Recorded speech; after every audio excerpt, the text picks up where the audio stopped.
मैं तो तेरे नाम लिखूंगा, हवा में रहूंगा।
Gila.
भाई मारे ना बे पूछता रहता हूँ तेरा तेरा क्यों राज आंखों में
Let's fight together.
Watch out!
Watch out!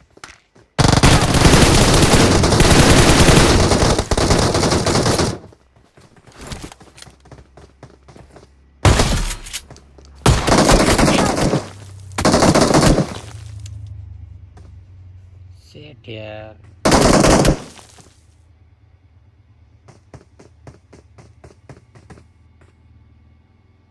ते knock भयो. I'm recalling a teammate. ल. Please recall me. Thanks.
Heyo, I'm pounding. I can finally get some action.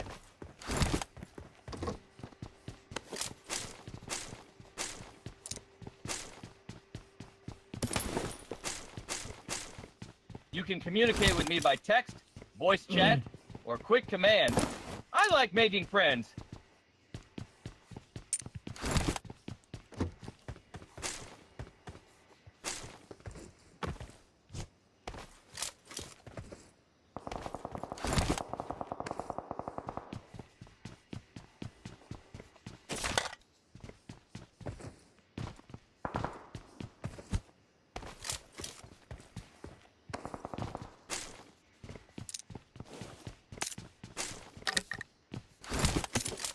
I'm back again.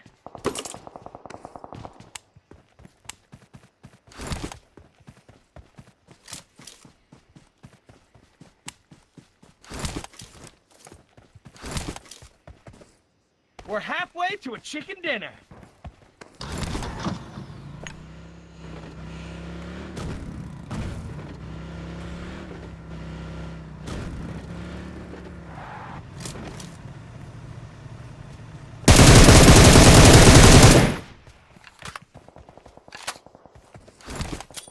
Good shooting! We should have a match next time.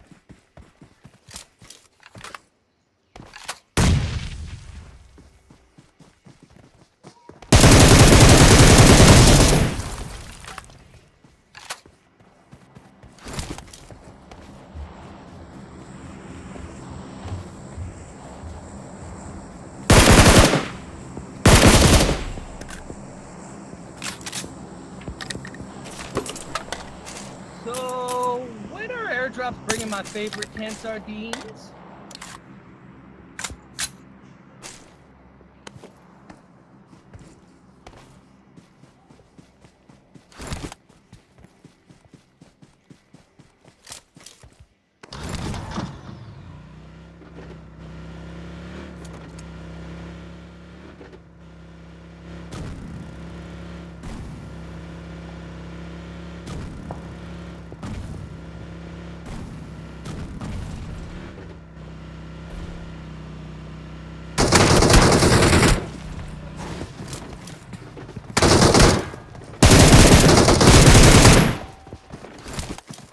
You guys are... I almost couldn't keep up.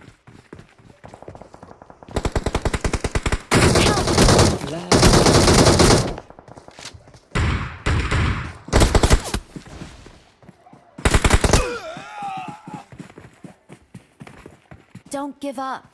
Your teammates Please recall me. Clean and crisp.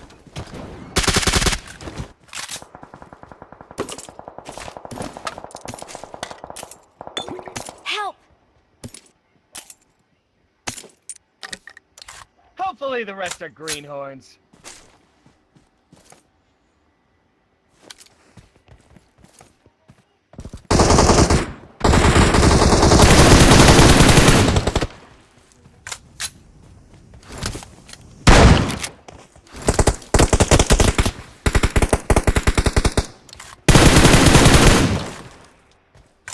Please recall me.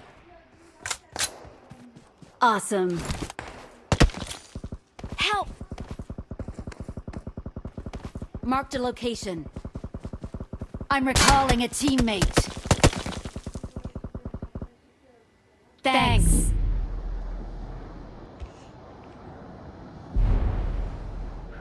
We're safe. You need to patch yourself up.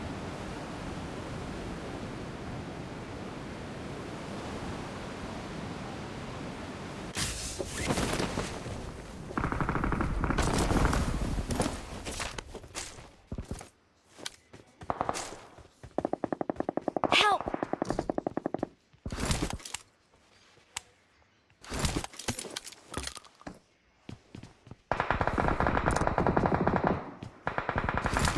Awesome. Good shooting! Awesome. We should have a match next time.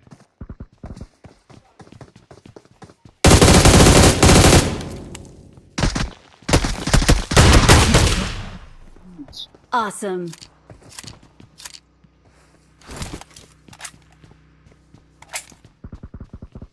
Victory is in sight. I hope we can win this.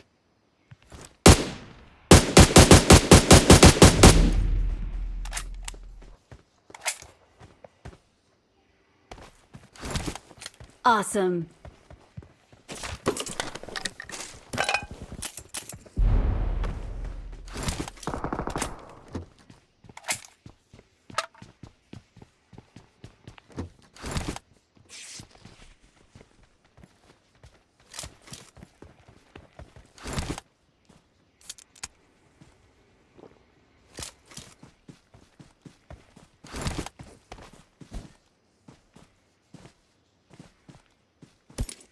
Look at this Enemy jackwagon. nearby. Be on your guard.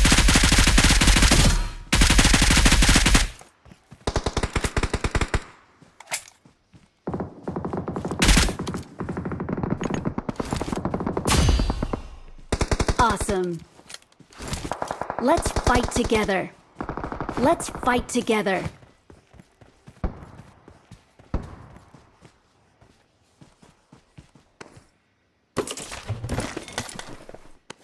An airdrop!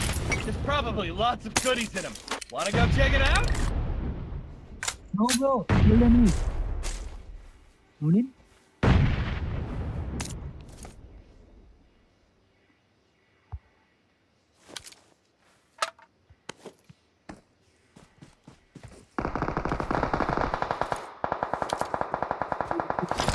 Help! Found him, bro. Bro, kill the enemy, bro. What is this? An airdrop! There's probably lots of goodies in them. Wanna go check it out?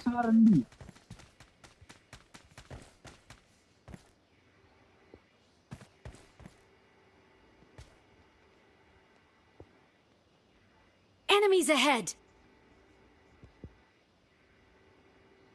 Smoke. Bro, found him. Revive कर रहे हैं.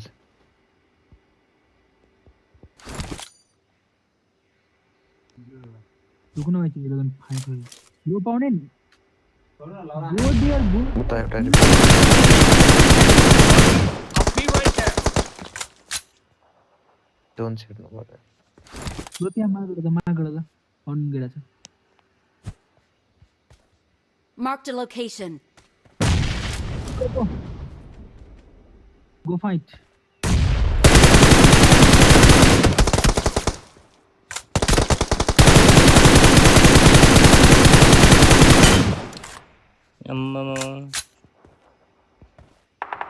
Fall back to Great safe spot. zone. Yes, kill him.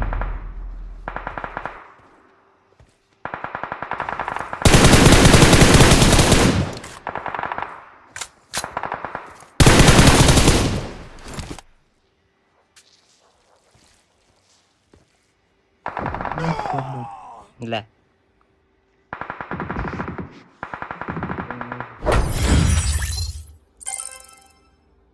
एक मागितले दोस्त 3999 भागले 3399 3400 भागले.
La la la la la la la la la. Add your styles and cover anything that you make. Turn your voice.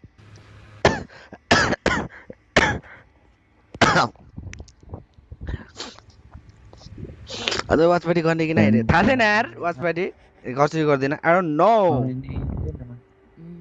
म बाहिर नि जान सक्छु बाहिर जाने हैन स्लिपी भाइ बाहिर जाने हैन ल भन्दिरा बाहिर चाहिँ हौ यता उता उता जाने यता उता 11 तारिक जाने रे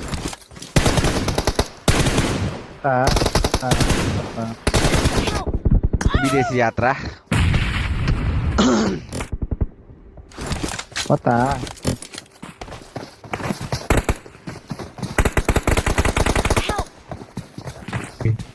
लो छ है जीरो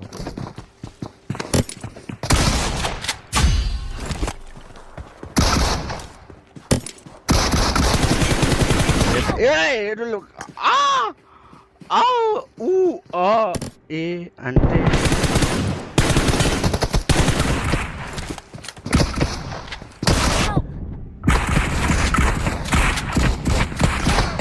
माकी चुत भएन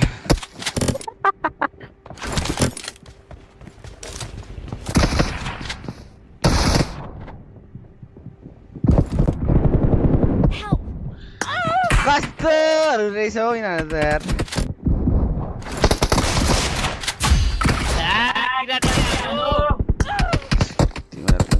सबलाई तिरै हान्छु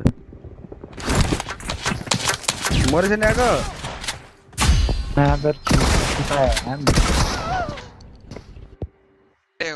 Let's go guys, 50,000 watching जो लोग भी नए 50,000 watching जो लोग भी नए चैनल पे make sure to drop that like and subscribe button 200k likes 200k let's go आ जाओ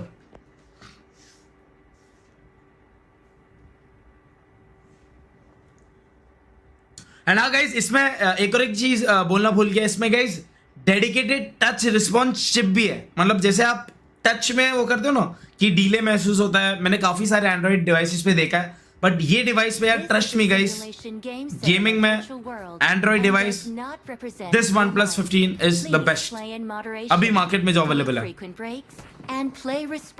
तो इसमें जैसे डेडिकेटेड चिप भी डाल देखो जो रिस्पॉन्स है ना ऐसा भाई इंस्टेंट है देखो एक स्पेसिफिकली इन्होंने भाई तगड़ा तो बनाया बट डिवाइस तो भी बोला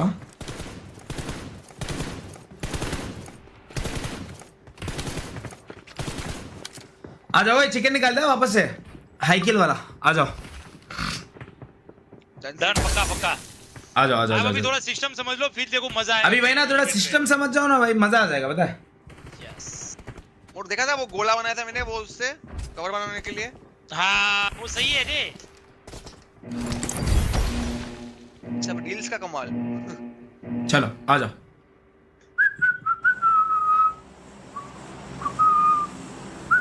इनको पौनिन में दिखाते कुदा कुदा कुदा कुदा कुदा क्या क्या क्या गूंगा बेरा अच्छा वो अभी पता है वैसे ही देने वाला है बात हो गई सुन ओके अरे अरे वो क्या था मेरे को समझा ही नहीं और उसके पीछे भागते ही जा रहा है अरे वो क्या है ना देखो भाई अपने इंडियन वर्जन में वो उसको थोड़ा गूंगा बेहजा पैदा किया है ठीक है ओके ऐसा कर दे और ग्लोबल वर्जन में आप जैसे बात करोगे ना कि भाई आप नेट डालो यहाँ पे स्मोक कर वो नेट भी डालेगा हाँ नेट डालता है अरे बैंडी मां कसम क्या क्या डाल दिया है रिवाइव करो वो आपको टच करेगा तुरंत ही वो एनिमी को मारता भी है अरे मां किया और वो मरता है और मरता है वो मरता है लेकिन टाइम लगता है उसका डैमेज है 5-6 हजार का हाँ झिंगा बट अपन उसको वो नहीं बोला अपन झिंगा बोलेंगे भाई उसको कहाँ कूदते गए हम लोग ये है क्या देखो ये जगह हमारे लिए सबसे बेस्ट है हम लोग तो यहाँ पे कूदते हैं ठीक है और अभी के लिए यहाँ पर आ चुके हैं ये शॉट कर ले दो एक्शन में क्या पे नॉक किया डिले हो रहा है यार ओए यार हां आ जाओ मेरे पास है दे मोर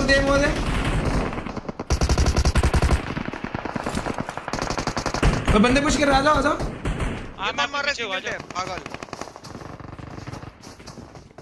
बंदा रहा मोर। रेड इसका आगे बनते हैं। और इधर ही फ्री देख रहा है भाई तो। रुक फर्स्ट एड तू क्या लो फर्स्ट एड लो। हाँ दो है नहीं मेरे पे। जोनी भाई हिलना मत मेरे पे नेट है बस हो गए। वो भी नेट कर नेट ले लो। नेट छोड़ा।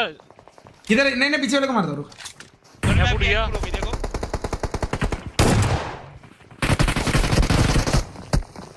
मैं ऊपर जा रहा हूँ। ओए चढ़ना वहां से चढ़ इनका डब्बा हो गया इनका डब्बा हो गया। मयूर वहां से आना।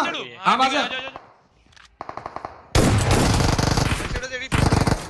नहीं अभी लगाई नहीं भाई मैंने। मैं तो वही बोल रहा हूं लगा लियो तो दिया था। जोनी भाई पहली आपके नीड आ गई। देखा था मोर देना यार दे ले लो स्कार लो दे जाना और आर्मर दे। आर्मर ले लो वेस्ट लेवल 1 है। बस ओए ना मेन इधर नॉक किया हूँ एक और एक दो है। अंदर बहुत कैंप होते जोनी भाई बहुत कैंप होते हद से ज्यादा। इधर ऊपर से जा सकते हैं। हां वो खिड़की हाँ, से ऊपर से जा सकते हैं। मेरे पास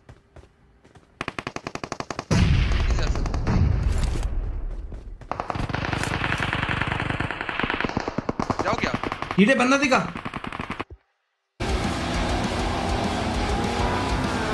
Surpass your opponents. Become the king of speed.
ऐसे फोटोज क्रिएट करना बहुत ही सिंपल है। AI कैच ऐप ओपन कर लो, टैप करो on Bollywood magic, scroll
I got supplies.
I got supplies.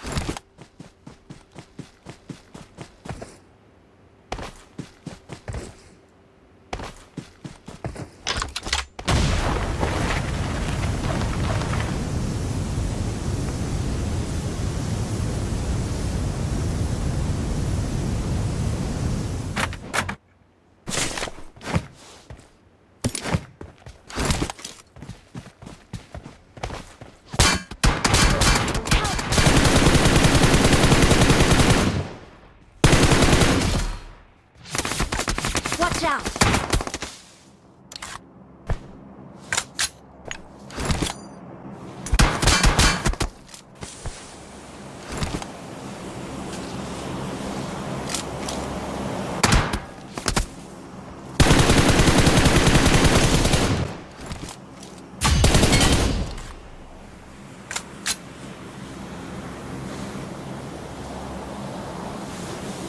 Marked a location.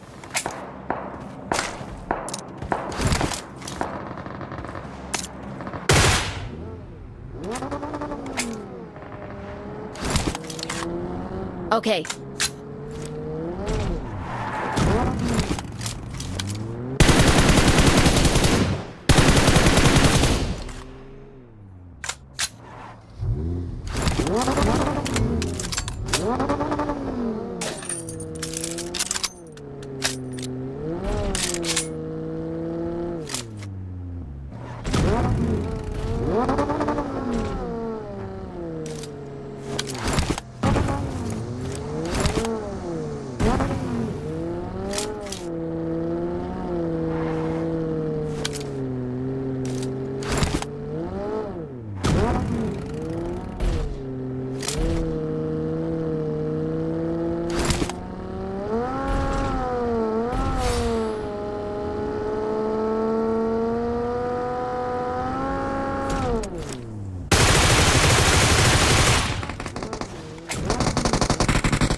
Watch out!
Marked a location.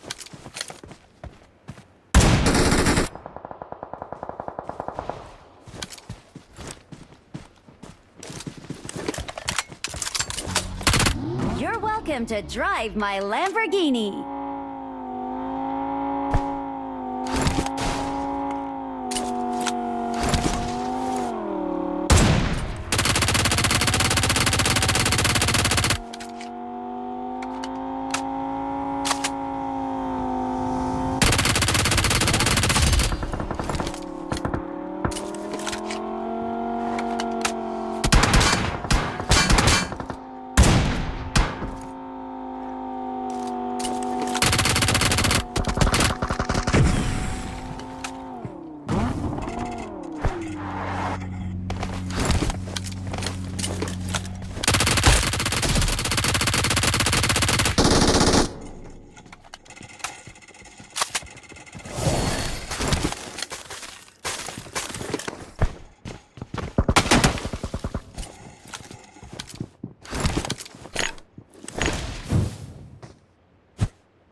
Okay.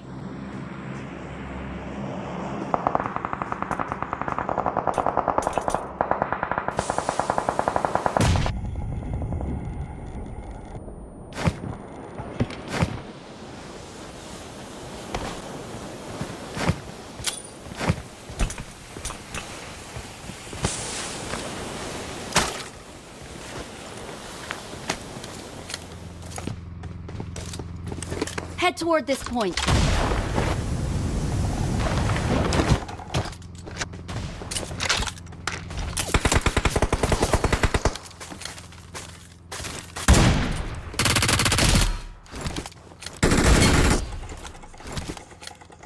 Watch out!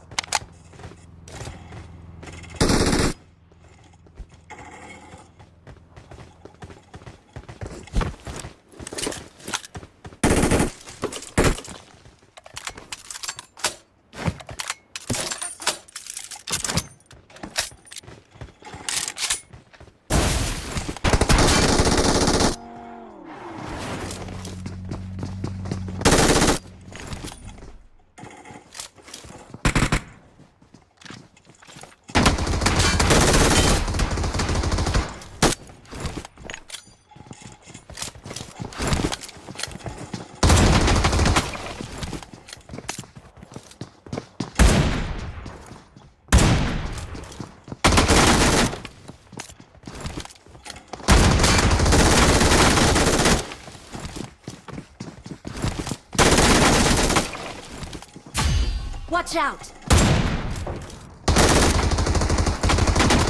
Help!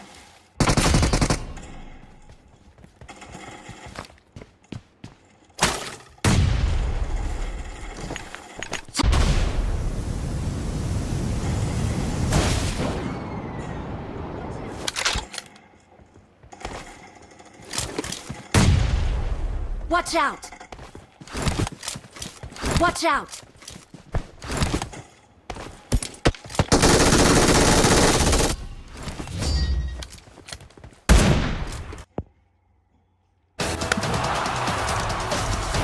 Just looking at the names on this trophy, I'm so happy. It's mine.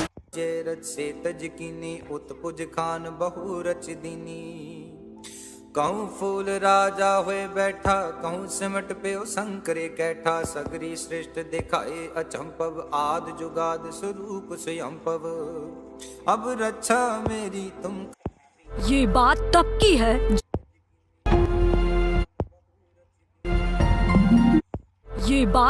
की है जब एक भयंकर विनाश शुरू हुआ। तब आग की लपटें आसमान की ओर उठी और सारे आसमान को निगल गई। घनी और विषैली हवा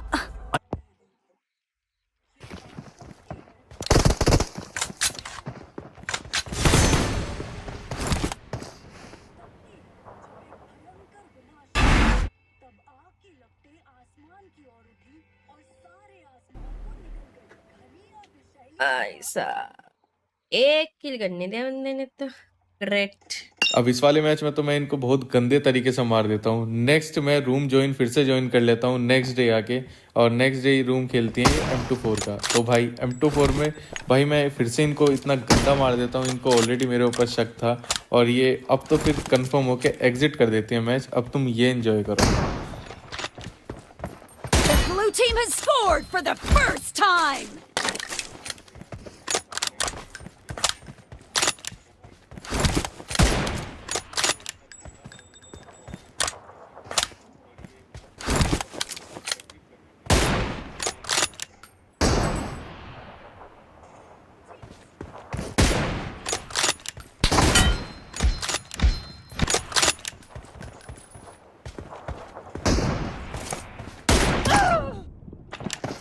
भाई ये बंदा ना एकदम कैसे अजीब सा ही मारता है।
spree for the blue team. Killing spree for the red team.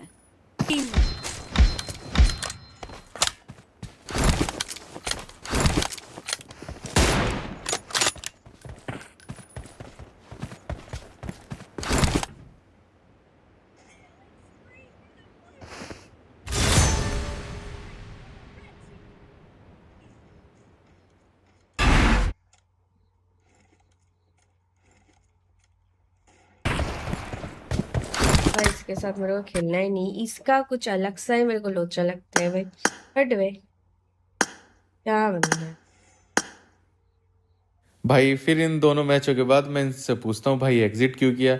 ये कुछ बोलने के लिए तैयार नहीं, इग्नोर करती रहती हैं चैट को, और मतलब बताती भी नहीं है किस रीज़न की वजह से, बस अपनी दिमाग में सोच के बैठी हुई थी कि मैं हैकर हूँ शायद से।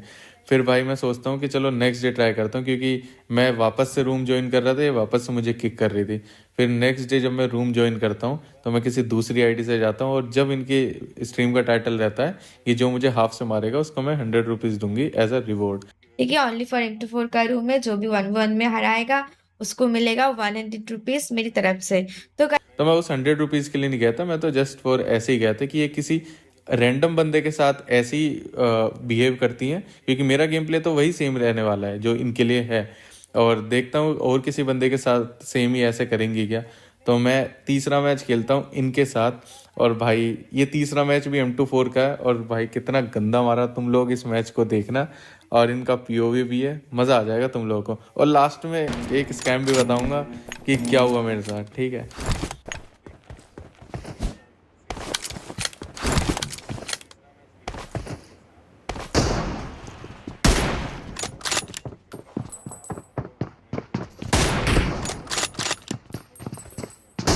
The blue team has scored for the first time.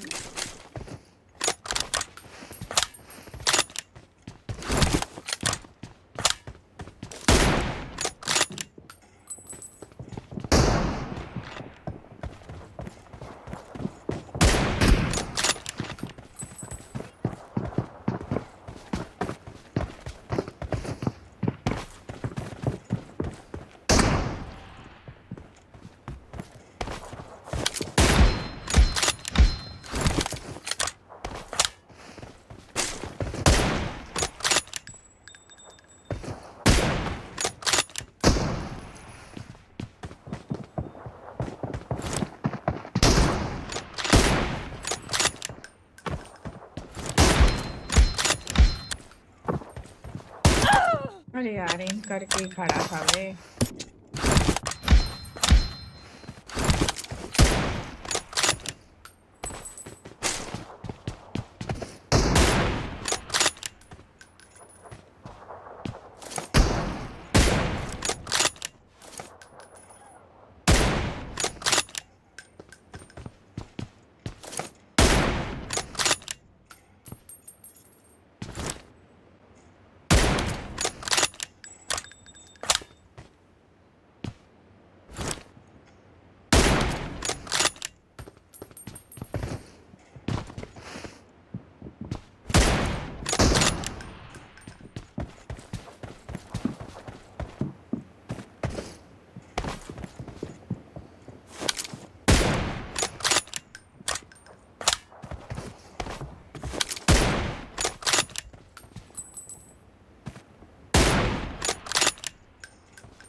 Ultrix. There was like all the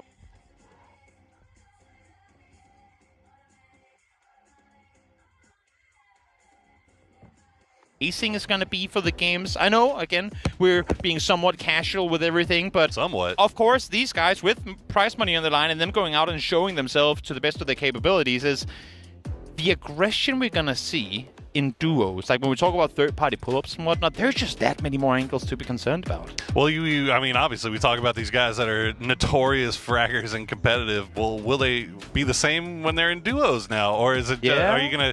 How will you operate this? Do you operate it as a full aggression, just balls to the wall, or do you just kind of stay back and try to survive till the late game?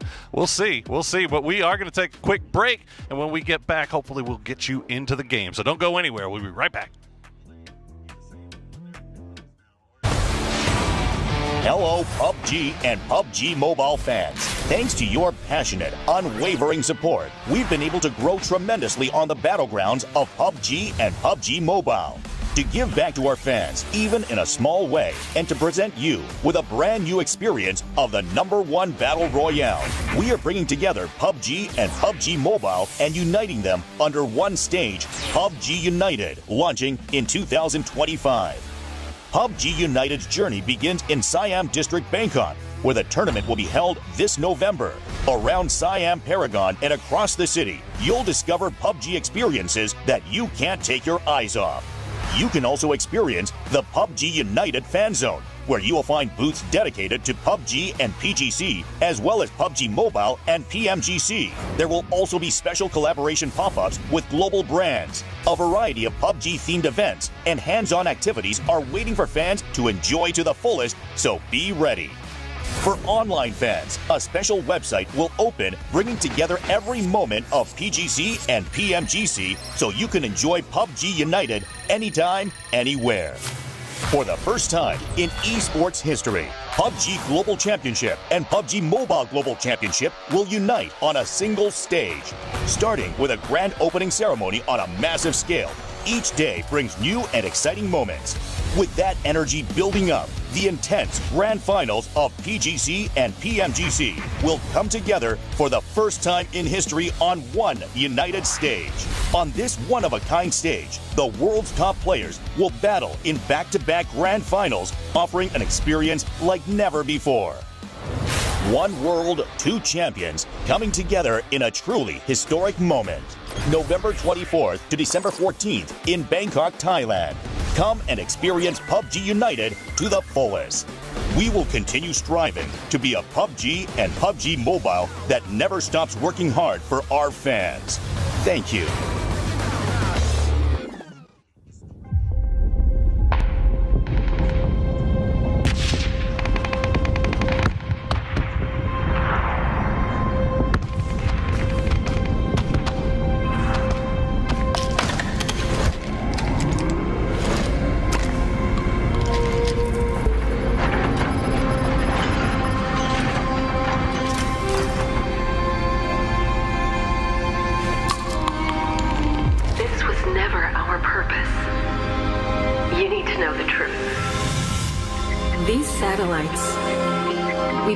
To master the climate. They told us this was to stabilize the environment. I thought we were helping people, but it was a lie. It was a device for their entertainment. Their grand plan was to push the battle to the breaking point, to make the battlegrounds a brutal, unadulterated slaughter for their entertainment.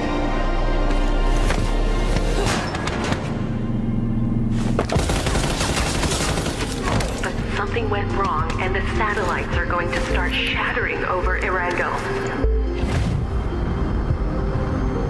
I don't know how long we'll have, but the weather will turn feral, beyond control. Erangel won't be the same again. Someone has to stop it before it's too late. If anyone is listening, save Erangel.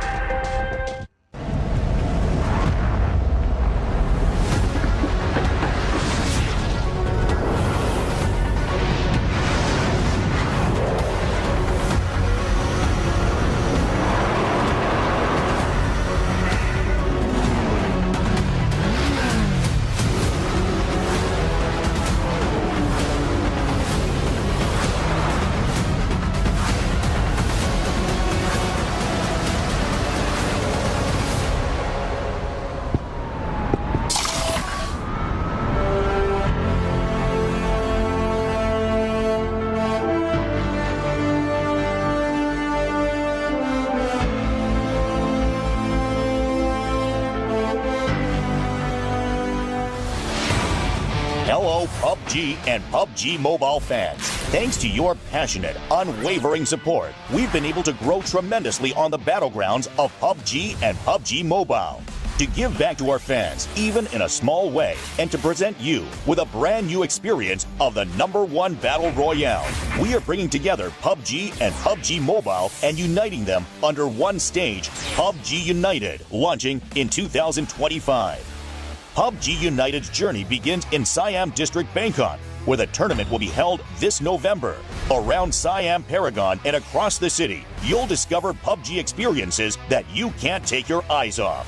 You can also experience the PUBG United Fan Zone, where you will find booths dedicated to PUBG and PGC, as well as PUBG Mobile and PMGC. There will also be special collaboration pop-ups with global brands. A variety of PUBG-themed events and hands-on activities are waiting for fans to enjoy to the fullest, so be ready.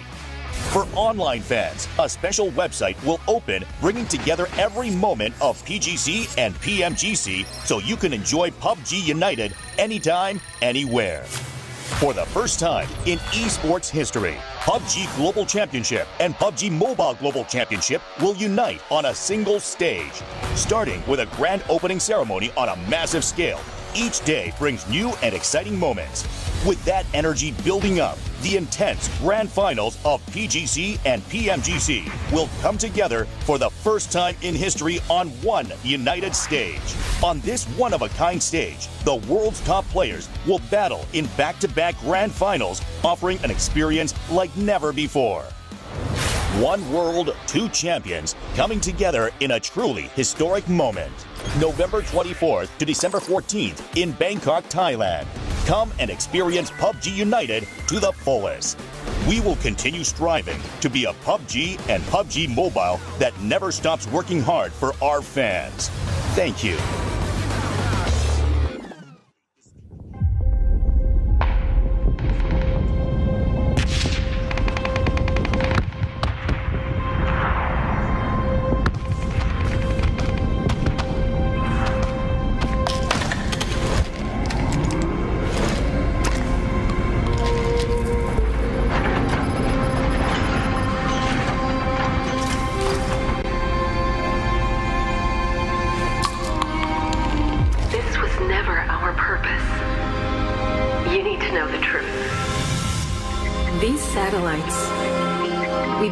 To master the climate.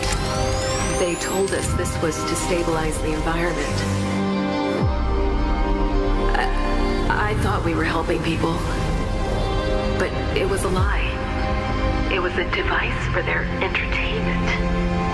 Their grand plan was to push the battle to the breaking point, to make the battlegrounds a brutal, unadulterated slaughter for their entertainment.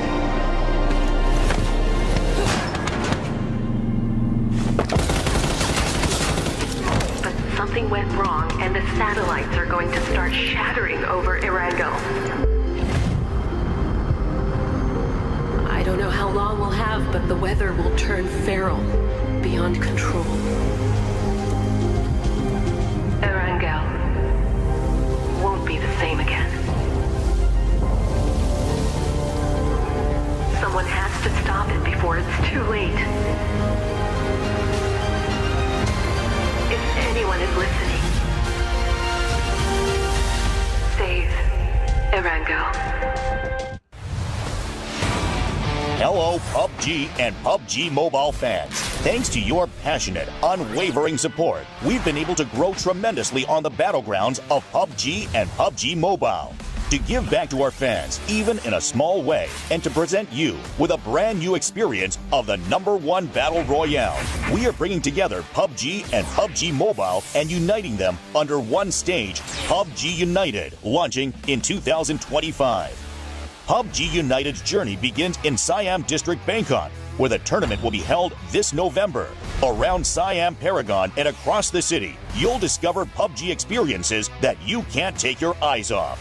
You can also experience the PUBG United Fan Zone, where you will find booths dedicated to PUBG and PGC, as well as PUBG Mobile and PMGC. There will also be special collaboration pop-ups with global brands. A variety of PUBG-themed events and hands-on activities are waiting for fans to enjoy to the fullest, so be ready.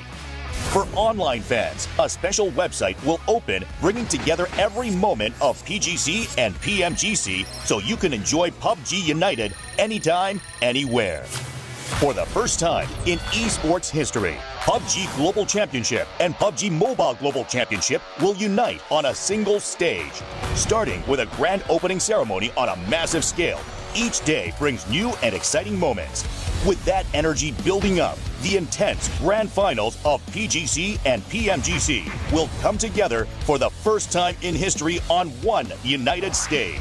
On this one-of-a-kind stage, the world's top players will battle in back-to-back grand finals, offering an experience like never before. One world, two champions coming together in a truly historic moment. November 24th to December 14th in Bangkok, Thailand. Come and experience PUBG United to the fullest. We will continue striving to be a PUBG and PUBG Mobile that never stops working hard for our fans. Thank you.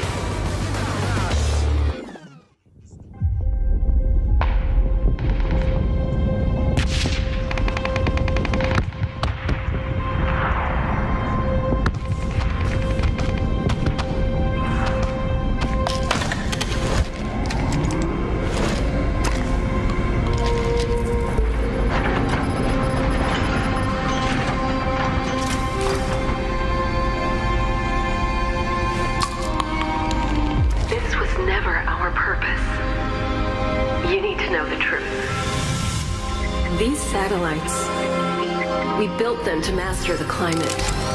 They told us this was to stabilize the environment. I thought we were helping people, but it was a lie. It was a device for their entertainment. Their grand plan was to push the battle to the breaking point, to make the battlegrounds a brutal, unadulterated slaughter for their entertainment.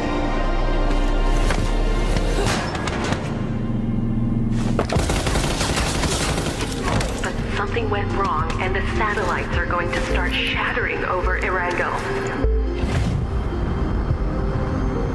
I don't know how long we'll have, but the weather will turn feral, beyond control. Erangel won't be the same again. Someone has to stop it before it's too late. If anyone is listening, save Erangel. Hello, PUBG and PUBG Mobile fans. Thanks to your passionate, unwavering support, we've been able to grow tremendously on the battlegrounds of PUBG and PUBG Mobile. To give back to our fans, even in a small way, and to present you with a brand new experience of the #1 Battle Royale, we are bringing together PUBG and PUBG Mobile and uniting them under one stage, PUBG United, launching in 2025. PUBG United's journey begins in Siam District, Bangkok, where the tournament will be held this November. Around Siam Paragon and across the city, you'll discover PUBG experiences that you can't take your eyes off. You can also experience the PUBG United Fan Zone, where you will find booths dedicated to PUBG and PGC, as well as PUBG Mobile and PMGC. There will also be special collaboration pop-ups with global brands. A variety of PUBG-themed events and hands-on activities are waiting for fans to enjoy to the fullest, so be ready. For online fans, a special website will open, bringing together every moment of PGC and PMGC so you can enjoy PUBG United anytime, anywhere.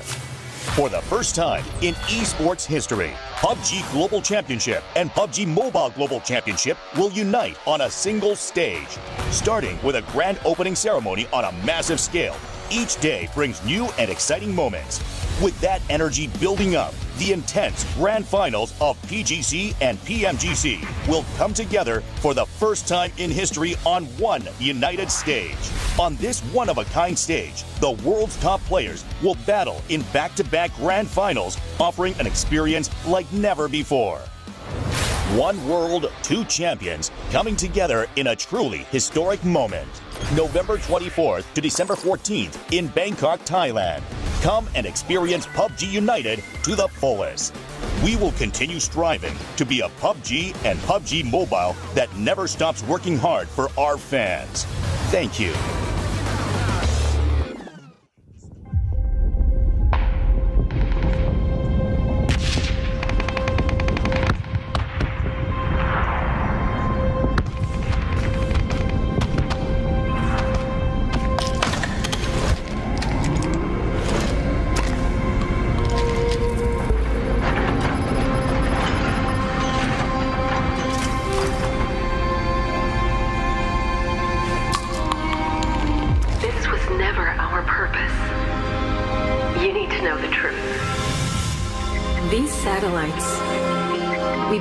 To master the climate.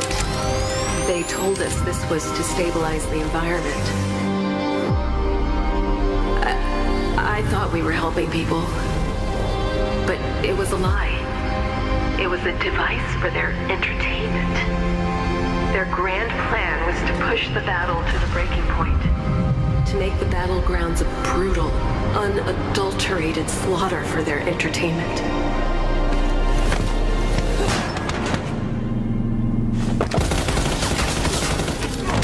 Something went wrong, and the satellites are going to start shattering over Erangel. I don't know how long we'll have, but the weather will turn feral, beyond control. Erangel won't be the same again. Someone has to stop it before it's too late. If anyone is listening, save Erangel. Hello, PUBG and PUBG Mobile fans. Thanks to your passionate, unwavering support, we've been able to grow tremendously on the battlegrounds of PUBG and PUBG Mobile. To give back to our fans, even in a small way, and to present you with a brand new experience of the #1 Battle Royale, we are bringing together PUBG and PUBG Mobile and uniting them under one stage, PUBG United, launching in 2025.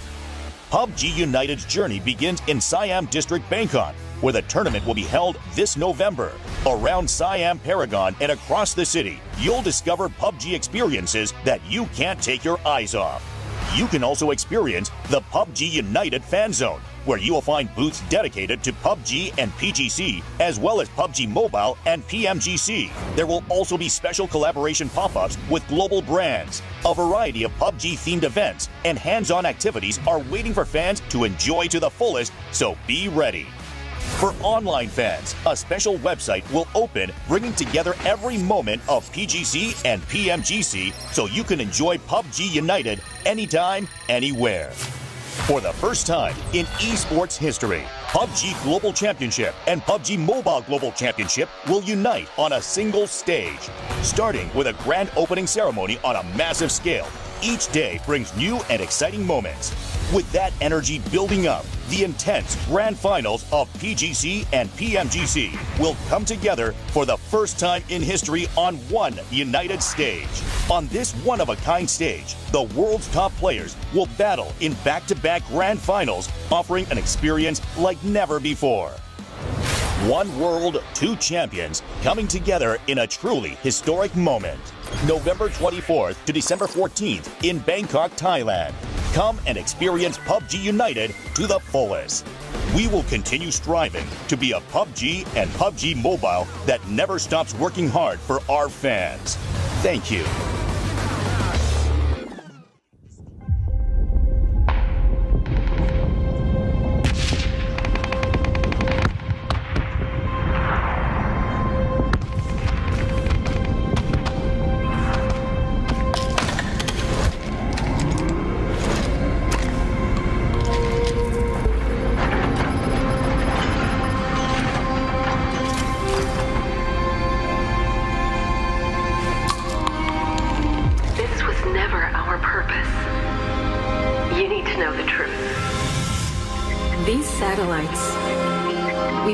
To master the climate. They told us this was to stabilize the environment. I thought we were helping people, but it was a lie. it was a device for their entertainment. Their grand plan was to push the battle to the breaking point, to make the battlegrounds a brutal, unadulterated slaughter for their entertainment.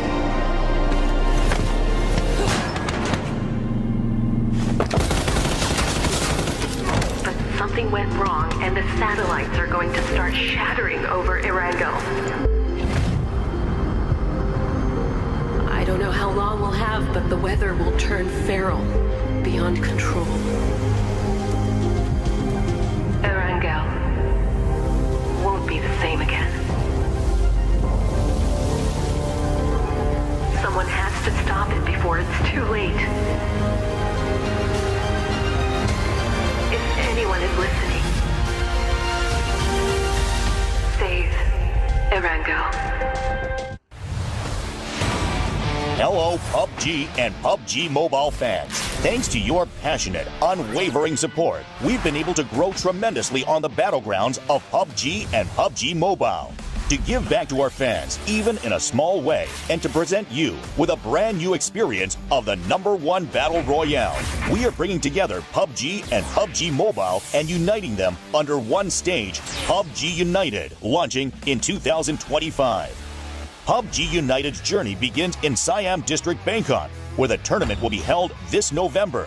Around Siam Paragon and across the city, you'll discover PUBG experiences that you can't take your eyes off.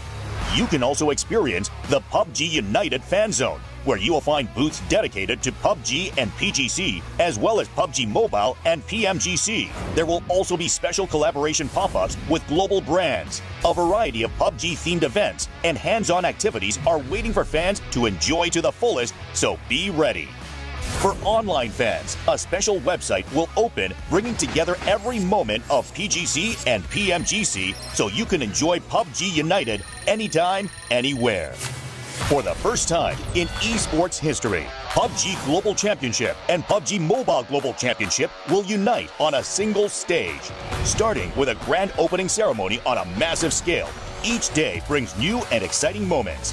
With that energy building up, the intense grand finals of PGC and PMGC will come together for the first time in history on one united stage.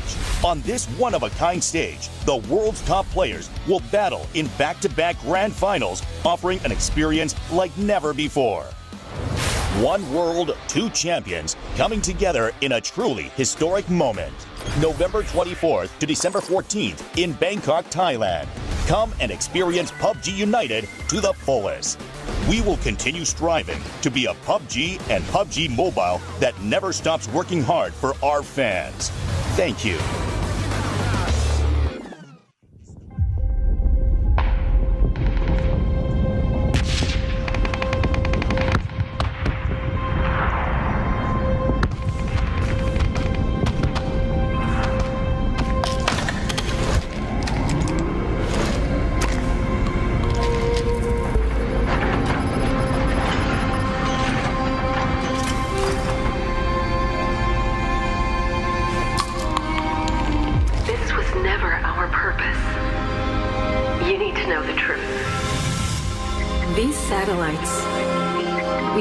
To master the climate.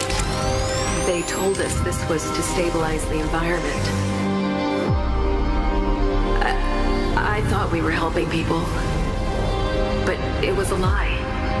It was a device for their entertainment. Their grand plan was to push the battle to the breaking point, to make the battlegrounds a brutal, unadulterated slaughter for their entertainment.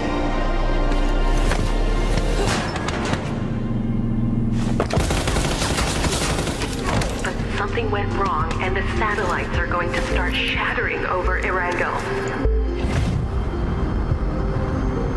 I don't know how long we'll have, but the weather will turn feral, beyond control. Erangel won't be the same again. Someone has to stop it before it's too late. If anyone is listening, save Erangel. Hello, PUBG PUBG and PUBG Mobile fans. Thanks to your passionate, unwavering support, we've been able to grow tremendously on the battlegrounds of PUBG and PUBG Mobile. To give back to our fans, even in a small way, and to present you with a brand new experience of the #1 Battle Royale, we are bringing together PUBG and PUBG Mobile and uniting them under one stage, PUBG United, launching in 2025. PUBG United's journey begins in Siam District, Bangkok, where the tournament will be held this November. Around Siam Paragon and across the city, you'll discover PUBG experiences that you can't take your eyes off. You can also experience the PUBG United Fan Zone, where you will find booths dedicated to PUBG and PGC, as well as PUBG Mobile and PMGC. There will also be special collaboration pop-ups with global brands. A variety of PUBG-themed events and hands-on activities are waiting for fans to enjoy to the fullest, so be ready. For online fans, a special website will open, bringing together every moment of PGC and PMGC so you can enjoy PUBG United anytime, anywhere. For the first time in esports history, PUBG Global Championship and PUBG Mobile Global Championship will unite on a single stage. Starting with a grand opening ceremony on a massive scale, each day brings new and exciting moments. With that energy building up, the intense grand finals of PGC and PMGC will come together for the first time in history on one united stage. On this one-of-a-kind stage, the world's top players will battle in back-to-back grand finals, offering an experience like never before. One world, two champions coming together in a truly historic moment. November 24th to December 14th in Bangkok, Thailand. Come and experience PUBG United to the fullest. We will continue striving to be a PUBG and PUBG Mobile that never stops working hard for our fans. Thank you.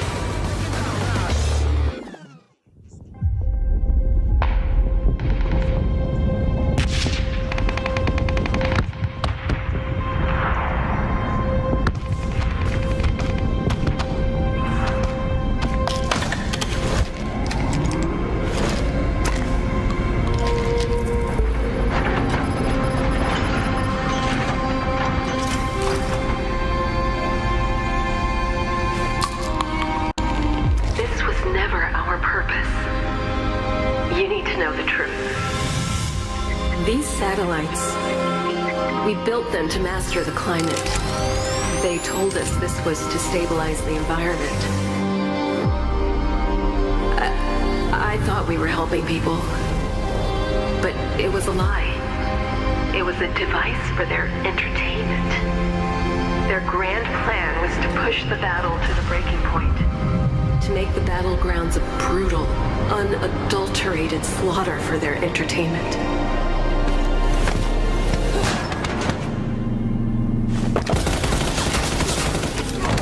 Something went wrong, and the satellites are going to start shattering over Erangel.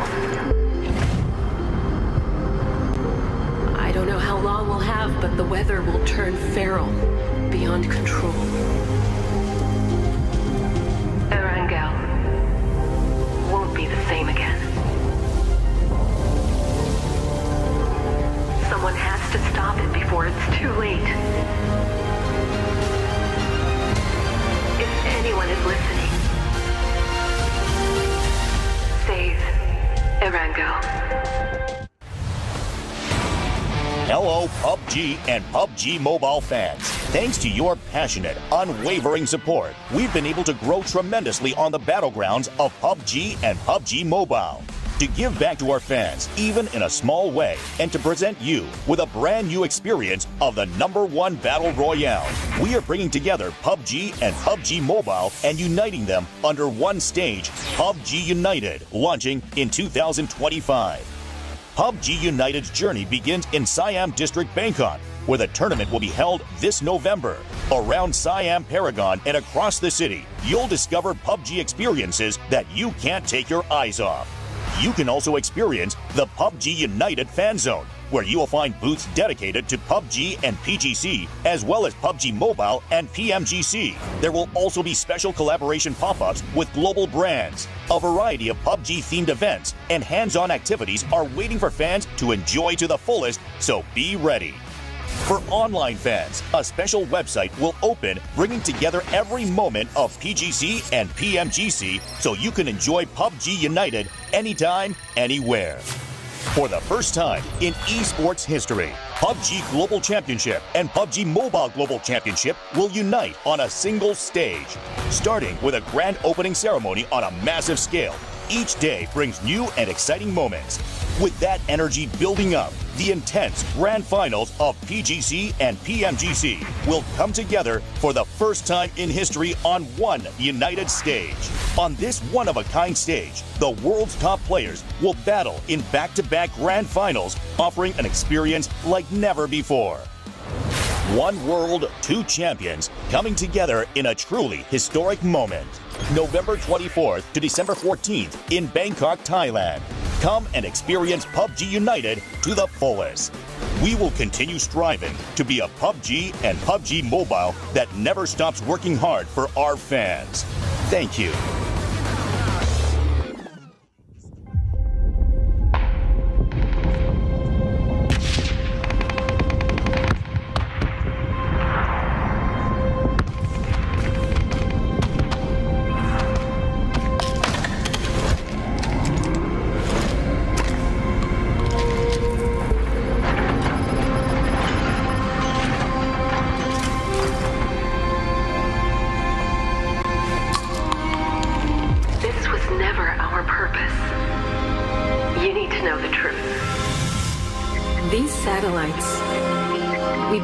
To master the climate. They told us this was to stabilize the environment. I thought we were helping people, but it was a lie. It was a device for their entertainment. Their grand plan was to push the battle to the breaking point, to make the battlegrounds a brutal, unadulterated slaughter for their entertainment.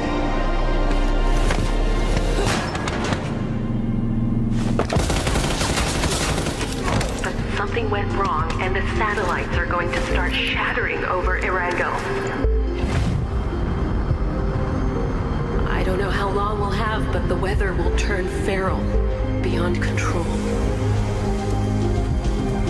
Erangel won't be the same again. Someone has to stop it before it's too late. If anyone is listening, save Erangel. Hello, PUBG and PUBG Mobile fans. Thanks to your passionate, unwavering support, we've been able to grow tremendously on the battlegrounds of PUBG and PUBG Mobile.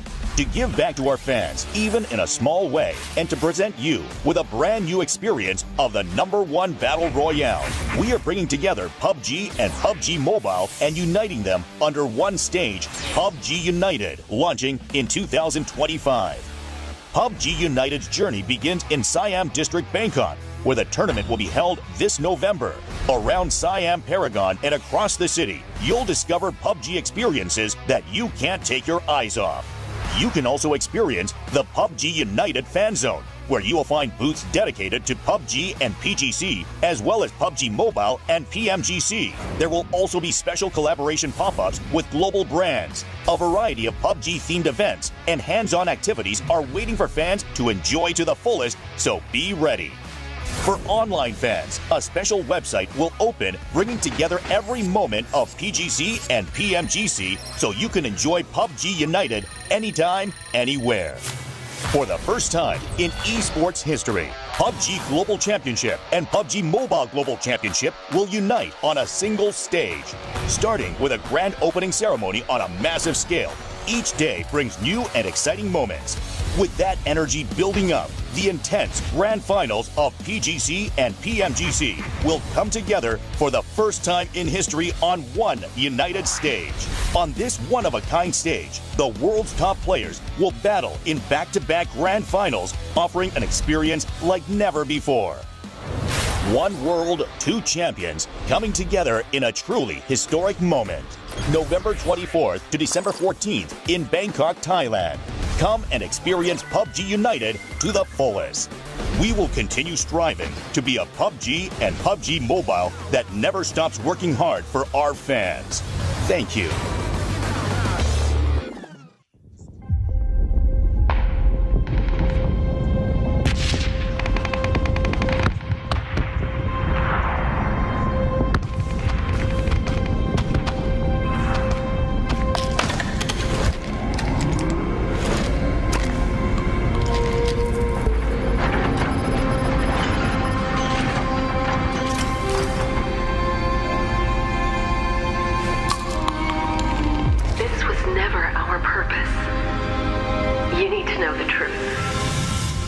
These satellites, we built them to master the climate. They told us this was to stabilize the environment. I thought we were helping people, but it was a lie. It was a device for their entertainment. Their grand plan was to push the battle to the breaking point, to make the battlegrounds a brutal, unadulterated slaughter for their entertainment.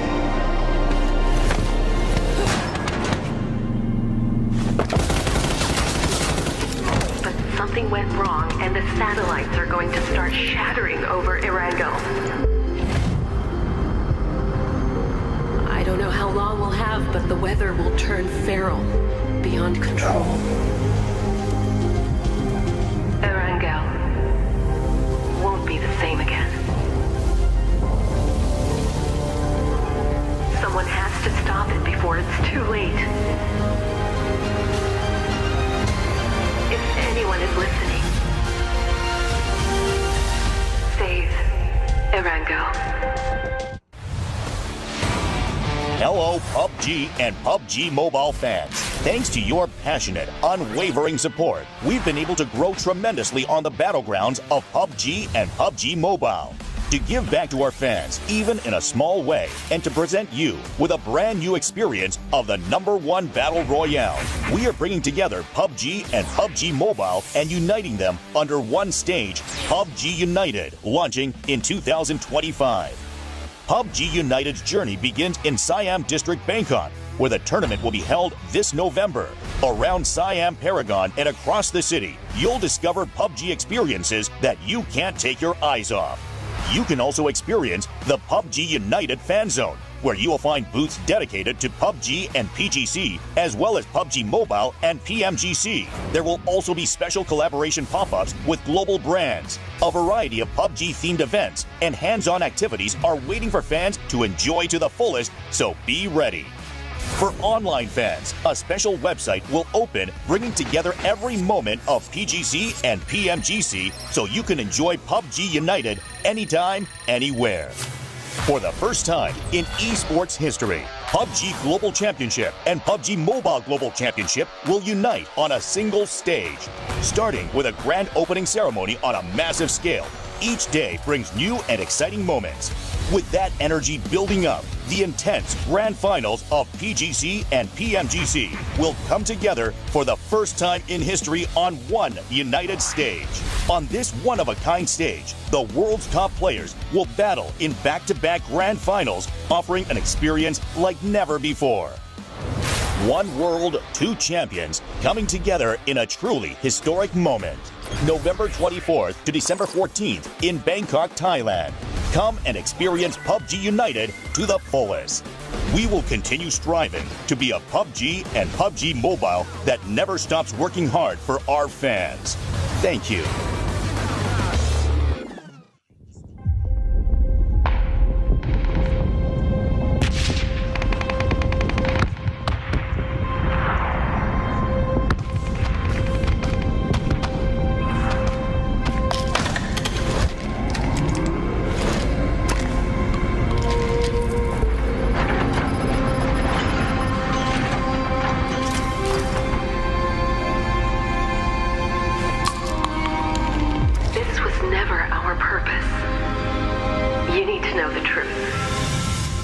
These satellites, we built them to master the climate.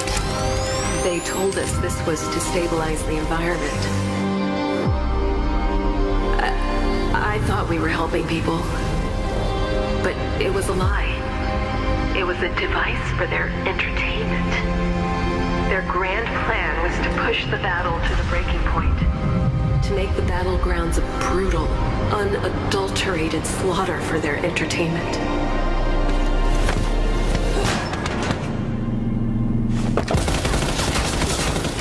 But something went wrong, and the satellites are going to start shattering over Erangel. I don't know how long we'll have, but the weather will turn feral, beyond control. Erangel won't be the same again.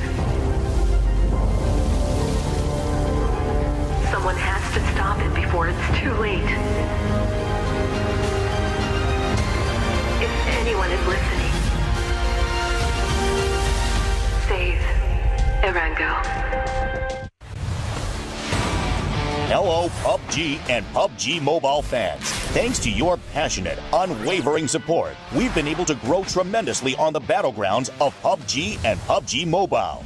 To give back to our fans, even in a small way, and to present you with a brand new experience of the #1 Battle Royale, we are bringing together PUBG and PUBG Mobile and uniting them under one stage, PUBG United, launching in 2025. PUBG United's journey begins in Siam District, Bangkok, where the tournament will be held this November. Around Siam Paragon and across the city, you'll discover PUBG experiences that you can't take your eyes off. You can also experience the PUBG United Fan Zone, where you will find booths dedicated to PUBG and PGC, as well as PUBG Mobile and PMGC. There will also be special collaboration pop-ups with global brands. A variety of PUBG-themed events and hands-on activities are waiting for fans to enjoy to the fullest, so be ready. For online fans, a special website will open, bringing together every moment of PGC and PMGC so you can enjoy PUBG United anytime, anywhere. For the first time in esports history, PUBG Global Championship and PUBG Mobile Global Championship will unite on a single stage. Starting with a grand opening ceremony on a massive scale, each day brings new and exciting moments. With that energy building up, the intense grand finals of PGC and PMGC will come together for the first time in history on one united stage. On this one-of-a-kind stage, the world's top players will battle in back-to-back grand finals, offering an experience like never before.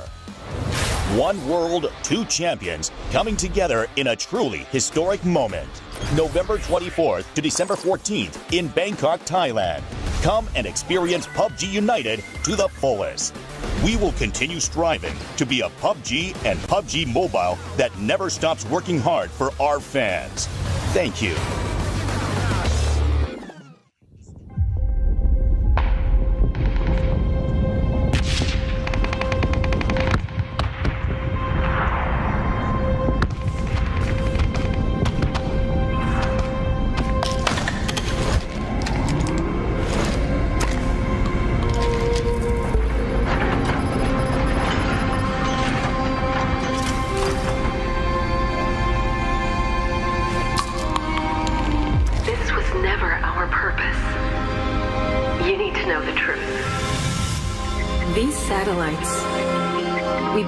To master the climate. They told us this was to stabilize the environment. I thought we were helping people, but it was a lie. It was a device for their entertainment. Their grand plan was to push the battle to the breaking point, to make the battlegrounds a brutal, unadulterated slaughter for their entertainment.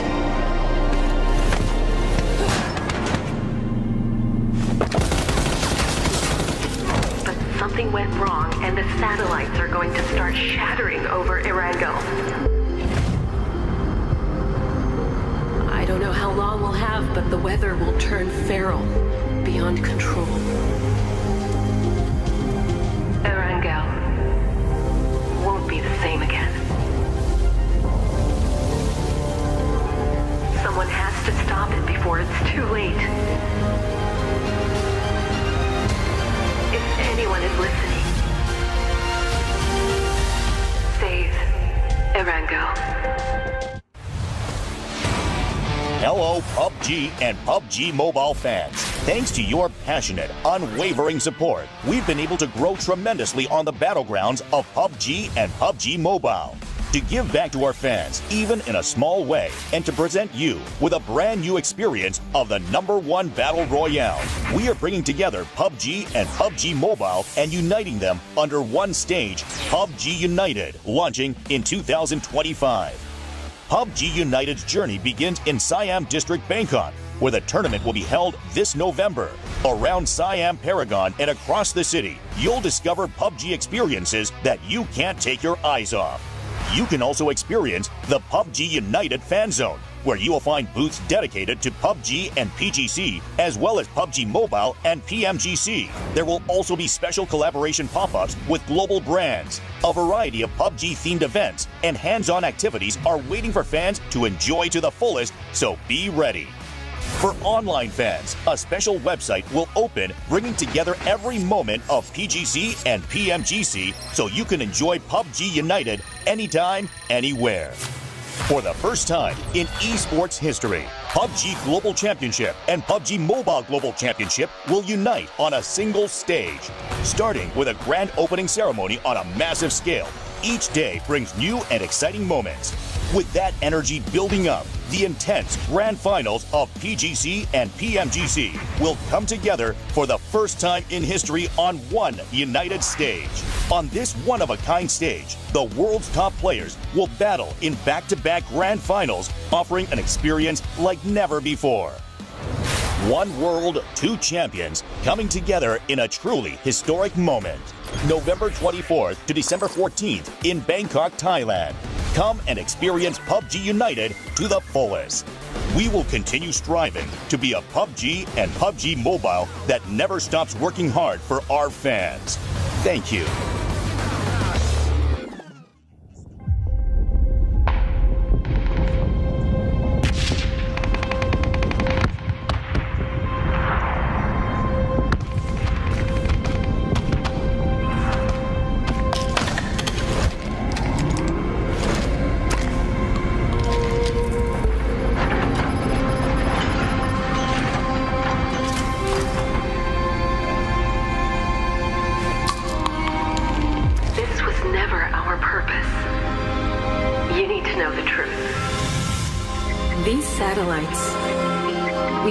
To master the climate. They told us this was to stabilize the environment. I thought we were helping people, but it was a lie. It was a device for their entertainment. Their grand plan was to push the battle to the breaking point, to make the battlegrounds a brutal, unadulterated slaughter for their entertainment.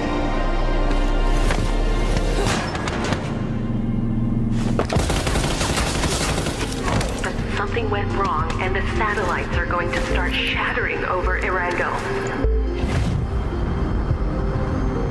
I don't know how long we'll have, but the weather will turn feral, beyond control.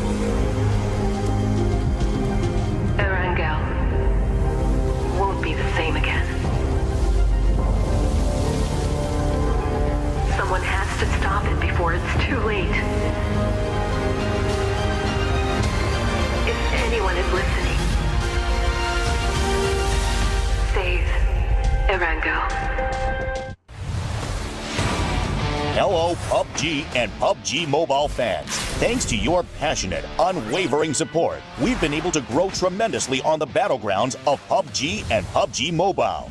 To give back to our fans, even in a small way, and to present you with a brand new experience of the #1 Battle Royale, we are bringing together PUBG and PUBG Mobile and uniting them under one stage, PUBG United, launching in 2025. PUBG United's journey begins in Siam District, Bangkok, where the tournament will be held this November. Around Siam Paragon and across the city, you'll discover PUBG experiences that you can't take your eyes off.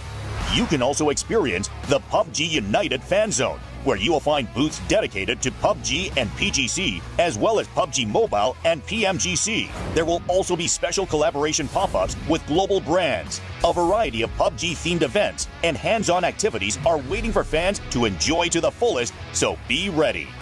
For online fans, a special website will open, bringing together every moment of PGC and PMGC so you can enjoy PUBG United anytime, anywhere. For the first time in esports history, PUBG Global Championship and PUBG Mobile Global Championship will unite on a single stage. Starting with a grand opening ceremony on a massive scale, each day brings new and exciting moments. With that energy building up, the intense grand finals of PGC and PMGC will come together for the first time in history on one united stage. On this one-of-a-kind stage, the world's top players will battle in back-to-back grand finals, offering an experience like never before. One world, two champions, coming together in a truly historic moment. November 24th to December 14th in Bangkok, Thailand. Come and experience PUBG United to the fullest. We will continue striving to be a PUBG and PUBG Mobile that never stops working hard for our fans. Thank you.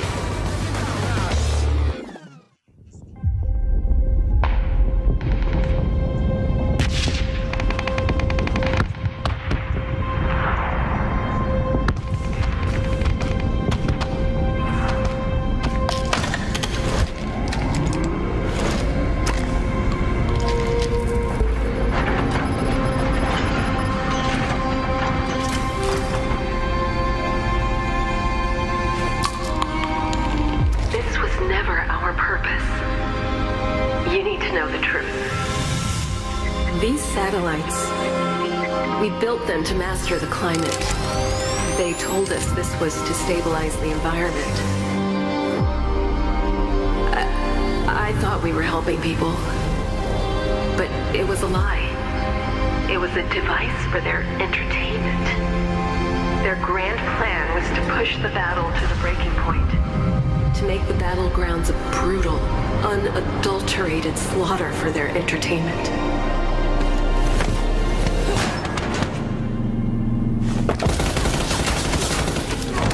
Something went wrong, and the satellites are going to start shattering over Erangel.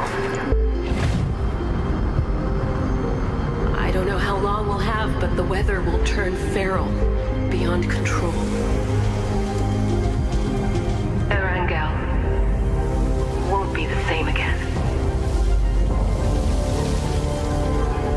Someone has to stop it before it's too late. If anyone is listening,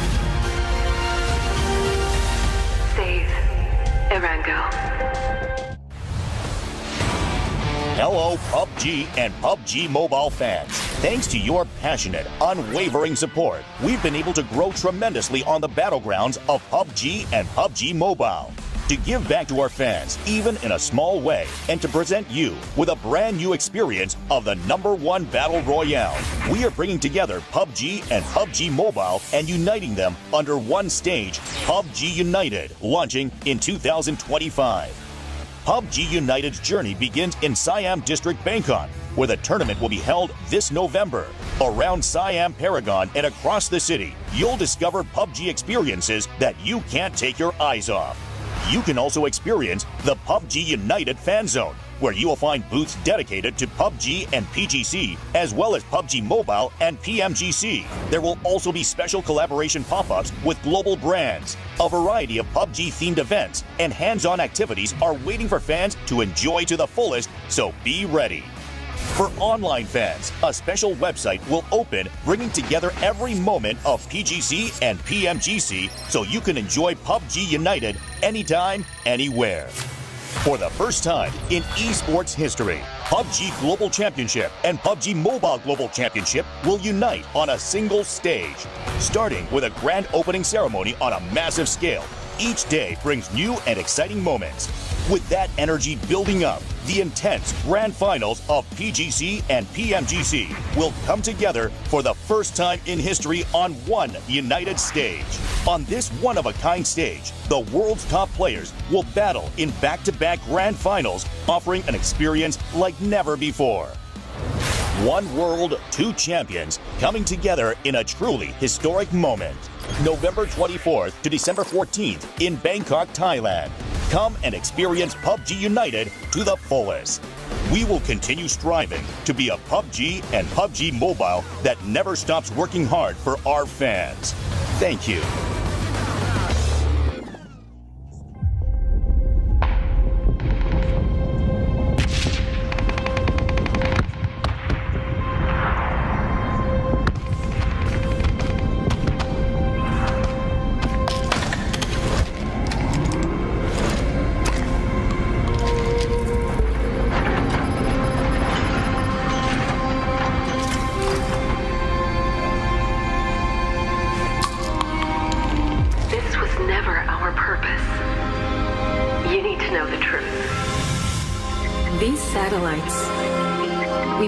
To master the climate. They told us this was to stabilize the environment. I thought we were helping people, but it was a lie. It was a device for their entertainment. Their grand plan was to push the battle to the breaking point, to make the battlegrounds a brutal, unadulterated slaughter for their entertainment.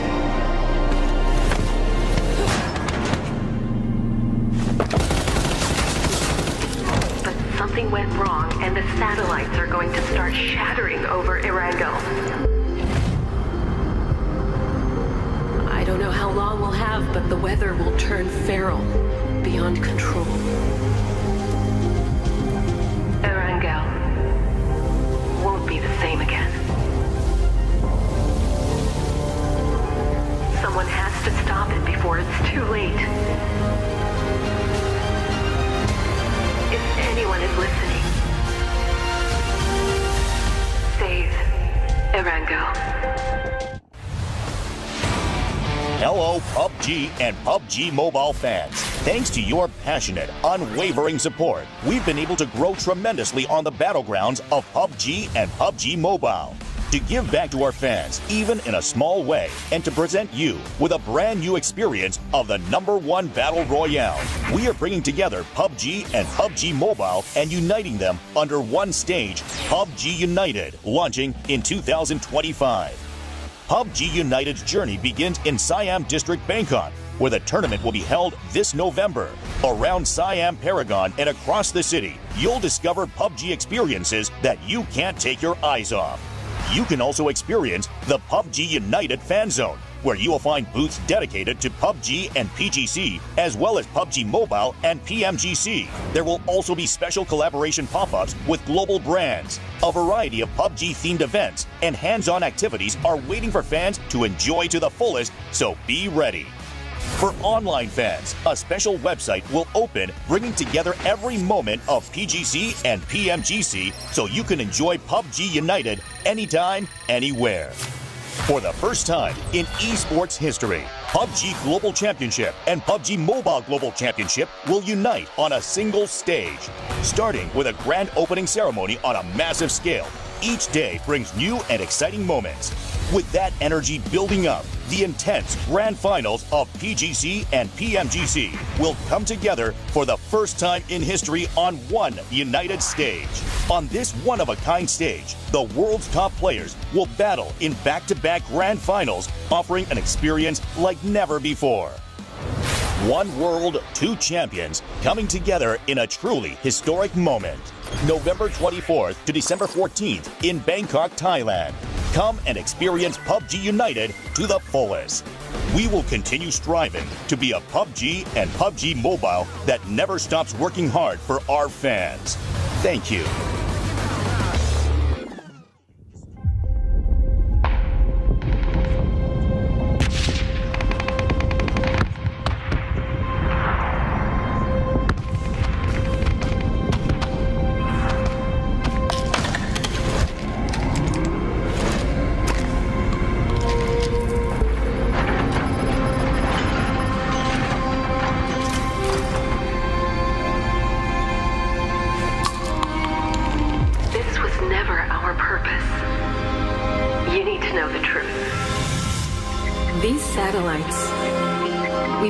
To master the climate. They told us this was to stabilize the environment. I thought we were helping people, but it was a lie. It was a device for their entertainment.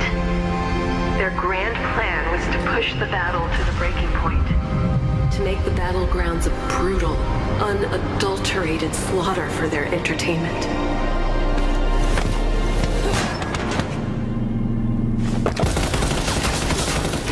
But something went wrong, and the satellites are going to start shattering over Erangel. I don't know how long we'll have, but the weather will turn feral, beyond control. Erangel won't be the same again. Someone has to stop it before it's too late. If anyone is listening, save Erangel. Hello, PUBG and PUBG Mobile fans. Thanks to your passionate, unwavering support, we've been able to grow tremendously on the battlegrounds of PUBG and PUBG Mobile. To give back to our fans, even in a small way, and to present you with a brand new experience of the #1 Battle Royale, we are bringing together PUBG and PUBG Mobile and uniting them under one stage, PUBG United, launching in 2025. PUBG United's journey begins in Siam District, Bangkok, where the tournament will be held this November. Around Siam Paragon and across the city, you'll discover PUBG experiences that you can't take your eyes off.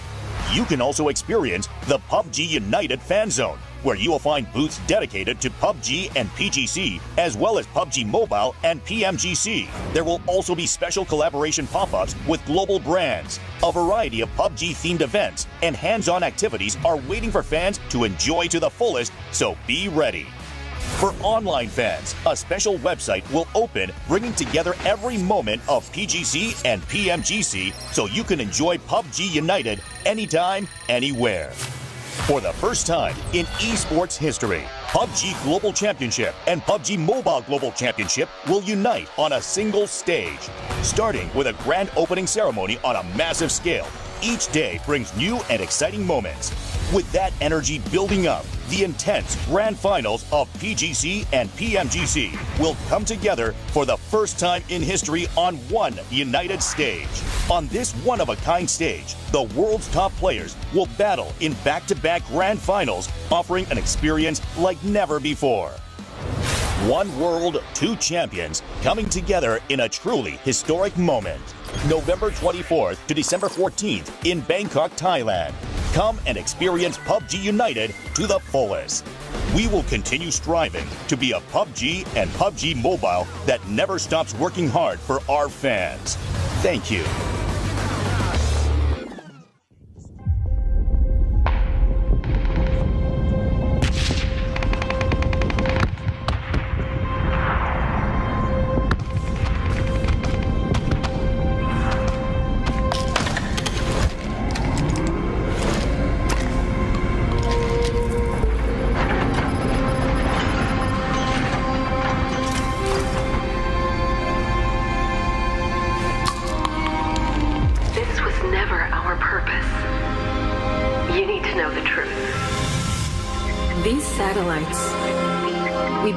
To master the climate. They told us this was to stabilize the environment. I thought we were helping people, but it was a lie. It was a device for their entertainment. Their grand plan was to push the battle to the breaking point, to make the battlegrounds a brutal, unadulterated slaughter for their entertainment.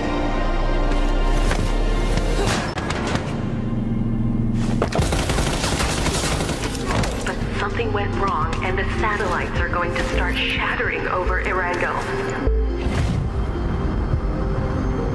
I don't know how long we'll have, but the weather will turn feral, beyond control. Erangel won't be the same again.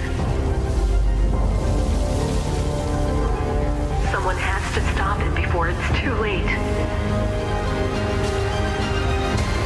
If anyone is listening, save Erangel. Hello, PUBG and PUBG Mobile fans. Thanks to your passionate, unwavering support, we've been able to grow tremendously on the battlegrounds of PUBG and PUBG Mobile. To give back to our fans, even in a small way, and to present you with a brand new experience of the #1 Battle Royale, we are bringing together PUBG and PUBG Mobile and uniting them under one stage, PUBG United, launching in 2025. PUBG United's journey begins in Siam District, Bangkok, where the tournament will be held this November. Around Siam Paragon and across the city, you'll discover PUBG experiences that you can't take your eyes off. You can also experience the PUBG United Fan Zone, where you will find booths dedicated to PUBG and PGC, as well as PUBG Mobile and PMGC. There will also be special collaboration pop-ups with global brands. A variety of PUBG-themed events and hands-on activities are waiting for fans to enjoy to the fullest, so be ready. For online fans, a special website will open, bringing together every moment of PGC and PMGC so you can enjoy PUBG United anytime, anywhere. For the first time in esports history, PUBG Global Championship and PUBG Mobile Global Championship will unite on a single stage.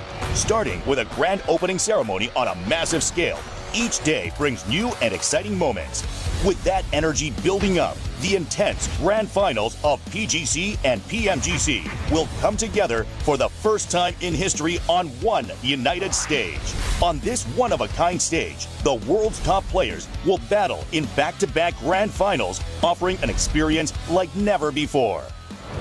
One world, two champions, coming together in a truly historic moment. November 24th to December 14th in Bangkok, Thailand. Come and experience PUBG United to the fullest. We will continue striving to be a PUBG and PUBG Mobile that never stops working hard for our fans. Thank you.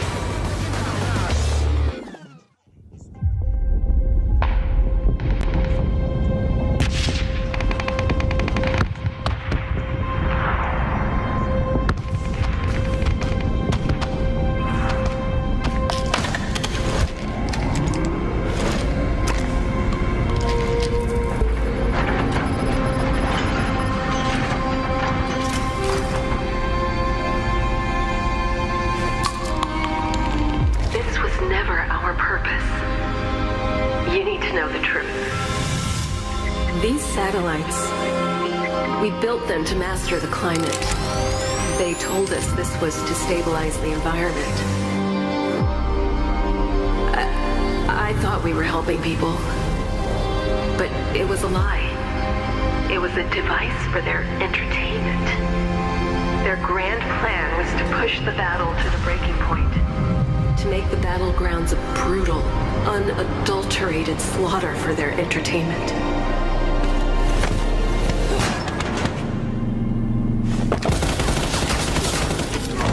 Something went wrong, and the satellites are going to start shattering over Erangel. I don't know how long we'll have, but the weather will turn feral, beyond control. Erangel won't be the same again. Someone has to stop it before it's too late. If anyone is listening, save Erangel. Hello, PUBG and PUBG Mobile fans. Thanks to your passionate, unwavering support, we've been able to grow tremendously on the battlegrounds of PUBG and PUBG Mobile. To give back to our fans, even in a small way, and to present you with a brand new experience of the #1 Battle Royale, we are bringing together PUBG and PUBG Mobile and uniting them under one stage, PUBG United, launching in 2025. PUBG United's journey begins in Siam District, Bangkok, where the tournament will be held this November. Around Siam Paragon and across the city, you'll discover PUBG experiences that you can't take your eyes off.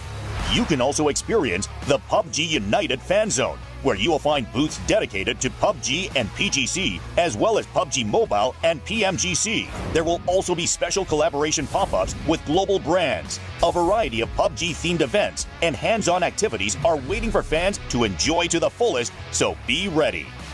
For online fans, a special website will open, bringing together every moment of PGC and PMGC so you can enjoy PUBG United anytime, anywhere. For the first time in esports history, PUBG Global Championship and PUBG Mobile Global Championship will unite on a single stage. Starting with a grand opening ceremony on a massive scale, each day brings new and exciting moments. With that energy building up, the intense grand finals of PGC and PMGC will come together for the first time in history on one united stage. On this one-of-a-kind stage, the world's top players will battle in back-to-back grand finals, offering an experience like never before. One world, two champions coming together in a truly historic moment. November 24th to December 14th in Bangkok, Thailand. Come and experience PUBG United to the fullest. We will continue striving to be a PUBG and PUBG Mobile that never stops working hard for our fans. Thank you.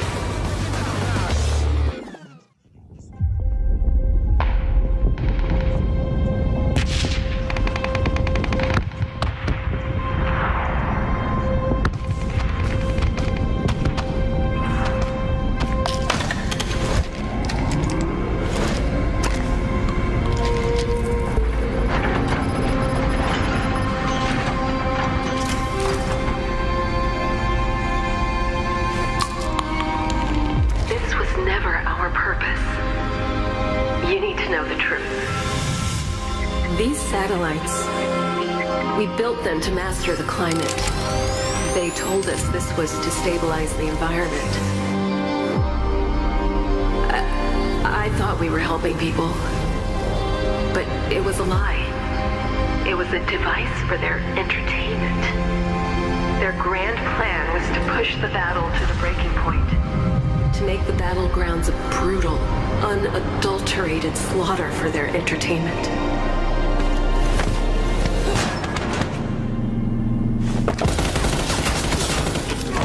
Something went wrong, and the satellites are going to start shattering over Erangel. I don't know how long we'll have, but the weather will turn feral, beyond control. Erangel won't be the same again. Someone has to stop it before it's too late. If anyone is listening, save Erangel.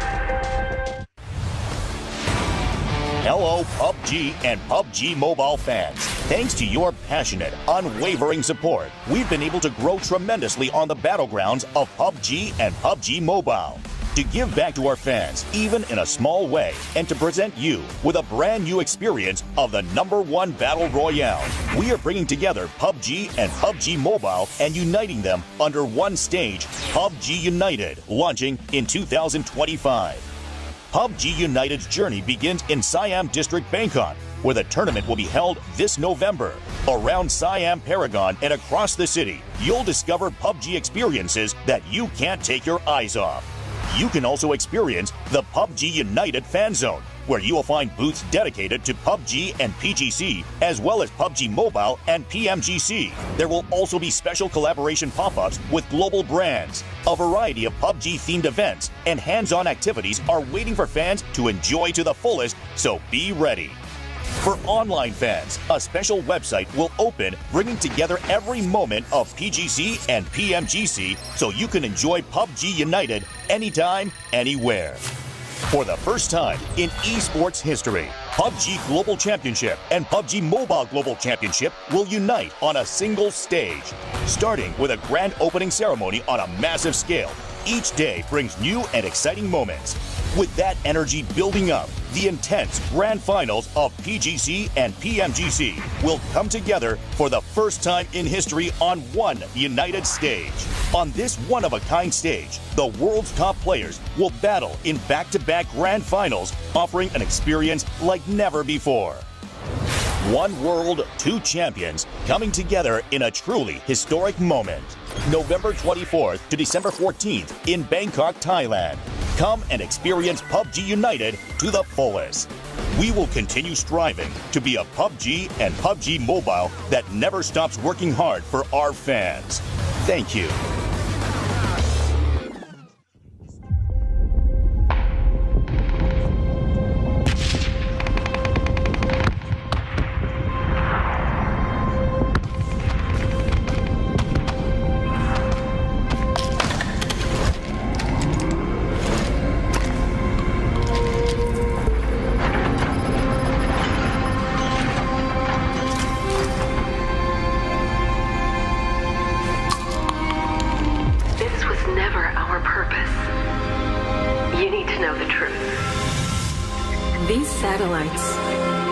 We built them to master the climate.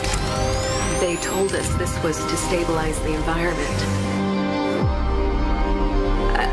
I thought we were helping people, but it was a lie. It was a device for their entertainment.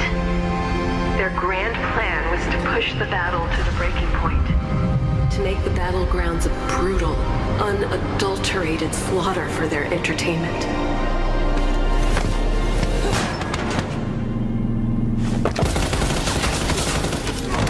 Something went wrong, and the satellites are going to start shattering over Erangel. I don't know how long we'll have, but the weather will turn feral, beyond control. Erangel won't be the same again. Someone has to stop it before it's too late. If anyone is listening, save Erangel. Hello, PUBG and PUBG Mobile fans. Thanks to your passionate, unwavering support, we've been able to grow tremendously on the battlegrounds of PUBG and PUBG Mobile. To give back to our fans, even in a small way, and to present you with a brand new experience of the #1 Battle Royale, we are bringing together PUBG and PUBG Mobile and uniting them under one stage, PUBG United, launching in 2025. PUBG United's journey begins in Siam District, Bangkok, where the tournament will be held this November. Around Siam Paragon and across the city, you'll discover PUBG experiences that you can't take your eyes off.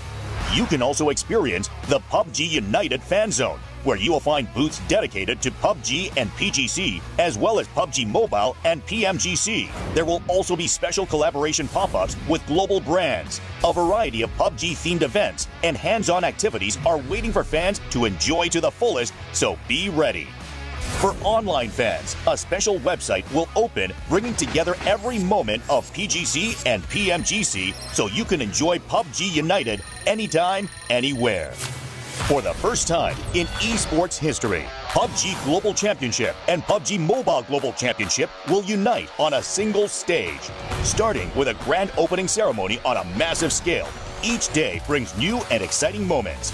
With that energy building up, the intense grand finals of PGC and PMGC will come together for the first time in history on one united stage. On this one-of-a-kind stage, the world's top players will battle in back-to-back grand finals, offering an experience like never before.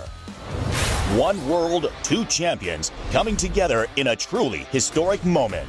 November 24th to December 14th in Bangkok, Thailand. Come and experience PUBG United to the fullest. We will continue striving to be a PUBG and PUBG Mobile that never stops working hard for our fans. Thank you.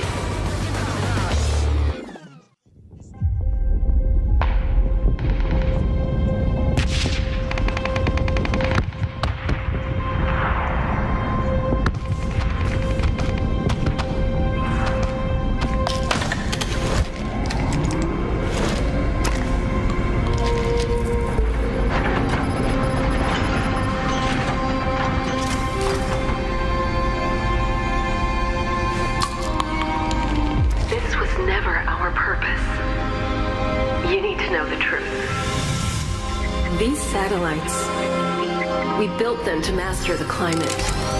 They told us this was to stabilize the environment.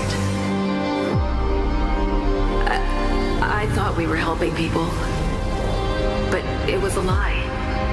It was a device for their entertainment. Their grand plan was to push the battle to the breaking point, to make the battlegrounds a brutal, unadulterated slaughter for their entertainment.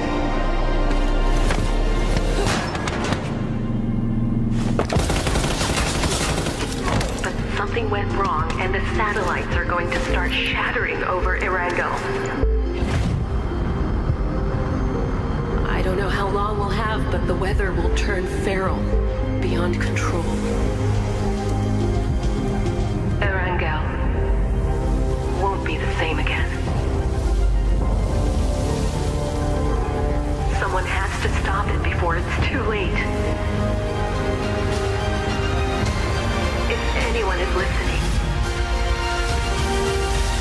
save Erangel. Hello, PUBG and PUBG Mobile fans. Thanks to your passionate, unwavering support, we've been able to grow tremendously on the battlegrounds of PUBG and PUBG Mobile.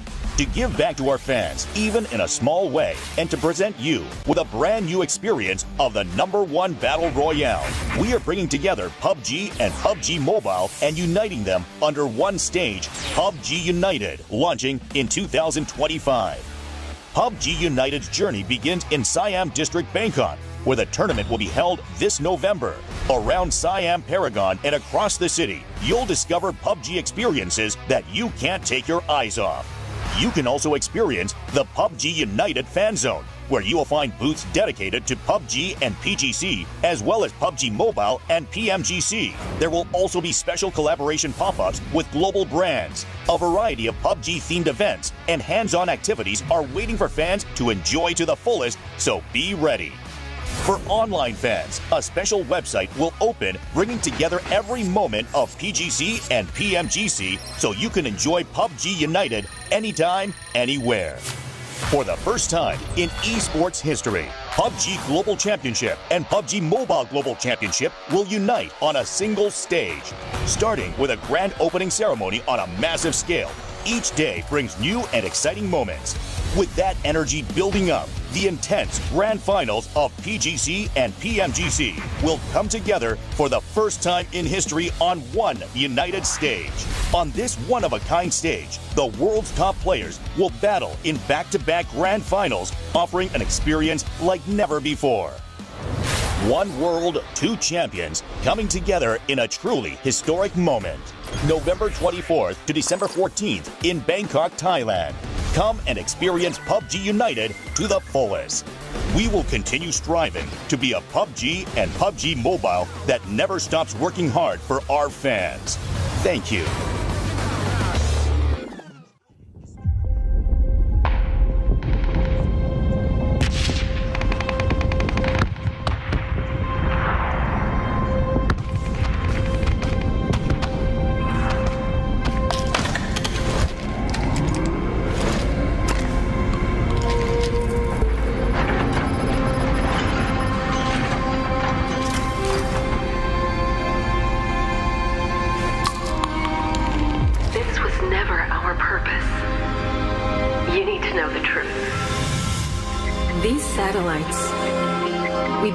To master the climate. They told us this was to stabilize the environment. I thought we were helping people, but it was a lie. It was a device for their entertainment. Their grand plan was to push the battle to the breaking point, to make the battlegrounds a brutal, unadulterated slaughter for their entertainment.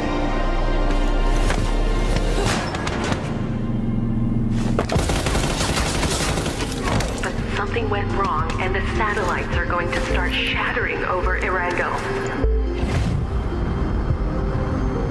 I don't know how long we'll have, but the weather will turn feral, beyond control.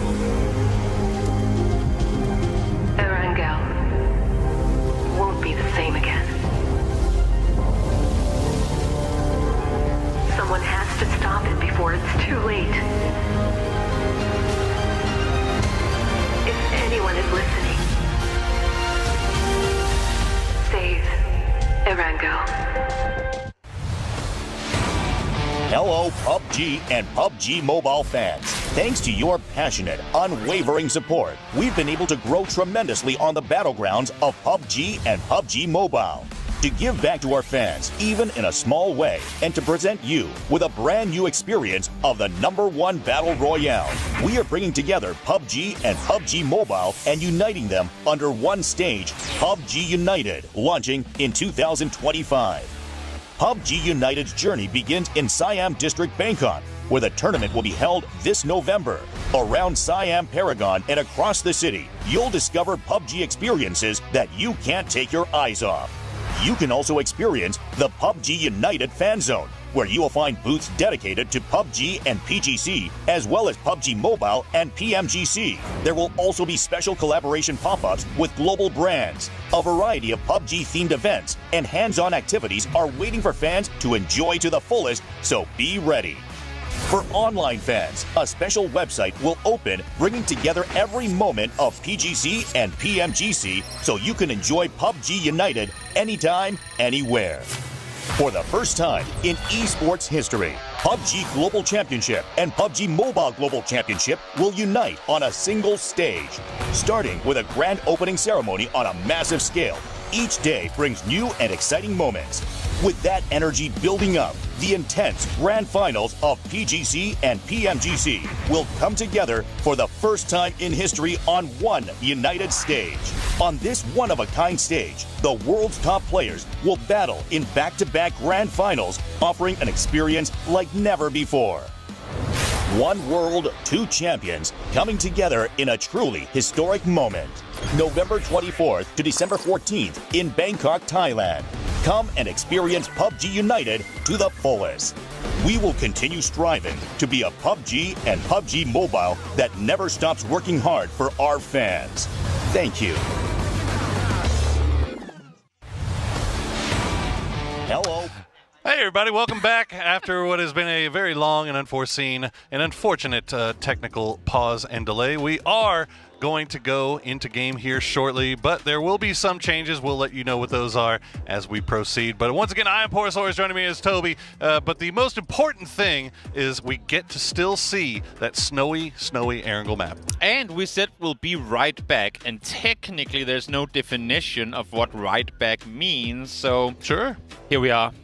It took a little longer than we thought it would, but as you say, we had to make sure that everything was up and running, and fingers crossed, now everything will in fact be in order. Exactly. We can't always control everything, but what we can control is that we are going to get to see that new map mode that we've been so excited to check out. Erangel, covered in snow, icy rivers, and new weapons galore, satellites dropping all over the place, and some fun teams, or perhaps not teams. We'll let you know as we find out. We'll find out, because, we'll find out. And as you alluded to, new weapons, yes, we do have the Blue Zone Smoke Grenade Launcher. Blue Zone Grenade Launcher. I'm not sure what the correct wording of it is, M79 but nonetheless, with the Blue Zone BC shell. Grenade Launcher. There we go. And not only does it shoot pretty far, it sticks on, it pretty much just clips into cars, into buildings, into anything you shoot it at.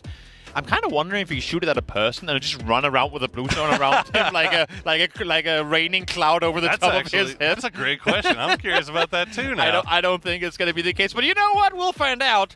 So will these guys as we get into game shortly. Now I do remember seeing from the patch notes that blue zone grenade with the freezing with the M79 version doesn't do as much damage per tick. Mm-hmm. Now it does still do a pretty good amount of damage. I think it's 8 per tick, if I'm not mistaken. But we'll see how it impacts everything. But I think the other thing I'm really interested to see is when BRDMs get involved. Yeah. Shooting that into the side of the BRDM, does it do enough damage to actually impact what's going on there? Will the person have to get out and try to heal up, or will they be able to survive through it? Because normally, we always say you don't throw one blue zone nade, because people just chug a first aid when you're halfway down health, and you'll be fine anyway, so you normally have to spend 2. Issue then becomes, can you find 2 blue zone grenade launchers, or even does the regular grenade launcher work, and then you just swap the ammo from smoke ammo to blue zone ammo?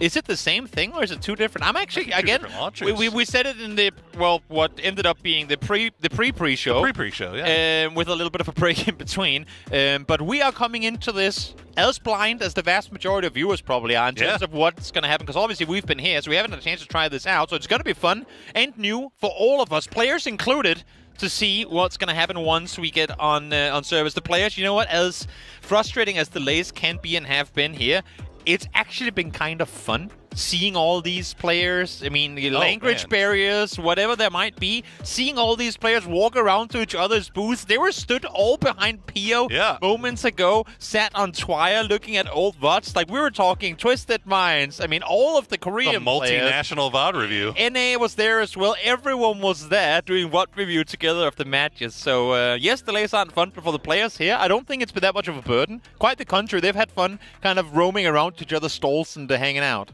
Yeah, absolutely. Getting to kind of interact with some guys that you don't always get to hang out with. You only get to see them once or twice a year, especially unless you're one of those teams like Bagel Pie or Forest. Well, Bagel Pie and Forest that's been to every event. Well, a couple of teams have been to every event too. Yeah. That's not too far out. But just getting to catch up. That is true.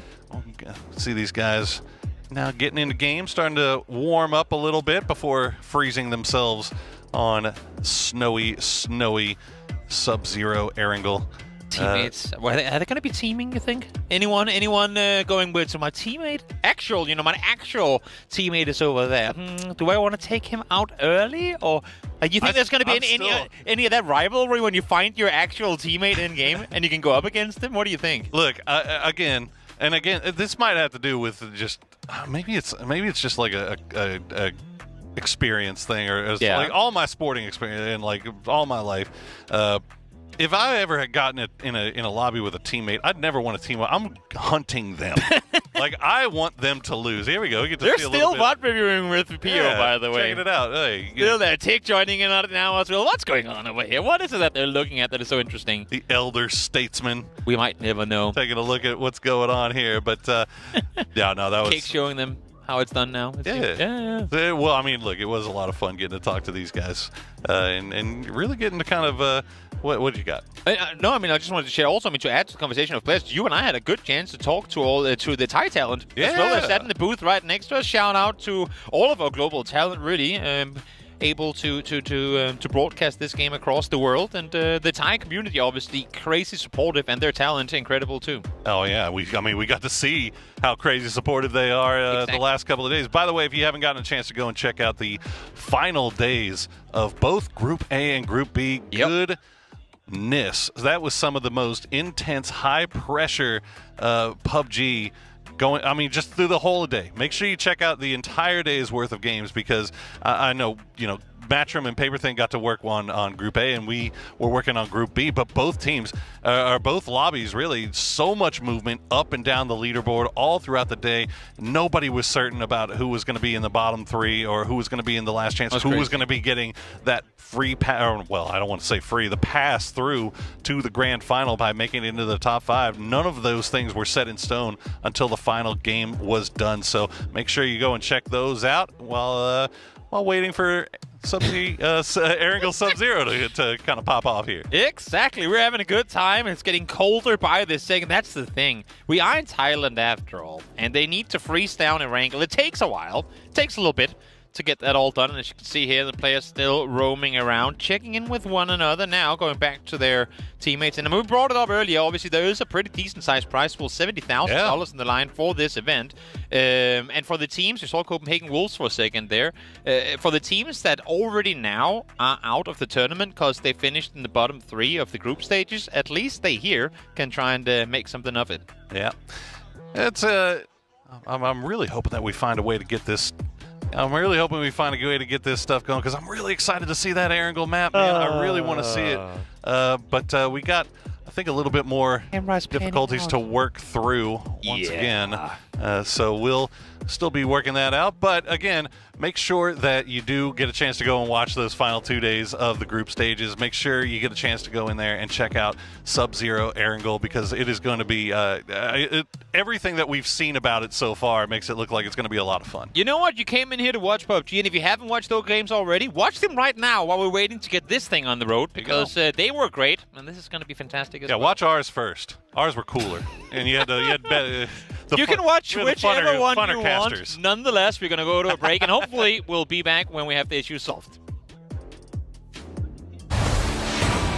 Hello, PUBG and PUBG Mobile fans. Thanks to your passionate, unwavering support, we've been able to grow tremendously on the battlegrounds of PUBG and PUBG Mobile. To give back to our fans, even in a small way, and to present you with a brand new experience of the #1 Battle Royale, we are bringing together PUBG and PUBG Mobile and uniting them under one stage, PUBG United, launching in 2025. PUBG United's journey begins in Siam District, Bangkok, where the tournament will be held this November. Around Siam Paragon and across the city, you'll discover PUBG experiences that you can't take your eyes off. You can also experience the PUBG United Fan Zone, where you will find booths dedicated to PUBG and PGC, as well as PUBG Mobile and PMGC. There will also be special collaboration pop-ups with global brands. A variety of PUBG-themed events and hands-on activities are waiting for fans to enjoy to the fullest, so be ready. For online fans, a special website will open, bringing together every moment of PGC and PMGC so you can enjoy PUBG United anytime, anywhere. For the first time in esports history, PUBG Global Championship and PUBG Mobile Global Championship will unite on a single stage. Starting with a grand opening ceremony on a massive scale, each day brings new and exciting moments. With that energy building up, the intense grand finals of PGC and PMGC will come together for the first time in history on one united stage. On this one-of-a-kind stage, the world's top players will battle in back-to-back grand finals, offering an experience like never before. One world, two champions, coming together in a truly historic moment. November 24th to December 14th in Bangkok, Thailand. Come and experience PUBG United to the fullest. We will continue striving to be a PUBG and PUBG Mobile that never stops working hard for our fans. Thank you.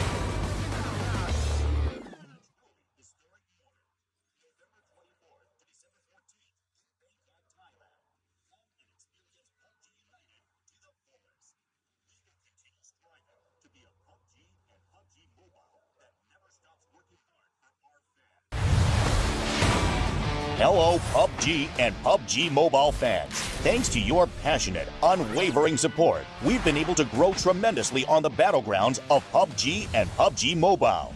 To give back to our fans, even in a small way, and to present you with a brand new experience of the #1 Battle Royale, we are bringing together PUBG and PUBG Mobile and uniting them under one stage, PUBG United, launching in 2025.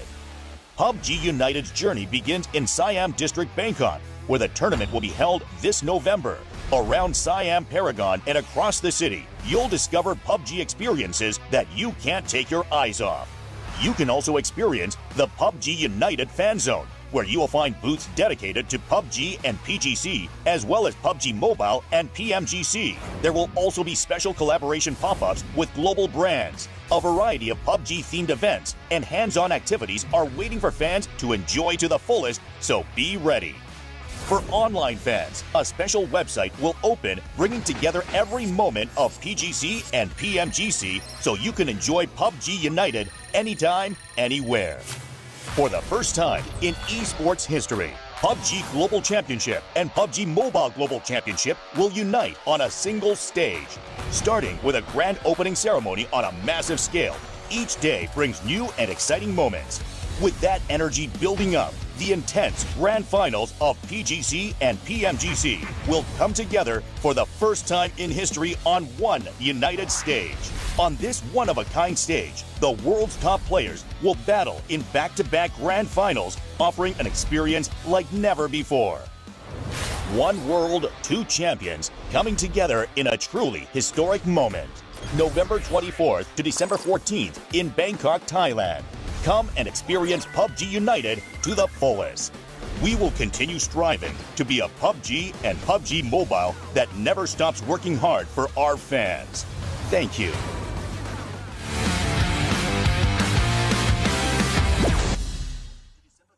Hi PUBG Sports fans, I'm your PUBG Sports guide Annie, and I'm here again with Paper Thin. Hey guys, what's up? So we're finally here again to talk about the year's finale, PGC 2025. Yeah, it was a really great year. I mean, so many exciting events. We had the PGSs in Shanghai to start with 17 Gaming and BB Team taking really exciting wins. And then we had EWC where Twisted Minds took home a huge victory. They were looking great. We go into PGS, into Malaysia, and of course it's Twisted Minds again, winning yet another PGS. Absolutely phenomenal stuff. And then we got a surprise win with Virtus Pro, who really stepped up big for the final PGS of the year. Yeah, so after this Road to PGC events, we now have the 33 teams who will be participating in this year's finale, PGC 2025. PUBG Global Championship 2025 will be held in Bangkok, Thailand in Central World and Siam Paragon from November 28th to December 14th. So this time we will unite PUBG and PUBG Mobile together so you can enjoy PUBG and PUBG Mobile in Bangkok, Thailand. And in the grand final, we'll have PMGC and PGC all together in the single united stage where you can enjoy both PGC and PMGC and the united ceremony. So don't miss out. We have changed the format in PGC 2025. Last year, we had a different start based on the performance on the Road to PGC tournaments, but now it's a fresh new start. We have made the format simple, but giving a second chance. Yeah, I really like this format, especially for the fans. Like, there's so much to be hyped about here because we're dividing everybody, 32 teams, into two different groups, right? So you need to do well in the groups to get that direct ticket to the grand finals. 5 teams from each group go to the grand finals. Then the middle 8 teams from each group go on to that last chance stage, right? So that's another 3 days where those teams are going to battle it out for the last 5 spots. So again, so intense. It's going to come down to the wire for sure on those last couple of days to find out which 15 teams are going to go into that grand finals to join Full Sense, who gets that direct slot. So as you mentioned, we have wildcard team for the host country, the best Thai team, which goes to Full Sense, but this time they go straight to the grand finals. Yeah, this is really cool for them. They've performed really well overall this year. You look at players like Tanadol and Tigger, who have been really, really good in the fragging department. Obviously, Flash is and Belmoth are long stays in Thai esports. So these guys are going to be a threat, no doubt about it. As this is the first time for wildcard team to go straight to the grand finals, I hope this Thailand team, Full Sense, show a great performance in front of their home fans. Let's move on to top 8 teams from the PGS points. Having 3 EMEA teams in first and second, the Twisted Minds and Virtus Pro, we can see how strong the EMEA teams have been in the global stage. First is the Twisted Minds have won PGS 9 and EWC. Yeah, there's no doubter about this team being the favorites coming into PGC. Batulin just talked about it all year that, now that they've got that EWC win, there's only one thing left in the trophy case for them to get to really cement themselves as the legendary team in PUBG Esports. That's that PGC win. So Twisted Minds is going to come in hungry. I can't wait. Next in the second is Virtus Pro, which kind of surprised me winning PGS 10. Exactly. I mean, we're really happy to see Ibiza finally get a trophy after such a long time in PUBG Esports. That was such a cool moment. And clearly, him kind of changing some of the ideas of this team to give them better macro plans has really, really paid off, no doubt about it. They rocketed up the leaderboards these last 2 events. And Corexi as well coming in, really started to frag out for that squad. So this is a tremendous team that is really showing that they are going to be a threat at PGC. Next to go is third, the Team Falcons, which is the most consistent team in America's region. Other than them not qualifying for the finals of PGS 10, it's actually been a really, really solid year. They're so consistent in terms of their game planning, their strategy, their firepower. Across the board, they're such a strong team. It's surprising not to see them in the PGS 10 finals, but I think PGC, there should be a really good chance they get to that finals and are competing for the trophy. Next is Korean team DN Freaks. Thought to be a very consistent team and dominated the regional series in Korea, but they kind of fall behind in PGS9 and surprise the global fans. Yeah, this is another team, I think, along with Falcons, that have a very similar sort of path this year, where you're expecting them to maybe get one of those PGS wins or a win in EWC or something like that, but then they can never quite get there. They just come up short. So I think a lot of pressure on the Freaks to really represent the PWS at PGC and finally lift a trophy after being so close so many times. Next is the Chinese team, 17 Gaming, and they again lifted the trophy in PGS. They are so strong individually, especially Xiao Wu. When he's in those clutch moments, he's always coming up big for the team. It feels like Lil Ghost does a really nice job as sort of that scout/IGL. So I think this team just needs to tighten the screws a little bit, do a little bit better on some of the maps that aren't Erangel, and they can absolutely win a PGC. We know what they're capable of when they're at their best. Next is Made in Thailand, which is the former Forest Natural Gaming, where Kiss showed up in the global stage and surprised all the fans. Oh, this was such a fun team to watch this year. I mean, what a way to make an entrance in 2025. Coming into Shanghai, surprising all of us with their really patient but powerful gameplay where they wait to explode in the late game. Well, hello. There we are. Welcome back. Take that, paper thin. That's what we think of your analysis. Well, we are finally getting ready to get into game, it seems, but we are going to have some changes. Unfortunately, the internet just not cooperating quite the way we wanted it to this time around. So instead of having the 64 players, the duos in the interesting teams, we're now going into 32 solos. Slicing it in half. Everyone lost a teammate. We saw them all brawl it out on stage for who gets to represent their duo. And now it is solos, as you say, 32 guys in. The thing is, they can swap. They only get to play 2 games each. Yes. So they can swap back and forth depending on the matchups they're going into. It's kind of like hard tires, medium tires, soft tires in Formula 1. You'd know all about that, right? Yeah, that's a good one. Who do you start off with? Who do you play first? Well, we'll find out in just a moment. Exactly. Now, we are still sticking on that Sub-Zero Erangel map. However, it's going to be only 32 players. And then what else do we got? We had the Friendship Awards. Yeah, that's a difficult one solo. That one's we're changing that a little bit since obviously there is no friendship amongst solos. So that is now going to become the MVP award. And then we also had the King of the Hill award, which is basically going to be most kills. Whoever gets the most kills, and if they tie, they split the prize. You know what? Easy peasy. That seems fair. Yeah. 6 players will tie and they'll walk away with a great. No, I'm kidding.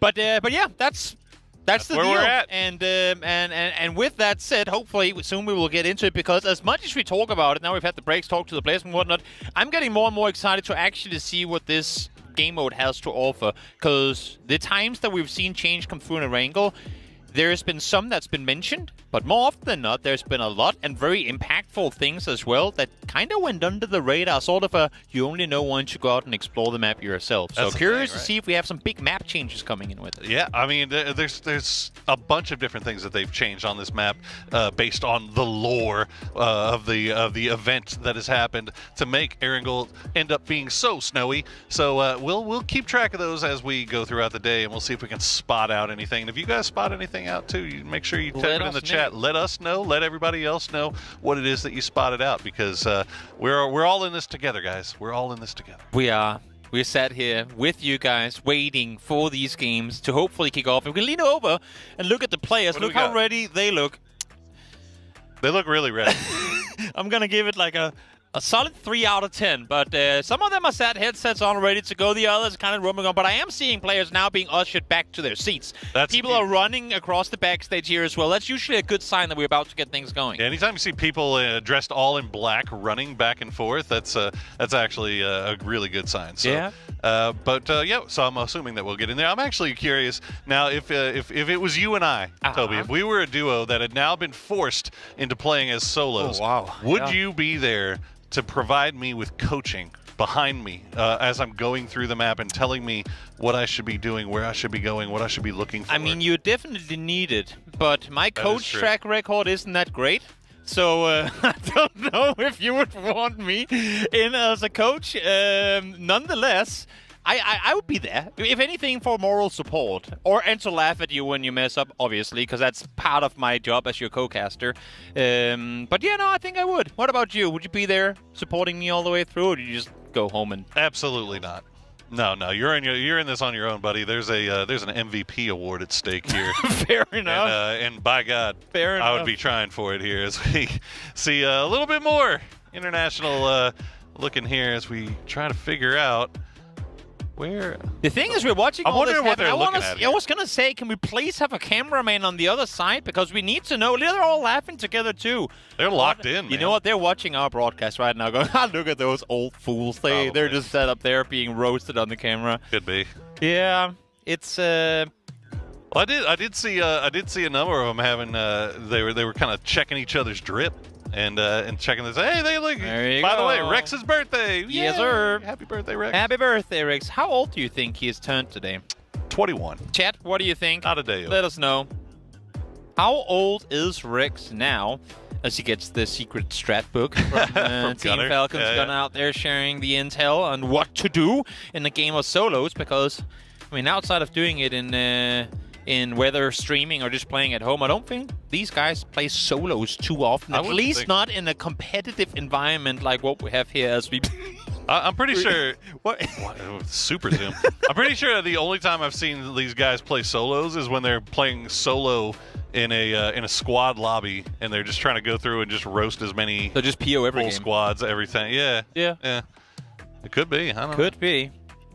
Nixie seems ready. Pentagram boys. Ish. They're starting to high-five each other. Getting those hands warmed up, ready for the games to come. And, yeah. Waiting for this one to go down there. Oh, this is getting more and more aggressive. Seems like GameStart Win is feeling it as well. Guys, I promise. Alongside Petrichor. I promise we're not trying to bait you here, guys.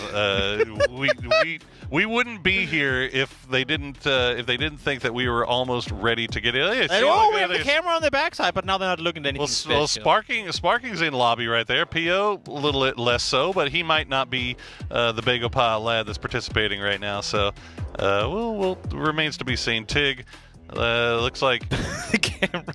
I'm not sure. Yeah, Tig and Trimsy, they got to pick one who's going to go in there. Well, that's what's being debated right now amongst all these duos, is who actually gets to play. So what they're doing right now is they're analyzing Tanvu's VODs and going, is he worthy? How do you pick? How do you pick in a solo tournament? Do you go with Tanvu or do you go with Himas? I mean... It's individual prowess, solo matchup. Himas or Tanvu? Well, I mean, if we're thinking just hypothetical right now, it's got to be Tanvu right now. Tanvu's just been absolutely insane. But I mean, also had the 1,000 damage game in the end. Okay, look, I love Himas as much as the next person, but let's not pretend like that one game is going to be enough to just disregard the entire rest of the group stages. Latsam is out here to learn from the best. I mean, you have a world champ. Oh, we're actually getting some leaks here. They're showing him what? It's replay footage. Okay, we're looking back at the VODs of tournaments past. What is Type up to? Who knows? That is a good question. Just being happy. He knows. He is being happy, it seems, as Nick C still roaming around. He's not been selected to play, it looks like. He's just casually roaming around. Well, that's the other thing, is that they're not sticking with their duos that were assigned going into this. They're going to be going as their own org team. Effectively, yes. So yeah, like for example, Ming Ming, he's going to be trading off games with his teammate that's in here as well. That is Non. So you know, they just basically had to pick amongst themselves, right? So yeah. So, you know, Batu will get one game, and then the next game will have to go over to Example. So yeah, that's how it's going to be. That's how it's going to be. Corexy, you know what? The fact that they're sitting actually getting warmed up now, Corexy looking as serious as ever, it's a good sign. Same thing happening here. Douchey getting warmed up. Best of luck, chilling a bit. Hello, best of luck. How are you doing? He looks very pleased. He doesn't seem too thrilled. Very pleased. Glasses being adjusted for Snakers. Headset on. Active game moding engages. Yeah, I mean, you know what? I'm starting to see that, okay, we're actually about to do this on these phases. Looks like they're getting starting to get into it here. So you see, looks like Rello's going to get the game 1 nod, and Roth will be right behind him supporting as Fex and Michael, no longer teammates, now bitter rivals on the field of solos, the frozen field of solos. Yeah. I mean, at this point, everybody already had their setups all done, so, you know, you're going to end up sitting directly next to an opponent, it looks like. That is true. We were talking about headphones are going in. We were talking about screen peeking before. Imagine now it's going to be even better. We are getting word that we are just moments away from getting into this, so let's hope that sticks true, and that we will, in fact, be seeing this. Because as you're saying, you're sat next to an opponent. Is there a little peripheral vision usage? You know, those screens, they are, unless you're directly in front of them, they're kind of hard to see. So hopefully that won't be the case. And even if it is, who cares? Exactly. Oh, we're getting the classic zoom out of the camera. Does it mean? I love it. I think it might mean that we are, in fact, headed to the snowy Erangel for the first time in PUBG esports history. Oh, boy. If you guys stuck around, thank you so much, first of all. And second of all, enjoy, because we've got the snowy, iced-out plane already crossing in, and you already get to see a couple of unique features just on the overhead of the map here, Toby. Yeah, we get the ice passage making for a third bridge across the Sosnovka down on the southern side there. As you can see, the rivers up between Yasnaya and Georgopol also frozen in multiple areas. And then, yeah, I mean, according to what we saw in the trailer, there should be some pretty big impact hits with where the satellites have come down, both on the melee bridges and elsewhere. Going to be interesting to see how this one plays out now. It's also going to be interesting to see how we're going to keep track of all this, Toby, because they are all the same color. Impossible. And they at least have their team tags, so that might help. As we do see some long droppers here. Do we have any, just right off the bat, solo hot drops? Now, again, keep in mind, there's money on the line in this, guys. So they're not going to probably be too fast and loose. Xiaobai and Xiaopian are both landing Pachinki, it seems, as Batulin stretching school as well. I'm wondering if these players are opting to go back to where they land and loot during like actual competitive tournaments, or if they're kind of just going on the fly as we look to be going melee. First kill come through already, Sparking down and out. Tried to go for the long drop, tried to go for the vehicle, and unfortunately for him, Sozid was ready and waiting. Only 33 I was going to say, how did you kill him with 33 damage done? Yeah, I wonder if he maybe tripped up, but there you go. You get to see Spaceman running across these open fields, and a little bit of snow in there as we're already rocking. Everybody, I know this was one thing they were very excited about. They were ready to rock the Balenciagas. Yep. As you see Spaceman. Give him a chance, Shin. He's giving him a little chance there. He was kind of locked in. Did he actually not see him, or did he give him a chance? He might have given him a chance. Also, should be mentioned, we are playing in third-person perspective. If you were wondering, it is TPP. Just in case you weren't aware. And now Shin is maybe just testing the 2x. Yeah, just looking off in the distance, seeing what he can see. Tackleton driving. Just off to, it's going to be impossible to tell where these guys are on the maps, guys. They are all. Oh, there we go. Hey, it's icy. Oh, but it's not completely icy, and Sozid is going to go ahead and lose a UAS for his trouble, but he is going to find some of that wreckage that we were talking about earlier. Now, Salute going to spot out Maru from Petrichor Road. I'm not sure who that is. Is that Ming Ming? That's not Ming Ming. They turned off the light, so I cannot see my piece of paper. Is it Maru? Yeah, it's Ming Ming. Okay. It is Ming Ming versus Salute. We got our work cut out for us today, chat. We got to figure out what their live server names are, and unfortunately we do have a list, but it's a list of a lot of players. As Tanbu is going to get spotted out by Corexi. Wow. Nice shots from him. We'll take down Mr. Tan Uwu.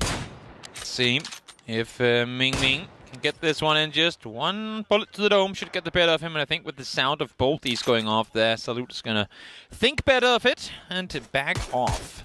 Trying to see who number 12 is. Okay, it's Salute. Yeah, he got behind a nice wall to work with as Maru, or Ming Ming rather. We'll just continue to stick and move, bob and weave, and now Haizaki joining the fun. Yeah, getting kind of sneaking in there from that northern side. You can just see it on your mini-map. I will say I'm surprised. I thought the whole thing was going to be covered in snow immediately. There isn't a lot of snow, at least with where we are right now. But you were alluding to it earlier as well, that when you use your blue zone, something might happen. Well, also, I think the map changes as the game goes on, get further in the game. So we'll keep an eye on it. We'll see. Again, we're learning as you guys do. We are exactly right. We are learning, as well as Corexi is setting up a bridge camp with a bait Porsche to work with. He's going all the way up to the tippity top to sit up here and see if he can get something with it. I'll look down Aska, and yeah, that's gonna be that's Jacob. So wait. Wait. Are we teaming? Wait. What is happening? Guys, it's solos. How are they in the same lobby? Are they sat next to each other? Can we get a referee over there to check that one out? Best of luck in the meantime. We'll waste no time. Go on his bicycle, wrap his way up over the mountain, over towards the west coast, and down towards Prim, where he hopefully will find a vehicle. Issue is, there might be people waiting for him. Salute. Had a Panzer ready. As we now see Corexi go for attempt number 2. I love this from Corexi. Attempt number 2. Oh, maybe not. Third time's a charm. Not this time. Give it another shot. Gotta double check. Are there anybody here? Is he gonna commit to it a third time? Make sure you scare him away. For sure. The car is also right there, Get correct. to see that Porsche in action. Ooh, that's pretty. That's kind of cool. Yeah. What would you call that, like gradient of purple? It's like a lavender, maybe? Lavender? Yeah, that's not a bad shout. I'm not sure what it is in-game. I never unlocked that screen, unfortunately. Aww. But let's see. Escalation making a run for it. Now, everyone trying to make their way, I say everyone, almost everyone, trying to make their way down towards the south. And with a few exceptions, Chan still looting no lean. Not sure why that has taken him so long. Snakers is rotating north over Yas Bridge, going the complete opposite direction of the circle. And yeah, that's where we have it. Here we have some snow. Okay, so further towards the south, it got a little extra snowy. Military got blessed. And we also, as you can see here, it's not just a straight crossing. Especially if you come in a vehicle, there's a lot of chances for you to boop that vehicle off into the water. Sure is. I mean, look, the fact that the crossing is there is pretty cool. There we go. That's camouflage car. That's the green one. I've got that one. Camouflage. Pretty. I like it. Yeah. But yeah. I mean, like you said, you can make your way across that that kind of land bridge, so to speak. And there, and here we go. That's the satellite. These satellites have dropped all over the map, and inside they contain some precious. Oh! You thought it. You thought you had the free fire, and Izaki just popping up and Salute getting sent back to the lobby. Is he gonna do tricks when it's we skipped. It's the one where you can do all these cool mid-air tricks when you do it. A little easier to see what you're doing when you're doing that in TPP. A little bit. For him, unfortunately, we weren't gonna know. And what we just saw there is a perfect example of the danger of playing solos. Go for a fight, stand still for a sec, and you might get shot in the back. No idea. What is Corexi up to? Trying to zip line top of the tower. He's playing his own little mini game here. Yes, he's trying to get all the way up to the top of the tower. It's 4 a.m. They've got Shen. There's 2 of them in a glider. What are we doing here? They are actually 2 in that glider, aren't they? Suspicious. Huh. There you go. Who would have thought? Nice trickery from Corexi. Jumps on up, flies on forward, and misses again. Like, yes, that does in fact work. Oh wait, he spotted out a parachute too. Did see one. Yeah, I think that was who was that? Was that Star? That is Rossiter Jr. Rossiter, okay. Flying across that northern side. All right. Well, Tickleton has managed to make his way into the military base, into the shelter. Corexi just going to be king of the mountain for as long as he can here. But will he be king of the hill? That's the big question. At the end of the day, that is the question. It's Rossiter just taking some time, doing a long drop down, getting to take in the sights. Rossiter came to explore. He wanted to explore. Now he has a perfect chance from way up high to look around. Spaceman and Shen. Spaceman and Shen. Well, I know who's not getting the Friendship Award. Yeah. Spaceman and Shen. Also could be fun if one just pans the other. Doink. And then continues moving forward as Haisagi. He's found an opponent. We have Ming Ming coming in close here as well, so 3 solos getting very, very near one another. Oh, that is bold from Exquilisa getting up on the high ground. He's going to get Haisagi low. He's going to win the 1v1. And Maru, or Ming Ming rather, is going to go ahead and finish him off immediately. So right place, right time there for Mr. Ming Ming. Yep, able to get himself another point. We obviously do not have a leaderboard, at least not right now, as Shen continuing try and see if we can hit anything with the bolt. Not that easy when you're in a glider now. Swaps over to the AR, not able to get him there either. All right, I do not condone teaming whatsoever, but I really want to see him hit that bolty from the glider. That could have been kind of cool. That would have been kind of nasty. Circle 2 has popped. It has. We're going off to the west. Well, what's it look like out in the zone, you ask? Let's take a look at Snakers as you see the outside rim of that vision is getting a little bit frosty. Frosty. Yeah, we are getting closer and closer to Christmas and all the festivities that includes. So a little frosty. No hurt, no buddy. As best of luck, able to take out Diffix. We are now down to 24 players. We are indeed, and now make it 23 as Rello is going to find Zakraken hovering around in that military base area. He's kind of the only one that's in military base proper right now. Sosa about the closest, and he's off in the distance at the captain's house. But look at this. In the blue zone, you see the snow is falling. It's starting to collect on the ground a little bit more here. Why don't we have that on the whole map, though? That might just be me asking big questions, but wouldn't that look kind of cool with the snow on the whole map? Yeah, why not? Looks cool. I do like it. It gives a nice little wintry vibe. Feel. Yeah, well, you see a lot of players opting to just kind of hang out in the blue, come in a little bit later as the Corexy. Yeah, now that we're later in the game, Corexy, the snow is falling on his high ground position. Oh, nice. Yeah, so we'll see if this keeps transitioning as we get later in the game, but you can already tell the difference between what it was at the beginning of the game and what it is now. And Corexy is from Finland. Keep that in mind. He's used to running around. He's in his natural habitat. Exactly. Uh-oh. Minus degrees outside. Yes, I will walk around outside in shorts and a t-shirt. That's the Finnish way. Ming Ming has already got one kill for himself, and looking for number 2 is Sosa is going to find the angle, so Ming Ming might want to move around. Now, Xiaopian going to make his way through, but Type doing a little bit of a casual camp on the coastline. Xiaopian doing a little dancing, swapping in the seats, and he's staying alive for the time being. Yeah, able to do so. Type having to reposition his vehicle. As he's now realizing, wait, there's more people coming in. It's Tosi grabbing around that western side. Are they sat next to each other, Type and Tosi? Oh, you see a lot of bolties. Oh, okay. Well, that's one good thing about getting to play solos, Toby, is you're going to see a lot more bolties in action. True. As we've seen already, that one shot, one kill coming in big time clutch here. Is Best of Luck going to spot out, I think that's Space, who is that? Space Marine. That's Space Marine is Fex. That's Fex. Fex, okay. the Space Marine. There he is. Making his way across the bridge, able to do so without any real competition because there ain't anyone holding, at least on the southern side of it, and Best of Luck wasn't quite in position to do a whole lot when he came around. Oh, Corexy sliding around. Those tires ain't got spikes on him, so making it a little more difficult to drive. Well, you said he was from Finland. But there he has spiked tires. Oh, okay. Yeah.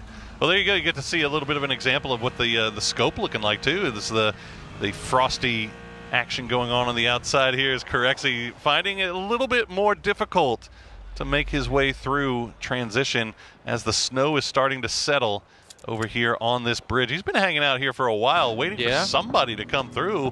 Just nobody come through just yet. Beamy teaching him how to play in the blue. Good thing that you have him as a teammate on your day-to-day as Fex now driving across here. He's going to run into Rello real soon with the additional R's added for extra rage, I guess. It looks like, I'm not sure if it was Fex, but Rello definitely took some damage there. Batu, of course it would. Of course it's going to be Batu finding that BRDM. We didn't even consider that. But also, we haven't seen any blue zone grenade launchers. Sneaky boy. We might see that be impactful here anytime now. Oh, no, Snakers, you can't lose that. But the MP5 reigning supreme as Xiao Bei will secure that hilltop for himself. Yeah, Rello will follow through with his rotation, get down to the crossroads compound as well, from where Boostic is already sat just next door. He spots him. Do a little bit of TPP peeking here through the window. The door will close. Nice move there by Rello. Close that before that grenade came through, but now the door is gone, so you have to make sure you keep sticking and moving as Boostic will continue to play around that Star-Lord. Meanwhile, he's going to have somebody Oh, that's Fex. Okay. Oh, the chase. Coming up on top, but Fex, he wants to take this fight. He's going to go ahead and make his push through. They're giving a little casual honk to each other, and there's that blue zone grenade. The blue zone grenade launcher, and I think that answers our question, too, of whether it's a dedicated blue zone grenade launcher or if it's just ammo you find on the ground and add into your grenade launcher. I think that's the latter, that it's just a type of ammunition that you can add into your grenade launcher. Yeah, you see it. It doesn't last as long either. It kind of pops up and goes away pretty quickly. It freezes on the outset, and now Rello continuing to dance around. Xiaopian doing his bridge camping best here as the 1v1 between Rello and Boostic continues. Yeah. I think for Rello right now being the one inside the building, kind of hoping that someone else would have engaged from outside, but now Boostic has made his way in as well. As I guess 1v1s in this particular case is the perfect, who is the best individual mechanical player. That's what we'll crown probably at the end of this tournament. Ooh. You flashbang sent down, followed by a grenade. Rello with that util work. Boostic is going to be wise to it. He'll drop back down as Fex does get eliminated. As that's going to be another kill picked up there by Ming Ming. He seems to be pretty active here. See if you can find more with it. Boostic gonna wrap the corner. Goes into first-person perspective. Spots him around the side. Oh, able to get him down as well. I think he actually got hit by his own molly for a second there. Ooh, might have. There you have him. There goes Ming Ming. Sosid gonna pick up another kill for himself as well, as the circle continues to collapse on this northwestern side of the island. Still quite a few players out in the blue, but Tulin's doing his level best to do a little running around here, but Tozy, he's got the happy feet. Seems like he does. You don't want to take this fight, I mean, let alone when you're a full team against the BRDM, they can be scary, but as a solo, Tozy's like, bro, I got a bolt. What am I supposed to do about this? There's not much I can do. Yeah, exactly. Songjang doing his level best to keep ahead of the circle as well. As you see, it's freezing up right behind it.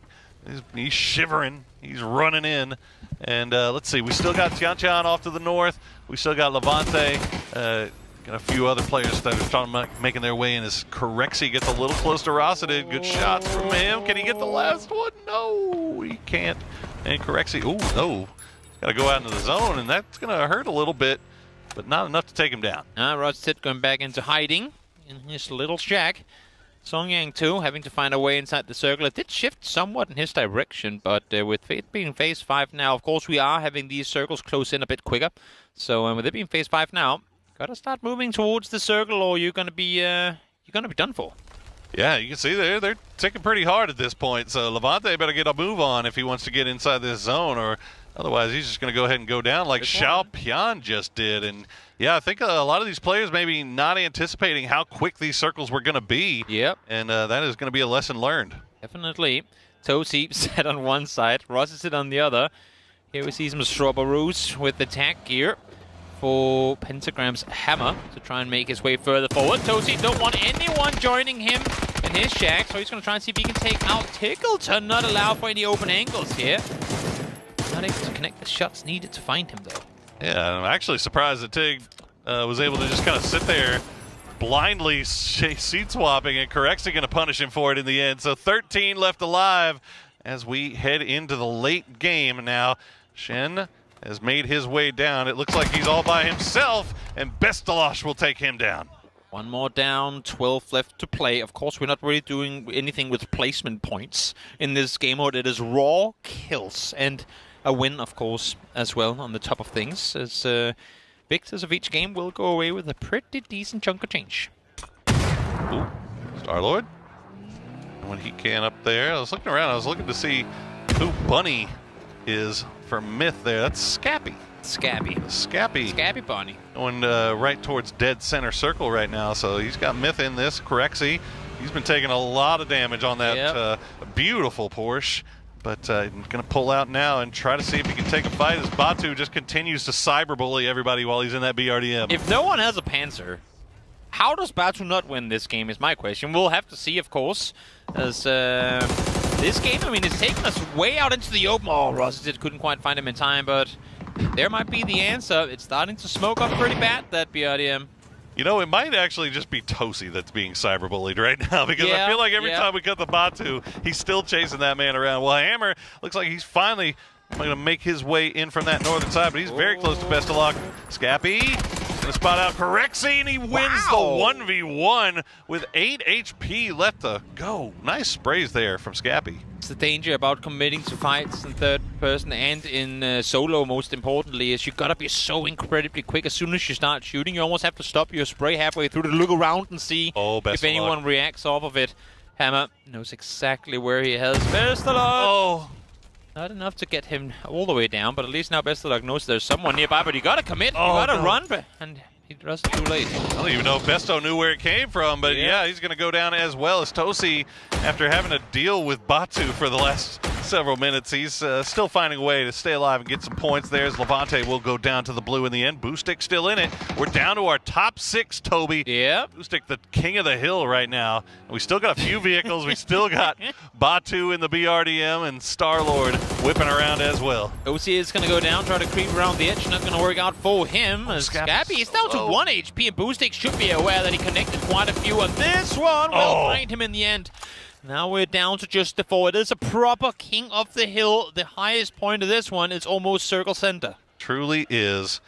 And I'm sure Avenger and James are out somewhere screaming at the top of their lungs. It's a 3-way EU fight for the win.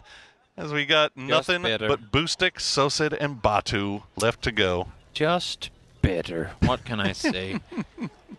Well, Boostic is going to start repairing. I think his vest took a beating on that one. As Batulin's still, I mean, he isn't really in a hurry to go anywhere. Yeah, what does he got to do? He doesn't have to move. He's just vibing out in the BRDM. If there was a Panzer, so would have probably used it by now. So I think I'm just going to sit here and win this game. So there's a heater in this thing. It's cold outside. I want to stay in here. Well, there you go. You get to see the damage done, the kills done. Sosid right now at the top with 5 overall, but only 254 damage. So he's just been Johnny on the spot, managing to catch people while they're not looking. Boostic will spot him out from range, while Batu he's just going to allow this to happen. Yeah, he's going to wait until he sees there only being one opponent, and then he's going to drive over and find him, and most likely come out victorious. But as I said before, we did see that BRDM having taken a bit of damage, so maybe whoever wins from Team Pink or Team Orange will have a chance. You know what? If you're going to get a gun going up against the BRDM, that ain't the worst one you can find. That is a blessing right there. As Batu will, creep just a little bit closer in. But yeah, Sosa with that MG, that is bad news for Batu. We'll see if he is able to deal with Boostic here. Boostic's been pretty dominant on the top of this hill. The smokes are starting to go away too, so Sosa has to be careful about this. Yeah, but you can see Boostic with a high ground advantage there. Can look over the back edge of the smokes. Ooh. Better angle for him. Goes behind the tree now. Force makes recover. But Sosa takes him down and out. Though we give Batulin's level 3 gear, we might as well, because he knows exactly where the shots came in from. So hop on over quickly, grab your level 3 gear. Oh, get a gross as well. And jump on in to your BRDM. And Boostic not going to swap on over.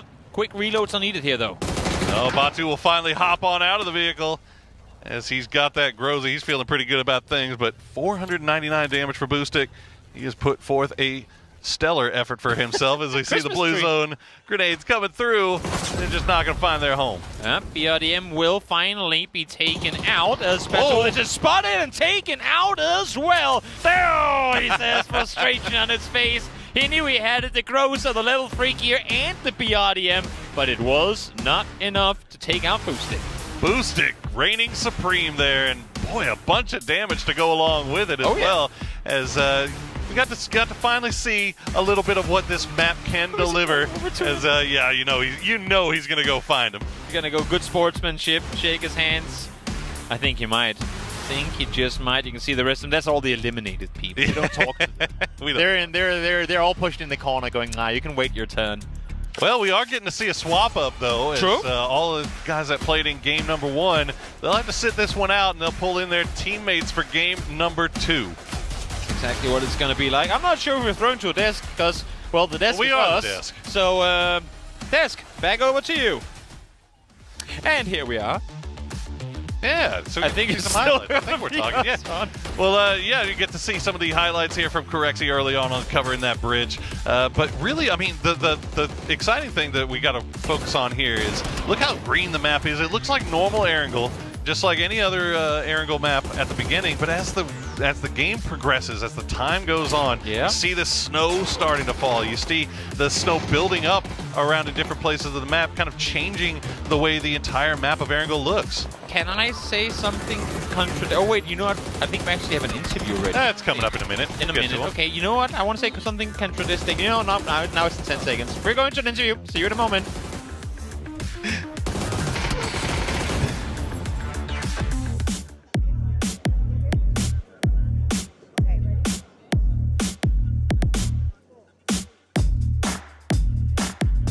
Congratulations to Batun. He is the first chicken dinner for I'm second. today. You're second? Yeah. Oh, he's not the first. All right, so let's start with it. Here, because today is the first map. Okay. So as the map is new, so I would like to ask about the features that is started today. Yeah, so first feature, I felt like when I'm outside of the circle, blue zone, like I felt like cold. The sound of winter. Yeah, something like that. That's the first feature. Okay. So what's the experience that you would like to share with someone who haven't had the experience before? Wear the cold sweater or something. Yeah, weather is cold. Also, blue zone grenade, like this small gun, like but with blue zone, it's pretty interesting to use. You should try. Okay, so as today you're already the first one, right? The chicken dinner. I don't know. Maybe I'm the winner. Yeah, because good for me in this case. You get the interview here, so that means you're gonna be the winner. Okay. Batulins! All right, so here we are. This is the first experience that he shared with us. So let's cheer who's gonna be the chicken dinner for the second match. Yeah. Good luck.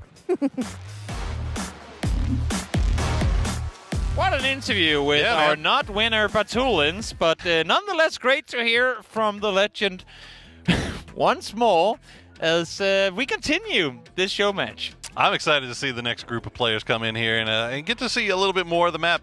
We got to see some of the good features of it this time. We got to see that crossing of the river into the military island. I think the fact that it was on a military island circle to start off with kind of allowed us to see some of the changes that were done on that military base in particular. True.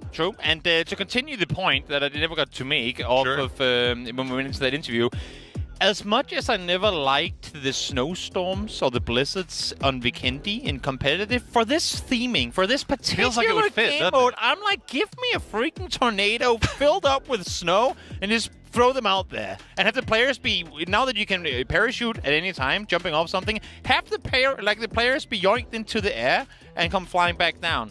I'm all for it. Of course, it's not going to be done for today because, well, the devs are quick. It's not going to be that fast. Get on it. Get on it. You got polar bears. You got 3 more games left. Polar bears, let's tornadoes, get those in there. Snowstorms. Bring them all in. Of course. Whole state exclusively. Why not? Well, I'm pretty sure Boostic won game 1. Not 100% sure on that, but Tulin said he got second. So no, it was a great game. It was a great final at the end there. Now the BRDM play a little scuzzy. Spaceman and Shen doing a little bit of duoing there. We'll have to keep a close eye on them. They're not getting wag MVP. our fingers. Not getting MVP. Definitely not getting that MVP. Not our votes. Anyway. Not from us. No. We stand rules over here, but. I'm waiting. Hopefully, we get everybody into this game and we'll get this lobby going here quickly and show you guys another round here on this snowy new Erangel. It's going to be a good time, no doubt about it. I mean, it's... I'm trying to think whether there are any other areas now, because it was primarily, if not near exclusively, focused in on Military Island. I didn't get a chance to look at the map enough to see if there was anywhere else in the map where like big changes had been done, similar to the ice pathing we have down towards the south. There was out in the fields on the southern side of Gatka a big chunk of snow and ice there as well. So maybe they have added an area into that map. And also, I mean, as we normally see when there are these event modes on maps, parts of them, not always all, because I don't think Erangel's going to stay snow forever, but parts of that structure tends to stay in. So there are those areas around Gatka that have kind of become dull, I feel like, over time. If they now get, just a couple of containers, a bit of a trench here and there, maybe maybe making snowdrifts, making a little fun area, yeah, making a little bit more dippy around that. But you know, I know also that Stallber, I think, has seen or not Stallber. Stallber, I think has got some changes on it as well. Got there in the end. And then one of the bridges, I know we saw Corexy kind of playing around on the bridges, but one of the bridges I know supposedly has gotten hit by a satellite, and there's a big chunk of it missing. Now, I didn't see it really in that first game, so I'm hoping that maybe we get to see it in the second game. So that means that must be then the Milta Bridge, right? Because Corexy was all over the Western Bridge, and there wasn't a whole lot going on there. Yeah. So we would imagine that's the case, but as we said coming into the show, we know we've seen as much now of this map in snowy conditions that you guys have. So we are with you on that one. Yeah, just waiting for the players to get ready. We can actually, I don't even have to look over my shoulder. I can just look into our PGM. They're all stood around whose PC right now? I'm seeing Elrain. Why is... Does Navi really need a coach for solo games? What are they doing here? Oh, they're doing interviews. Fair enough. Fair enough. It's a Hagatori interview. Yeah. You gotta have your social media present in these type moments. There's the players still walking around, getting ready for match 2. And I'm curious to see who's gonna field the lobby, because again, you're only allowed to play twice.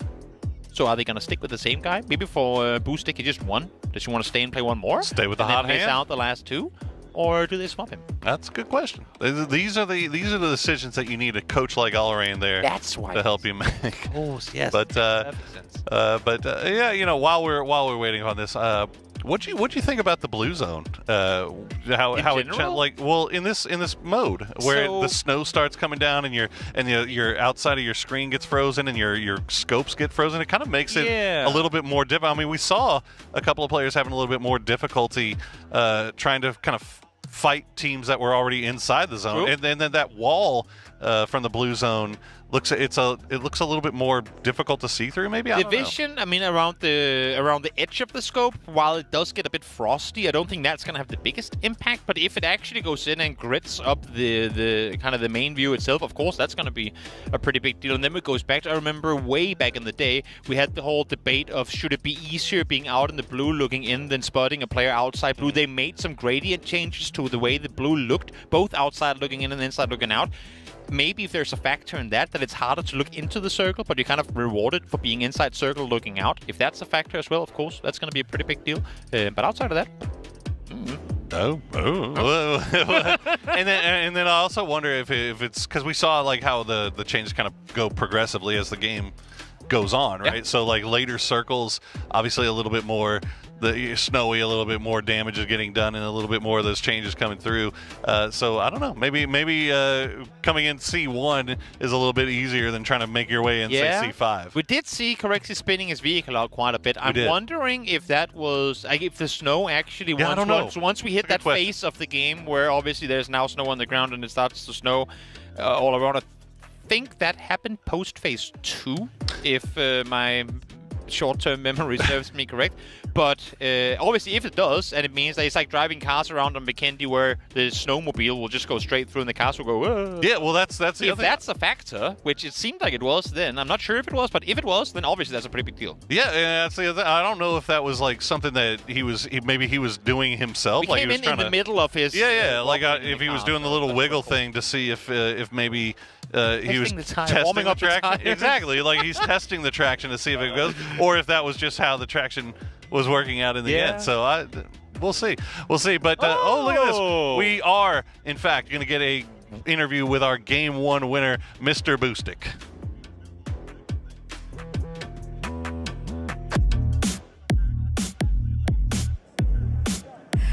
All right. So now we're with a real champion one over here with the first chicken dinner that is Boostic. Whoa, this is a real winner, real chicken dinner. All right, so let's ask him about his experience with this new map today. Можешь рассказать нам о своем сегодняшнем опыте на новой карте? Что ты ощущаешь? Ну, полностью ощутить новую карту я еще не успел, потому что сыграл всего одну игру. Но сама задумка и ранкеля, новый снег, новый лед, вот это все, это прикольно.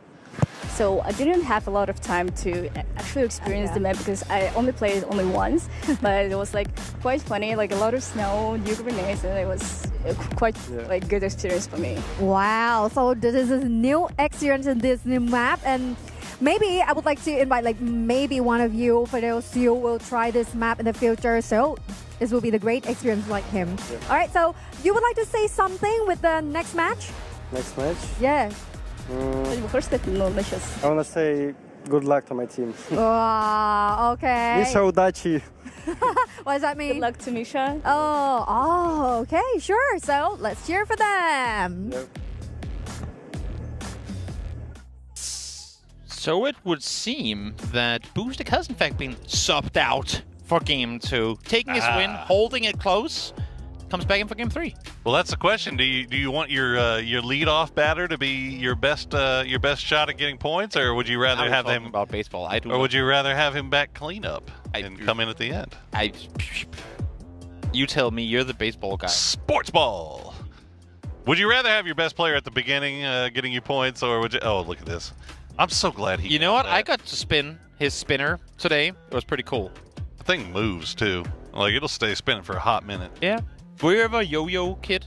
Are they? Is that even what they're called in English? Like the ball on the string thing? Yeah. Yes, a yo-yo is. Is that what it's called? I wasn't sure. I thought it was maybe a weird Danish name for it. No, I don't know if yo-yo is an exclusive Danish name. But no, I had one, and it was one of those things where like every time I would try to play with it, I'm like, yeah, this is cool for like I don't know, 15 seconds, and now I'm just going to swing it around my head like a helicopter because I'm a psychopath. When I was in school, we could do all the cool tricks. There was like all the way around the world. There was the walk the dog, where you spin it real good, and then you kind of take the string off your fingers and just runs away. That's unleash the dog. Yeah, there was a lot of cool ones. I will tell you right now, it does not shock me in the slightest that you were a yo-yo kid. You know what? All of Denmark were yo-yo kids, and anyone saying they weren't are liars. Okay. Yeah. Today I learned yo-yos had a death grip on the Danish youth. Yeah. Oh, there we have the new. There's the substitute for T5. Roger Junior the second. Looks really excited to get there and start playing immediately. Yeah, we get subtitles. I think we desperately want Mom to come get us right now. So Mom, I'm about to play. That could be. That's like the coolest. We have embraced that mode in PUBG now, where when you have player cams in game, just sat with their kid on the lap while playing global championship. Now that's parenting if I've seen one. It's like a football player running around with their kid like strapped on the back, you know. Slightly less dangerous, but yeah, no less cute as we see everybody trying to get squared up and ready to go. Oh, look at her! Look at it! Oh. Got a little Jordan in her. Yeah. Gonna go dunking. I don't have kids, so I don't know what to say here. No, me neither. Honestly. Me neither. I'm just staring. There's something very, I don't know, what's the word for it? Like not mesmerizing, but you can just sit, smile there. Look at a baby? Just happy baby. Something to be said for happy it. Baby. Sure. Happy baby. Yeah. Well, it looks like we're not in any hurry to get in this definitely. second lobby, which is fantastic news. Yeah, we'll sit around, and I could. I'm with you. I'm with you, Besto. Bestalog is right there with you, buddy. Bestalog is so ready for Game 2 to come around. Oh, wait, are we starting? Is Bestalog? Yeah, nope. He's just going back. He just had to lean over. Go. Yeah. So you're actually doing something. Can you tell me if we're? Yeah. Nope. No. I'm just gonna go back in my chair again. So let me ask you, who was your MVP for game number 1? Ooh la la. Not Shen. Because he was teaming. Other than not Shen and not Spaceman. Ming Ming was pretty active in the early game, but again, really it got triggered through the mid game, right? So that's one thing. Early, right? But Tulens, he had a BRDM, so that's cheating. Soset had 5 kills. Soset had 5 kills. And Soset also, I mean, he lost his. He was the only one that I saw at least that actually took the ice crossing. He did fail with his vehicle, but that was kind of cool. So I'm going to give it a tie between Soset and Boostic. Okay. I mean, look, I think you can also you can also make the Ming Ming argument. I think you can also make a oh man, what? I don't want to give it to Batu because they have to be. Then you don't. Then you just don't. I can't. Nope. Can't in good conscience. Yeah. Yeah. I think for me it's a toss up. I mean, Boostic got the win, but Soset got the kills. But Boostic also did like 600 damage too. So yeah, it's tough. It's tough to not go with him. Are they agreeing on the wait? So if Michael is playing, then I shouldn't be playing. This is what Spiro is saying, walking back over to his group. Like, okay, so if he's Evo. RBN and the boys, not seeming in a hurry. Not the cameras on them, maybe they will be. Gunnar also sitting here, getting ready for the games to come. Trying to be supportive of Sparking, who was, I mean, as much as I like to think of him as one of the best mechanical players out of all of Americas, he barely even hit the ground before he was dead. Yeah. He never got to fire a bullet. So we maybe we didn't get a chance to see what Sparking was all about because he got instantly run over. Exactly. So that's super unfortunate. You don't like to see that. We want to see late game Sparking. We want to see all these guys late game. Are we getting into game? Let's go! Still a lot of players standing up. They better get back to their seats as fast as they can. Well, half of them aren't playing, so they can do whatever they want. I don't That's care. a valid point. Look at it. We got a Frosty Plain to keep track of. Back to the game we go. Match number 2, and some change-ups. I don't think it was a rule that all players had to be changed. They might have been. If so, then they just can't play more than 2 games. That's what it is, right? Yeah. So some of them will be the same. Some of them will be new. But nevertheless, here we are for match 2. All right, you see Gustav already just jumping out, going to Comiskey by himself. We got a couple players going to the tippy top of Stallber. Yeah. We'll see if that turns into anything spicy. And if anyone was ever confused, he is Gustav in real life. Just Gustav IRL. Just in case you were wondering. Not the fake Gustav. It's for his hiking streams. He never got to start, but he had to make sure he had the nickname. The IRL stream. Yeah, you want to lock that down early. You don't want anybody stealing that away from you. As looks like Glaz actually. Yeah, Scappy getting a little bit close, but he got the vehicle. He's already on out of there. Lyrics driving around. It looks like Lyrics is going to hit the ground before Lyrics can actually see him. Rella's going to get Lipovka. We do have a little bit of a dust up here between Pio and Hangy and one other over there. I'm not sure. That's 3 men on top of Heather. And, okay, we're going north this time. So cool. We got to see the military base island, and this time we're going to see what the north looks like after getting frozen over. I'm looking at the map feed and seeing if there's any clear changes, and all I'm seeing right now is obviously the river, Rossok River. Oh, look at this. Seems pretty different. And oh my lord, now that is something. That's what we were talking about before, the south of Gatka Farms. Actually, this one's even further, all the way down towards Fairpier. That is definitely a big change up. Yeah, that's not a satellite. That's a whole rocket. Go back and check it out. Yeah. Stop driving away. Observers, at least. Go back and check it out. It's kind of cool. It is kind of cool. But this is what I was talking about. And when we've had these sort of events in the past, not so much in Erangel, but on other maps instead. I mean, the motorbike backflip thing on Miramar that added all the jumps and all the ramps, right? They left that in after that whole Extreme Sport event was done for. So who knows? Maybe we get to keep big satellites on the southern side of Erangel. You know what the other thing that's kind of interesting to me is, and I don't know how to describe this, it's like the lighting is coming from a different direction. And this is to the north of Yaz, right? But it has a different look about it, just because the shadows are coming in from a different angle, and it's kind of cool. It's a whole other conversation, but there is something to be said about. I mean, I remember in early days. Oh wait, if I hold my thought every time 2 players are close to each other, we're never going to talk about anything. That's fair. But there was in the beginning of PUBG, they experimented with, foggy rain weather. There was rain as a whole. There was just overcast. And I mean, we had both sun up, like sunrise and sunset and all that. A lot of different types of day you could play. And a lot of it's still in play, of course. Never liked sunset. No, I was never. I mean, and everyone really were hating on the foggy weather, too, because it was so difficult to play. People just crossbow abusing, like a crossbow and VSS abusing the foggy weather. But I really loved Overcast. Yeah, there was something about it was as if all the details got a little bit sharper with the way the lighting were, and I thought back in the days, and honestly I still kind of do, that it could be kind of cool if the weather could be just overcast. We're not talking about the rain and all the other really big impactful things, but just for the sake of micro variety in a factor that doesn't matter too much, just going into rain going, oh look, today it's overcast, or smaller things. I love the bat wings on the back of the seat of that. Is he gonna hit that bridge and keep going? Is he speed running? Yo, My, oh my. December 12th, dropping knowledge on the kids. December 900 IQ, and then he flips it and dies. No. Well, you know. Look, I already got to see the cool thing. I don't care about anything else at this point. No, it's actually kind of cool. Not gonna lie. All right, who is this?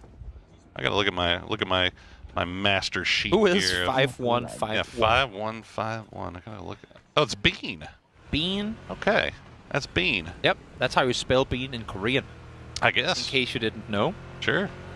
Fantastico is our player number 17, and he has found himself close to him as way up on the northern coast. See, look at the little bat wings on the back of the seat. It's for extra... yeah, get a little power like boost. aerodynamics. Yeah. He can turn on, what is it called? DSR? Yes. Oh, yeah. Like I know what you mean. the Yeah, wing yeah. flap just for the extra speed boost. Is that what it's called, DSR? Not I don't DSR. It's yeah. Something. DRS. Something. It's DRS. There you go. I was close enough. For someone that doesn't really watch Formula 1. Oh boy, yeah. I've been locked in all year, and it's about to get really crazy. Oh yeah, almost no, over I know. though. I've had to tune in now because it's getting so close. Almost over. So, hey, one more. Make sure you watch F1 too, guys. It's fun. Hey, and cheer for Lando. Lando came in and watched PUBG while we were in at EWC. You say watch Lando Norris, for those of you guys who don't know, very, very famous Formula 1 driver. Is actually an avid PUBG player. Yeah. Has played it for a long time. I've seen him stream the game during COVID in particular, where obviously the racers couldn't really go out and race. He was playing PUBG, like streaming PUBG very often. You can still go in on his YouTube, his Twitch channel and find his VODs. There's still videos of him playing PUBG in there. Zera getting baited there by who's Sovereign. Let's see if we can find Sovereign on our little kill list here. I'm trying to figure out who he is. That's Nixie. Okay. Exactly. And there you go. Himas going to take down Hangi, but Nixie will survive just a little bit longer as Gizera is just getting baited by ridge lines here. And oh, that's a Nixie with a bolty. That is terrifying. Nixie has actually played under the name Sovereign for quite a while now. It's on his streams and whatnot. He always, I mean, he's one of the streams that I watch because I tend to watch streams in the morning, which would be in the middle of the night for you, obviously. Course, yeah. But like sit with my morning coffee, tune in, see who is online, and one of the guys who's oftentimes there is Nixie, chilling as Mr. Sovereign, playing ranked games and whatnot. Good times. Good times. Make sure you support the community. Yeah, go out there and watch these guys. Follow all stream. the channels. Exactly. Oh, Michael. Fantastico got that Bolty again, and looks like we were right. You know, we said it last game. Bolty's being a big player in this one since we're playing solos. As Bunny Scappy will take a few parting shots there at vehicle escaping. This is not a bad spot here for Scappy, as he's seeing a lot. But I think a lot of our players, most of our players, actually learning their lesson from game one. Those circles move really fast, so we're seeing a lot of everybody already kind of making their way into C1. Yep. Also, I mean, if you thought this was a difficult area of the map to play in squads and duos, try solos, where you can't really be that many people in each compound or each house, and there ain't a whole lot of them to pick and choose between. That is, if we continue to go down, you know, south of Severny in that area of the map, you're very, very much out in the open, and this is what's going to happen if you stay out there. Eventually, those bolts will connect. They will. It's not often that we get to see these guys play Bolties either, as you see true. Heaven doing a little bit of a peak battle there with Mr. Bean. It's December 12th, making his way up from the south side. We'll just be passing Boatyard, and I got to be honest, I think I'm looking around, and it's kind of a little bit tougher to see the gray, but it looks like we just got Larix, Pio, and one of the boys from 17. Yeah, Xiaowu. Shrimsy is way miles out of the blue. Yeah, he's all the way on the western coast, eating a little bit of blue zone. But other than that, I think that's pretty much everybody else already in zone. I'm wondering where this Porsche is registered. It's on an EU license plate, but it doesn't give us a country indicator. It's a little questions. Misleading. As someone who's really into license plates, yeah, you would be, wouldn't you? Maybe I should know off of it being 3 letters God, this and lighting, 4 numbers. This lighting is throwing me off.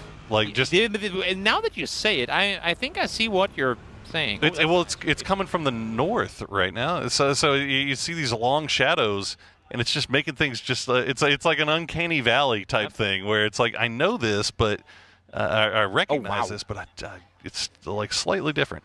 All players almost already inside circle. That's all actually kind of impressive. Love that. Yep. I know. Well, shooting range we go. Oh, that was a bold action shot. Ooh. Fortunately for whoever was in that car, missed it. And not even taking it 15 times? I like staring into the souls of people when I shoot at them. Yeah, you would. All right, Mabu, or Ming Ming, back at it once again, and this time it's going to be a doozy. He's going to go back and forth with that. Was that a smoke or a blue? That was a blue zone, so he's going to force Ming Ming to have to move. So that's it. We could see a little offensive use there for Mr. Adoozy. I feel like I've seen, and I could be wrong because we've only seen it happen a couple of times now, but that blue zone grenade launcher, whenever it goes off, Lurix, are you going to be okay? No, he's not going to be okay. Whenever it goes off, I feel like there's a brief moment where it goes like, kind of freezes solid at the peak of the expansion of it.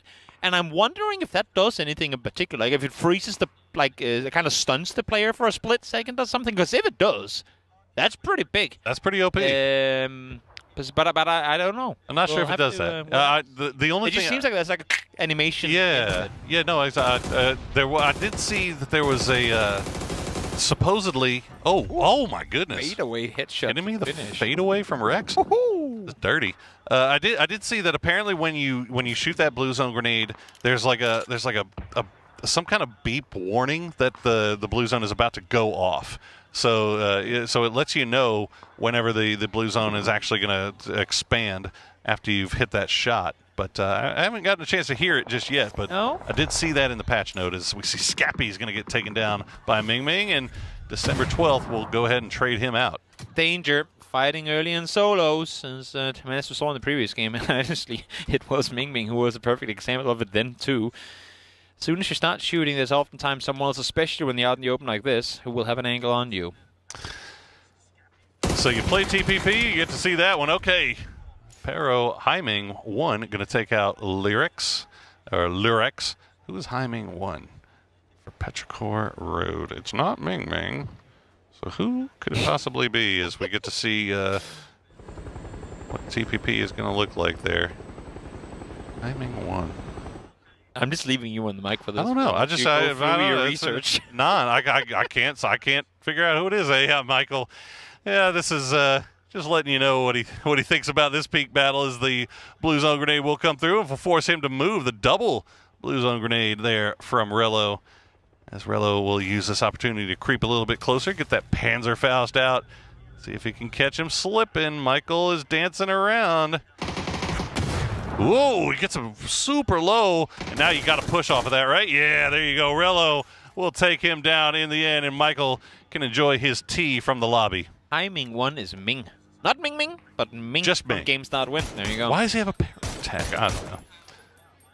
That is the least confusing thing about what we're watching today, Poro. So don't begin to question. That's true. Look, I'm always left with more questions than answers as we see Mr. Nixie just going into the wrong place at the wrong time. December 12th will be there to pick him off. As Xiao Wu now, he gets him super low.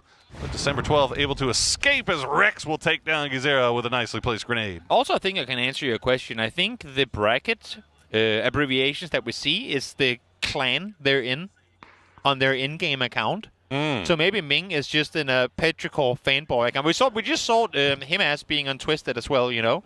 So cross appreciation for some of these players, or maybe I'm in the wrong, and then they just joined the wrong player slot. Could be the observer. Who can say? Well, I can't. DN Gen Pio is going to continue to make his way in after taking out December 12th. I think that might have more. They joined the wrong spot. They were joined the wrong spot in the lobby. But then who's King? King. There's a team called King. That is a grand question. Which makes me go back to the fact that it could just be. Well, you also got Win down there. So. Well, that's Win or Die. That's the team name from before they got signed. Yeah, before they got signed, but they're not going to have a Win tag in this lobby, are they? You're not wrong. So, yeah, who knows? We should know that you can hear of this. They're just making our job just a little bit more difficult as Hakatori is just going to dance around. Or Example. I think that was Example. Now, no, it's Hakatori. Okay, he's got the links. How does Hakatori keep finding crate weapons? He got one here. He had one in the previous match as well. Is he just crate hunting? Is that what's going on? Could be. Hey, if you're in solos, why not? Yeah. Be the play. We still got a couple of guys that are making their way. Shrimsy still just not even entered the zone of play at any point in this game just yet as we see the spooky kitty. I mean, Xiaolu is running from North George. He is clearly not in a hurry to get inside this circle either. He is not. He is not. They're laughing on stage. Pio got killed, and there's literally there's 7 people stood behind Pio just laughing at him as he got killed there. Got absolutely burnt. Okay. Shrimsy in the friendly skies here. As Clories will try to take the long range fight here against Bean. As saw the grenade come through, and I think Bean might have returned it with the blue zone. He did. So we're seeing a lot. The players seem to be using those blue zone launchers quite a bit here, trying to get these guys to reposition and get from behind rocks. Yep. Well, for the time being, you will have him survive, but that's really me. It feels like it's only going to be for as long as that smoke is in play. Also, we're in phase 4, and I'm not seeing it starting to snow yet. Yeah, I said it was going to be in phase 2, but I was clearly trolling. That is true. Nothing has changed. Oh, well, Shrimsy coming in from the friendly skies, taking shots, doing a little seat swapping as he has made it to the top 18, and he has made it to the circle. Hey! Yay, we did it. Hakatori, meanwhile, going to continue to work in just a little bit closer. He's going to go ahead, hang out over there in that waves area. Meanwhile, Bean going to leave his scrap over there on the hillside and work his way on the edge. Does he know that he's got company in that shelter down below him, or is Rossiter Jr. going to sit around and chill? Even if he knows, doesn't know, he won't know before he's already gone down. True. Not a whole lot you can do in that position, as Rex XXXXXX is sat here ready and waiting for anyone coming shooting range way 2 as phase 4 comes closing on in. Xiaowu sitting at the top, currently tied, 2 kills, but does have the most damage in the lobby so far. As he's still running 29 first aids, my man. I mean, he's got the first aid, he's got the heal kit, he's got the EMT kit, he's ready to go. And Glass hits. I don't know what he ran over there, but boy, it did him dirty. As he's gonna have to stop down, and Bean trying to take those bolty shots.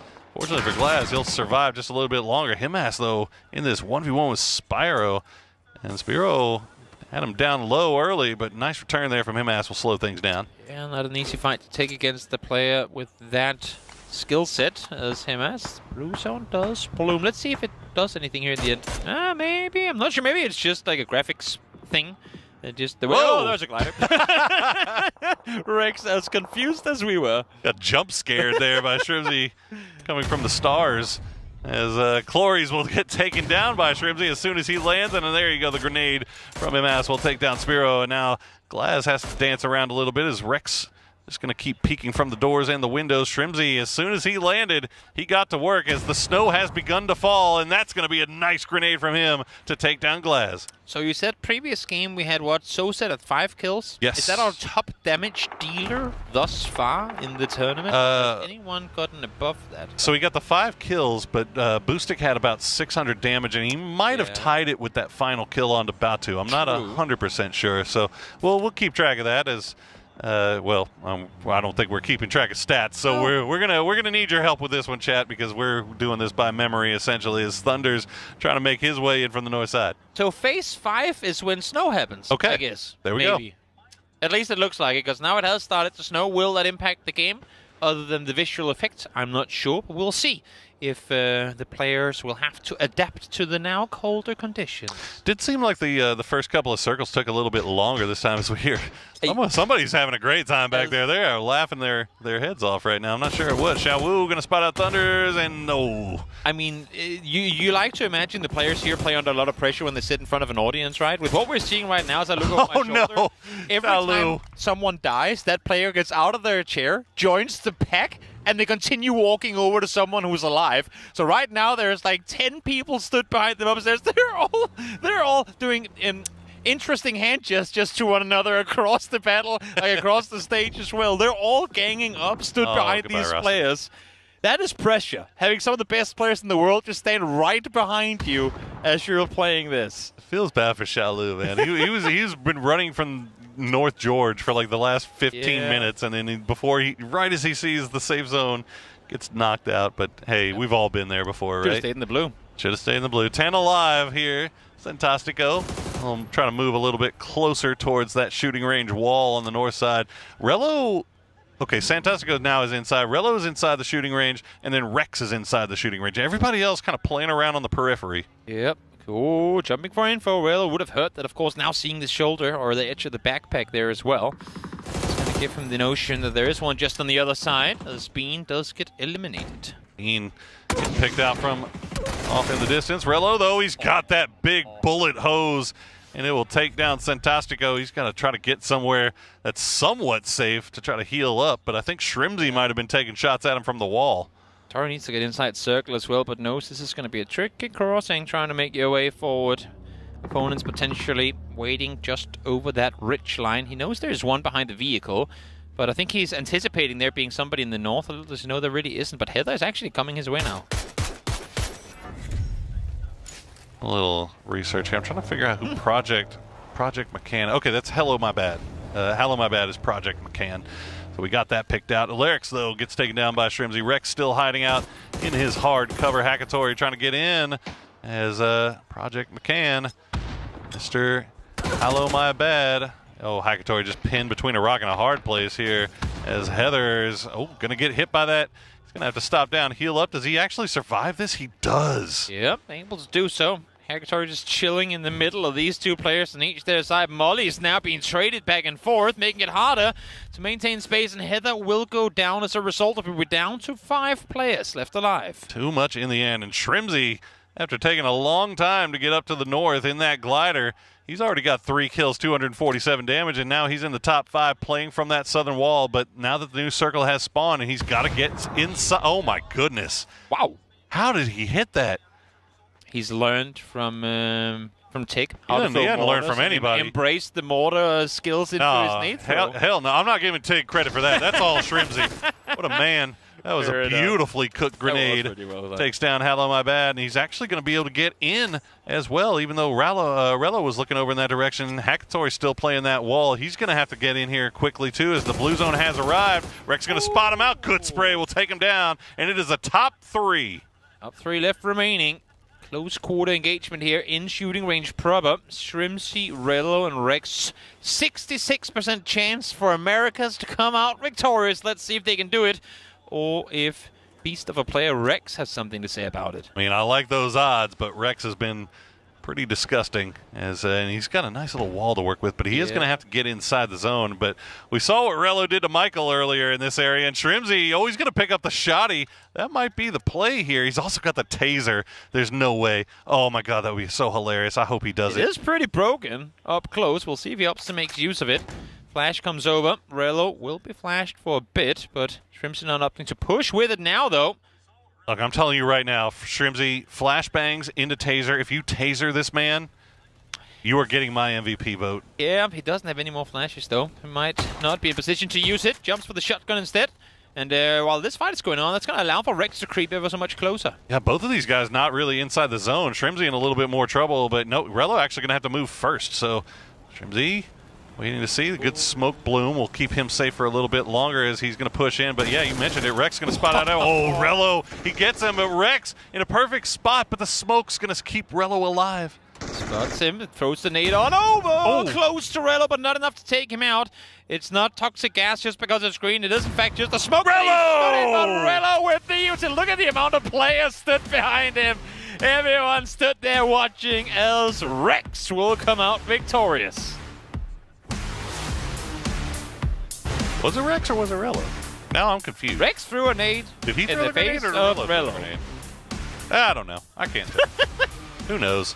What a crazy. I mean, with the interview we had in the previous game, there's I know. no I knowing who was can't wait. I can't even wait for the interview to figure it out. Pretty certain that we did in fact. Why did I lose my brain right there? I got brain fog. Sure. Everything's frosty and cold on Erangel, and apparently my brain is freezing up as well. But we'll give Rex the win. And on his birthday as well. Okay, yeah, he's definitely the winner. My man, a birthday chicken dinner with a good chunk of change to boot as well for Rex. Yeah, we take those, and he did a really good job of holding down that shooting range building there on the south side, or the north side rather, of the shooting range itself. And you know what? Rello, what a performance from him fighting from inside shooting range. Definitely. Not easy to do so either, with the perspective, with the how much open terrain you have on the uphill around you. Very, very difficult to make proper use of that position, but did so with great effect. Yeah, get to see some of the secret chests that are lying around the map there on the early side, as we get to see the king of shooting range, Rello, holding court until the very, very end. And PO able to get something done in the early game as well, but was dealt with to the laugh and joy of half the people in the arena. Started laughing and cheering because he was with a big audience behind him as well as he went down. Everybody was excited to see that one. Nice grenade takes down Spiro.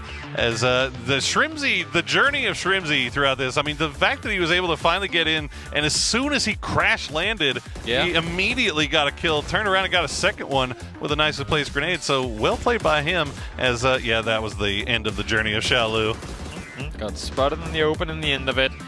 Shrimzy able to get some more done, but in the end was seen by Rello and his big MG. Not a whole lot you can do about that when he pretty much lined up with the top of his helmet over the top of the smoke. That was such a dirty grenade. Screaming. That nade right there. Woo, 104 as well. Just beautiful stuff there as you saw Rex get that spray into Hakatori. Rello took care of Shrimzy in the end, and there was the grenade that finished it off for Rex, as not much that Rello could do. But we get to hear now the interview with the winner. Congratulations to you, Rex! And once again, happy birthday to you. Happy birthday to you. And maybe this chicken dinner can be like a present to you today. Alright, so in this new map, I would like to ask you about the experience that you had. 네, 일단 생일 너무 축하드리고요. 오늘 치킨이 생일 선물이 될 수도 있겠네요. 이번에 새로운 맵 업데이트 어떻게 생각하시나요? 일단 한 판밖에 안 해봤지만 좀 색감적인 부분이나 뭐 지형 지물이나 그런 게 좀 더 좋아진 것 같아서 좀 긍정적으로 생각하고 있습니다. So far, I have just played once, but the colors in the map and the features are updated in a positive way. So I think it's a great change. So is there any features that he like or impress? 혹시 특별히 좀 인상 깊었던 지형 지물이 있을까요? 맵 서쪽에 그 밀밭 부분이 되게 뭐 비행기가 뭐 떨어진 그 부서진 그런 그 부품 잔해들에서 파밍도 할 수 있고 언패가 좀 생긴 게 긍정적으로 좀 생각하고 있는 것 같아요. In the west part of the map, I remember there was a grain. Like the field is really nice. So I think that part was. Okay. So congratulations once again, Rex, and happy birthday! Thank you.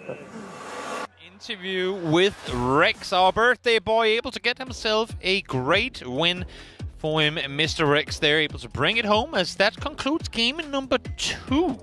Still 2 more left to play according to schedule, and once again, maybe a schwabberoo of some of the players on stage.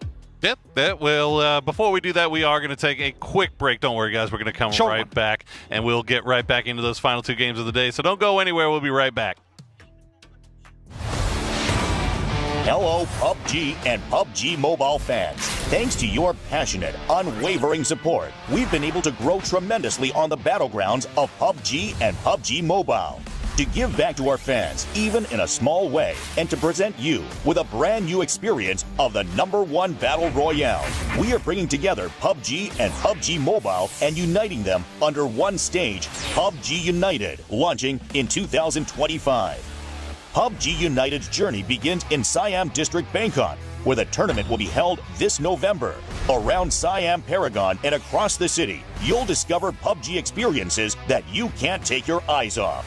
You can also experience the PUBG United Fan Zone, where you will find booths dedicated to PUBG and PGC, as well as PUBG Mobile and PMGC. There will also be special collaboration pop-ups with global brands. A variety of PUBG-themed events and hands-on activities are waiting for fans to enjoy to the fullest, so be ready.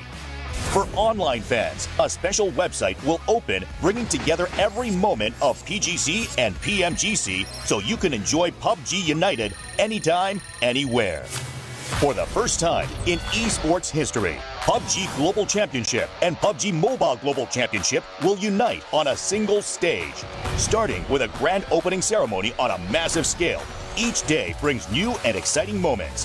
With that energy building up, the intense grand finals of PGC and PMGC will come together for the first time in history on one united stage. On this one-of-a-kind stage, the world's top players will battle in back-to-back grand finals, offering an experience like never before. One world, two champions coming together in a truly historic moment. November 24th to December 14th in Bangkok, Thailand. Come and experience PUBG United to the fullest. We will continue striving to be a PUBG and PUBG Mobile that never stops working hard for our fans. Thank you.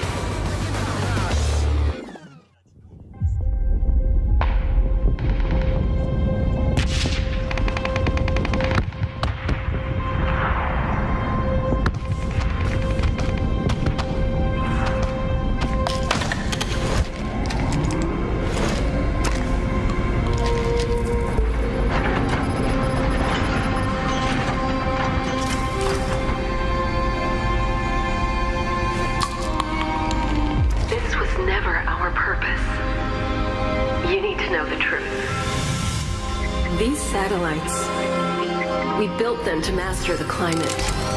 They told us this was to stabilize the environment. I thought we were helping people, but it was a lie. It was a device for their entertainment. Their grand plan was to push the battle to the breaking point, to make the battlegrounds a brutal, unadulterated slaughter for their entertainment.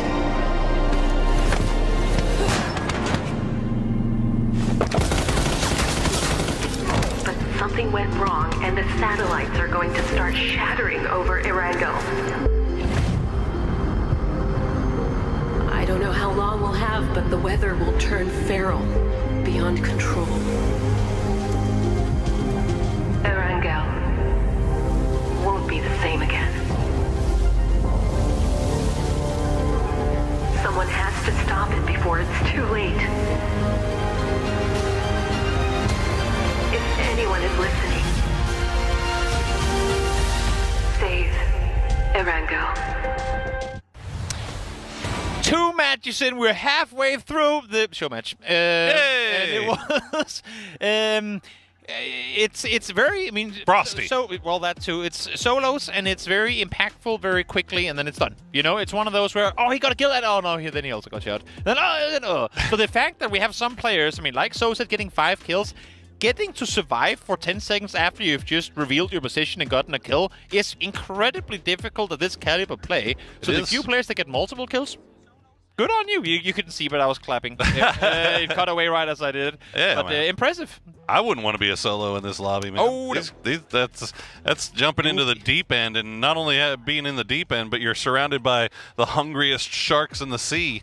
As we get to see some of these guys just getting ready for game number 3. Hopefully, we'll get into that pretty quickly. Yep, sure will. Sure will. Gustav has been benched.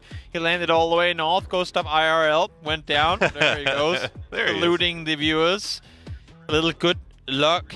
Head rub on Nixie. Maybe get some of his mechanical prowess locked in your fingers. Maybe it sits in his hair. I'm not sure. Who knows? Get a little of that, and then get ready to play. Maybe he's trying to get into his head. There we go. We've reached that point of the day where those are the jokes that we make. Well, in the plus side, getting to see the map. So we're starting to learn things, right? Okay, so snow starts C4, C5 ish. At least it did there. Yeah, I called it phase 2 in that previous game, so maybe it's random. I'm not sure. We need a third game to confirm. We do. Yeah, we do. Yeah. We're also getting to see some of the best players in the world rocking these bolties. True. We got to see the Blue Zone grenade launcher. Big player. The guys seem to enjoy it, and it's not. The grenades themselves don't stick around too long, but they stick around long enough to try to force people out of cover, which is kind of what I think the whole point is, right? That's exactly it. That is exactly it. The players you can see here getting ready, or maybe already are ready. Oh, yep, there you go. All right. Oh, he's getting subbed.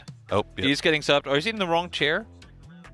Benched. Like, wait, this is not my computer. Just starts walking. That's why we have delays, guys. They get scrambled all the time.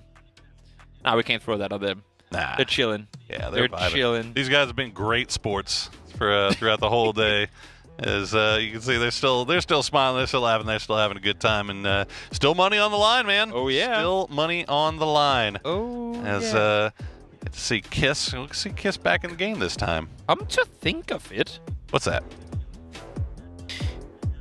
There's one team in this tournament we've barely mentioned at all, and that's because they have yet to participate in it. But full sense, I thought even if they only come in for the grand finals, maybe they'd be here for the show match too. But actually, no, I'm not seeing any full sense players in this sheet. We already have 32. So, well, I mean, that is true, but yeah. So you might get straight to grand finals, but we're not inviting you for the show match.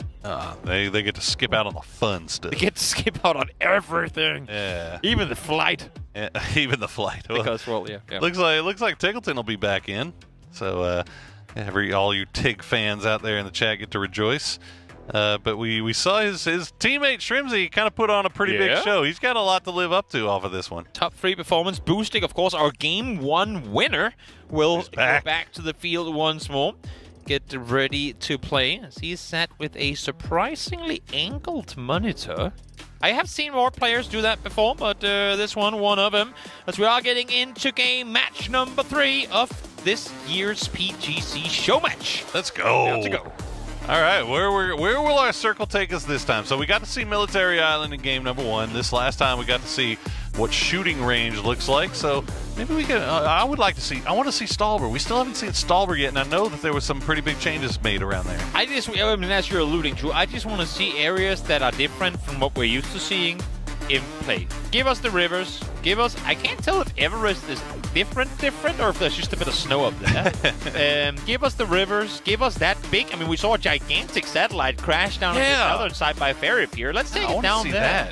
I want to see that because even if we don't go, just send the observer down there and let us roam. We get the space view from up here, man, and you can see how big that thing is. It takes up almost the entirety of those fields. Yeah, but that's what I was alluding to. There is a world where, I mean, because it's not more of a change, that could actually stay in. Even if we go back to there being no snow, maybe they leave part of the satellite in. And that is definitely an area of the map where when we've had finishes there in competitive play in the last couple of years, they've always been fairly predictable. It's always become kind of, well, let's just call a spade, kind of boring. At least I think so. So maybe now adding a little more terrain, a little extra hard cover in the area of the map is it's going to make it more interesting. Yeah. At least check it out. All right, we're going dead center. Now that's a circle. That's fine. I can work with that. I'd also like to see what Boatyard is working with. And another thing is, we saw in the patch notes that the shelter has gotten some big changes because there's apparently a satellite crashed down on it, went through, and is inside the shelter. So I haven't seen anybody stop down and loot around there, but it looks like we've got a couple of people kind of working around in that area, but nobody going to shelter. Not yet. Hate to see it. Not yet. We'll see. Maybe next game. Maybe. The final game. Maybe we'll see it then and there. As Escalucia and his slimy buggy makes his way further towards loot. Xiaobei will do the same thing. Xiaobei going through with the first, what do we call it? Progressive skin? Character skin? Yeah. Hannah, the contender. There you go. Yeah. I could not remember that name, so good job on you. I know. I'm surprised. I'm surprised as you was that I remember. Wait, I remember things. At this point, man, yeah, I couldn't even tell you who won the game. But doing a little seat swapping. Oh, Esquilisa got away with it for a second there, but Snakers has that Ace 32. Got some good damage on there, 67 overall. But looks like there'll just be 2 ships passing in the night. Yeah, passing and shooting at each other. Kind of dangerous. It's a little bit dangerous. Escalucia does get to live. Does get to hit his first set off. We'll get to use this boost as well, and should be all right. For now. For now. Probably won't be all right for the entire game, but for now. Hanging around heaven, which, boy, we got to see some action around heaven the other day. Oh, yes. Goodness gracious. Oh, yes. We had Jameses falling from the sky. It was Pretty wild. Pretty wild Jesus? stuff. Is that his name now? Well, Jesus? all our Jeems were falling from the sky. I thought it was a player Lord, like Jesus, Jeemeses. Nonetheless, that was in fact a crazy first 5 minutes of that match. Hey, we were at heaven, so you know. That is true. You see Levante still pulling around in that nasty-looking whip, 911 with the blue paint job and the black rims. You love to see it. Should cars in PUBG leave dents where you hit stuff? Like, should there be, what do you call it, like visible damage? Visible damage on it? Because all we have now is obviously the smoke, the tires, and, on fire. And exploding, right? yeah. But should you, when you drive, when you hit a tree with your side, just get a big scrap down the side? Would that make people more careful when they're driving their fancy, Porsches and whatnot? Or would they just be even more so, I need the most busted up vehicle I can possibly get? Well, there you go. That's one way to get that achieved. Oh, you don't have a teammate to help you get that one flipped back over there, do you? You can wait for an opponent, just hitchhike. Yeah, I guess if he'll pick you up. It worked earlier for some. You can see he's serpentining through the open field. Unfortunately, nobody's taking shots at him just yet, so John might survive for the time being. Tosi, meanwhile, has Roth just on the high ground, south side of Razak in there. He's going to do a little bit of casual peeking as Tiggleton will take down Tanvu. With the Bolty. Yeah.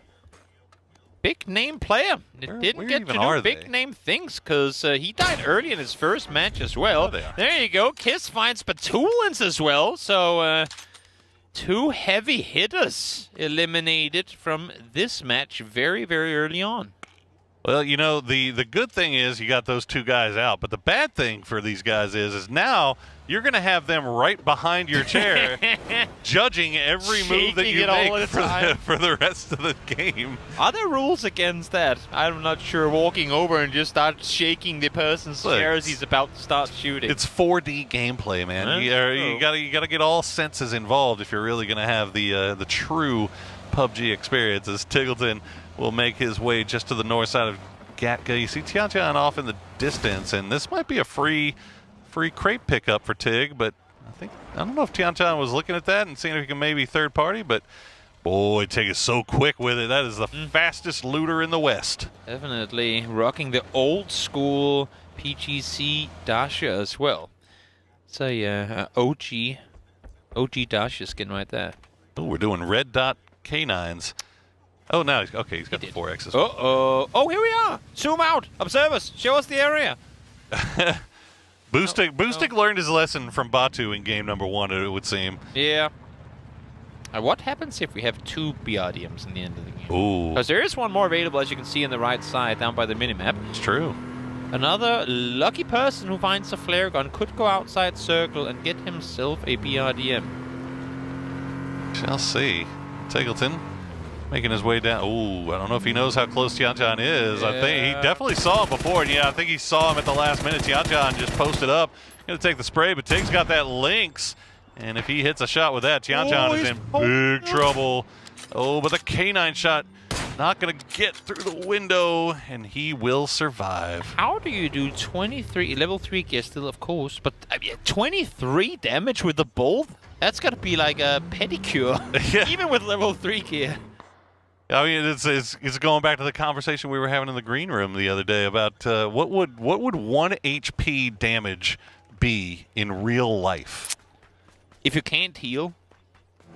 I think that was it. See, I mean, you know what? I'm not gonna quote what was it was said, a very long conversation, a very big argument. Little they accomplished with that conversation and how much they remained undecided. There was a lot of weird things being debated. Look, I'm saying, I thought a mosquito or an ant bite would be 1 HP, but they were saying losing a tip of a finger, that's not 1 HP. But bro, if you got stuck by 100 mosquitoes, would you die? Probably. I don't know. What do you mean? Have you never had one of those crazy summers where there's mosquitoes everywhere? Yeah. I once woke up with 18 mosquito bites on my left arm one morning. I bet it felt like a lot more than 1 HP of damage, It's not like I was 18% closer to death just because of the mosquito bites. So I don't think so. I'm more on Come on, man, back me up, Go down there. Yeah, maybe Chad will back you up. Thank you. I hope so. I think we're more in that area. As we see more snow Stalper. Oh, Spaceman. There's a stylish Spaceman right there. I tell you what. Everybody immediately, as soon as we got into lobby today, everybody got to their live accounts and started buying those Balenciaga outfits just to be able to run around and look dripped out of control. Purdy Curdy, meanwhile, he is a man of taste and style rather than fashion. And therefore he wears. Exactly. Dinosaur costume. It's just as everyone knows. Yep. Let's see. We do have a few guys still out in the blue zone, too. Yeah, we go north. River, we get to we do get to see the river. We get that island now becomes a little bit more interesting, doesn't it? Because you can just kind of freely make your way over. We'll keep an eye on that. You say freely? Well, freely, yeah, free. I might actually prefer to swim. yeah, you might be able to hide from the shots a little bit safer there. As Tiantan going to give a little horn honk. As I think that was Star-Lord off in the distance taking the shots. Boostic just kind of, well, he's taking his time. What does he got to worry? He's got all the time in the world. He doesn't want to bring in his BRDM to the circle before there are no Panzers left. I think that's the main concern right now, right? Probably because you have a Panzer, if you want to make use of it, you got to wait until late game. So sad. Roth, not too much more he could do with that one as he falls out. Absolutely worked. Oh, fluky. Oh, come on. Bolty from the sky, please. Please let me see it.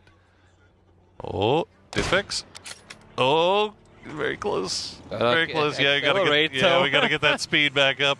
2 shots, about all you're going to hope for here. Oh, no. That's not the time to slow down on the bridge. Hammer. Oh, he couldn't get the second one. Almost. Two kills now for Tig already, though. Yeah, climbing. Trying to get up that leaderboard as Type gets taken out by Tozy. Oh, yeah. Dangerous business driving into a compound when you're in solos. You just never do know. Well, Spaceman will finally land. Snaker's going to pull right up, and Shen is waiting. He's looking in the wrong direction, but it doesn't matter. He will get the knock, or the kill, rather. We don't even have to worry about knocks anymore. Snakers is down. Can I ask a random question? Absolutely. Because that would be the first time I've ever done that. Other than what does 1 HP damage in real life? Yeah. So I just came to wonder, because I've never seen this happen. If 2 solos playing a 1v1 in the end of the game, and one of them throws a C4, and they both explode, who wins? Ooh. We must do this for science. Okay. The dribble flip, the quad flip. Oh, he almost stuck the landing too, Fix. Going for some sort of X Games achievement. But in trouble now. Good thing is, the 2 players shooting at him a moment ago decided to shoot at each other. Oh, who's going to be better? A Space Marine versus a Space Man. Oh my God, Purdy Curdy gets sat down, and Space Man proving that he is the one to be feared. Actually, it's going to be Tosi that gets him in the end, but Spaceman has a nice little compound for himself, and best of luck.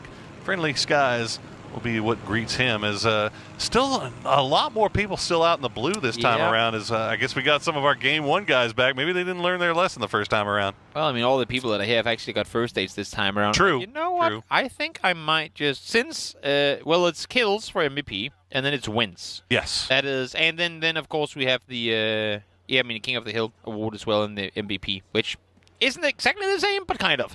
Most damage, most kills now, or most kills rather. But I got to tell you, Boone, Boostic driving around in that BRDM, he did have 5 kills in the first game. Yeah. But you're not going to get a lot of those kills if you're just going to stick around in the BRDM, are you? We have an issue now. What's that? We have snow in phase 3. Oh. I no longer know when it happens. It's out. So it's out in the blue zone. I think maybe the snow in the blue zone. No, he's inside circle. Is he? He's inside circle. Oh, he is inside circle. Look at that. Yeah. So first it was phase 2. Oh, look at that. Then it was phase 5, and now it's phase 2, or phase 3. I no longer know when it starts. Fresh presence they're getting. Songjang and Escalisa will trade back and forth. Songjang coming out ahead right now, and he will get the dub in the end in that 1v1. Esquilisa going back to the lobby. We're down to 20 alive as we've got some aerial combat taking place now. Danger zone. Danger zone. Instant instantly comes into our head when I see 2 gliders meeting mid-air. We'll see if they're going to opt to continue that potential fight, or if they'll just leave each other be and enjoy sharing the skies together. Fluky a little bit lower in the sky. Yeah. Than Bestalosh. So Bestalosh had the prio on the shots down, but Fluky still focusing on the ground, taking shots over in that direction. As Shen will defend his cave like a bear out of hibernation. He's checking the zone out, and then he might see somebody as well. I think there's a few players still running in from that direction. ATC called Fluke. Was like, we need you. Could announce it. 1,000 feet. There's Pattern's too full. much, too many planes in that altitude. So Fluke actually he got one. Sky high. Yep, able to find the first one. Hammer gone down, and wasn't a bolty though. I don't think it counts. Run it back, Fluky. Okay, I didn't know that was the case, but fair enough. Fair enough. Only bolts count. Heard it here first. There you go. Yep. That's the only one for cool points. Ah, yes. That's all that counts. Yes. Well, yep. Fluky and Besto still squaring off in the unfriendly skies there as the new circle does pop, and it will go off to the east. So still a number of guys off to the north. Now Salute still hanging out on the lower side of Saverny. Xiaobei still trying to make his way in. Kiss, he's still got that Lynx. He's trying to be. He's using these bullets sparingly, but the peak battle with Songjiang is. Oh, Fluky. Such a difficult shot. I just wanted to happen so bad for him. And I want it to be on stream when he does it. Yeah. We all know it's going to happen off stream. Of course. And for all the observers for not being on him for 25 minutes straight as Tickleton spots one in transition. That's Kiss, but he's allowed to sit behind his US for the time being. See a lot of vehicles running around in this circle. Yeah. A lot of players trying to do the seat swap. And a little bit too bouncy that time for Tig. Is Fluky going to get knocked low? Yeah. Oh, your time in the skies are done. Where are we going then? Where do you go? Yeah, as you said, he's where is he? He's on the very north side, so I guess he's going to go into the compound, but Kraken's already in the other one. So Fluky, you better be careful about how you push in here. Kraken. Oh, he's being sneaky boy. Yeah, he better. No reason not to. If you're Fluke, you have to anticipate that there's someone in this building. Oh, right? yeah. We went away from it. Every building, if you play solos, you know, every building's got somebody in it. You would have to imagine. I would love to go back to that just to see if, how he actually approached it, because he jumped in the bathroom, but come on, stayed put for the time being. How do you miss those? Left. Oh, it's through the smoke. Okay, so that makes a little bit more sense. We'll give him a little bit of credit for that one. Nice grenade from Jacob. And Tiggleton goes down. That's what he gets for misses those. Yeah. Through the smoke. Through the smoke. Yep. But Kraken's got his puppy dog ears listening for any movement. But it looks like Fluky is just going to go anywhere. Yeah. Oh, he's got the... They're outside circle, so they might actually have to go somewhere. Yeah, I think that might be the play, throwing the Doritos on out there. But Kraken's just waiting for him. And any moment now. Oh, boy. Yeah. Oh, he... Got to go somewhere. Hear him. Did he? Oh, Nate? Yeah, I think they're TPP peeking this, and yeah. Oh, what a nice bounce there. Yeah, okay, as a Kraken, the game is up, man. You got to get on out of there, but that blue zone is ticking so hard now. Yeah. Phase 5 ain't a fun place to be, especially when you have an opponent right next to you. So do you commit to the heals? Do you go for the aggressive play here? Seems like Fluke is opting to go aggressive, but then repositioning, jumps out the window with a sort of an hit, not able to find the kill. How did he not get that kill with the shotty? We swapped perspectives a little bit quick there. I kind of lost track. And Fluky, yeah, he's going to have to heal through this. The Kraken gets through, but Xiaobei will spot him. And if Xiaobei is looking in the same direction, he might get two for his trouble. Bestalock playing around on the hillside. Jacob immediately running once again. And we'll avoid going down to that grenade as Xiaobei still with that bolty in hand. Now he's going to try to spot out Corexy. Bye-bye, my tire. Bye-bye, Who needs tires? Overrated. Yep. Down they go, and down Tian goes. We're down to now 14 players left alive as they all do what they can to try and find some cover, sit behind it, and watch out into the open fields. Yeah, I keep seeing Sosa pop up in the kill feed here. He had a great first game. Oh, no! That's what you get. Yeah, don't just sit there and repeat the same angle over and over again. And now Kiss. He's got. Come on, you hit this. You hit. Don't let the deployable shield come up. Oh no. Yes. Oh, you hate to see it. Fluky does go down in the end of Shen. Another bolty at play. Songjiang will dance around the rock and try to avoid the grenades from Spaceman. Go back. Try to heal up here a little bit. Level 3 helmet gone. But at least he had one, because that was a bolt straight to the dome. Oh, yes. I'm going to miss another one. Spaceman getting so low. Kiss already 400 damage. But just not getting the final hit. Oh, it's Boostic. It's Boostic. How does Boostic get that with the links before the grenade exploded? Boostic, I believe. Wait, did Correxy just molly himself? But bro, it's solos. You can't deny points here. I'm not sure exactly what happened, but I'm hearing laughing from the stage, and I think it's Nixie laughing, and he was sat next to Correxy. So something probably went down. Not sure exactly what it was, but Sosid popping off here. 6 kills, 500 damage. As you said, 5 kills in match 1, really running for that top award. Bro, Sosid might be our king of the hill here if he keeps having this kind of performance. That is not bad work from him. 7 left alive, so we'll see if he can add to that total. He's got the whole south side of the circle really still to work with here as Sungjiang and Shen will trade shots across the way, but both of them are going to have to move. Shen going to be the first one as that grenade. Oh, yeah, that's a little bit short. Oh, Boosting. Actually getting out of the vehicle here to peek forward, but then back into the safety, the comfort of the BRDM. Just took out again. There's a BRDM and there's a Lynx, so dangerous weaponry to get to work with. One more bullet should do it, and he does find Shen. Got bodied, though, by Shen on that.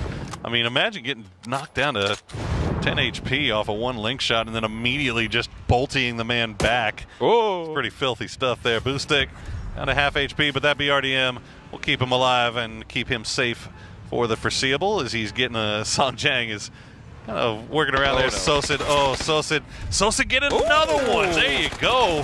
Sosid just adding to his kill total. Yeah, Boostic in that vehicle down to half HP, will be less than that now. Dark smoke coming out of the back of it. And Boostic, I mean, 1 game 1 against a BRDM, so we'll see what he can make of this one. I mean, this is 2 games in a row. We got Boostic and Sosid in the final 3. This time it's going to, or final 4 rather. Diffic's still alive inside the compound. Just missed him as Jacob coming in from the northern side. And has he gone unnoticed? I'm not too sure, but Boostic, that's going to be the end of that BRDM. Forcing him out is the explosion going to do pretty significant amount of damage here to Boostic, and importantly, he's outside of zone right now. And you can see Jacob's already setting up. He's got his deployable shield. And that was smoke? I was listening to smoke. Yeah, it was a smoke. Okay, I was listening to see if that if there was a beep from the blue zone grenade, but no blue zone grenade to be found on that one. And Boostic will just smoke Jacob off and not allow him a free peek. That's the thing, right? You got to isolate the angles and trying to take the fights on the other side. That's exactly what he's doing here. Jacob, in the meantime, will use some of that blue zone weaponry to try and see if he can dislodge him, and it works for the time being, forcing Boostic back, kind of edge peeking through the smoke here. Oh, but he's been seen, and Sosid takes him out. 8 kills for the Na'Vi player. Almost 750 damage as well. Sosid just running through this. Now Diffix finally having to leave his compound. He's already got a kill and a couple hundred damage for himself as well. That grenade might be good. Ooh, Jacob just on the side will stay alive. Yep, shots fired now once more. Jacob still level 3 gear to work with. 3 vests as well for Diffix and more than plenty util too. That nade is right on the feet of Sosid. And once more he falls in third. So now it's a 1v1 battle. Jacob versus Diffix. Oh, that's a good grenade to start things off. Jacob staying alive, but he's going to immediately reposition. Smart move from him. Not sticking around in the same place. Yeah, let's go over here and try to heal up. Only 60 damage. 1 kill for Jacob so far, but he now finds himself fighting for the win here. Diffix, though, has a nice little ridge line to play with. He ran on that eastern side and actually got inside circle with it too, so really, really good timing, and not only the repositioning, but also knowing exactly where to go for it too, because Diffix, as you can see, has to creep further forward, has to get over this ridge line, and I don't think the first tree he's going to get to is actually inside circle either, so he needs to continue from there on, and Jacob, knowing this, is just going to wait. He does have a couple of smokes, though, so that'll start things off. He'll pop the first one. Jump peeking. Oh. Yeah, Jacob. Whoa, Jay, there it is! What a spray, and that's going to be the win for Jacob in the end. Takes down Diffix, and that is a massive W there for the E-Arena Fragger. But man, what do you say about Sosid? He was just farming that game. Haven't been able to claim any wins, but taking a lot of dog tags down with him. As he goes down in third here once again, but plenty of damage done. All right, we got 3 games down now. We still got 1 game remaining to play. And so we get 1 more match winner to find after, let's see, who do we have so far? We've got Batu, we've got Rex, and now... No, not Batu. Boostic, Rex. Boostic, Rex. Batu. Everyone thought he won. He did, yeah. Oh, well, yeah. But game, we have Boostic, we have Rex, and we have now got Jacob as well. All right. Well, one more winner left to be decided, but let's throw it over. I think we have an interview coming up with our. Oh no, wait, we're going to see highlights first. So we'll figure that out. We're figuring this out as we go along, Chad. Don't worry about to the desk. Yeah. Hi guys, welcome hey, back to the desk. And yeah, here we go, ready for the breakdown of this match we just saw. And as we've been saying all day, it has been a bold action favored game mode and surprisingly many linkses. A lot of links. I don't links. What's links in plural? Linksies? I'm not sure. Nonetheless, oh, there you got the flip from Vex as well. Surprisingly many bolts and links in play here. We also got to see a little bit about the river there as well. So, you know, we thought it was frozen over, but it looks like it's just frozen over at points. So you can like make your way through, but if you don't hit it right, you can definitely also find yourself in the water. Oh, so, yes. yeah, more. I mean, this has been the best part about today, hadn't it? Just seeing all these guys rocking these bolties. And we've seen some disgusting shots. This is making a bit of a comeback with the continuous nerfs of the DMRs in competitive play. But here, of course, the vast majority of players opting to go for the single fire and being successful with it. Yes, indeed. Oh yeah. Even the observers thought he was going to win. They had a cameraman there ready and waiting already. Yep. Don't mind me. I'm just writing down my MVP vote for that. Whoa. That is Well, we do have an interview with a winner now, so let's hop on over and hear what they have to say. And we're here with Jacob. He is our third chicken dinner winner. So right here, I would like to ask him. So maybe it's gonna be in Thai first. ถามก่อนเลยจ้ะในแมปใหม่นี้เนี่ยมีประสบการณ์อะไรใหม่ๆที่เราอยากจะบอกกับเพื่อนๆที่ยังไม่เคยเล่นบ้างไหมก็คิดว่าน่าเป็นระเบิดบูโซนครับผมไม่ใช่ระเบิดปืนครับปืน เป็นปืนบูโซนที่อยากจะแชร์กับเพื่อนๆSo I just asked him about the experience that he would like to share to the fans. For those who haven't played this map before, it is the blue zone gun that you should try it. แล้วก็มีรู้สึกว่ามีฟีเจอร์อันไหนหรืออะไรที่เรารู้สึกประทับใจในแมปอันใหม่นี้ไหมก็คงคิดว่าเป็นสะพานที่แตกหักแล้วก็แบบหลุมอะไรเพิ่มเติมเยอะขึ้นครับผมโอเคเป็นที่เล่นครับโอเคนะคะ So I just asked him like is there any impressive thing or anything that he would like to notice or just share about. So the first thing is about the broken bridge and the second is about the hole on the road or something like that he impressive and he can remember about that เอาล่ะแล้วสุดท้ายแมตช์4มีอะไรอยากจะพูดหน่อยไหมจ๊ะก็ฝากเชียร์พี่โฟด้วยครับผมโอเคนะคะ so for match 4 so please cheer for 4 ก็ยังไงเป็นกำลังใจให้ด้วยนะจ๊ะ congratulations ยินดีด้วยจ้าขอบคุณครับ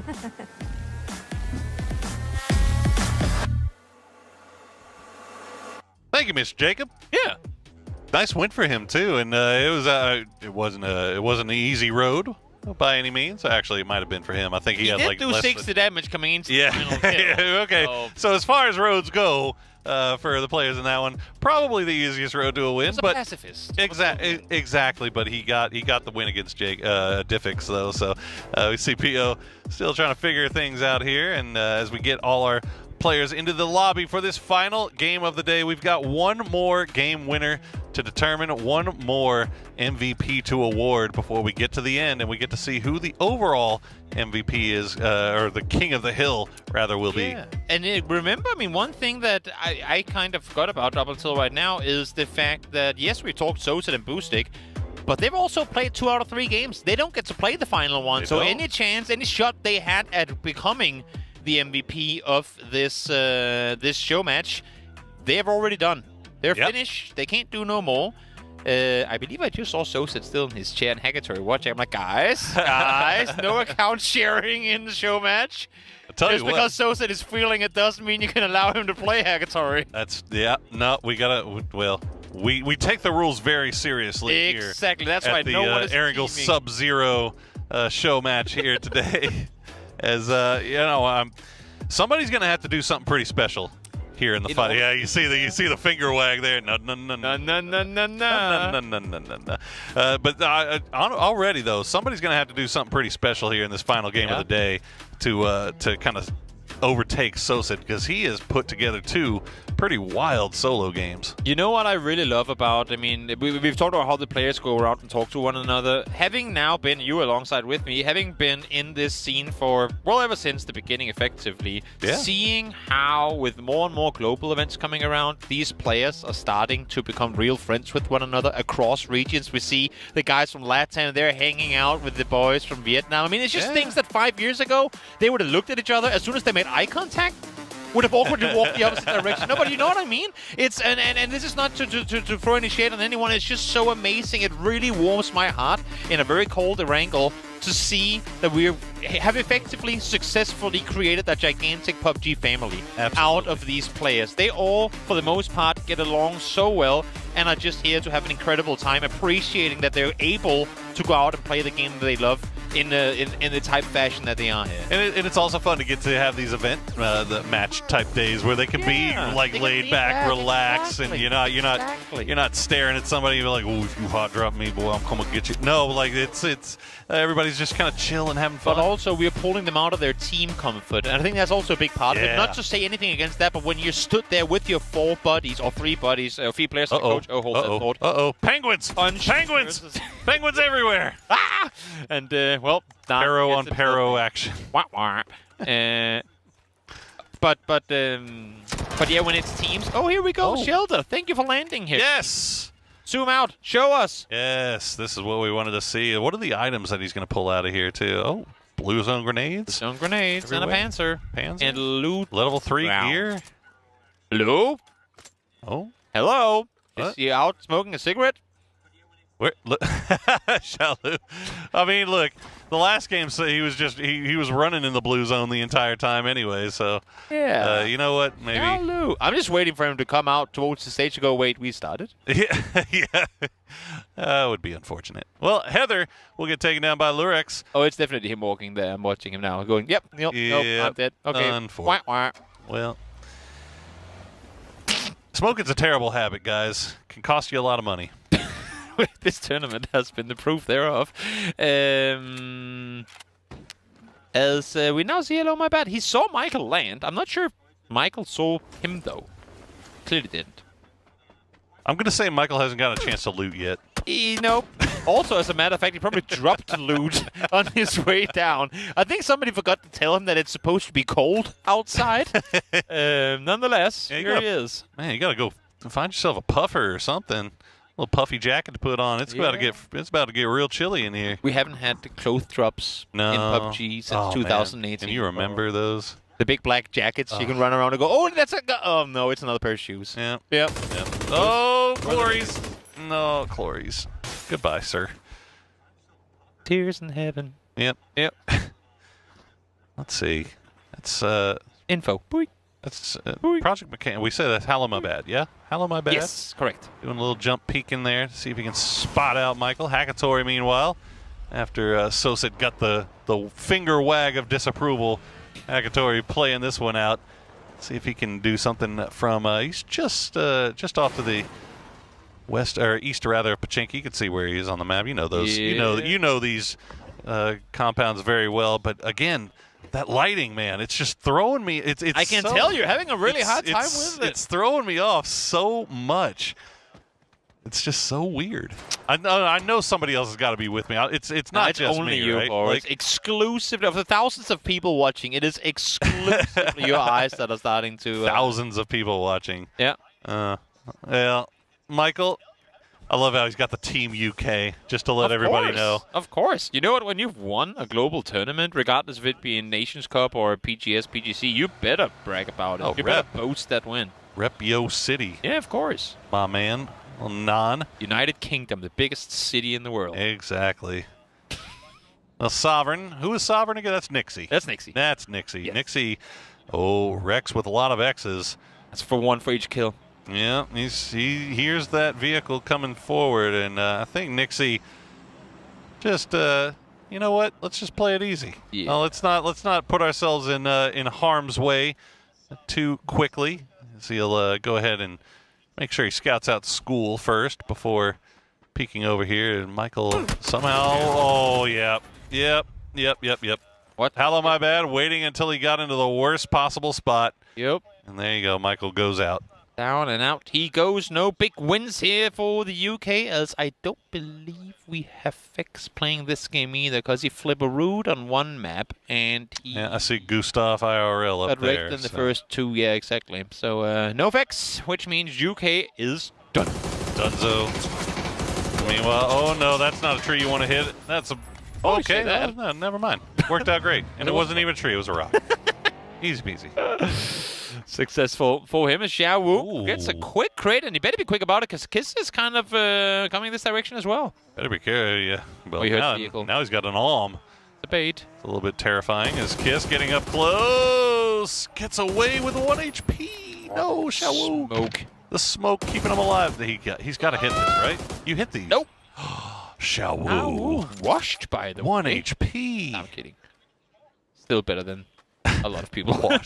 Washed, by the way. Washed. Yeah, tell him that to his face. I wouldn't. You wouldn't. No, I wouldn't. That's All why right, I can say it here. Well, now Xiao Wu's got that arm reloaded, though, so if Kiss wants to get in a peak battle, it might not be the one that you want to take on, as Thunder will see Spiro making his way around. Dead center circle. We haven't even got to talk about it. Dead center circle. So that's why we haven't talked about. Yeah, that's probably. I guess that's a good enough reason as any, right? Yeah, I guess. But if you want to talk about it, Paul Barrel. No, I'm good. I'm good. Dead center. Easy peasy. There you go. Plain Talk vanilla. About rotations coming in. Not even going to throw sprinkles on it. Solo game with 25. Okay, well here we go. We get to answer our question. So the top of Everest, definitely a little snowier. But where do you get your snowboard? That is a great question. And why is there no ski lift? No clue. Yeah, a ski lift. You know what? If there were sleds from up here, just like small little things, or if you could take your pan, little toboggan, like take your pan, put your butt in, and just whee slide down the hill. Now I'm all for that. I would definitely need two pans. Oh, we're in the Balenciaga room. La. Ooh. Fancy schmancy. Are we gonna get a little catwalk going? Come on, put on the music. Look at this. Fashion. Oh, fashion. All right. Well, Bean will make his way past Xiao Wu. And Xiao, oh, that arm. Yeah. He's not going to shoot. He wouldn't. He wouldn't? Nah, he would. You don't think? Yeah, well, clearly. I guess not. Yeah. I guess the question has been asked and answered almost immediately. That Xiao Wu knows that Kiss is still around there. And now Lurik's running around in the dips. He's got December 12th just off to the side, but I don't know if either one knows that the other is there. As we see, Bean will take down young Nixie. Oh, okay. There you go. Oh. Thanks to December 12th. He hit a good shot in the previous game. Now has a chance to take out Lurik before he even realizes what's happening. The nade finds him in the end of it. A little bit of damage done early with the gun. Gets him down low. Gets him softened up just to be swooped down immediately thereafter. Oh, yeah. See, this is why they run while crouching the entire time when they're playing this mode, because they just know. They know everybody's got a freaking bolty, and you're out in the middle of the open, so, serpentine, crouch run, do whatever you got to do to keep yourself alive a little bit longer. I mean, they're chucking energy drinks. Their adrenaline is so high that they cannot stand still for a second, and it comes in to full effect in this game, because they better be moving constantly, or a bolt action will find their heads. Trying to look back here and see whose desk is being hovered around up there. A lot of people in the back row up there. I think that's our that time. Yeah, I think that's the Latin American contingent. They're up there watching. Not sure. They might be watching Santastico. Yeah, could be. Gizera's up there as well, but could be. There's a bit of an audience over on the Korean side on the left here as well. Yeah.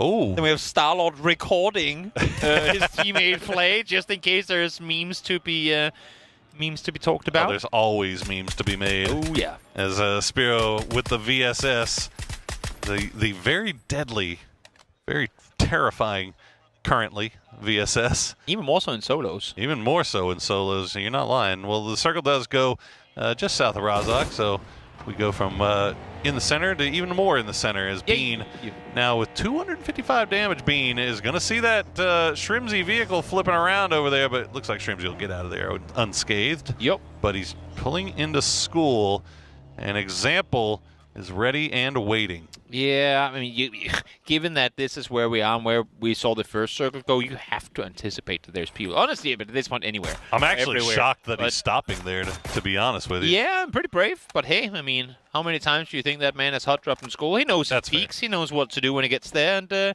he didn't get shot at on approach. He did not. Find somewhere to lay low. Oh, Kiss still moving around. Hakatori doing a little scouting of his own by vehicle. And he probably heard that vehicle, and yeah, that's why he's pulling away. Looking back just to see if anybody's going to peek at him. Meanwhile, Bean collecting a little bit more loot off of his latest quarry. 3 kills now for Bean, as he is having a nice little start here. Oh, yeah. Trying to make his way to safety. Driving further towards the circle center. Shrimsy roaming still in the pool house. Trying to get more where they do see. It's just flying high up in the sky. Chilling, having a good time. It's, yeah, chilling. Uh-oh. Yep, Bean, like I said, Bean has a lot of damage, looking pretty good, but Kiss now having to survive the push from December 12th. And nice spray, though, from December 12th will take down Kiss. Good shot connected. A bit of a distraction there with a player driving through the middle of all of it. As Fantastico gets out of his vehicle. Nate's going to be close, going to do some damage. No, has to say that. Flash the second one over the top. Nate, second time around comes through, but it's going to be December 12th taking the damage with it. He gets him, though. We'll find him in return. That's going to be him going down. Well, Hakatori's still working around the edge, though. Yep. You might spot him before he's able to take him down. Rex able to find one more on his birthday. On his birthday. Already on a birthday win. If he makes it 2 wins on his birthday, that'd be kind of impressive, not going to lie. Example now in the meantime, still trying to stay in control of school. Wait, did December 12th realize that Hakatori is down here? He might have. I mean, yeah, okay. He's got that grenade prepped. He's looking and ready to go. Hakatori just playing it cool for now, as Shrimsy will spot out young Bean, making his way just past the school. The grenade is going to sail just wide. I think that was December 12th meant for Hakatori, but it's going to not find the mark. As Shrimsy and Example continue to share school together, but I think Shrimsy knows that he is not alone. He keeps going back and checking. So he probably heard, Example probably took shots at something, as Hakatori still trying to take out December 12th from the low ground. Ooh, takes out a tire, and that might be the end for December 12th. Nice seat swap, though, will keep him alive. Yep, able to dodge and weave and get back safety behind that tree, but ooh, this nade bounces greatly, but a little bit overcooked. Oh, not able to find him. Second nade, gonna be close to the vehicle. 38 damage done. 1 or 2 more bullets should get the better of it, but the fight's spinning out. He's doing everything he can to stay alive here. How is he hitting these shots? Oh, there you go, Hakatori. Man, that was the toughest kill I think I've had to see him get. That was December 12th making him work for it there. Thunders will get taken down by Xiao Wu. And now we see Project McCann, Mr. Hallow, my bad, taking that E pickup just from the south side of Everest. Meanwhile, Bean still just cruising around the lobby, trying to find anything else he can get. He's already done so much.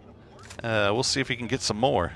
E-pickups is not something we've seen utilized too much through today, but we have 2 of them active at the same time. One is being used by Hello My Bad. The other one from the north is Curdy setting up for it as Rex gets himself yet another one for his birthday. Yeah, I think E-pickups in solos is just like asking for it, you know? Like you're not wrong. Like you're just kind of like you're really hoping that nobody has awareness. But then again, for the people that then stop to look up and shoot at you, they get domed. True. So there is maybe also living with the hope that help comes through. Oh, he saw him. Oh, the gas can explosion as well. Welcome to my house, said Example. As he blew up. Hello, my bad. Not the gas can. That was actually like most Home Alone time trap setup I've ever seen. I'm telling you, that was like the 5-head thing. That was awesome. All right, Pio still driving around on the edge. It looks like Xiao Wu stopped down to see if Pio got up there, got a little closer, see if he could catch him by surprise, but not going to happen, as we will center up on that school apps area. I haven't seen a game end over here in a while. That's going to be a fun little end game, depending on where these final circles decide to go. Party Curdy Wow, he actually gets it away. Okay. Yeah. Gets into the apps. Able to get there, even get a building all to himself. Of course, he doesn't know that, but given the fact that all of this is unlooted, pretty clear indicator that he is, in fact, free to roam through that building. Lyrics, in the meantime, with the psychedelic looking... looking kind of groovy up there. Yeah, exactly. The 70s vibes, Motown style. Oh, and he's got an arm, too? Come through. Please. Way up high, and a ghillie suit, just to make it make no sense. But hey, I mean, at least he's not going to be cold. Well, worth noting that the ghillie suit is that snow, the snow thing. So, example, just going to go ahead and push right into Roth. Oh, he had Roth on ice skates there. Didn't know what to do, and example will take down him and take control of his little quarter of the apartment area. But yeah, like we were saying, the ghillie suit's going to be white in this version of Erangel, as Pio has that high ground. He's going to spot out Bean all the way downtown, but no shot's going to land. Douchey again going, wait, I thought I was the last glider in the air. Come on, man. This whole idea was that I could sit up here by myself, and not quite so. So now taking shots into the sky instead, getting a little bit of help in doing so from Shrimsy, who's sat down below. And Bean lays down the smokes. Try to keep him alive a little bit longer as Pio he's free farming from that high ground, isn't he? There's nobody anywhere near him. Nobody looking in his direction. I'm still waiting to see if we can get the sky arm shot from Lyrics. God, I want it so bad, but not going to happen. Not going to find it just yet. As Hakatori, they are playing around the rooftops here over by Apps. Looks like Bean will be able to escape. Definitely. Pio maintaining high ground control as Xiao Wu, very creative, colorful outfit he's wearing, is opting to play complete edge. Oh, that's a headshot. Lyrics, and this vehicle is down to OSP, and there is a shack. Can he claim it? Ooh, the wing slowing him down for a bit. Now on the backside of it, he really wants to get in though, but might have to heal first. Oh, they'll open the door for him. That's nice. Oh, nice. Yeah, Glaz. Good guy, Glaz. Gonna let Lyrics get a free path in. And he's inside circle too. There you go. Oh, good shots though. Oh, Bean, you're in trouble. Ooh. Oh, a little high there, Xiao. Yeah. A little high on Bean, and Bean now positively terrified. Wing. As the little bat wings will flap away, as Xiao Wu says, you know what, guys? You guys. Oh, he headshot him. That was absolutely filthy, Bean. Oh my God. Level 3 gear. I don't care. Yo. Xiao Wu got wrecked. Goodness. Okay. Genji, right. are you warmed up? I think they might be. Oh, okay. I think Took they long might enough. be. Well, he's kind of in a rough spot now, unfortunately, and the circle has pulled away from him, so he's going to have to hop back into the vehicle. And the question, he knows that Pio is at the top of the hill, so he can't really play the walls of school just yet, at least not safely. But he also knows that Pio has to move. Yeah. So I think it's just kind of a waiting game, maybe? I don't know. Yeah, you would imagine. Douchy's going to be able to chill up here for a bit longer, sit behind his deployable cover as well, and, well, unless if somebody has a mortar or opts to get up on the wall and throw a nade at him, he should be chill for the time being. Still got a number of guys off to the north, too, that have to make their way. So Gustav and Spiro, they're going to be the first ones to make their move. Lyrics' shack looking pretty tasty. Gustav will stop down in the smokes and try to... Yeah, I think that's a blue zone grenade easy as Bean somehow surviving, but oh no, he's got to get out of the car now. And he almost turned it on a doozy, but will go down to the vehicle explosion. Why is that the thing that takes him out? Oh no. Unlucky. Unlucky. What did Gustav... Oh, that's the new indicator. That is your smoke... No, that's not true. Your blue zone grenade launcher kill icon. We hadn't seen that one before. Welcome to the game. Okay. World first.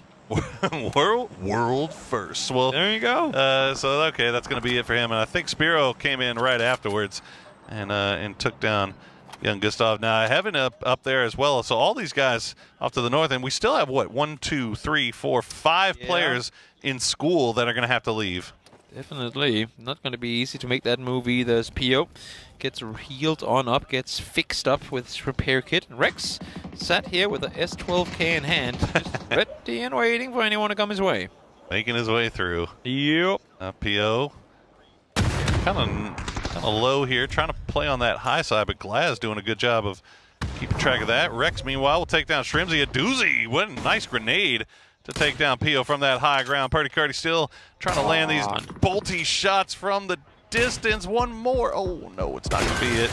We'll switch over. We'll swap over to the Groza. Does a little bit more work, and now he's got to make sure he crashes down into this as Glaz will try to survive those blue zone grenades. Here the bolties ring out. Doozy can't quite hit it around the side of the tire there. So up to Shrub over to his blue zone grenade launcher. Spiro actually winning that battle against Purdy. Surprising, he was down to low HP as well. MP5, baby. Thing is dirty. Glaz and the rest of the boys. Oh yeah, Rex. That's a nice blue zone grenade to try to push Glaz up against it. Rex just going from smoke to smoke.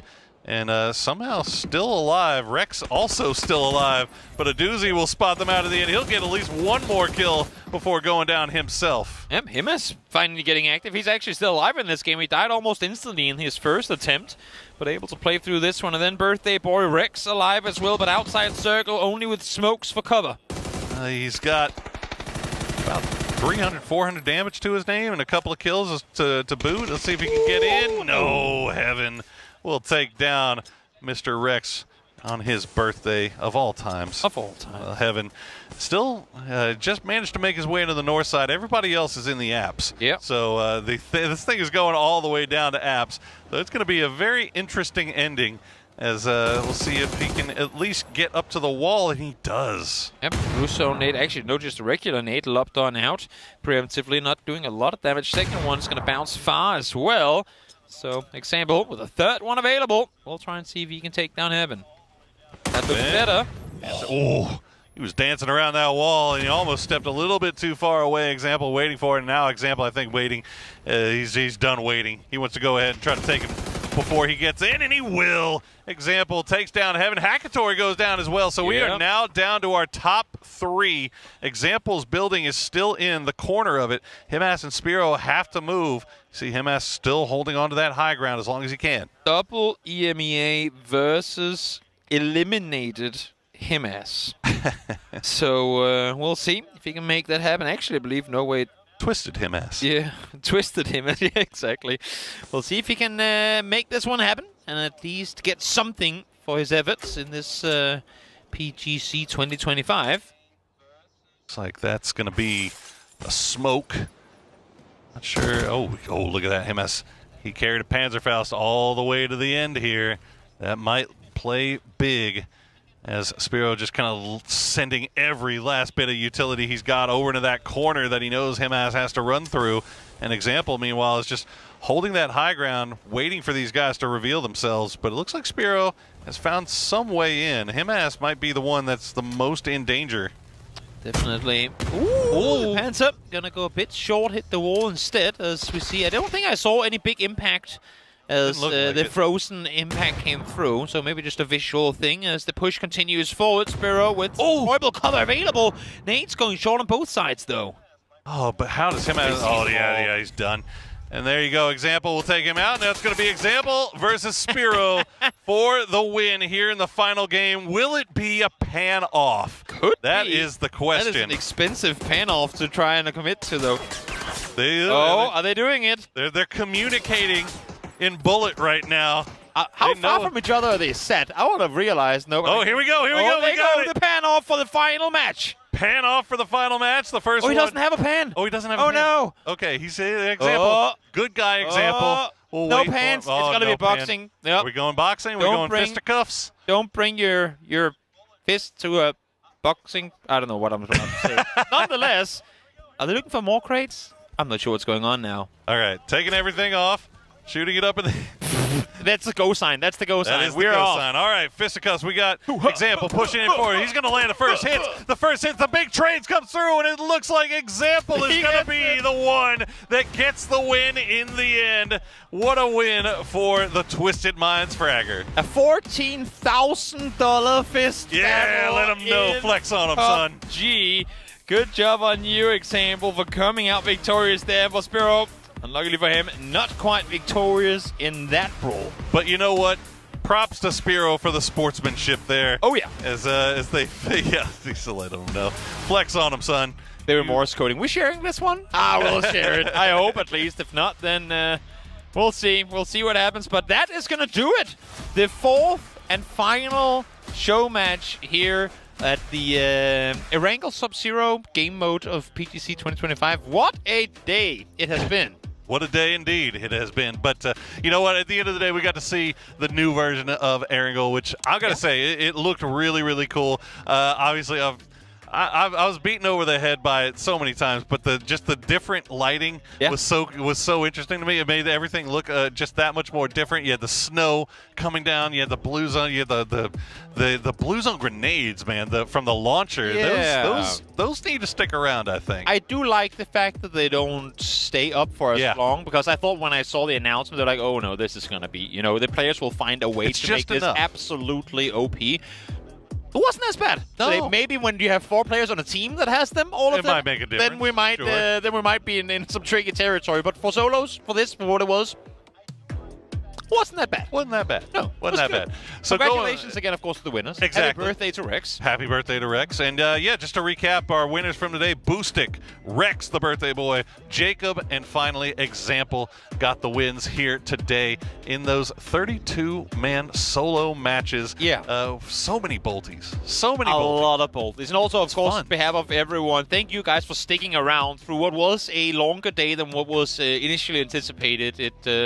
We got there in the end, and it was great to see some of these new areas. It was fun to see teams try and cross over. Both Hagatory trying to drive towards military, and Fex trying to get north across the Rosok River, both failing in doing so. But goes to show that driving on ice ain't as easy as it might sound. Never is. Never is. And I'm not sure we're gonna maybe get an interview with no Example. Clue. I'm just smiling. I think we're trying to line that up right now. So we're filling a little bit of time here, waiting for Example for Pam rather to get to Mr. Example and get to hear what his thoughts on this new map are going to be. We have kind of told you everything we thought, and let us know in the chat what you think about the guy, about everything.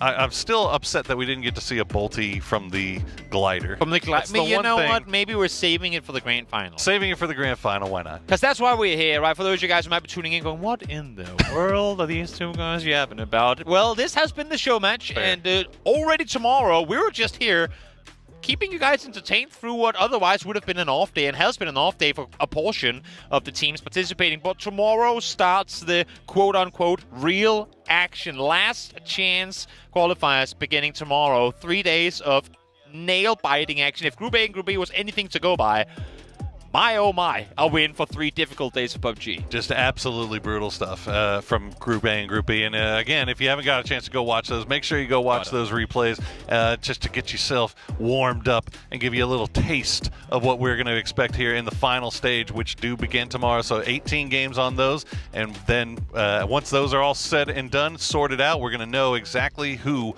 our grand final teams are going to be here at PGC.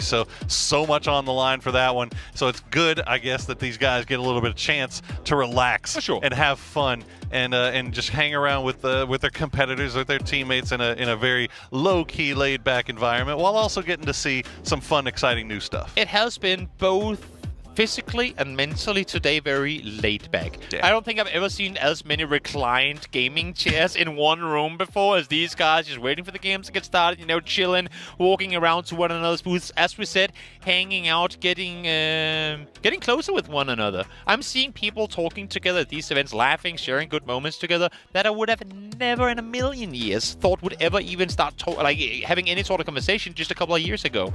So this is absolutely amazing. The fact that we're seeing these players enjoy having such a good time and making friends for life too. Absolutely. I was looking around to see if I could find if our interview is coming here, but I think you bring up a great point, right? Like just the fact that these guys get to chill out and do all this fun stuff. But the only fun they're gonna have. It's the only fun they're gonna have. And I mean, it might have been a relaxing day for us, and it might have been a relaxing day for the players. But I know all our production guys have been running around with their hair on fire, trying to get this thing figured out and trying to make sure that we get you guys the games, all the fun stuff stuff in the gameplay that you deserve to see, and get to show you this fun new map. But also, I mean, as you say, it's been fun and chill playing this. All these players know full well that as soon as they leave this room, they're going straight back to their hotel rooms with their teams. I mean, the ones playing Last Chance anyway, to figure, great, this was fun. Now we're like, mind back, focus mode, game on, because we have big games coming up tomorrow. In our downtime, I mean, Pio was up there doing VOD reviews. They were doing VOD reviews. They're getting ready already. He was schooling all of the Korean teams. FN Pochan, you had the Freaks players up there going, oh yeah, can you teach me how this rotation works? Everyone was kind of chiming in. He was looking at him. He had the Batoons literally stood behind him over his shoulder going, yeah, I know this rotation. They were all kind of teaching each other different things. What and again, just goes to show. It's. What do you think the likelihood that they were giving them bait information to? Like, oh yeah, you know, when anytime we land here and the circle's here, this is the way we rotate. You also run solo over there every game. Oh yeah. Pio, keep doing that. Yeah. I never go to the top of Everest, ever at the circle. No, it's. I mean, they were having a good time. Whether it be super serious or not, I'm not sure, but they were definitely invested in what was going on. As we can see, they still are hanging out, chilling. As we wait for this interview to get started, I'm looking around to see who we're talking to, but I'm not even seeing her anywhere. I'm not exactly sure what's about to go down. I am having a fun time with a spinning chair and us being on camera throughout all of it, though. It's it's entertainment. Some people are leaving the building, and we're trying to catch them before they leave. Maybe that's what I'm hearing from our production. We're trying to catch these interviews before these players, because, again, get back to their rooms, get back to their teams, their coaches, their prep coming in to these matches that they have to play over the next couple of days. Well, we do have an interview. I see Example and Pan over there, so maybe we're just we're getting everything ready. But we also got some awards to give away, right? We got the MVP, and we've got the the formerly known as King of the Hill Award, which I think is the kill leader. Which could also maybe end up being the MVP. Might be the same people. We'll see. Who knows? Nonetheless, chat, who do you think was the MVP today? Right now, whether you're watching on YouTube, Twitch, your phone, I don't know, all the platforms that we're broadcasting this show on, who was your MVP today? And why? And why? That, and also, who had the funniest moment? Funniest moment. Because we're not giving friendliness or like friendly thinking award because it's not duos, but who had the most memeable, memorable, clippable moment in today's broadcast? Poro. Oh, why are you doing this to me, man? Because we've just casted these games, then you should remember. I mean, the one that comes immediately to mind was I think it was watching Rex. Kind of scoping down somebody on the other side of shooting range, and then seeing just a Shrimsy fall from the sky out the corner of his eye. He's just like, whoa! That was definitely a good one. I think that the fixed quadruple side flip on the bike was also fun, mainly because it just came out like we were literally going from a casual situation to it's a bike flipping sort of situation. That was also fun. The bean bolty shot on the Xiaowu was that was just disgusting. I mean, he's my Game 4 MVP. Slam some epic music on there, and you have yourself a highlight reel, like a short for life. So definitely a good one there. Also, because he was getting shot at earlier, just like, oh, pressure? Nah. He has an arm, doesn't matter. I'll just take him with my M24. All's good. All's fair. It's exciting to see. But let us know who you thought were what was the best moment. I'm sure you've already clipped all the moments you enjoyed. Who was your MVP of the day? My MVP of the entire day combined? I have an answer to this. I'm afraid our answers will be the same. Probably going to be the same. Because given that each player only played 2 games, and the only player I can remember from both their games today is Soset. It's got to be Soset, doesn't it? The fact that he had 5 kills plus in both matches, it doesn't sound like a lot. I mean, it's still impressive, even in a competitive, like, 64-man lobby.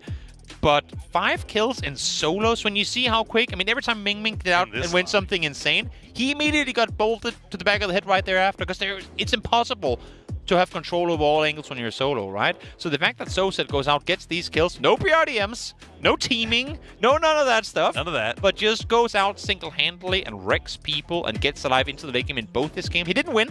No. But he had a really good performance. I think so. But I mean, I think, and you talk about the fact that it was what, five kills in one game. I think 6, maybe 5 7 or 6 in the other. In the other one, and there's only 32 players in the lobby.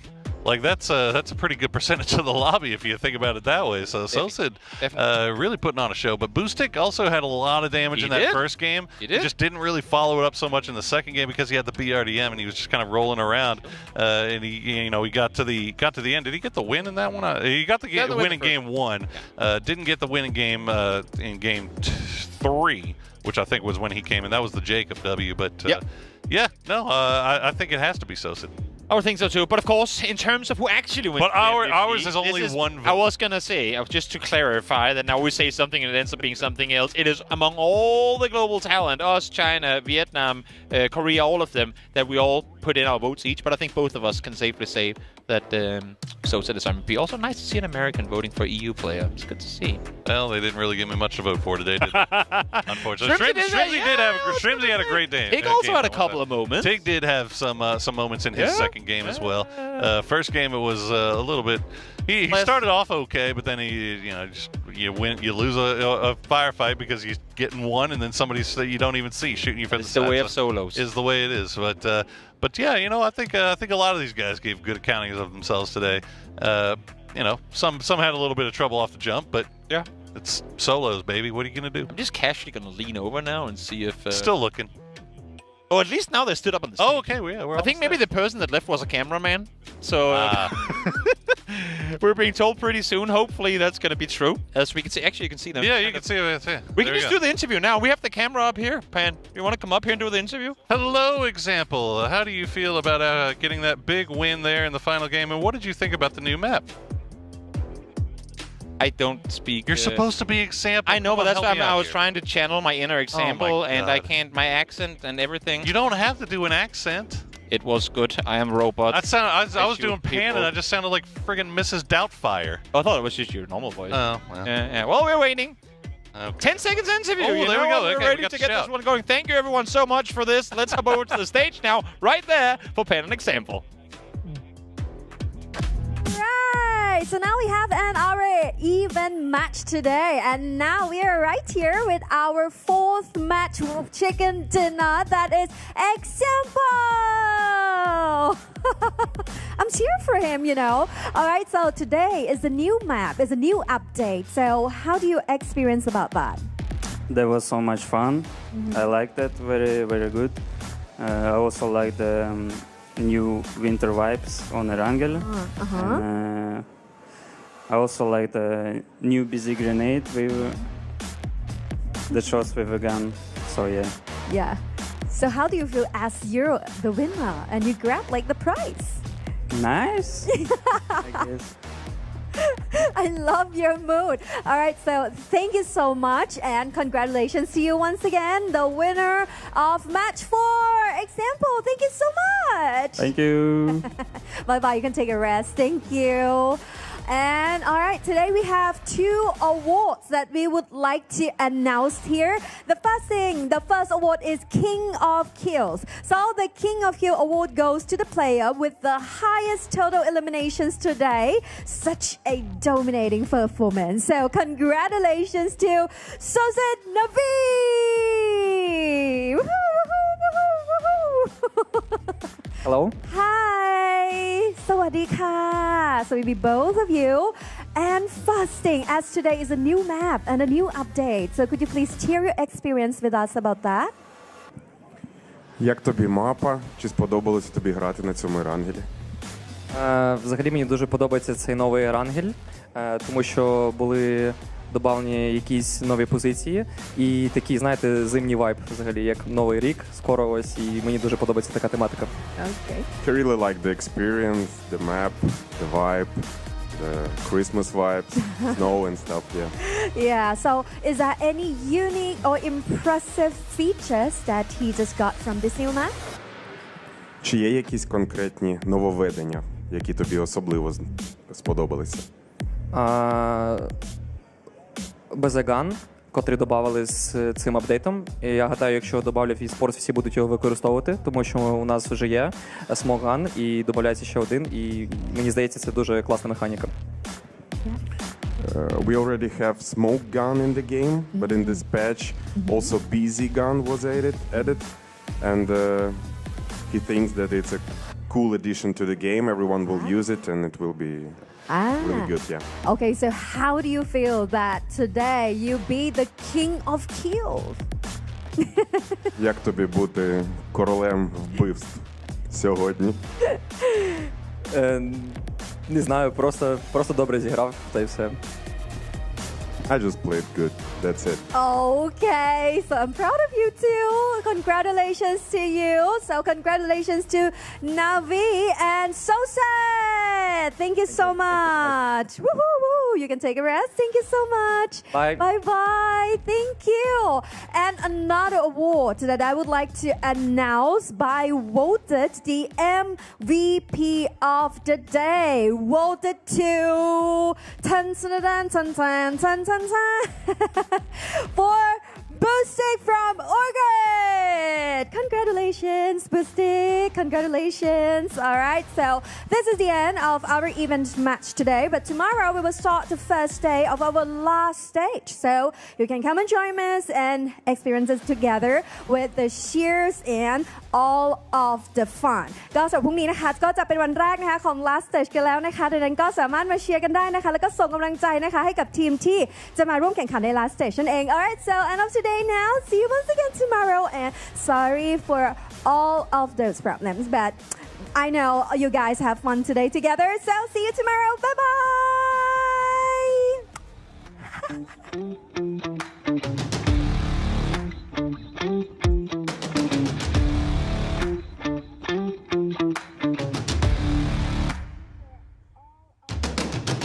The pressure's building, I can feel it coming up. The tension's rising, can't you see we've had enough? There's no controlling us, we're never backing down. The revolution's coming, you can't hear the sound. Destruction's calling your name. You woke the sleeping giant, now we're bringing the pain. There ain't no stopping this train.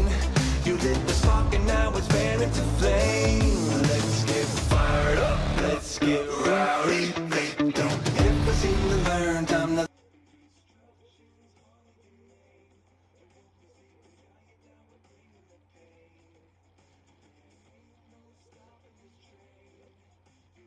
Check kill Admino भाई चोको देता हुआ अरे अरे अरे ओ nice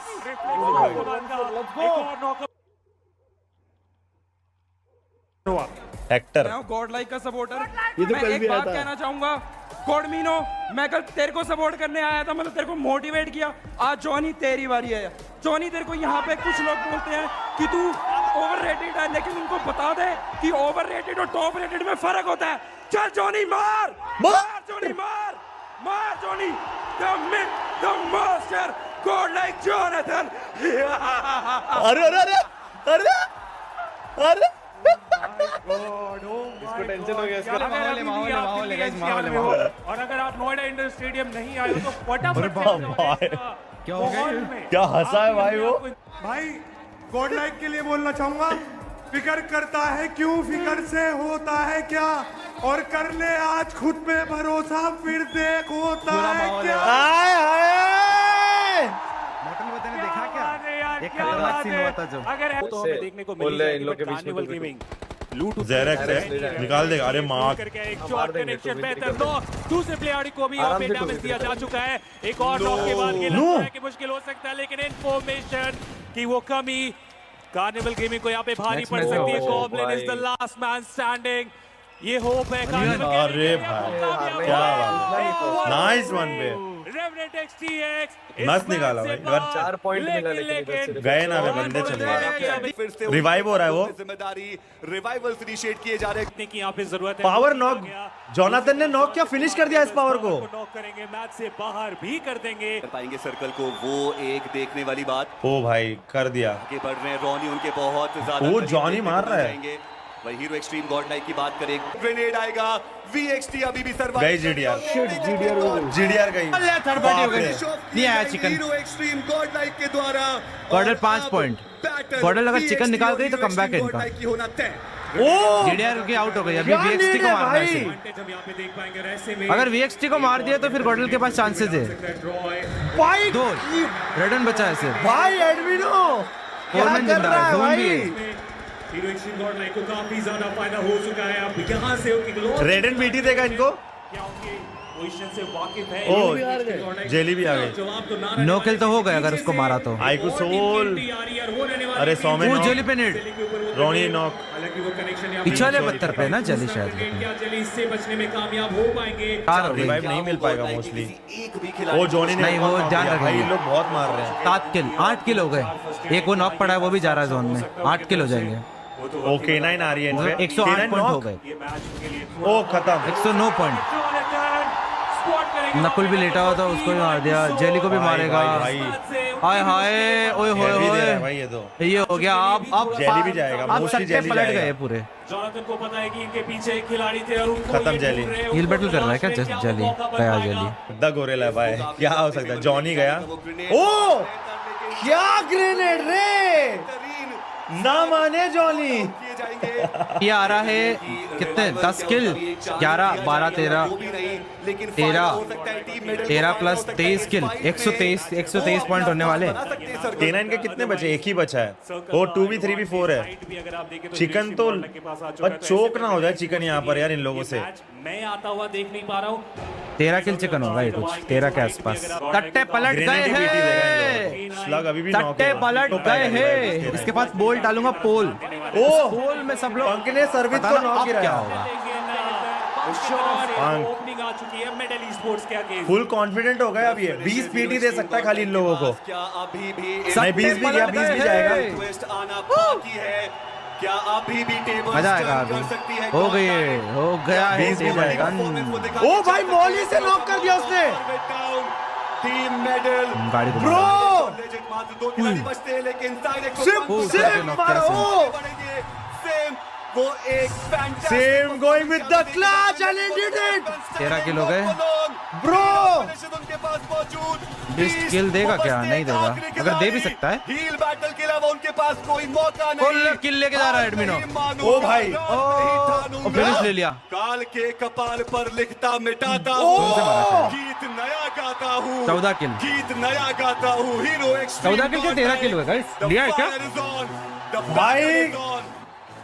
ऐसे movement में चिकन निकालना भाई, और इनफिनिट भाई, क्या बात है यार। बढ़िया बढ़िया। कितना मुश्किल था और ये फैंस इसी के इंतजार में थे और वो मौका इन्हें भी बढ़िया भाई यार। इंटरव्यू सुनते हैं, कुछ तो देंगे। पंक तो बहुत सीधा है भाई, कुछ नहीं बोलेगा, शांत है भाई अपना। वो फाइनली यहाँ पर हुआ है। पंक 3 दिन का इंतजार, फैंस के millions of emotions, important match में आकर के चिकन डिनर। आगे के 2 मैचेस क्या स्ट्रेटजी होगी? आगे के 2 मैच के लिए इतना ही बोलूंगा गाइस, सब्र रखिए। क्या बात है, सब्र रखिए भाई। जॉनथन गॉड हो क्या? जिस तरीके से खेले हो, जो परफॉर्मेंस रही है, we all know it, it was a high intensity situation. Jonathan क्या सोचता है ऐसे फाइनल मोमेंट्स में जाकर के? जॉनथन के माइंड पे क्या चलता है? सिर्फ एक ही, जो दिखे उसको फोड़ना है, एंड वही मेरा दिमाग में वही चलता है। सो वही लेकर चलता हूँ कि जो दिखे उसे सिर्फ मारना है, एंड टीम को जितना सपोर्ट दूँ उतना मैं कर सकूँ टीम के लिए। And finally we got a first chicken dinner. And it might not just be the last time in आने वाले games पीछे मतलब क्या लिख रहे हो ये? इसका मतलब समझा नहीं मैं। क्यों ऐसा? गॉडमिनो दिखा है, जो एक फैन के बोलने की, फैन की ललकार से उठ करके आया। एडमिनो, today how different are you feeling after this chicken dinner now? Feel तो मैं सेम ही कर रहा हूँ, मतलब मेरे लिए इतना कुछ खास नहीं है, लेकिन एक चीज बोलना चाहूंगा फैंस को कि अपना मोड ऑन हो चुका है। और एक आखिरी सवाल, सिंप, आप आए जब से कल आप आए थे, एक ह्यूज पॉप था क्राउड का आपके आने के बाद, और आज तो आप आकर के छा चुके हैं पूरी टीम के साथ। Now what's the focus? Trophy जो थोड़ी क्यों टारगेट समझा नहीं मैं। वहां तक पहुंचने के लिए अगला 1-1.5 घंटा क्या रहेगा माइंड में? कुछ नहीं, बस जो मोमेंटम पकड़ा है वही मोमेंटम पकड़ के चलना है, मतलब थ्रो नहीं करना है, बस ऐसे मोमेंटम में चलना है। कुछ नहीं सोच रहे हम, बस वो दिख रही है, वो ट्रॉफी दिख रही है, और उस ट्रॉफी को उठाने से कुछ ही कदम दूर ये टीम शायद। इनको बच के रहना पड़ेगा, टीम पूरे मूड में आई है, बट एडमिनो वहीं पर with that grenade he got Gujarat tigers got grenades किए जा सकते हैं। जस्ट चली इनफैक्ट उन्हें टेक डाउन किया गया। VXT वो फंस चुके हैं, पीछे एक ब्लू जोन, सामने ही मार गया। वो आगे का नेट डाला था जॉनी। अरे बहुत आगे आ गया। और फायदा उठाया VXT ने। सोमराज एक सेंटर में एक और स्मोक डाला था आगे ना उनके प्लेयर जो बंक कर रहा है। Then they can choke out the champions right now. सब एक ही करके फाइट कर रहे हैं। शॉटगन लॉन्ग रेंज फाइटर की कोशिश अब उस कनेक्शन बनाने वाला summer SIM with the DBS he got out क्या बात है। और देखते देखते versatile is out of the game. Johnny भी बच सकता था, बस ओवर कमिट हो गया। खतरा बनी हुई है वो टीम जो नथिंग टू लूज मेंटालिटी के साथ इस समय बैठी है। बस एक स्कोर डाला को देखा हमने, हीरो एक्सट्रीम गॉड को देखा हमने। ओह बाकी टीम्स को खदेड़ा जा रहा है SIM with the FPP। He takes the player down. This sim was needed. This sim was here. Sim 1v3 अरे मार दिया। Ready for the revive. Admino और पंक वो रहेंगे, पंक को रिवाइव दिया जाएगा। क्या ये वो कड़ी है जब हर Hero Xtreme GodLike fan celebration जारी रखेगा, क्योंकि अब सर्कल के अंदर रैकनिंग आती है और वहीं पर ज्यादा दूर नहीं तो कुछ ने रैकनिंग मार दी, मौजूद है वो मैन एडवांटेज थोड़े किल्स और मिल जाएंगे। जोन जाना बहुत मुश्किल है। Multiple players multiple throwables in fact किए जा रहे हैं। यहां से मूव आउट करना चाहते हैं, गाड़ी में बैठना व्हाट द फक है क्यों या के ऊपर पूरा भार इस समय सिम को खत्म किया जा चुका है। एडविनो और पंक इन दोनों के ऊपर पूरी टीम का भार आकर के बैठ चुका है। हील करना होगा और स्लग आके प्लान करके पीछे taken down by Slug. He just Slug पीछे आके प्लान करके birthday chance to come up a bit early. हालांकि एडविनो बेसिक एंगल जहां से कोई उनको परेशान कर सकते हैं, बट वहां पर बिग शॉट्स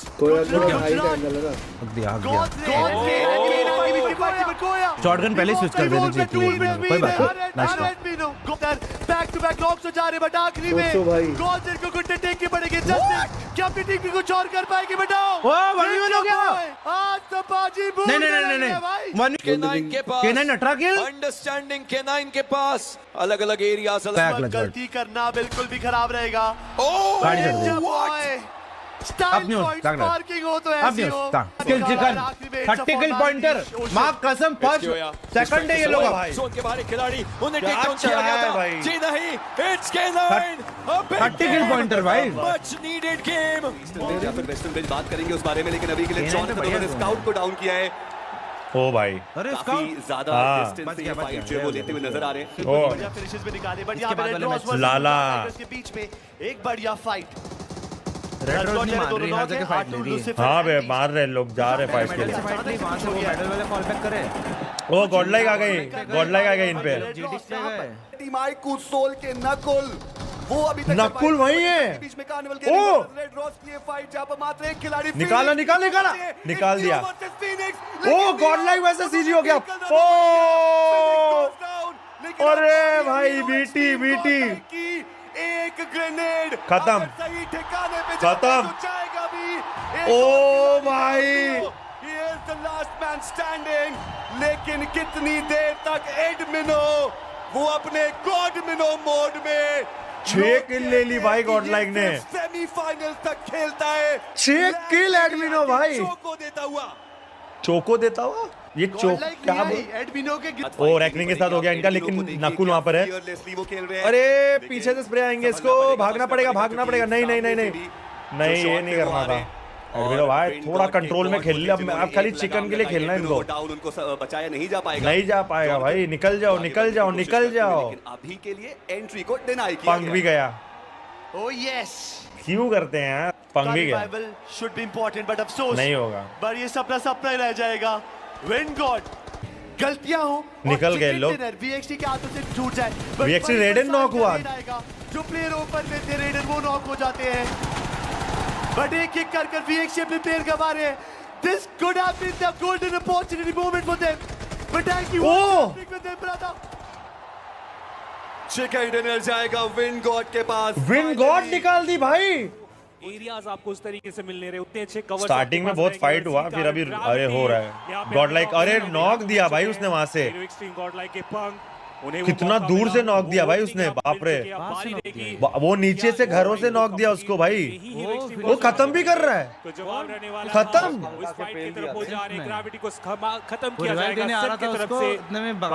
नियो सीजी की फाइट हो गई विंगॉट से, लेकिन कनेक्शन जो चाह रहे थे वो मिल पाएगा नहीं। प्लेयर्स बहुत तेजी से लाइक वीएक्सटी।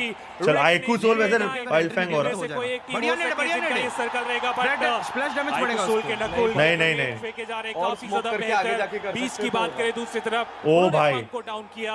सिम्प ने वाइपर को वहां पे मुश्किल में डाला है, लेकिन पंक को इस मैच से हम बाहर होते हुए देखेंगे। हाँ फाइट ही लेंगे, उन्हें भी एक नुकसान उठाना पड़ेगा। सीधा जोन निकला चाहिए इस सिचुएशन में, इस चांस में अगर उन्होंने ओ वहां पर भी फाइट हो गई उधर भी। भाई क्या वाइप किया, अरे देखने का कैसा वाइप किया इन लोगों ने भाई। जस्टिन को उड़ाया, डेस्टो पे गाड़ी चलाई बट गोया इधर रिटेलिएशन की भाई, टीम के प्लेयर को एलिमिनेट करा, ऐसे कैसे जाने दे आपको। वो काफी पीछे से है सर्कल के बाहर, इनफैक्ट कामयाब हुए हैं। K9 और इन लोग का हो गया, पोजीशन बहुत अच्छा मारा मारा मारा मारा मारा बैकनिंग गई। सॉरी ये जोन का भी प्रेफरेंस हो सकता है ना, जोन डैमेज परफेक्ट पीछे से पड़ी स्टेज 5 है ना। नहीं वही टीम से फाइट है, वही टीम से फाइट हो रही है K9 से। कब से K9 पुश करेगी, तो लग गए। K9 पे बहुत ओपन वो है। From the open area. अरे हम लोग का फाइट हो गया, वाइल्ड फैंग स्काउट गया। नहीं K9 ओजी पुश नहीं करेगी, K9 इधर पुश करेगी। जोन आ रहा, लेकिन इसका मतलब मारते एक एचपी ओजी अगर जोन में तो मेरे को लगता नहीं है करेगी। अरे टायर गया। हाँ K9 क्यों करेगी, और हम जोन पे है। जगह नहीं दिख रही है। नाउ नीचे से पड़ रही है K9 को, आगे अब देखते हैं उनको। सबसे अच्छी पोजी वीएक्सटी की है भाई, और अपोनेंट को परेशान करके जाता है। एक बार फिर से वो K9 का हो गया, एडमिन डाउन। अरे नहीं नहीं नहीं नहीं बहुत क्लस्टर है, बहुत क्लस्टर है। दोनों खिलाड़ियों की अगर आप एचपी देखें इतनी ज्यादा कम है कि कुछ लिमिटेड पॉइंट्स से उन्हें नॉकआउट किया जा सकता है। इतना अच्छा इनके लिए साबित हुआ नहीं है। ये जितनी फाइट हो रही है ना फिनिश फील्ड पे, ये वो टीम है जिनके पास कंपाउंड नहीं है बट वर्सेटाइल इस दौरान भाई नेट एकदम वो मारा इसने परफेक्ट। अरे भाई एक ही बचा है, 2 को डाल दिया उसने। हाँ अकेला ही बचा है। को भी नॉक कर देंगे। पंक ऑलरेडी मेरे को पता था यार K9 इधर ही परेशानियां कम हो ही नहीं रही है। जॉनथन के कंधों पे प्रेशर, सिम को रिवाइवल देना बहुत जरूरी। नेट आएगा। अगर गॉडलाइक को वो टूर्नामेंट में आगे देखना चाहते हैं इस नाइस नॉक। जॉनथन को मौका मिला, वो पहले यहाँ पे ओपनिंग मिल चुकी है। ओह नाइस, एक और नॉक में देखने को मिल चुका है। एक और बड़ी गलती, लेकिन अरे रे हार्ड लग रहे, हार्ड लग। नाइस ट्राई, नेट भी पकड़ना था थोड़ा। देखने को मिलेंगे 7वें स्थान पे। एंटी आज की दिन की शुरुआत उतनी बेहतर नहीं, मतलब प्लेसमेंट पॉइंट भी एक आधा मिलेगा, फिनिशेस भी डिसेंट थे बट सिचुएशन बहुत खराब थी। जहां पर होल्ड किया हुआ था वहां पे ढेर सारी टीम में आज सुबह तक थी, आज दोपहर तक थी, शायद अभी ओ K9 अकेला पकड़ लेंगे स्लग को। सारे खिलाड़ी K9 ओ 1-2 स्लग ब्रो, स्टॉपिंग स्लग, और स्लग एक एक करके खिलाड़ियों को लेकर के he is up with the pan, he doesn't need weapons, there's a statement, और ये statement है स्लग की, I'm here to rule, slug 4 finishes, slug 1v4 monster, you animal। भाई अपने जन्मदिन पे खुद को गिफ्ट दिया है स्लग ने, ये क्या परफॉर्मेंस थी। सेम वो अकेले पकड़े गए, वो आइसोलेटेड है यहाँ पे और उनका बच पाना अब लगभग नामुमकिन ही रहने वाला है। मान लिया वो सामने, ओ भाई सेम डाउन, इंपॉर्टेंट मुकाबला पूरा कंप्लीट कर दिया के लिए, और वो अपना एक सिपाही गवा चुके हैं। Are they looking forward to a fight, क्योंकि ओवरऑल स्टैंडिंग्स में अभी भी पीछे है Hero Xtreme GodLike team. माइकू सोल की बात करें, पंक इधर है, बहुत ज्यादा पीछे है। ऐसे में मुश्किलें ज्यादा बढ़ सकती है हीरो एक्सट्रीम गॉड लाइक की। पंक वो बैक ऑफ करते हुए नजर आ रहे हैं इस फाइट से, लेकिन हम सबको पता है कि एक बार आइकू सोल पीछे पड़ गए तो वो आपका पीछा छोड़ते नहीं है। पंक वो अपनी जान बचा के आते हुए, लेकिन उनको डाउन के सोमे को भी डाउन की जगह Johnson goes down as well. और अब हीरो एक्सट्रीम गॉड लाइक से मात्र एक खिलाड़ी Ronnie giving a statement, punching bag बना करके वो फिनिश सिक्योर किया जाएगा। और अब मात्र एक खिलाड़ी एडमिनो देखना ये है कि वो कितनी देर तक सरवाइव कर पाएंगे। रॉनी वार आया है रविवार को और वो आखिरी गेम में आया है। It's all down to one man Admino. एक बहुत ही अलग माइंडसेट के साथ है। K9 भी H to H खेल रही है, अभी आ गए H पे आ गए, मेरे को लगा बहुत बाहर थी पहले। ओ एडमिनो भी गया, सेलिब्रेट करने खत्म। इसी के साथ एक और टीम इस लॉबी को अलविदा कहती है। एक आखिरी जीडीआर ओ नाइस को वो डाउन करेंगे, फिनिश सिक्योर करने के लिए वो जा रहे हैं। इंपॉर्टेंट एक अंक ओ नाइस ओमेगा पीछे से पड़ गई यार ओमेगा को। वो एक एक्स्ट्रा अंक और एक एक्स्ट्रा प्लेसमेंट पॉइंट क्या उनको आगे लेके जाएगा, वो एक देखने कितना पॉइंट आया K9 का 9 किल। इलाके से सिर्फ वो है जो पीछे से ग्रेनेड्स कर रहे हैं। एनटीआर ये है, उन्हें अब बाहर निकलना पड़ेगा। ये सर्कल उन्हें खदेड़ेगा। खत्म, ये जोन डैमेज, मेडल गई, ये स्प्लैश डैमेज, जीटी हर चीज आएगी। सिर्फ को स्पॉट किया इस पावर ने, खत्म भाई। इनफैक्ट कोशिश उनकी थी बट रोनी के नाम गया। ओ रोनी ने ले लिया किल, वो अभी भी बाप रे बाप। लग रहा है कि खिलाड़ी है but he needs to drive his attention somewhere else. लेकिन इन सब के बीच में टीम आईकू सोल को तो आप देखिए क्या दमदार प्रदर्शन, फिनिशेस की लड़ियां उन्होंने लगा दी और हर एक टीम की उन्होंने मुश्किलें बढ़ाई है। एक अच्छा ग्रेनेड टीम आईकू सोल के पास भी उतना ज्यादा ब्रीदिंग स्पेस है नहीं, मान्य वो व्हीकल लेकर के आगे जाने की कोशिश कर रहे थे, उनको स्पॉट किया गया, डैमेज देने की कोशिश। रोनी बहुत ज्यादा low on HP but still he survive. आईकू सोल वो गॉड्स रेन के खाते में जाएंगे, मान्य को डाउन किया गया, नकुली गोस डाउन एज वेल। और अब जो फाइट है वो VXT versus duo die by battle. Power की बात करें बहुत ज्यादा लो। ओ जीडीआर वो पूरी तरीके से तैयार बाय जीडीआर फिनिश ऑफ किया जाएगा। गॉड रेन वो रेन सुप्रीम करेंगे, लेकिन क्या वो ट्रॉफी मैग्नेट ट्रॉफी जीडीआर ये जानना अभी भी बाकी। Is this enough? Is this enough for? तो दोस्तों ऐसी ही बेस्ट टीम गॉडलाइक की वीडियोस एंजॉय करने के लिए चैनल को सब्सक्राइब कीजिएगा and yes bell icon press करना।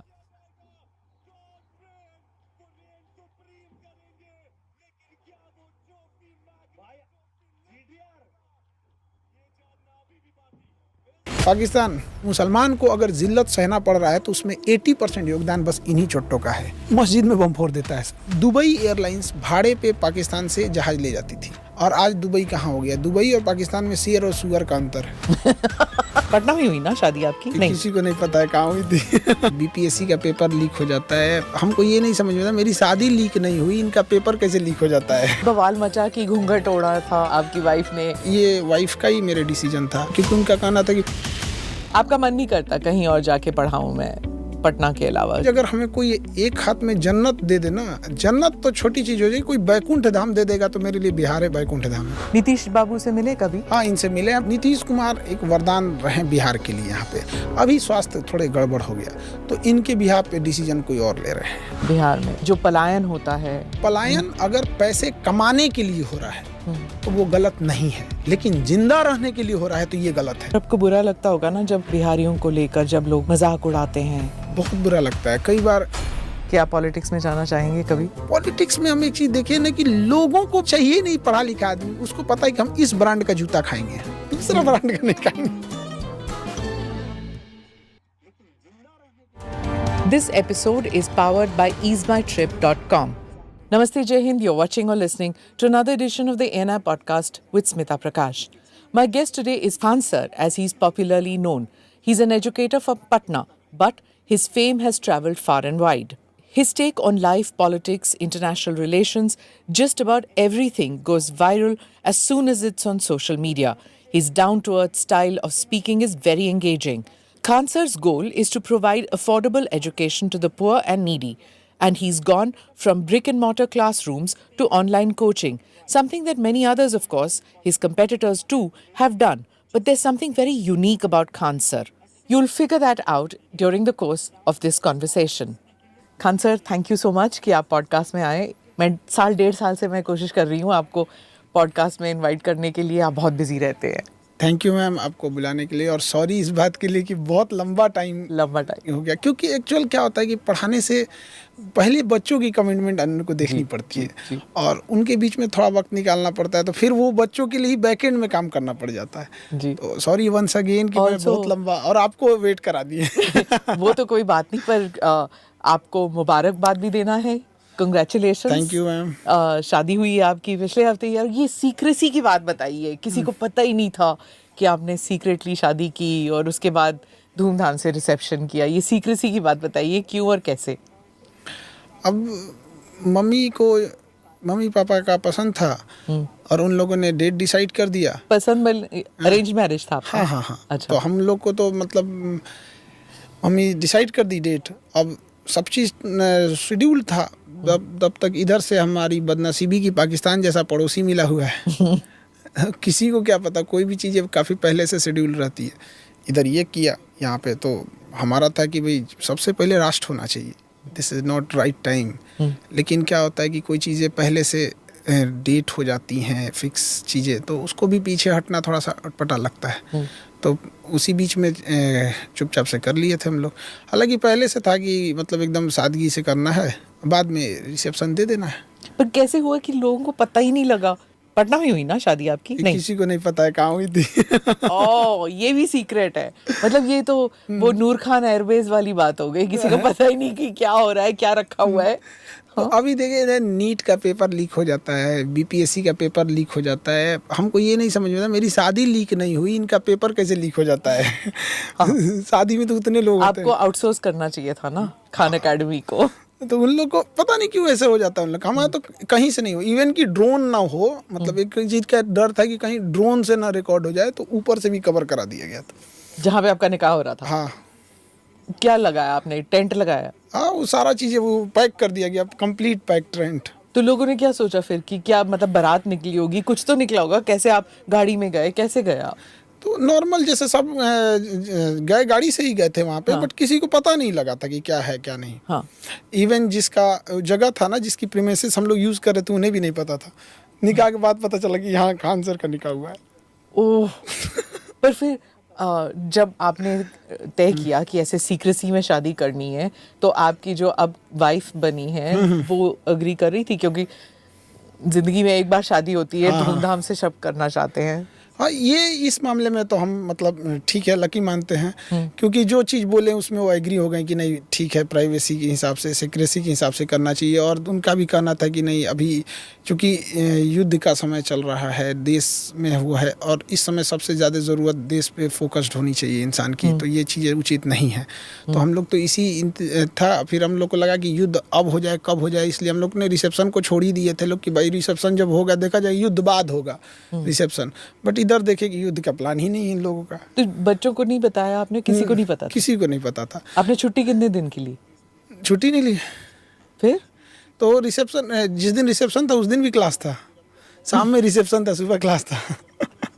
छुट्टी नहीं ली आपने? अच्छा, नोबडी नोज कि आपकी वाइफ का पूरा नाम क्या है, क्या करती हैं, क्या बता सकते हैं? नहीं मैम, थोड़ा सा इसको नहीं बताया, क्योंकि किसी भी लेडीज़ का अपना एक आइडेंटिटी होता है। वो अपना काम अच्छे से करें, अपने ऑफिस में जाएं, अब उनके काम के बदौलत लोग उन्हें जाने, न कि इस वजह से कोई जाने कि खान सर की वाइफ है। तो ये एक पर्सन, किसी का भी अपनी मेहनत से कमाई हुई कोई चीज़ें होती है, मेहनत से पहुंचा हुआ मुकाम होता है, तो उसमें किसी को भी अच्छा लगता है। किसी दूसरे का नाम जब जोड़ दिया जाता है तो अच्छा नहीं लगता है। कल को फिर कोई कहेगा कि आप यहाँ पहुँची इसलिए कि आप इनकी वाइफ हैं। तो हमें लगता है कि इंडिविजुअलिटी अच्छी रहनी चाहिए किसी की भी। पर शादी का मतलब ये नहीं होता कि दो इंडिविजुअल्स एक साथ हो जाते हैं तो फिर ज़िंदगी एक साथ बितानी है, तो दोनों के जो प्लस एंड माइनस आ जाते हैं ना एक दूसरे के? नहीं, हाँ, वो तो होते हैं, तो पर्सनल लाइफ में होते रहते हैं सब में एकदम। हम अपने टीचिंग में हम हैं, वो अपने काम में हैं, हम उनमें इंटरफेयर नहीं करते। हमने जहाँ हम दोनों की ज़रूरत रहती है एक दूसरे के साथ रहते हैं। हाँ, और रिसेप्शन हुआ, सब आए, वीआईपीज वगैरह सब आए, और फिर वो भी बवाल मचा कि घूंघट ओढ़ा था आपकी वाइफ ने, और फिर किसी ने घूंघट को हल्का सा ऊपर किया तो फिर सबने कहा कि देखो देखो देखो, खान सर जो है विमेन इमेंसिपेशन की बात करते हैं, विमेन राइट की बात करते हैं, और घूंघट ओढ़ा हुआ है। तो मैम, ये हम घूंघट को लेके जब रिसेप्शन हो रहा था तो हमने बोला था उनसे कि देखिए आप, ये वाइफ का ही मेरे डिसीजन था कि हमको घूंघट में, क्योंकि उनका कहना था कि बचपन का शौक़ है मेरा कि हर लड़की का सपना होता है कि वो दुल्हन बने तो घूंघट, उतने भीड़ में घूंघट, दुल्हन की अलग पहचान क्या होती है, क्योंकि रिसेप्शन में तो सब सज धज के आए होते हैं, तो दुल्हन की पहचान क्या? हम कहें कि लोग फिर हमको बोलेंगे। तो कहें कि नहीं नहीं मेरे बचपन का शौक है हमारा ये घूंघट। तो हम समझाएं उनको, अब कोई कितना ही समझाएंगे, लेकिन वो जिद पे अड़ी थी कि नहीं हमको ऐसे ही रहना है। तो हम कहे ठीक है भाई चलिए, तो लेकिन हम बोले थे।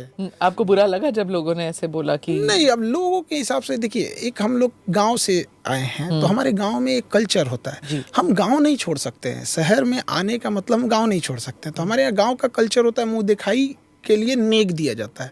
तो जो औरतें होती हैं या जो छोटे होते हैं उम्र में, वो मुंह दिखाई नेक देते हैं। लेकिन जो भसुर होते हैं, जो बड़े होते एज में, आज भी ना मेरी मम्मी भी मतलब जो भसुर में आते हैं तो वहाँ पे भी थोड़ा सा ऐसे कतरा के निकल जाते हैं लोग। तो थोड़ा सा वो गाँव वाला चीज़ रहता है कि भाई उसमें तो सीनियर भी आएंगे एज में, और कुछ जैसे गवर्नर सर तो एकदम मतलब पिताजी के एज के आएंगे वहाँ पे। तो वहाँ पे एक ठो गाँव वाला भी कल्चर रहता है। और हमारी भारत की संस्कृति थी, इसमें ना कोई किसी रिलीजियस संस्कृति से तो थी नहीं यहाँ। ये तो एक इंडिया की कल्चर थी। हालांकि हम समझाए थे, लेकिन होता है क्या कि हम थोप नहीं सकते ना अपनी चीजों को, नहीं आप ऐसे मत कीजिए। उनका शौक था घूंघट करने का। तो और वो करियर वाली हैं, मतलब वो काम पे जाती हैं।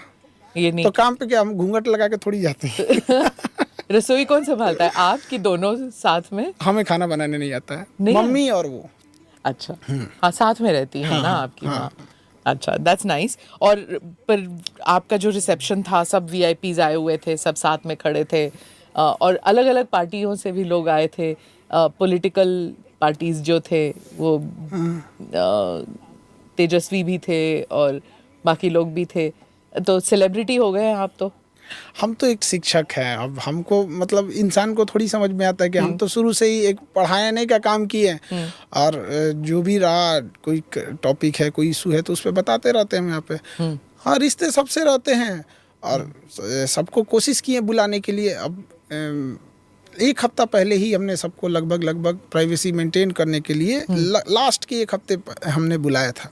तो आई थिंक कि कुछ लोग छूट भी गए होंगे, अक्सर हो जाता है, कई बार घर के बगल का आदमी छूट जाता है। नाराज हो गए तो कुछ लोग की नाराजगी आई, तो और कुछ लोग होता है, ये ह्यूमन एरर हो जाता है।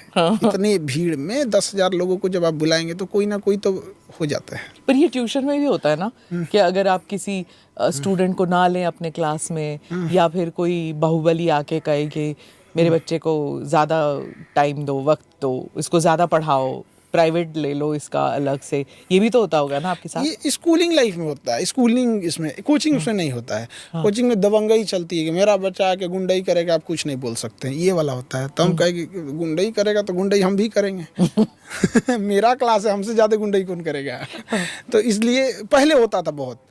तो अब तो धीरे धीरे हमें भी समझ में आ गया कि ये मतलब ज़्यादा उस लेवल के नहीं है, थूर देंगे तो ये भी शांत हो जाएंगे लोग। तो फिर ये बोलते हैं कि फ्रंट बेंच पे बैठेगा, पीछे नहीं बैठेगा मेरा बच्चा। हाँ। ये सब गाड़ी में आएगा, वो गाड़ी उड़ी में तो आते रहते हैं, थोड़ा धमकाते रहते हैं। तो शुरू में ना हमको लगा था, ये जब स्टार्टिंग किए थे तो बहुत सारे लोग ऐसे धमकी देंगे कि मैं यहाँ करूँगा। हमें लगता था कि ये लोग बहुत बड़े घर से आते हैं।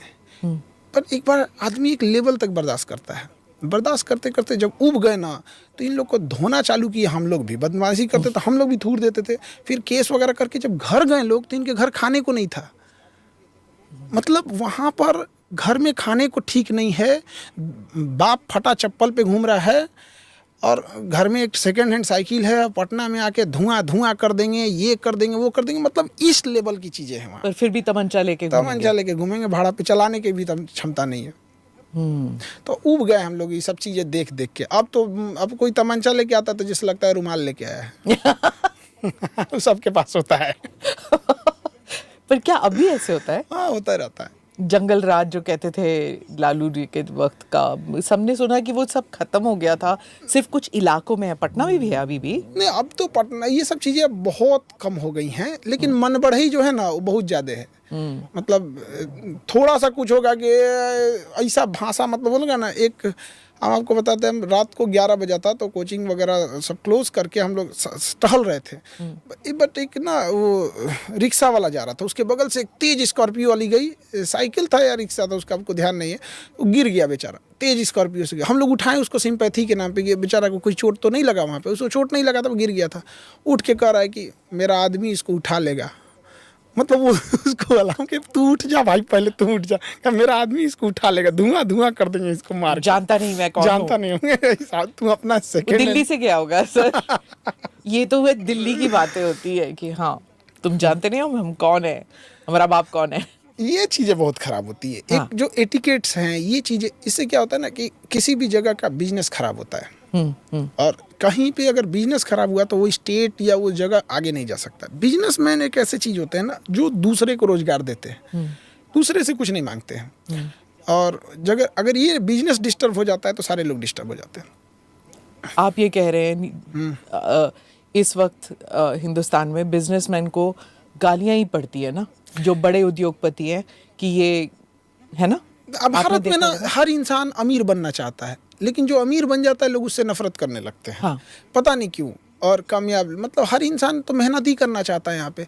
तो कुछ लोग हैं जो गलत तरीकों से पैसे कमा लिए, वो गलत है। बट जो ईमानदारी से काम कर रहा है उसके लिए कोई जगह नहीं है यहाँ पे। अगर किसी ने करोड़ों टैक्स दिए हों और अगर वो एक छोटी सी दवा के लिए अगर मर जाएगा तो कोई उसे पूछने नहीं आएगा। गवर्नमेंट हॉस्पिटल में इलाज कराने के लिए कलेजा चाहिए होता है। गवर्नमेंट स्कूल में अपने बच्चों को एडमिशन कराने के लिए बहुत कलेजा चाहिए होता है, ताकि हम अपने आँखों से देख रहे होते हैं क्या हो रहा है क्या नहीं। हम भी कुछ दिन पहले, आई थिंक कि दिसंबर की बात है, बीपीएससी को लेके प्रोटेस्ट चल रहे थे, तो वहाँ कुछ बच्चे बीमार पड़ गए थे, तो उनको हॉस्पिटल में एडमिट थे, कई दिन से वो खाना नहीं खाए। तो हम लोग जब देखने गए वहाँ पे, तो उनको जो बेड पे वो लेटे थे ना, तो उन पे तकिया नहीं था, तो पानी बोतल लगाए हुए थे। हम बोले कि इनको तकिया दे दीजिए, 40 मिनट बाद तकिया आया। 40 मिनट, 1 घंटा को इंतजार करके तकिया लगाने के, मरीज है उसको तकिया नहीं आया। तो ये सारी चीज़ें गड़बड़ होती जा रही हैं यहाँ पे। तो बिजनेस को बढ़ावा नहीं देने का ये किसको, गवर्नमेंट सबको तो रोजगार दे नहीं सकती है, तो एटलीस्ट बिजनेसमैन को दीजिए, वो 10 लोगों को रोजगार देगा। रोजगार की बात जो है उसकी वजह से बिहार में पलायन भी बहुत होता है, और वो बदला नहीं है। वो जो इंडस्ट्री आई नहीं अभी तक बिहार में। देखिए, बिहार को सबसे ज़्यादा बेवकूफ़ बनाया गया, मतलब बिहारियों को सबसे ज़्यादा। जैसे छोटे बच्चों को कैसे आदमी 10 रुपये का चॉकलेट दे के बाबू चंदा मामा दूर के ये देखो, यही बेवकूफ़ बनाया गया। बिहारियों को ये कह के बेवकूफ़ बनाया गया कि यहाँ इंडस्ट्रीज नहीं है। कौन सा नॉर्वे में इंडस्ट्री लगी हुई है? दुनिया के सबसे खुशहाल देशों में है सब, आइसलैंड में, स्कैंडिनेवियाई देश सबसे खुशहाल है, बट वो इंडस्ट्रियलाइजेशन पे नहीं जा रहे हैं। अरे 12 करोड़ की आबादी है, आप अपने कंजम्पशन बेस्ड इकोनॉमी बना सकते हो। क्या जरूरत है आपको अमेरिका को एक्सपोर्ट करने की? वहाँ पे फूल जो आता है बनारस से आता है। भाई साहब, खेती वाले राज्य हो, तुम्हारा फूल बनारस से आ रहा है, बढ़िया मिठाई बनारस से आ रहा है। कम से कम जो ज़रूरत के, ब्रेड यूपी से सप्लाई हो रहा है, बिस्किट सप्लाई हो रहा है। अब पेप्सी का प्लांट लगने गया, तो जो ज़रूरत की चीज़ें हैं वही बना ले लोग, तो वहाँ के लोगों को रोज़गार मिल जाएगा। तो लेकिन एक दूर का सपना दिखाइए ताकि पास में किसी को समझ में ना आए। तो वहाँ बिहार में सबसे बड़ी जो कमी है वो वहाँ के लोगों के पास पैसे नहीं है, और पैसा बहुत मायने रखता है किसी के लिए। अगर कोई किसी के होटल है, वहाँ पे सारा मेहनत एक कारीगर का होता है जो नीचे किसी किचन में बैठ के काम कर रहा है, उसके पास पैसे नहीं है, इसलिए वो होटल के वो कारीगर का काम कर रहा है। जिस दिन उसके पास पैसे आएंगे वो अपना होटल खोल लेगा। सारा खेल पैसे की चल रही है यहाँ पे। सैलून की दुकान पे कोई बाल काट रहा है, उसके पास पैसे आएंगे, वो अपना खोल सकता है। तो वहाँ पैसे का अभाव तो है। कैसे होगा ये फिर? कैपिटल, देखिए, सरकार को कुछ या कोई एजेंसीज को पब्लिक को कैटर करना चाहिए, उनको वेल ट्रेंड देना चाहिए, फिर उनका एक एग्ज़ाम लेना चाहिए जो प्रैक्टिकल बेसिस पे हो और थ्योरी बेसिस पे हो। जब वो पास हो जाएं, उस लेवल के आ जाए कि इनके पास ये जानकारी हो गई। जैसे सपोज कीजिए कोई गाय पालना ही चाहता है, उसको पता ही नहीं है कि 30 लीटर पानी पिएगी तब जाके 10 लीटर दूध देगा। उसको 30 लीटर पानी उसको समझ में नहीं आ रहा है वहाँ पे। उसको छोड़ दिया है वैसे ही कि कब उसको कैल्शियम देना चाहिए, कब नहीं देना चाहिए। उसको कोई आइडिया नहीं है, पाले जा रहा है वो। कोई भी चीज़ बिजनेस खराब कर रहा है वहाँ पे। तो जब उसके पास चीज़ें आ जाएं, उसके पास नॉलेज आ जाए, तो उसको आप एक लोन के फॉर्म में दीजिए, और लोन पैसे के रूप में न दीजिए। जिस चीज़ के लिए वो लोन दे रहा है, एक पूरी एजेंसी हो, वो चीज़ उसको प्रोवाइड कराई जाए उस बिजनेस में, ताकि वह तो एक तो वहाँ के लोगों के पास पैसा नहीं है। उससे ज़्यादा समस्या है कि पैसा आने के बाद उड़ने लगते हैं लोग। ऐसा मतलब कि हम EMI पे बोलेरो ले लेगा तो पूरा भर गाँव घुमाएगा, हमसे बड़का रंगदार कौन। आप अपने धंधे में नहीं लगाएंगे? नहीं, रंगदार मतलब एक तरह से गुंडा, तो इसको शान समझ रहा है, हमरा से बड़का रंगदार कौन। मतलब समझिए क्या लेवल जा रहा है यहाँ पे। आप समझिए वहाँ के लोगों की मेंटेलिटी कैसे खराब कर रहे हैं। तो वहाँ एक तो कैपिटल खराब कर दिया लोगों के पास, लोन, वहाँ के लोगों को अगर इनकम लोन दीजिएगा तो इनकम समझ जाते हैं उसको, मतलब लोन दे दिए ना तो वापस आना बड़ा मुश्किल है, दुश्मनी हो जाती है। अगर हम किसी को पैसा दे दिए तो देगा ही नहीं वापस। मैं एजुकेशन पे वापस आती हूँ।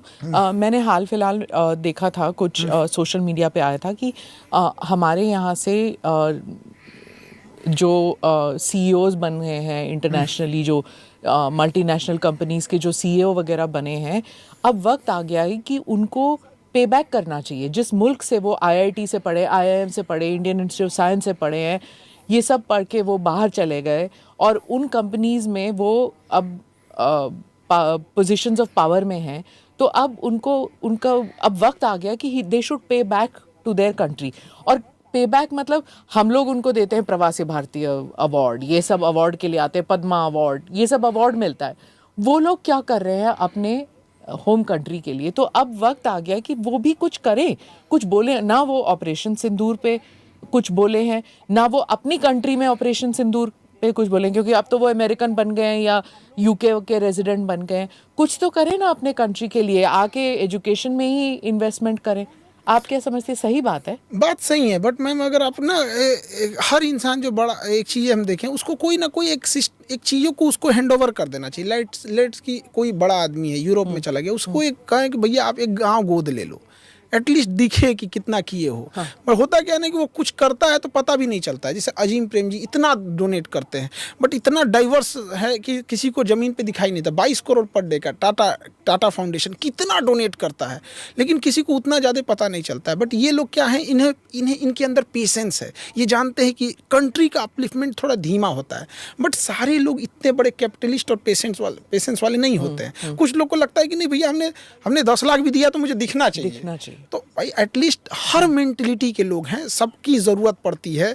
कहीं किसी मकान को बनाने में बड़ी ईंट की ज़रूरत है तो रेत की भी ज़रूरत पड़ती है वहाँ पे। तो आप कोई चीज़ें ऐसे हैंड ओवर कर दो कि भाई अगर विदेश के हैं तो आप अपने यहाँ हॉस्पिटल में आप एक MRI मशीन डोनेट कर दो, ये कर दो। हाँ। जो कुछ हो यहाँ पे, बट उनके लिए कोई चैनल नहीं है उसके लिए। हाँ। और जो टैक्स पेयर हैं, जो इंडिया के बड़े टैक्स पेयर हैं, आप देखिएगा, आप ट्रेन में जाइएगा, रिजर्वेशन नहीं है तो आपको वहाँ एक सांसद कोटा मिलता है। हाँ। लेकिन अगर कोई बड़ा टैक्स पेयर है तो टैक्स पेयर का कोई कोटा नहीं है। अब क्यों एनहांसमेंट नहीं कर रहे उसको भी तो लगना चाहिए। आप एक ही सीट दे दो ना, उसको पैसे लेके दीजिए यहाँ पे, बट उसको लगना चाहिए कि मेरा ये है। आप किसी स्टेशन पे रेलवे उस एयरपोर्ट पे जाइए, VIP लॉन्च मिलेगा। लेकिन जिसने टैक्स दिया, जिस टैक्स के पैसे से आज देश खड़ा है, उस टैक्स पेयर की एक लिमिट बना दीजिए कि देखिए ये अपर टैक्स वालों के लिए ये है, वो उससे भी तो अच्छा लगेगा। भाई हमने दिया है इतना, हमें कोई फौज में है तो उसको लगेगा कि हमने देखो भाई हमने देश के लिए दिया है, एक फौजियों के लिए अलग लॉन्च है। एयरपोर्ट पे तो हमको नहीं लगता है कि कोई कुछ नहीं, तो एक फौजी के लिए हम एक छोटा सा लॉन बना के दे देंगे, क्या खत्म हो जाएगा उनके लिए? तो कहीं ना कहीं हमें उसके लिए आउट देना पड़ेगा, आउट चीज़ें वहाँ पे। हर चीज़ हम पैसे से नहीं दे सकते, कुछ मोरल रिस्पेक्ट भी होते हैं। हाँ, एक और बात चली थी कि जैसे जो IIT या जैसे IIT में कोई ग्रेजुएट होता है तो सरकार कम से कम 5 या 6 लाख रुपए साल का उस पे खर्च करती है हर स्टूडेंट है ना। तो जब वो बाहर निकलते हैं, जैसे मेडिकल स्टूडेंट जो है वो बॉन्ड करते हैं, वो रूरल पोस्टिंग होती है उनकी, कई सारी चीज़ें होती हैं। लेकिन जब IIT से स्टूडेंट निकलते हैं, इंडियन इंस्टीट्यूट ऑफ साइंस, इन लोगों को भी टीचिंग में कुछ करना चाहिए। मतलब इनका 6 महीने का ही सही, क्योंकि इतने सारे स्कूल्स हैं जहाँ पर टीचर्स नहीं हैं आजकल, तो क्या वो नहीं कर सकते हैं? मैम एक तो इंडिया के इंजीनियर्स का जो मोटिवेशन है वो क्या है? बाहर जाने का, पैसा कमाने का। पैसा इनोवेशन है ही नहीं है। मतलब कि ये है ही नहीं कि हमें कोई बड़ी कंपनी लगानी है, हमें कोई नया स्टार्टअप करना है। अब जोमेटो और किसी के होटल का खाना बना किसी को पहुंचा, जैसे मुंबई में टिफिन सर्विस था, उसी का एडवांस वर्जन है। क्या ही है वो, तो हमारे यहाँ 50 साल से डब्बा वाला सिस्टम चल रहा था। एप्लीकेशन आया, उसको एडवांस करके थोड़ा स्मूथ कर दिए, लोगों को लगने लगा कि हाँ ये चीज़ें हैं। बट जब ये नहीं आएगा ये इनोवेशन तो कैसे होगा? चाइना में क्या हुआ, उनको ये हमको पैकेज होकर नहीं चाहिए भैया, मेरा एयरफोन की फैक्ट्री रहेगी, मेरी रहेगी। उनको लगता है कि भाई मेरी रहनी चाहिए वहाँ पे। और मेल और फीमेल का जो गजब का कॉम्बिनेशन देखने को मिलता है चाइना में। फैक्ट्रीज जो हैं वहाँ पर वो फीमेल संभाल रही हैं, उसका मार्केटिंग, बिजनेस, एक्सपोर्ट, इंपोर्ट मेल संभाल रहे हैं, क्योंकि उसमें भागदौड़ ज़्यादा है। फैक्ट्री में क्या है, एक जगह है, मेहनत दोनों में है, बट उसमें क्या है कि एक जगह रह के काम करना है। तो हमारे यहाँ जो इंजीनियर्स में है ना, ये माइंडसेट बनते जा रहा है। 20 लाख का पैकेज तो 1 करोड़ का पैकेज, 5 करोड़ का पैकेज। भैया इससे ज़्यादा पैकेज तुम, उससे अच्छा तुम बिजनेस कर लो। तो गलत ट्रैक पे जाए, कोई नया कुछ तो करें यहाँ पे। मतलब एक हम लोग साल में एक दिन राखी बांधते हैं, चाइना एक दिन के राखी के लिए राखी पहुंचा दे रहा है, एक दिन के राखी के लिए। और चाइना में 3 टाइम खाना वो चॉपस्टिक से खाते हैं, 365 दिन। हमारे यहाँ का एक आदमी पहुंचा के दिखा दे, नहीं कर सकते। ये माइंडसेट का अंतर होता है वहाँ पे, ये होता है। मतलब कैसे भी उनके दिमाग में ना एक जुनून है कि हमको बेचना है, हमको कुछ भी बेचना है, बेच देंगे यहाँ पर उनका वो सिस्टम भी तो अलग है ना, 1 नेशन 1 सिस्टम है। हमारे यहाँ तो है ही नहीं ना, हमारे यहाँ तो एक गांव में एक सिस्टम नहीं है। आप राज्य की बात छोड़ें, आप शहर की बात छोड़ें, आप कंट्री की बात छोड़ें, हमारे यहाँ इतने सारे सिस्टम साइमल्टेनियसली चलते हैं, एक साथ चलते हैं। और फिर जब इतने सारे सिस्टम होंगे तो क्लैश तो होगा ना। फिर बिल्कुल क्लैश होगा मैम, लेकिन देखिए चीज़ें सिस्टम को अचानक से नहीं चेंज कर सकते हैं। बट कहीं भी एक चीज़ देखेंगे तो किसी चीज़ को जगह चेंज करने के लिए बहुत ज़्यादा मायने रखता है कि उस इंसान का फाइनेंशियल स्टेटस कैसा है। अगर उसके पास पैसे आते हैं तो बहुत सारी चीज़ें चेंज हो जाती हैं, बहुत सारी चीज़ें। मतलब अगर गरीबी ज़रूरत से ज़्यादा रहेगी ना तो वो बहुत बड़ी चीज़ों पे नहीं सोच पाएंगे। ऐसा नहीं कि देश में बदलाव नहीं हुआ है, 10% बदलाव अच्छे, बहुत अच्छे हुए हैं बदलाव। बट जो 90% लोग हैं ना अपनी बेसिक नीड्स में दौड़ रहे हैं, अच्छे कपड़ों के लिए, अच्छे खाना के लिए, अच्छे मकान के लिए, अच्छे हॉस्पिटल के लिए दौड़ रहे हैं। तो ये जो 10% हम लोग IIT और एम्स से सुधार करते हैं ना, ये डाइल्यूट हो जाता है। अब भंडारा में बना, आप 1 चम्मच घी डाल दीजिए, क्या होगा भाई? 1 चम्मच घी 1 कटोरा के लिए इनफ होता है यहाँ पे। तो जो बेसिक नीड्स है, अब आप गौर से देखिएगा गरीबी किस लेवल पे इंडिया में है कि जो कहीं किसी के यहाँ शादी ब्याह रहेगी तो जो बूढ़े बुजुर्ग लोग रहेंगे तो देखिएगा कभी कोई मीठा चीज़ दिया जाएगा खाने के लिए ना, तो देखेंगे कोई देख रहा है कि नहीं देख रहा, नहीं देखेगा ना तो मीठा चुपचाप रख लेंगे कि अपने घर में नाती पोता को देंगे। वो बदतमीज या फिर चोर नहीं है, वो बेचारा गरीब है, वो मजबूर है, सताया हुआ है। आप किसी 5 स्टार होटल में बूफे में दीजिएगा, आप 10 किस्म का खाना लगा दीजिए, तो जो बड़े घर से होगा वो उसमें से एक आध निकाल के खाएगा क्योंकि उससे ज़्यादा चीज़ उसके फ्रिज में पड़ी हुई है। लेकिन अगर कोई गांव में गरीबी झेला है, उसको आप 50 किस्म का खाना दे दीजिएगा ना, तो सोचेगा कि मेरे लाइफ में ये अगले 5 साल बाद आएगा कि 10 साल बाद आएगा, वो सोचेगा हम खा ले। तो लोगों को लगेगा ये बदतमीज़ है, इसको मैनर नहीं है। नहीं, ऐसा नहीं है, वो बदतमीज़ नहीं है, वो बेचारा अभाव में जी रहा है। तो हम लोग उस ऐसी सोसाइटीज़ में संख्या बहुत ज़्यादा है। अगर कोई इंसान गांव में फल खरीद के ले जा रहा है ना, तो या तो उसके घर कोई पूजा पाठ है या तो कोई बीमार पड़ा हुआ है, वो खाने के लिए उसकी हिम्मत नहीं कि ले जा सकता है यहाँ पे। अब हम उस समाज से उम्मीद करेंगे, इनकी संख्या करोड़ों में है, कि वो स्टार्टअप करेंगे, वो करेंगे यहाँ पर। ऐसा नहीं है। अमेरिका में स्टार्टअप का कल्चर है क्योंकि वहाँ मिनिमम किसी के पास ज़मीन है तो 500 बीघा है, किसी का 200 बीघा ज़मीन है, किसी का 1500 बीघा ज़मीन है। पता चलता है कि 20 गाँव इसी का है, तो उसको रोटी कपड़ा मकान के लिए नहीं सोचना है। तो जब हमको ये सारी चीज़ें नहीं सोचनी रहेगी तो हम करेंगे क्या? माइंड तो चुपचाप बैठता नहीं है यहाँ पे। तो सबसे ज़रूरत है कि हम एक IIT, अपना एम्स, IIM इसको जो बना रहे हैं, बनाते रहें, इनको बेसिक नीड से तो उठाएं। ये बेचारे क्या कर पाएंगे यहाँ? और ये छोटी छोटी चीज़ों में क्लैश होते रहता है, इससे बाहर बेचारे आ नहीं पाते हैं। और हम लोग उनको कहते हैं कि इनके पास मैनर नहीं होता है। कोई गाँव के बच्चों को कहेगा ये ऐसे होते हैं। जितने अभाव में वो जिंदा रहे ना गाँव के बच्चे, शहर वाले जितना डिप्रेशन में सुसाइड कर लेते हैं ना, उतना डिप्रेशन में वो स्कूल जाता है बचपन में यहाँ पे। तो ज़रूरी है, हम कहाँ जा रहे हैं, एक को तो छोड़ नहीं सकते हैं यहाँ पे। और ये IIT हो गया, एम्स हो गया, ये अच्छे इंस्टीट्यूट इसलिए नहीं है कि इनके पास प्रोफेसर बहुत अच्छे हैं, इनके पास अच्छे बच्चे ही गए हैं। हाँ। आपने सेलेक्ट करके क्रीम को उठा लिया, उसको पॉलिश मार दिया। आप बासमती चावल उठा के पॉलिश मार दिए, कहें कि मेरा चावल सबसे अच्छा है। वो बासमती राजा होता है, चाहे सिंहासन पे बैठे चाहे ज़मीन पे बैठे। जिस एंट्रेंस एग्जाम को लेके आप नीट ले रहे हैं, आप IIT ले रहे हैं, आप उसको किसी नॉर्मल इंजीनियरिंग कॉलेज में भी छोड़ दीजिएगा ना तो उतना ही पढ़ेगा। आप नॉर्मल, अच्छा IIT और नीट एम्स को बहुत मतलब गुरूर है उस चीज़ पे, तो आप एक नॉर्मल इंजीनियरिंग कॉलेज या मेडिकल कॉलेज से, प्राइवेट मेडिकल कॉलेज से बच्चे को उठाइए, हाँ, और डाल के देखिए, इसमें फ्रस्ट्रेट हो जाएगा वहाँ पे। तो आप क्या कर रहे हैं? पॉलिशिंग कर रहे हैं कि आप क्रीम को ले लिए, उसको रगड़ रहे हैं। जो 80% पॉपुलेशन छोड़ दिए, गवर्नमेंट स्कूल में है, छत टपकती है वहाँ गवर्नमेंट स्कूल में, गेट बंद रहता है, हम लोग कूद के फान के भाग जाते थे। सबसे बड़ा खराबी क्या? कॉन्फिडेंस छीन लेता है गरीबी। अगर एक कोई बढ़िया दुकान है ना, आप उसके आगे बस शीशे का गेट लगा दीजिए, AC लगा, गरीब इंसान खोलेगा नहीं, कि कॉन्फिडेंस छीन लिया, उससे दरवाज़ा नहीं खोल पा रहा है। हम लोग उससे स्टार्टअप इंडिया शुरू कराने वाले हैं, समिट करेंगे, startup India, stand up India, make in India. पहले पेट भरो इंडिया, बेसिक ज़रूरतों को पूरा कर लेने की ज़रूरत। और जब ऐसे फैमिली से बच्चे आते हैं आपसे पढ़ने के लिए तो वो सहमे हुए होते हैं, क्या वो सवाल पूछते हैं या डरते हैं सवाल पूछने से, या अगर समझ में नहीं आता कोई चीज़ तो? शुरू में बहुत डरते हैं। हमारे यहाँ जो बच्चे आते, एक बार क्या हुआ कि सैटरडे के दिन हम लोग अमूमन कभी लंबा क्लास ले लेते हैं, तो प्लास्टिक में चना भिगा के रात में रख लेते हैं, उसमें नमक लगा के ऐसे यहाँ पे, जब देखते हैं सर उधर बोर्ड पे लिख रहे हैं तो चना खा लेते हैं यहाँ पे। वो उनको पता ही नहीं है कि हम गरीब हैं, वो उसी माहौल में जी रहे हैं यहाँ पे।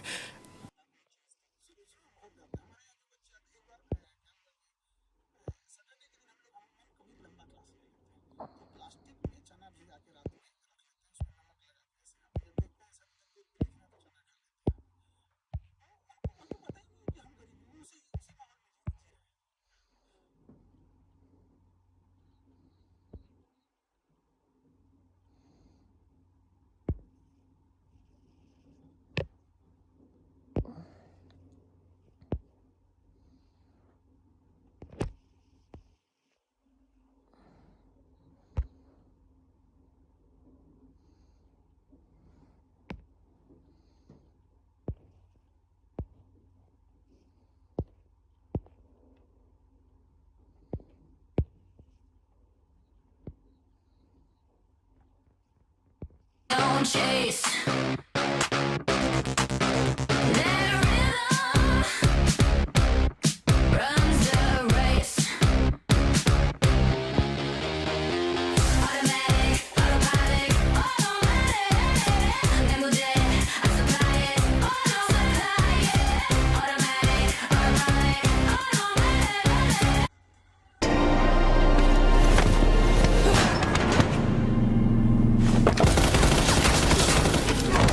Something went wrong and the satellites are going to start shattering over Erangel. I don't know how long we'll have, but the weather will turn feral. Beyond control. Erangel, we'll be the same again. Someone has to stop it before it's too late. If anyone is listening, save Erangel.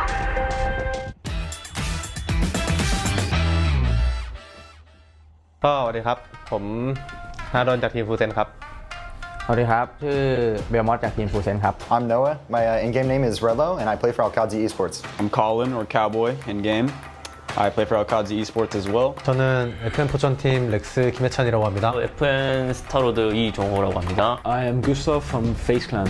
I'm James from FaZe Clan. Today we're building a dream PTC squad that each player costs a certain amount.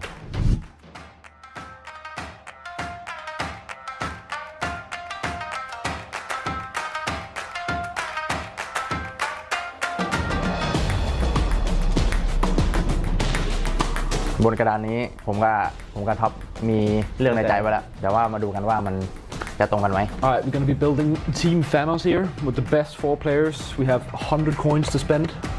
And I will start with picking Kiss because he's a complete demon. He is hard carrying his team. And he will be top fracking from his team for sure. I will take 20 coins and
map download है। अविक भाई मैंने आपके videos देखे। बहुत तगड़ा movement है इनका। बहुत घोस्ट इवेंट मतलब भूतों का ही। यहाँ पे जो भी आने की कोशिश करता है वो मारा जाता है।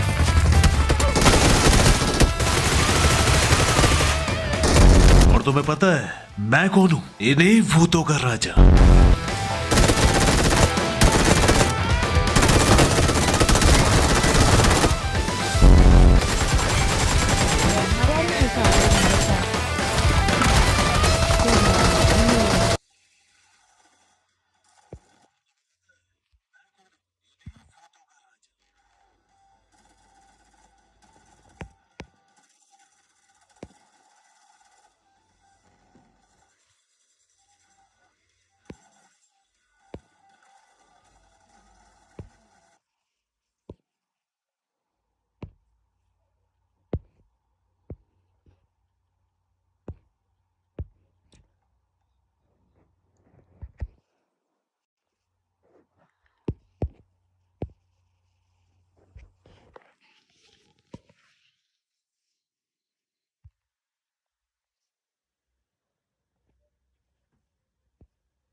ऐसे फोटोज क्रिएट करना बहुत ही सिंपल है।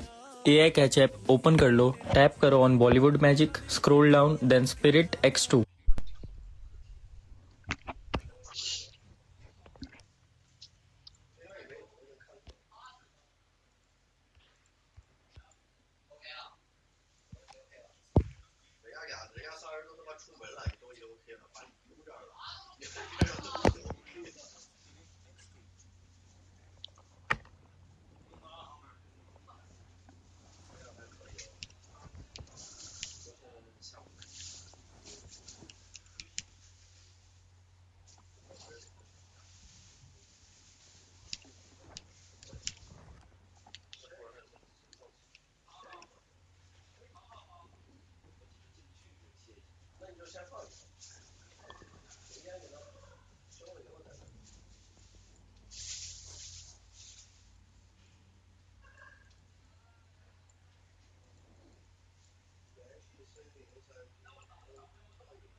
哟，怎么变成反向的了？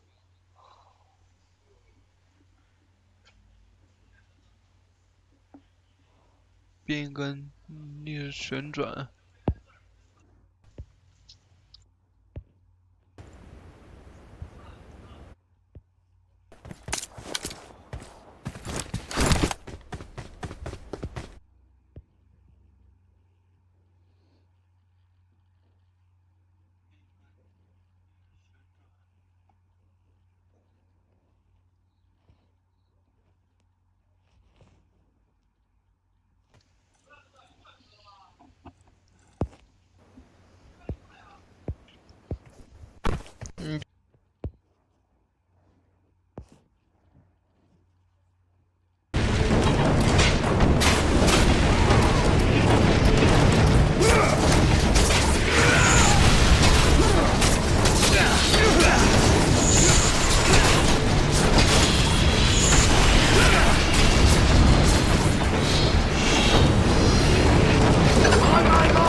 Tri-State University, where your global journey begins.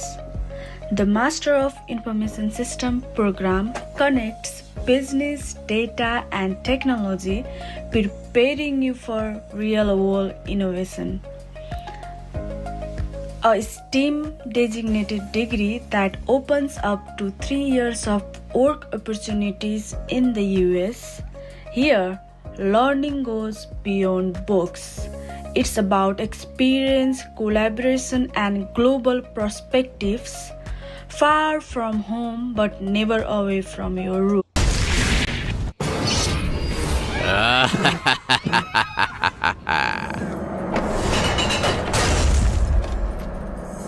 इस शहर पर कौन सी बुराई लाए हो फारसी? क्या कहा? ये कोई बुराई नहीं है स्पार्टन, ये तो पर्शिया की ताकत का गौरव है जिससे तुम सभी का शुद्धिकरण होगा और मेरा पालतू बेसिलिस्क इस धरती का सफाया कर देगा और फिर तुम्हारी इस धरती पर फारसी साम्राज्य का परचम लहराएगा। ओलंपस ने संदेश भेजा है और उसे देने यहाँ मैं आया हूँ। तो ओलंपस ने बस एक डाकिया भेजा है, तो अपने तुच्छ देवताओं को मेरा भी एक संदेश दे देना कि फारसी साम्राज्य से लड़ने के लिए तुम्हारे जैसा कोई मामूली स्पार्टन ना भेजें।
रुक जाओ,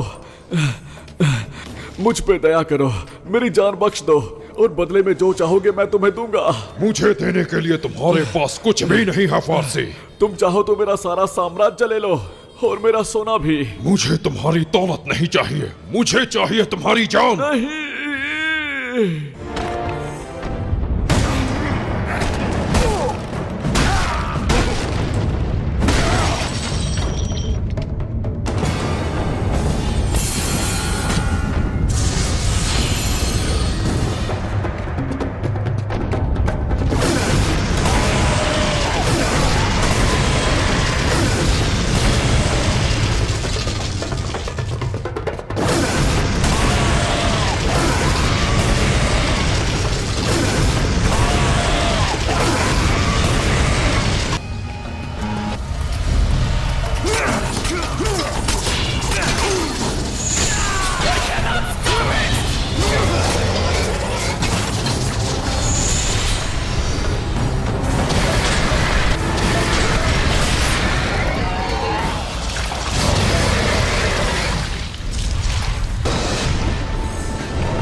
देवताओं के प्रति अपने वचन को पूरा करते हुए क्रेटोस ने फारसियों द्वारा लाए गए उस दानव बसिलिस्क को हरा दिया।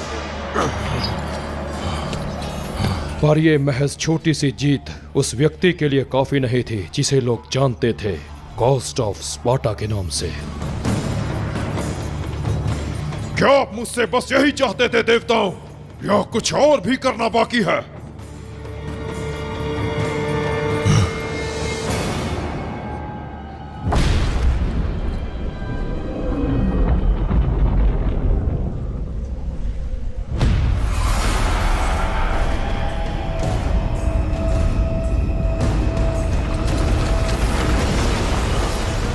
जब उसने सूर्य को धरती पर और दुनिया को अंधकार में गिरते हुए देखा तो क्रेटोस जान गया था कि यह कोई देवताओं का संकेत नहीं है।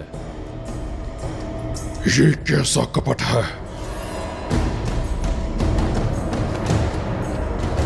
अपनी नजरें उस चमकते हुए क्षितिज पर गड़ाते हुए क्रेटोस उस रहस्यमयी रोशनी की ओर बढ़ने लगा। लेकिन वहां कुछ ऐसा चल रहा था जो क्रेटोस की कल्पना से परे था।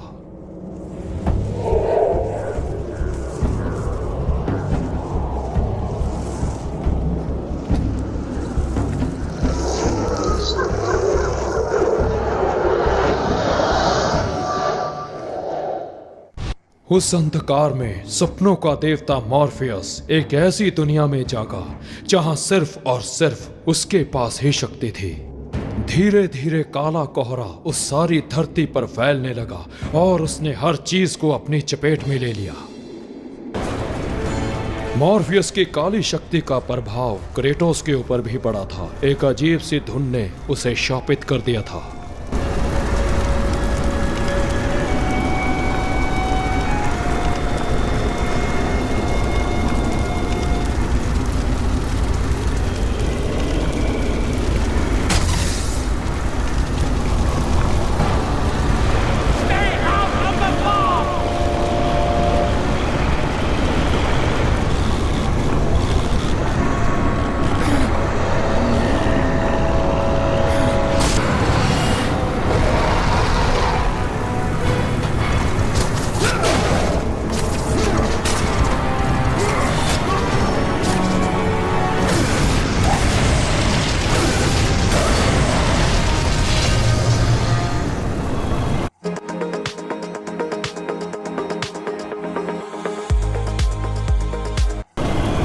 जैसे ही क्रेटोस उस मंदिर में पहुंचा तो ये बात तो बिल्कुल साफ थी कि जो भी आगे होने वाला है वो क्रेटोस की कल्पना से परे है।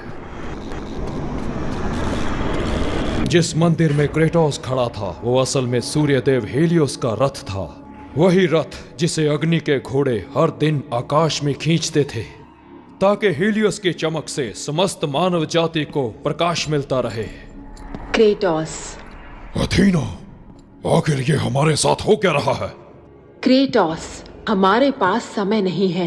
ओलंपस को तुम्हारी जरूरत है। मैं देवताओं के आदेशों से थक चुका हूँ अथीना। मैंने उनकी बहुत सेवा की है। अब इस बुरी यादों को मेरे दिमाग से निकालो। तुम्हारे सेवा काल को खत्म करना तुम्हारे हाथ में नहीं है। सही वक्त आने पर तुम्हें तुम्हारी आजादी मिल जाएगी, पर अभी के लिए तुम्हें बिना सवाल किए ओलंपस की आज्ञा का पालन करना होगा। सूर्य देवता हीलियस को आकाश से गायब कर दिया गया है। जिस मंदिर में तुम अभी खड़े हो ये सूर्य देव हीलियस का रथ है। अग्नि के घोड़ों ने सूर्य रथ को पृथ्वी पर गिरा दिया है और उनके मालिक के बिना उन्हें कोई काबू नहीं कर सकता। और हीलियस के बिना कोई भी ऐसा नहीं है जो मॉर्फियस को शक्तिशाली होने से रोक सके, क्योंकि बहुत से देवता एक गहरी नींद में सो गए हैं और जल्द ही सारी मानव जाति मॉर्फियस के अंधकार का शिकार हो जाएगी। तो अब मुझसे क्या करवाना चाहते हो? तुम्हें हीलियस को ढूंढना है क्रेटोस, और आकाश में वापस भेजना है। अगर ऐसा ना किया गया तो जल्द ही देवताओं और मनुष्य की दुनिया खत्म हो जाएगी। हीलियस का प्रकाश ही हम सबको इस अंधकार से मुक्ति दिला सकता है। अथीना! अथीना!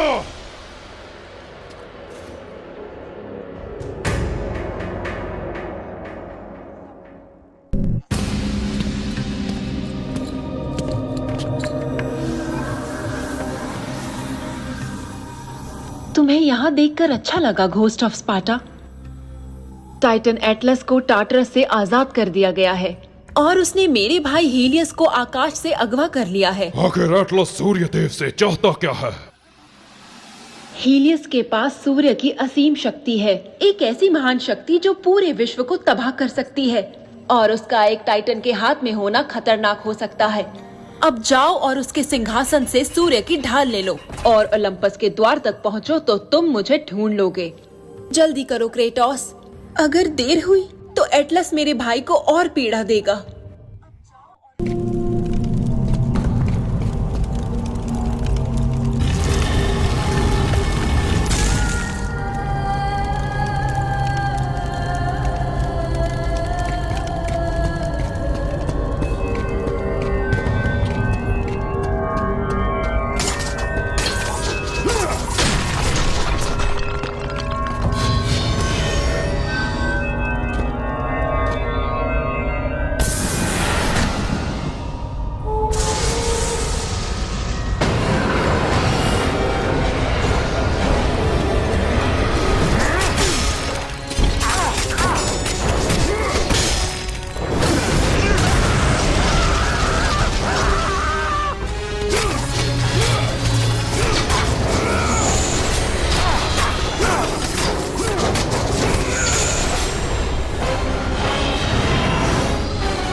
जैसे ही क्रेटोस उस शाश्वत रात्रि से बाहर निकलता है तो वहां मंदिर में काफी कुछ बदल चुका था। मॉर्फियस और भी ताकतवर हो गया था और उसकी उग्र शैतानी ताकतें उस धरती पर पनपने लगी थी।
जैसे ही क्रेटोस उस गुफा में दाखिल हुआ, उसके सामने बैठी थी हीलियस की बहन ईयस, जो थी भोर की देवी, जो सूर्य देव की गैर मौजूदगी में कमजोर पड़ गई थी। महान ज़्यूस का शुक्रिया अदा करना चाहूंगी जिनकी वजह से तुम मेरे पास आए। ज़्यूस ने यहाँ आने में मेरी कोई मदद नहीं की है ईयस। मैं तो बस एक गुलाम हूँ ज़्यूस और ओलंपस का। मेरे भाई को बचाओ क्रेटोस, तो तुम्हें खौफनाक यादों से छुटकारा दिलवाने के लिए वो ज़्यूस को मना लेगा। ये मेरा वादा है। देवताओं ने मुझसे कई बार अपना वचन तोड़ा है। मुझे पहले ही माफ कर देना अगर मैं तुम्हारे वादे पे भरोसा ना करूं। तुम्हें भरोसा करना होगा क्रेटोस। प्राइमोर्डियल अग्नि लगभग शांत हो चुकी है और हीलियस के बिना दुनिया को जीवन देने वाली रोशनी कायम नहीं रह सकती क्रेटोस। अगर तुमने उसे नहीं ढूंढा तो हर जगह अंधकार छा जाएगा और हम सब मारे जाएंगे। एटलस उसे कहां लेकर गया है? वो मैं नहीं जानती क्रेटोस। गुफा में जा रहे इस रास्ते पर चलो। आग को दोबारा हासिल करो और वो बाकी के घोड़ों तक तुम्हारा मार्गदर्शन करेगी। वो घोड़े अपने मालिक तक जाएंगे, वो तुम्हें हीलियस तक पहुंचाएंगे। अब तुम्हें हरमेस की रफ्तार से जाना होगा, घोस्ट ऑफ स्पार्टा।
अग्नि के घोड़ों को आजाद करवाने के बाद अब क्रेटोस की किस्मत उन घोड़ों के हाथ में थी।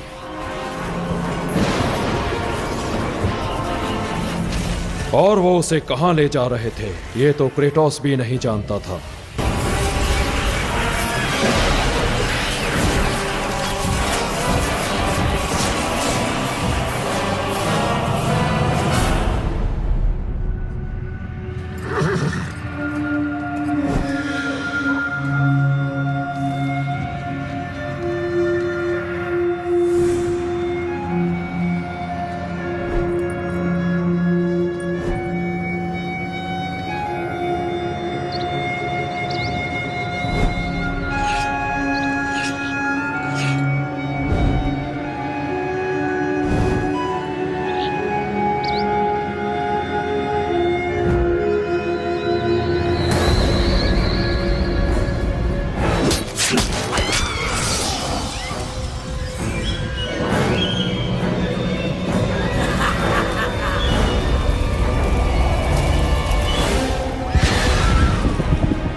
क्रेटोस को मॉर्फियस की पकड़ से बाहर खींचने के बाद वो घोड़े पाताल लोक की ओर बढ़ने लगे थे, पर मरहूम भूमि में वो और आगे नहीं बढ़ सकते थे क्योंकि प्रकाशवान प्राणियों का पाताल लोक में आना वर्जित था।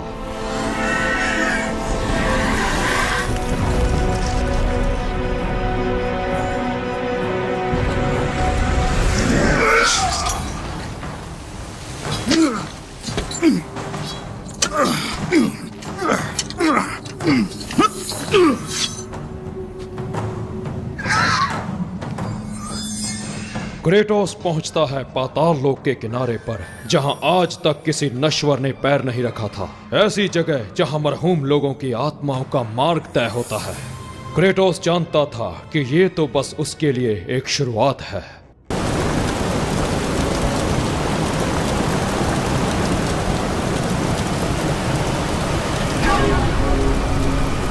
Trending in mother, kids, and toys.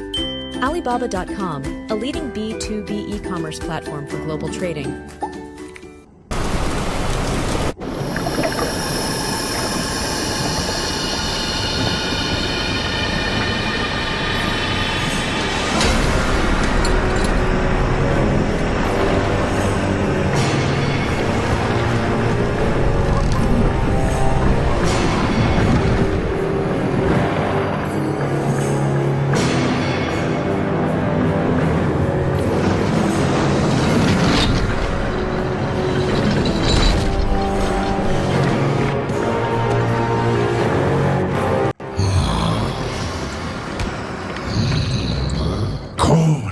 जिसने अल्लाह को पुकारा है? Who Ghost of Sparta, जो गुलाम है ओलंपियंस का। मैं अब किसी का गुलाम नहीं हूं कैरॉन। हम दोनों का भाग्य एक जैसा है क्रेटोस। ये देवता हमारी पीड़ा से हमें कभी मुक्ति नहीं देंगे। जाओ यहाँ से, क्योंकि अभी तुम्हारा उस पार जाने का समय नहीं आया है।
ये रास्ता तुमने खुद चुना है, होस्ट ऑफ स्पार्टा।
क्रेटोस ने अपने सामने पृथ्वी के पुराने शासकों के अवशेषों को देखा।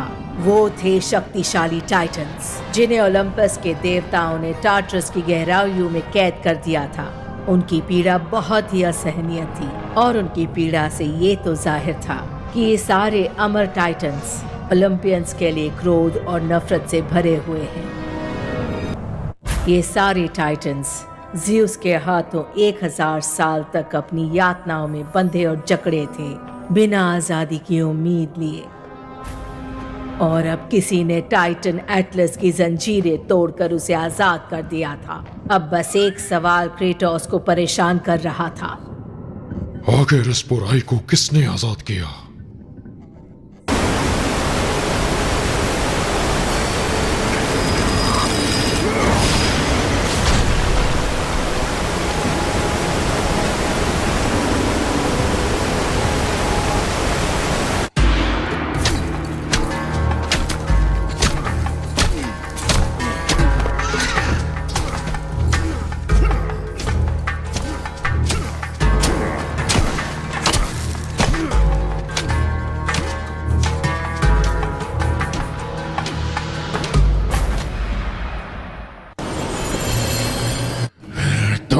फिर से आ गए। डॉटर्स की दीवारें एटलस को रोक कर नहीं रख पाई और ना ही मुझे कैद कर पाई। ये देवताओं ने अपने गुलाम पर कुछ ज्यादा ही दया दिखाई हुई है। तुम मुझे हल्के में ले रहे हो कैरॉन, पर इस बार मैं तुम पर दया नहीं दिखाऊंगा।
कैरॉन को हराने के बाद क्रेटोस पाताल लोक में आगे बढ़ते हुए अपने लक्ष्य के करीब पहुंचा।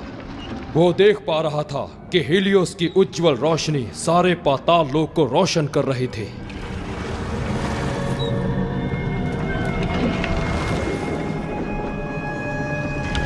लेकिन किनारे पर किसी चीज ने उसका ध्यान आकर्षित किया और क्रेटोस को प्रतीत हुआ कि जैसे उसने कोई आत्मा देख ली हो। कोलाइपी! अपनी बेटी को देखकर क्रेटोस को यह एहसास हुआ कि वो सब कुछ जिसके लिए उसने अब तक कार्य किए थे, वो सब कुछ जो वो चाहता था, वो उसके करीब था। देवताओं की कई वर्षों की सेवा भी उसे उसकी पीड़ा से मुक्ति न दिला पाई। उसकी अतीत की यादों का बोझ अभी तक कम नहीं हो पाया था और अब उसकी बेटी कोलाइपी उसके सामने आ गई। कोलाइपी!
कोलाइपी, तुम कहाँ हो?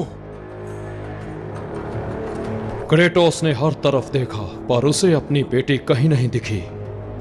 वहां क्रेटोस ने देखा कि एक खूबसूरत औरत बैठी थी। जिसे क्रेटोस अच्छी तरह जानता था। प्रोसेफने, हेडिस की पत्नी और पाताल लोक की रानी। मेरी बेटी कहाँ है चुड़ैल? अपनी जुबान को लगाम दो घोस्ट ऑफ स्पार्टा। तुम पाताल लोक की देवी के सामने खड़े हो। तुम्हारी बेटी बिल्कुल ठीक है।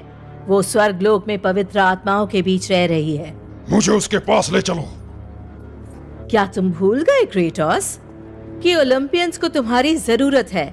मॉर्फियस के अंधेरे ने उन्हें सुला दिया है। मैंने देवताओं पर अंधा विश्वास किया, पर उन्होंने अब तक मेरी इच्छा पूरी नहीं की। अब मैं उनकी मांगों से थक चुका हूँ। ओलंपस के देवताओं ने मुझे भी निराश किया था क्रेटोस। मुझे ज़्यूस ने धोखा दिया और उसके बाद मेरे पति हेडिस ने, और अब मुझे यहाँ पाताल लोक की रानी बनकर रहना पड़ रहा है। यहाँ पतित लोगों की सेवा कर रही हूँ और उन्हें अपने बच्चों की तरह पाल रही हूँ। प्रोसेफनी, मैं अपनी बेटी से मिलना चाहता हूँ। जैसी तुम्हारी मर्जी। अगर कोलाइपी ही तुम्हारी सच्ची इच्छा है तो मैं मदद कर सकती हूँ, लेकिन याद रहे घोस्ट ऑफ स्पार्टा, तुम्हारे इस चुनाव से इंसानी दुनिया को पीड़ित होना पड़ेगा। मुझे इंसानी दुनिया की रत्ती भर भी परवाह नहीं है। कहाँ है मेरी बेटी? अगर अपनी बेटी को दोबारा देखना चाहते हो तो तुम्हें एलिजियम के योग्य बनना पड़ेगा। अपने सारे हथियार इस पेड़ को समर्पित करो और इसे तुम्हारे अतीत की बुराइयों को मुक्त करने दो। तब ही तुम अपने पापों से मुक्त हो पाओगे और उसके बाद ही तुम्हें इस दिव्य द्वार से प्रवेश करने मिलेगा।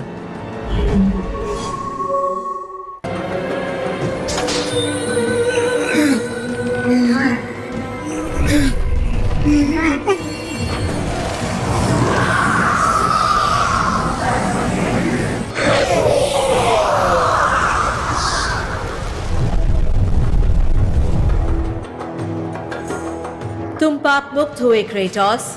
अब तुम द्वार के पार आकर अपनी बेटी से मिल सकते हो। कोलाइपी, पिताजी, मेरी बच्ची। आप चले क्यों गए थे? अब मैं यही हूँ मेरी बच्ची। अब मैं तुम्हें छोड़कर कभी नहीं जाऊंगा बेटी। मैं हजारों सालों से तुम जैसे भावुक नश्वरों पर नजर रख रही हूँ। तुम वैसे के वैसे ही हो। दूसरों की जरूरतों से पहले अपने बारे में सोचना ये हमेशा से तुम्हारी खामी रही है, पर कोई बात नहीं। अब से तुम सिर्फ मेरा आदेश मानोगे क्रेटोस। अब समय आ गया है कि जो पहले हुआ उसका अंत हो। वो टाइटन अपनी भूमिका निभाएगा और जो मैंने शुरू किया था उसे खत्म करेगा। एटलस को मैंने आजाद किया था। तुमने? जब तुम खुद को बेबस और कमजोर कर रहे थे तो एटलस ने वो काम पूरा किया जो मैंने उसे करने के लिए कहा। अब सूर्य की शक्ति उसके हाथों में है। बस थोड़ा समय रुको, वो विश्व को संभालने वाले स्तंभ का नाश कर देगा और साथ में ओलंपस का भी। पर क्यों? तुम्हें क्या लगता है हेडिस से शादी करने का फैसला मेरा अपना था? मैं तो उससे प्यार तक नहीं करती थी। मुझे उन सभी देवताओं ने धोखा दिया जिन्होंने कभी मुझे अपना माना था, पर अब और नहीं। एक बार इस स्तंभ का नाश हो जाए तो सारी दुनिया अराजकता में बदल जाएगी। इसके बाद तुम्हारा क्या होगा? मुझे शांति मिल जाएगी और मैं इस पीड़ा भरे अस्तित्व से मुक्त हो जाऊंगी। मेरा भी नाश हो जाएगा, पर ये मेरा अपना चुनाव है। पिताजी, ये क्या हो रहा है? मुझे डर लग रहा है। अपनी बेटी के साथ रहने का तुम्हारा ये स्वार्थ ही तुम्हारी बेटी की बर्बादी का कारण बनेगा। नहीं, स्वर्ग लोक भी तबाह हो जाएगा क्रेटोस, और ये नष्ट हो जाएगी। नहीं, मैं देवताओं को इसे मुझसे दोबारा दूर करने नहीं दूंगा। पिताजी! ये एक ऐसा चुनाव था जो उसे ना चाहते हुए भी करना था। अपनी बेटी के साथ रहने का मतलब था उसके साथ सारी दुनिया का अंत।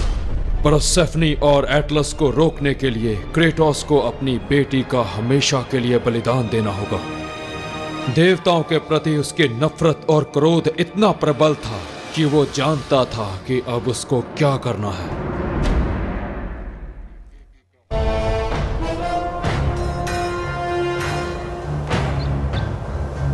पिताजी, ऐसा मत कीजिए। मुझे अपने से दूर मत कीजिए।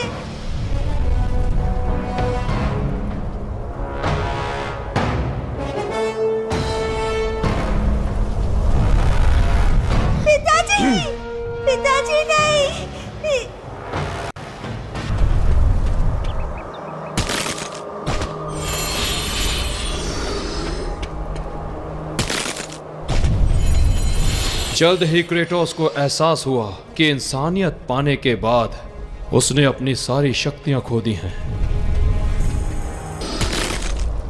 और परसेफनी को हराने के लिए उसने फिर से पहले जैसा खूंखार राक्षस बनना चुना और अपनी बेटी को इस दुनिया में सुरक्षित रखने के लिए क्रेटोस फिर से बना गॉस्ट ऑफ स्पार्टा।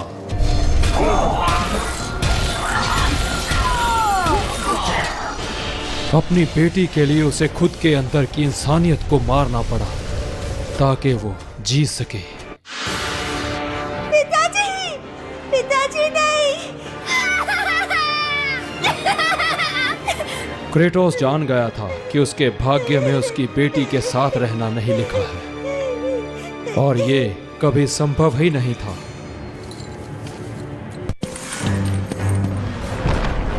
स्पार्टन, दुनिया के अंत के लिए तैयार हो जाओ।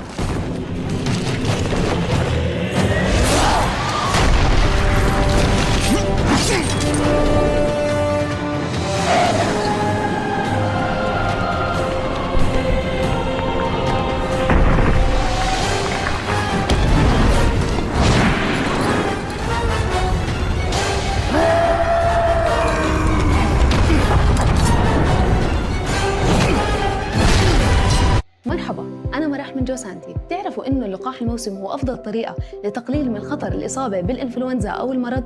بسيط، آمن، بحميك وبحمي عائلتك. ننصحكم تاخذوا اللقاح الموسمي خلال شهر أكتوبر. حتى لو انصبت بالعدوى بعد اللقاح، غالباً شدة المرض بتكون أخف. ولأنه صحتكم بتهمنا، بنوفر لكم استشارة مجانية قبل أخذ اللقاح. زورونا في عيادات ومختبرات جوسانتي للرعاية الصحية.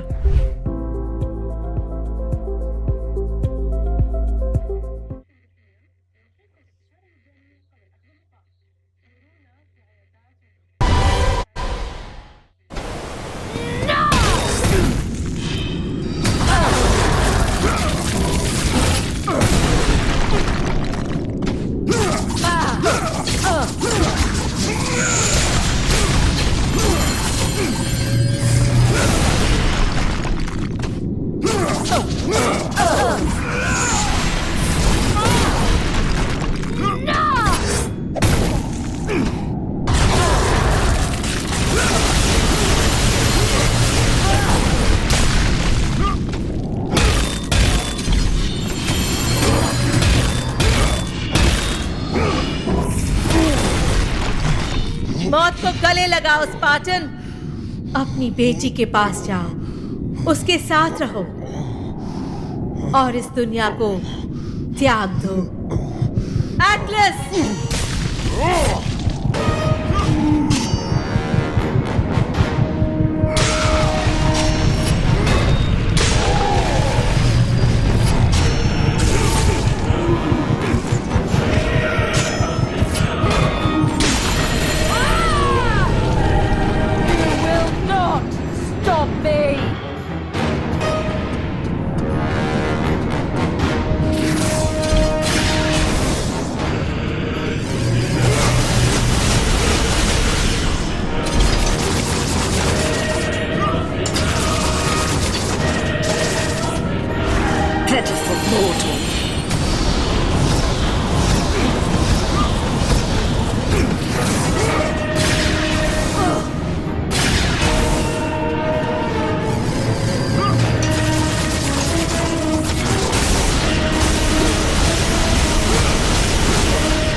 तुम जितनी भी कोशिश कर लो स्पार्टन, तुम इस दुनिया के अंत को रोक नहीं पाओगे। इस दुनिया का अंत तो होकर रहेगा।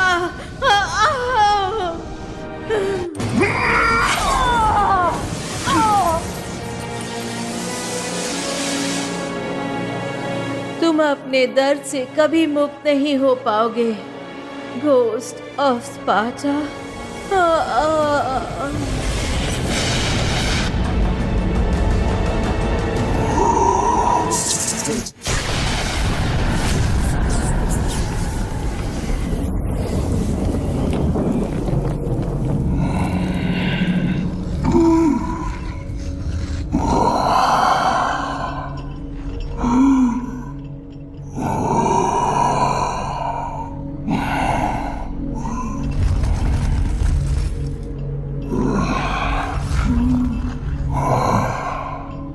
शायद तुम्हें ये लगता है कि ओलंपियंस तुम्हारी मदद करेंगे। मैं पूछता हूं कि अब तुम्हारे वो देवता कहां है क्रेटोस? आखिर क्यों वो सब तुम्हारी मदद के लिए नहीं आए? अब मुझे देवताओं की मदद नहीं चाहिए, पर मैं जानता हूं कि अब मुझे किस रास्ते पे चलना है।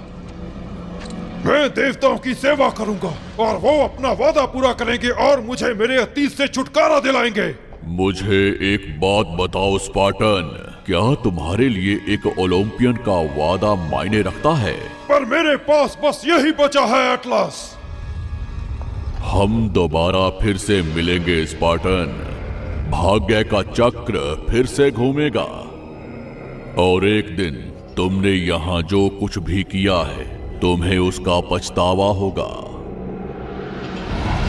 टाइटन एटलस को जंजीरों में जकड़ा हुआ छोड़ दिया गया।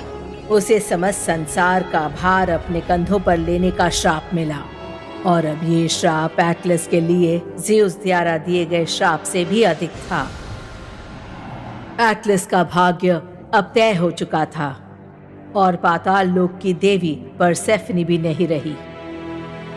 बेशक क्रेटोस ने मानव जाति को बचा लिया था, पर यह सब उसके लिए कोई मायने नहीं रखता था। उसके लिए मायने रखती थी उसकी बेटी, और समस्त मानव जाति के लिए क्रेटोस ने उसका भी बलिदान दे दिया। देवताओं की साजिश के चलते उसने अपनी बेटी को खोया और दोबारा मिलने पर भी उसे हमेशा के लिए खो दिया।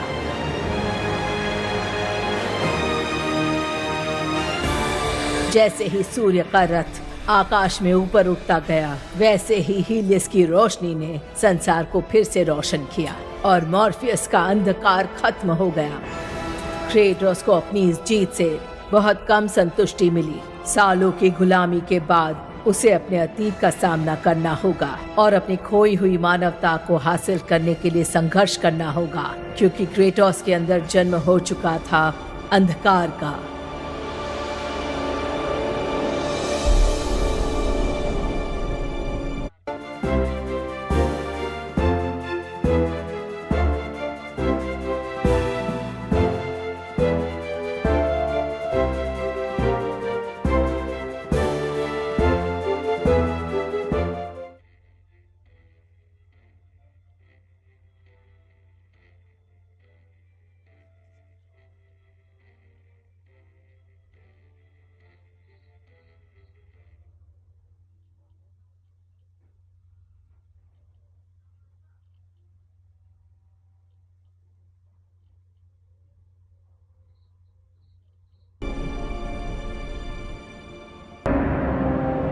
क्रेटोस द्वारा की गई बेरहम लड़ाइयों का परिणाम आखिरकार उसे भुगतना पड़ा जब वो सूर्य रथ से धरती की ओर गिर रहा था।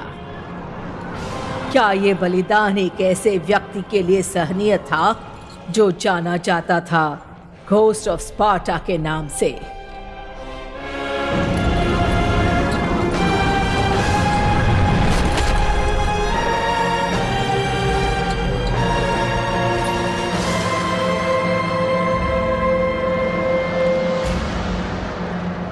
इसने फिर से हमारे प्रति खुद को साबित किया है अथीना।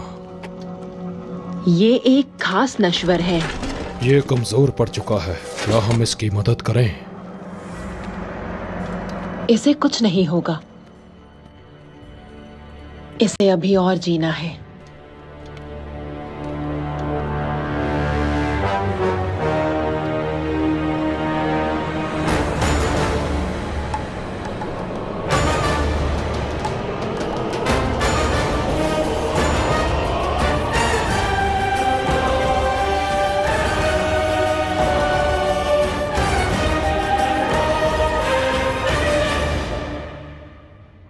हाँ तो भाई जिन्होंने वीडियो को यहाँ तक देखा उन सबका तहे दिल से शुक्रिया और आई होप कि आपने वीडियो को लाइक और चैनल को सब्सक्राइब किया होगा। और आप हमारी वॉइस कास्ट के नाम देख सकते हो स्क्रीन पे, एनी शाह, वजेंद्र कंबोज, श्वेता जी और आपका भाई खुश।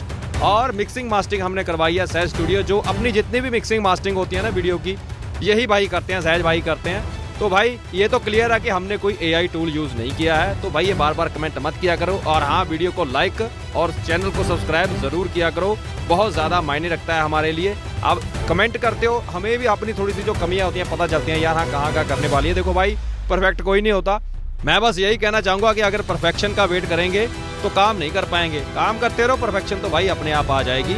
तो आई होप आपको वीडियो बहुत अच्छी लगी होगी। तो ऐसे ही और वीडियो हम आपके लिए लाते रहेंगे, चैनल के साथ बने रहिए। तब तक के लिए टेक केयर, नमस्ते, सलाम, Sat Sri Akal, love you all, bye bye, Tata.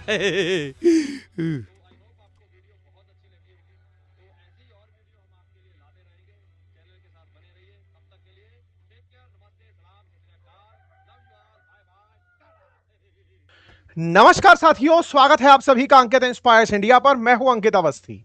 India that is Bharat, हम सभी लॉ अबाइडिंग सिटीजन्स, हम वो सब लोग जो कि संविधान के अनुसार, संविधान में लिखी गई व्यवस्थाओं के अनुसार देश के अंदर रहते हैं, देश के साथ चल रहे कानून व्यवस्था का पालन करते हैं। लेकिन आज भारत के एक राज्य पश्चिम बंगाल में केंद्र और संसद के द्वारा बनाए गए एक कानून के विरोध में हो रहे विरोध प्रदर्शन के बारे में चर्चा करने एकत्र हुए हैं। साथियों, आज पश्चिम बंगाल की चर्चा है, उस पश्चिम बंगाल की जहां पर केंद्र द्वारा बनाए गए वक्फ कानून के विरोध में प्रदर्शन कर रही भीड़ ने लोगों की जान ले ली, हजारों रुपए की संपत्ति को नुकसान पहुंचा दिया, साथ ही साथ वायलेंस इतनी कि कोर्ट को इंटरफेयर करते हुए BSF तैनाती की घोषणा करनी पड़ी।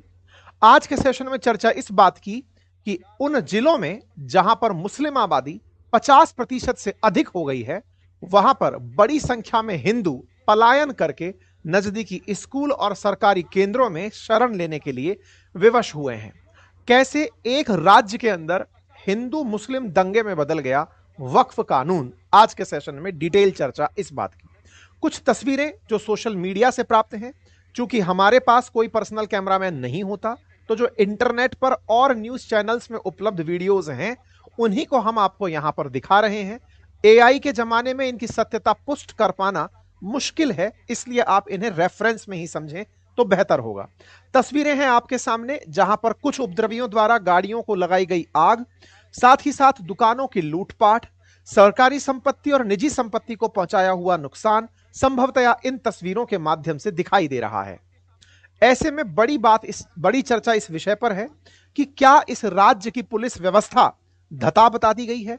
क्या पुलिस यहां पर कोई कार्य नहीं कर रही है? जवाब तलाशने जब आप निकलेंगे तो कहीं पहुंचेंगे, और पहुंचेंगे इस बात पर कि पुलिस राज्य सूची का विषय है या केंद्र सूची का। जवाब मिलता है कि यह राज्य सूची का विषय है।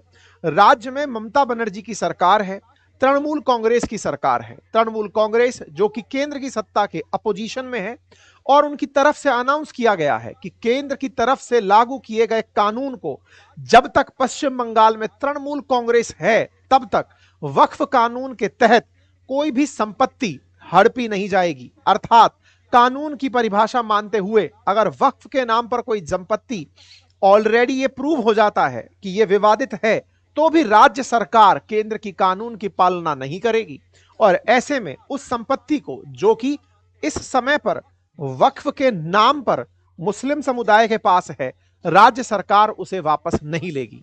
इतना ही नहीं, यहां पर मुसलमानों द्वारा जो प्रदर्शन किए गए उसमें हिंदुओं की दुकानों को स्पेसिफिकली टारगेट किया गया। ऐसे वीडियो और न्यूज आर्टिकल उपलब्ध हैं जहां पर डेडिकेटेड तरीके से टारगेट कर करके उन दुकानों को या उन जगहों को नुकसान पहुंचाया गया जैसे बांग्लादेश में हुआ था। यही कारण है कि आज ट्विटर पर all eyes on West Bengal Hindus चलता हुआ दिखाई दिया। हेडलाइंस बनने लगती हैं कि अब तक 3 लोगों की मौत की खबर आ चुकी है। 5 BSF की जो टीम है वो वहां पर रवाना कर दी गई है, लेकिन इस टीम को आदेश कलकत्ता हाईकोर्ट का ही दिया हुआ है। ये टीमें मुर्शिदाबाद जो कि पश्चिम बंगाल के अंदर एक जिला जहां पर पॉपुलेशन में मुस्लिम आबादी 66% पहुंच गई है, उस जिले के अंदर बिगड़े हुए हालातों को कंट्रोल करने के लिए इस तरह की घटना हुई है, इस तरह से एक्शन लिया गया है। यहां पर गाड़ियों के जलाने की खबरें हैं, 15 पुलिस कर्मियों के घायल होने की और 150 लोगों के गिरफ्तार होने की खबर है। खबर यह भी है कि मुर्शिदाबाद के धुलियान से करीब 500 लोग पलायन कर गए और नदी पार करके मालदा के वैष्णव नगर के एक स्कूल में जाकर शरण ले लिए। घरों के अंदर तोड़फोड़ रागजनी की गई, पीने के पानी में जहर मिला दिया गया, ऐसी खबर भी मार्केट में निकल रही है। फिलहाल के लिए बड़ा सवाल यह है कि यह घटना किस तरह से यहां तक पहुंची, केंद्र इस पर क्या कार्रवाई कर रहा है, राज्य सरकार का क्या बयान है, और राज्य सरकार के द्वारा यह कहना कि मैं केंद्र के कानून को अपने यहां लागू नहीं होने दूंगी, तो क्या आने वाले समय में यह राष्ट्रपति शासन को आमंत्रित कर रही हैं, या फिर केंद्र को यहां पर सख्ती से कार्रवाई करते हुए उस मुर्शिदाबाद में जहां 500 से अधिक किलोमीटर की सीमा रेखा बांग्लादेश के साथ साझा होती है, वहां पर अफस्पा कानून लगाकर इस क्षेत्र के अंदर आर्म्ड फोर्सेस को डायरेक्ट कंट्रोल दे दिया जाना चाहिए। आज के सेशन में यह बहुत इंपॉर्टेंट हो जाता है कि मालदा हो या मुर्शिदाबाद, इन क्षेत्रों में जहां पर भी हिंदू मुस्लिम पॉपुलेशन का समीकरण बदला है, पड़ोसी देश बांग्लादेश में जो हिंदुओं के साथ दुर्घटना हुई, क्या उसी अंदाज में हम बांग्लादेश की तर्ज पर पश्चिम बंगाल में भी ऐसा कुछ होता हुआ देखेंगे? और अगर हम ऐसा हुआ देखते हैं तो फिर केंद्र में बैठी हुई सरकारें और सेना के शासन, सेना की जो सत्ता है वो क्या कर रही है? सेना हमारे देश के अंदर इन क्षेत्रों की व्यवस्था निपटाने के लिए केंद्र द्वारा कब आदेशित की जाएगी? तस्वीरें हैं आपके सामने संसद के उस क्षण की जब लोकसभा और राज्यसभा के माध्यम से वक्फ बिल को वक्फ कानून बनाया गया। राष्ट्रपति द्वारा इस पर हस्ताक्षर करके इसे कानून में बदल दिया गया। कानून में बदलने के ऊपर हमने प्रॉपर आपके सामने एक सेशन किया जिसमें हमने डिटेल में बताया कि कैसे लोकसभा, राज्यसभा और उसके बाद राष्ट्रपति के शासन के बाद वक्फ कानून बना। और इस वक्फ कानून के तहत यह तय हुआ कि जिन जिन स्थानों पर यह लगता है कि जो जगह जबरदस्ती एनक्रोच्ड है, जिसके बारे में कोई भी लिटिगेशन है, कहीं डिस्प्यूट है, उन पर सरकार के द्वारा एक्शन लिया जाएगा। वक्फ के नाम पर अब किसी भी संपत्ति को अपनी तरफ अधिग्रहित नहीं कर लिया जाएगा और ऐसे में अगर कोई भी विवादित जगह है तो उसकी प्रॉपर सुनवाई का भी प्रावधान रखा गया है। वक्फ कानून जैसे ही इफेक्ट में आता है, गजट नोटिफिकेशन में यह घटना प्रकाशित होती है, इसके बाद में इसका विरोध होना शुरू होता है। विरोध की पहली तस्वीर पश्चिम बंगाल से 8 अप्रैल के दिन निकलकर आना शुरू होती है। 8 अप्रैल को लार्ज क्राउड एकत्रित होती है और सरकार के खिलाफ प्रोटेस्ट करना शुरू करती है। क्योंकि पश्चिम बंगाल में सरकार इस समय तृणमूल कांग्रेस की है, ऐसे में ये विरोध प्रदर्शन केंद्र की सरकार के विरोध में होते हैं, लेकिन राज्य की संपत्ति को नुकसान पहुंचाया जाता है। केंद्र के कानून का विरोध है, लेकिन इस विरोध में हिंदुओं के घरों को नुकसान पहुंचाया जाता है। प्रोटेस्ट के नाम पर सरकारी संपत्ति जिसे आप और हमारे टैक्स के द्वारा तैयार किया गया है, उन्हें नुकसान पहुंचाया जाता है। प्रदर्शनकारियों और पुलिस को आमने सामने देखकर आप अंदाजा लगा सकते हैं कि किस तरह से यहां पर प्रदर्शनकारी पुलिस के सामने जबरदस्ती करते हुए बड़ी संख्या के अंदर दिखाई दे रहे हैं। इन सब का कुल मिलाकर इतना ही कहना है कि हमारा प्रोटेस्ट है कि मुर्शिदाबाद के माध्यम से लोगों को यह पता चले कि हमने वक्फ कानून का विरोध किया है। एक बार के लिए मैं आपको इसे मैप पर दिखा देता हूं।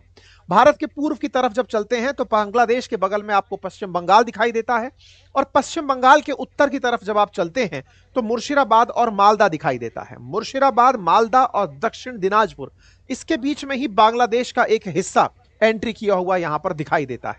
अगर हम पॉपुलेशन वाइज यहां पर बात करें तो अकॉर्डिंग टू 2018 जो डेटा इस समय इंटरनेट पर उपलब्ध है, उसमें मुर्शिदाबाद के अंदर मुस्लिम पॉपुलेशन 66.88%, मालदा में 51.27%, नॉर्थ दिनाजपुर में 49.92%, वीरभूम में 37%, साउथ 24 परगना में 35%, नादिया में 26%, हावड़ा 26%। और एवरेज आउट अगर करते हैं तो कुल पश्चिम बंगाल में वर्तमान में 70% हिंदू हैं, लगभग 28% के आसपास मुसलमानों की संख्या बताई गई है। इन राज्यों में, इन जिलों में जो कि पश्चिम बंगाल के, जो कि बांग्लादेश के साथ डायरेक्ट बॉर्डर शेयर करते हैं, यहां पर लगभग आधे से अधिक आबादी मुसलमानों की हो चुकी है और यहीं पर हुई आबादी के प्रोटेस्ट के द्वारा ही यहां पर हिंदू मुस्लिम के बीच में दंगे की स्थिति बनती आ रही है।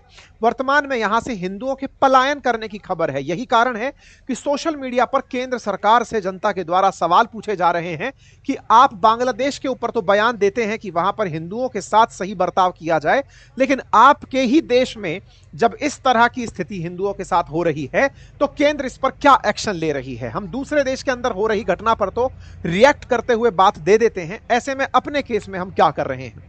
वर्तमान में सत्तारूढ़ मुख्यमंत्री ममता बनर्जी का बयान भी यहां पर काफी कुछ मायने रखता है। उससे भी काफी ज्यादा लोगों के अंदर भय की स्थिति संभवतः बनी हो, ऐसा प्रतीत होता है।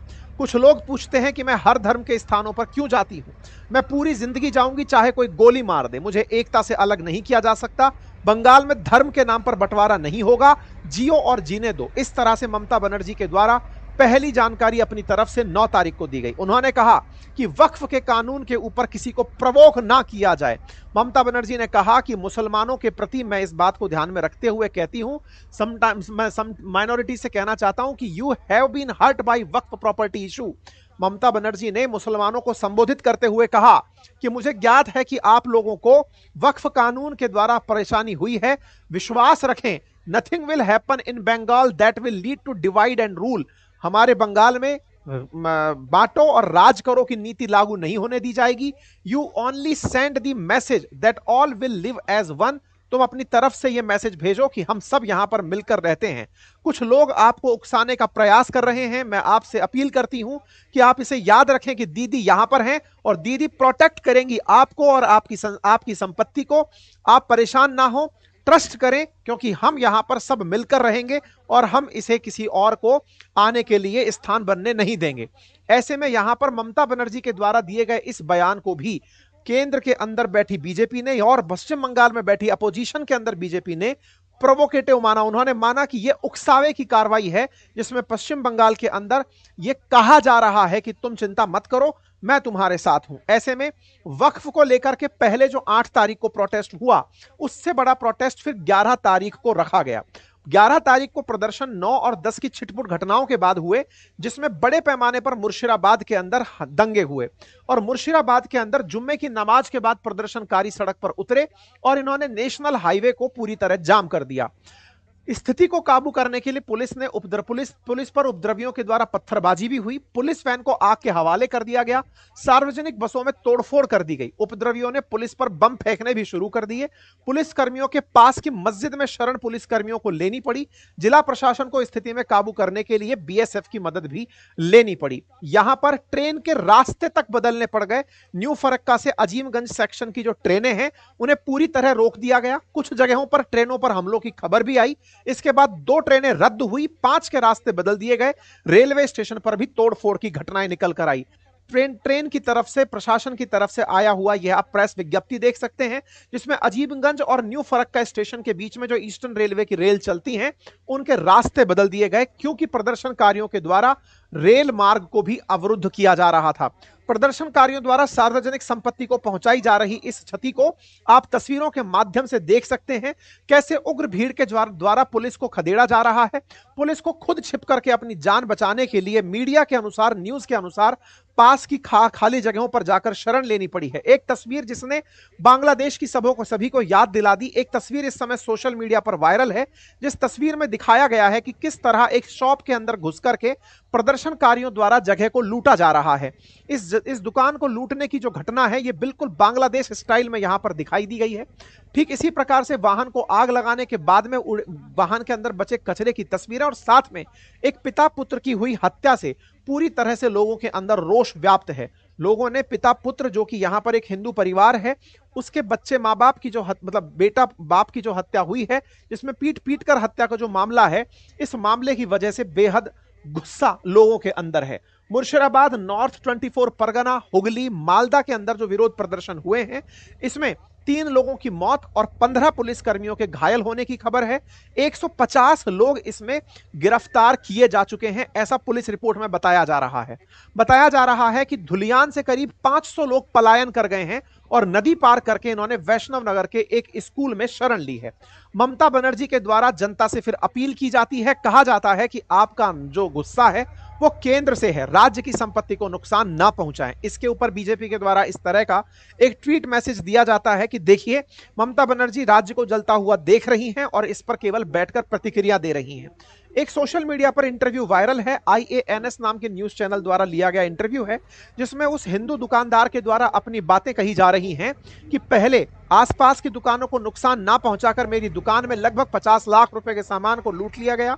फिर इस उग्र भीड़ ने, जो कि मुस्लिम समुदाय की भीड़ थी, उसने मेरे घर में आकर के घर को तोड़फोड़ किया। घर के अंदर से सामान तक ये लोग उठाकर लेकर चले गए। इनका कहना है कि हम इस तरह कैसे सुरक्षित रह सकते हैं। इनके परिवार के अंदर इनकी जो मतलब वाइफ है, उनके द्वारा भी कैमरा पर्सन को उस पूरे क्षेत्र को दिखाया गया और बताया गया कि ऐसी परिस्थितियां यहां बन रही हैं कि हम यहां पर कैसे व्यापार करें और कैसे सुरक्षित रहें। ठीक ऐसा ही एक और बयान यहां पर एएनआई के माध्यम से आया, जिसमें एक व्यक्ति बता रहा है कि कैसे दुकानों को चुन चुन कर लूटा गया है। मतलब वक्फ के कानून के विरोध में इस धर्मांधता का जो नियम बनकर आया, हिंदू मुस्लिम के बीच के अंदर ये जो स्थिति बनकर यहां पर आई, उसका क्या इंपैक्ट है। यहां पर एक वीडियो और वायरल हो रहा है जिसमें वो महिलाएं व्यथित होती हुई दिखाई दे रही हैं जो पलायन करके नदी के रास्ता क्रॉस करके गई हैं। कुछ इस तरह से नदी को क्रॉस यहां पर किया जाता है। ऐसे नदी को क्रॉस करके स्कूल के अंदर पलायन लेते हुए लोग दिखाई दिए। जहां पर पश्चिम बंगाल के अंदर मुर्शिदाबाद के अंदर जो हिंसा से प्रभावित लोग हैं, वो नजदीकी स्कूल में कुछ इस तरह से डेरे डालकर दिखाई दिए। इसके ऊपर फिर राजनीति शुरू होती है, राजनीतिक बयानबाजियां शुरू होती हैं। बीजेपी की तरफ से नेता शुभेंदु अधिकारी इस बात को अपनी तरफ से ट्वीट पर हैंडल करते हुए बताते हैं कि भाई 400 से अधिक जो हिंदू हैं वो धुलियान के अंदर, मुर्शिदाबाद के अंदर डर के मारे अपनी जगह छोड़ करके शरण लेने के लिए विवश हुए।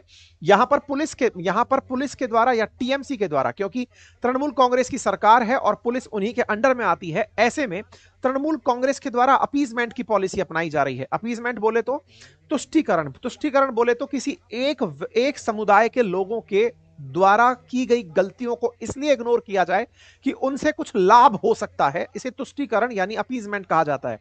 और ये कोई खबर है, ये जो खबर है, ये कोई फेक खबर दिखाई तो नहीं दे रही है, क्योंकि इस खबर के अंदर लोग आपको स्कूलों में बैठकर भोजन करते हुए दिखाई दे रहे हैं। डेफिनेटली ये लोग किसी भय से अपने घर को छोड़ करके ही यहां तक आए हैं। ऐसे में पुलिस की जिम्मेदारी बनती है, राज्य प्रशासन की जिम्मेदारी बनती है कि इस प्रकार के माइग्रेशंस को, अगर वास्तविकता में संविधान के अंदर लोगों का विश्वास है, समानता के अंदर लोगों का विश्वास है, देश के अंदर मूल अधिकार अगर हैं, तो इस तरह के पलायन को किस प्रकार से जस्टिफाई किया जा सकता है। यही कारण है कि बीजेपी के जो एमपी हैं वेस्ट बंगाल के अंदर, ज्योतिर्मय सिंह महतो, उन्होंने केंद्र से अपील की है कि इस क्षेत्र के अंदर आर्म्ड फोर्सेस जो हैं उनको स्पेशल प्रोटेक्शन एक्ट यानी अफ्स्पा के तहत स्पेशल ताकत दे दी जाए और वो इस क्षेत्र में, पर्टिकुलर मुर्शिदाबाद, मालदा, जिस जगह पर इस तरह की घटनाएं हुई हैं, वहां पर अफ्स्पा का कानून लगाकर आर्म्ड फोर्सेस को कंट्रोल दिया जाए। पुलिस जो है वो वहां पर सरकार के कंट्रोल में होने की वजह से संभवतया इन लोगों को पूरी तरह से सुरक्षा नहीं दे पा रही है। इस बीच में कोलकाता हाईकोर्ट ने इस पूरे घटना के ऊपर नजर बनाते हुए यहां पर अपनी तरफ से स्टेटमेंट दिया कि हम इस पूरे मामले में आंख बंद कर नहीं रह सकते। ऐसे में तुरंत केंद्रीय बल तैनात करने का आदेश दिया जाता है। कोर्ट ने कहा कि हम आंखें बंद नहीं कर सकते, संवैधानिक अदालतें मूक दर्शक नहीं बन सकती। जब लोगों की सुरक्षा खतरे में हो तो तकनीकी बचाव में बचे रहने का कोई मतलब नहीं रहता। समय आ गया, मतलब समय उचित कदम उठाने का आ गया है। और ऐसे में पश्चिम बंगाल के अंदर कोलकाता हाईकोर्ट के द्वारा बीएसएफ को आदेश दिया गया कि अपनी टुकड़ियों को यहां भेजे।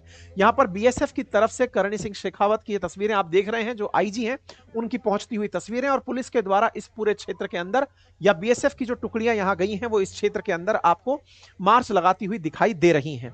कुल मिलाकर देश के अंदर राजनीति और राजनीति के अंदर हिंदू मुस्लिम का दंगा फिर से एक बार मुख्य धारा के अंदर आता हुआ दिखाई दे रहा है। वक्फ कानून के विरोध में दंगे कहां तक उचित हैं, यह जवाबदेही तय करनी होगी सत्ता पक्ष और विपक्ष को। अगर वाकई में देश के अंदर सांप्रदायिक सौहार्द की बात की जाती है तो यह सुनिश्चित करना होगा कि संसद के कानून जब बन जाते हैं तो उसे मानने के लिए पूरे देश के राजनीतिक दलों को एक होना चाहिए। अपने राजनीतिक मतभेद हैं, अगर आप अपने मतभेदों के चलते वाकई में इन कानूनों को अप्लाई नहीं होने देना चाहते तो आप जनता से अपील करें कि आपको वो अपोजिशन के स्थान पर सत्ता पक्ष में जगह दें, और जब आप सत्ता में हो और आपको लगता है कि आपके साथ में समर्थन है तो आप कानूनों को अपने हिसाब से जैसे आप चाहें तब उन्हें उनका स्थान दें। लेकिन यह उचित नहीं होगा कि केंद्र के द्वारा या संसद के द्वारा पारित किए गए कानून को अगर कोई राज्य सरकार मानने से इनकार करे तो संभव है कि आप राष्ट्रपति शासन को अपने यहां इनवाइट कर लें। देखना होगा कि आने वाले समय में यहां क्या होता है। बाकी आप लोग इस विषय पर क्या सोचते हैं, अपनी राय कमेंट बॉक्स में जरूर रखें। देश की एकता और अखंडता को बनाए रखने के लिए आवश्यक है कि यहां पर कानून का शासन हो, और कानून के शासन के लिए बहुत ज्यादा आवश्यक है कि संसद और संविधान में जनता का विश्वास बरकरार रहे। फिलहाल के लिए इतना ही। जानकारी पसंद आई हो तो साथियों से अवश्य साझा करें। साथियों, इस वीडियो को कुछ ही देर में, जो मैंने अभी आपके साथ साझा किया है, इस वीडियो को कुछ ही देर के अंदर यूट्यूब के द्वारा टेक डाउन कर दिया जाएगा। ऐसे में आपसे गुजारिश है कि इसे ज्यादा से ज्यादा साथियों से साझा करें, क्योंकि वीडियोस को थोड़ी ही देर में यूट्यूब रेस्ट्रिक्टेड मोड में डाल देगा, क्योंकि हमने आपके सामने कुछ सच्चाई रखी है और यूट्यूब ऐसी सच्चाइयों को प्रकाशित होने से थोड़ा रोकता है। आपसे गुजारिश है कि अगर आप चाहते हैं कि इस विषय वस्तु से अवगत लोग हों तो आप इन्हें ज्यादा से ज्यादा साझा करें, अपनी राय कमेंट बॉक्स में रखें, वीडियो को लाइक करें, ताकि यूट्यूब को यह पता रहे कि आपने इसे पसंद किया है, आप इसे अपने साथियों से साझा कर रहे हैं। बाकी अपडेटेड रहने के लिए धन्यवाद। और हां, यदि आप में से कुछ साथी चाइना और इंडिया का कंपैरिजन करना चाहते हैं तो उसके ऊपर मैंने एक बेहतरीन वीडियो यहां पर कल डाला था, उसका लिंक कमेंट बॉक्स में पिन है, आप उसे देख सकते हैं। हमारे कोर्सेज अपनी पाठशाला एप्लीकेशन पर उपलब्ध हैं और बातें बाजार की एप्लीकेशन पर उपलब्ध हैं, उनके लिंक भी कमेंट बॉक्स में है, आप उन्हें देख सकते हैं। फिलहाल के लिए इतना ही। बहुत बहुत धन्यवाद।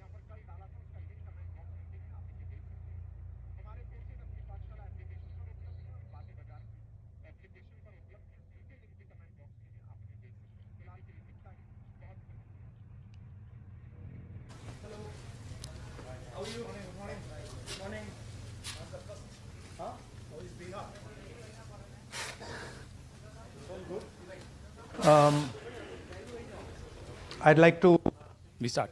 So, अब आप जो इंतजार कर रहे थे वो खत्म हुई। राहुल गांधी जी अब इस प्रेस वार्ता को शुरू करेंगे। मैं राहुल गांधी जी से आग्रह करता हूं कि वो तुरंत इसको शुरू करें।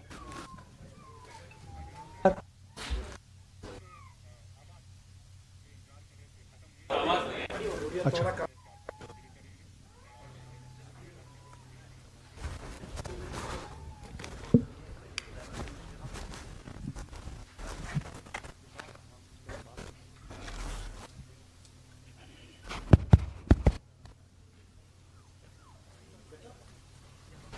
Better? Yes. Okay.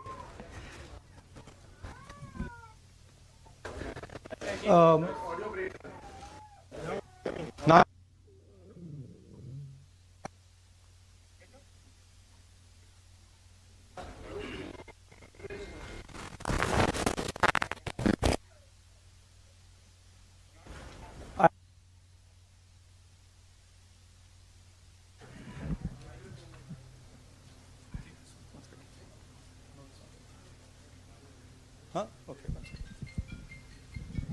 Just sort this out.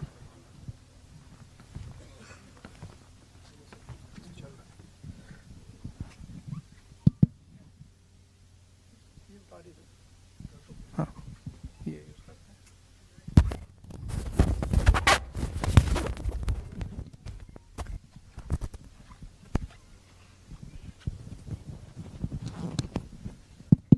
Okay. We use this mic. I'd like to start by remembering Guru Nanak Ji today, apostle of truth, person who showed India the path of truth. He's always been an inspiration for me, for many, many people in this country, millions of people across the world. What I'm going to say here is 100% truth. As you can see, we have the word H files, and this is about how an entire state has been stolen. We suspected, once we did Madhepura, once we did Aland, we suspected that this is not just happening in individual constituencies, it is happening at the state level and at the national level. We got a lot of complaints in Haryana from our candidates that something was wrong, something was not working. Their predictions all went upside down. We had experienced this in Madhya Pradesh, experienced it in Chhattisgarh, Maharashtra. But we decided to zoom into Haryana and go into details about what had happened there. As you all know, all polls pointed to a Congress victory. These are exit polls that we have on the screen. 5 top exit polls after the elections have taken place are saying Congress is sweeping from 58, 54 to 62 seats. Some are giving BJP 20, some are giving BJP 28, but it's very clear that this is a massive sweep. The other thing that was surprising to us was that for the first time in Haryana's electoral history, ever, postal votes were different than the actual voting. Normally, postal votes and the actual voting are directionally similar. And here the Congress gets 73 votes, 73 seats in postal ballots, BJP gets 17. And this has never happened in Haryana before. So we started to say, okay, let us go into details. And when I first saw this information that you're going to see, I must tell you, I struggled to believe it. I was in shock. I simply could not believe what I saw. I told the team that, listen, cross-check this, not from one source, cross-check it multiple times, again and again and again and again. And what you're seeing today is the result of that process. What we are saying, and we are absolutely going to prove it to you 100% using data. And I want the young people of India, Gen Z, to understand this clearly, because this is about your future. What is being done is being taken from you. You are being stolen from, your future is being destroyed. So it's important that you listen and you watch. And as I've said multiple times, I take what I'm saying on this stage very seriously. I'm questioning the Election Commission. I'm questioning the democratic process in India. So I'm doing it with 100% proof. So we are pretty sure that a plan was put in motion to convert Congress's landslide victory into a loss. And the result was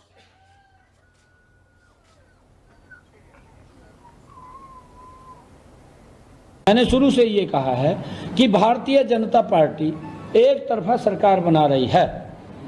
हमारे पास सारी व्यवस्थाएं हैं, आप चिंता मत करिए। Now, please notice the smile on his face. And please notice the word Vyavastha. What exactly is the Vyavastha that the Chief Minister of Haryana is talking about? This is 2 days after the election, when everybody is saying that the Congress party is sweeping the election, when every indicator is that the Congress party is going to win, all the polls, all the exit polls are saying it, and this gentleman is very sure and is smiling that the BJP has some Vyavastha that is going to show itself. Play that again. Look at the smile. ये कहा है Please look at the smile. Bharatiya Janata party एक तरफा सरकार बना रही है। हमारे पास सारी व्यवस्थाएं हैं, आप चिंता मत करिए। Now I'd like to ask you a question. मैंने शुरू से ये कहा। Sorry. So, to put it into perspective, after all this, the end result was Congress lost the Haryana election by 22,000 votes.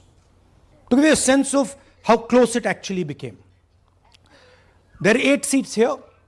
These are the seats. If you add up the votes, 22,000 votes was the difference between us and them.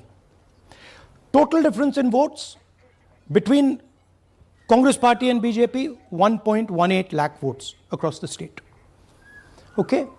So now, let's go to the proof.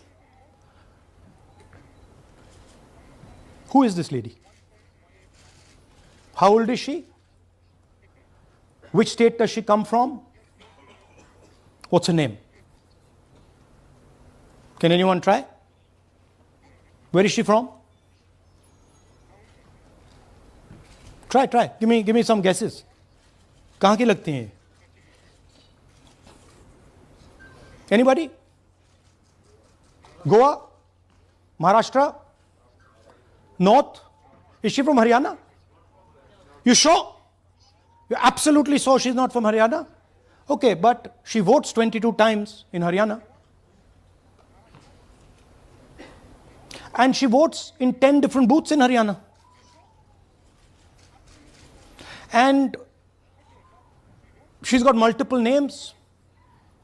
Seema, Sweetie, Saraswati, Rashmi, Vimla. Now what's interesting about this and why I'm opening with this slide. Go back please.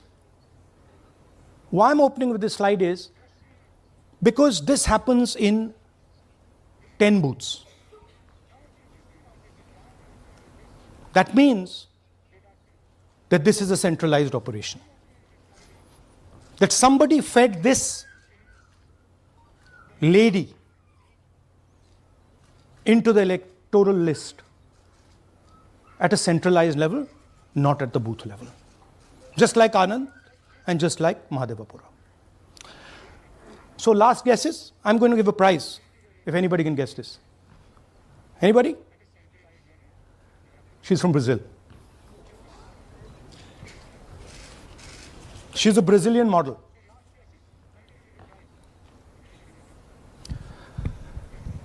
That's a stock photograph. And she's one of 25 lakh such records in Haryana. This is proof of a centralized operation. I'm going to show you, if you just scan that, which I'll do just now. If you scan that,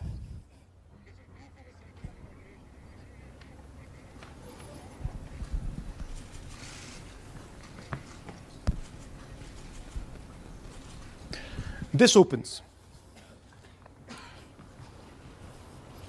That's her official page. Okay? Now, she's one of 25 lakh such people. One question, what is a Brazilian woman doing on the electoral list of Haryana? Now you're looking surprised, like, what is this? There's a logic. There's a reason.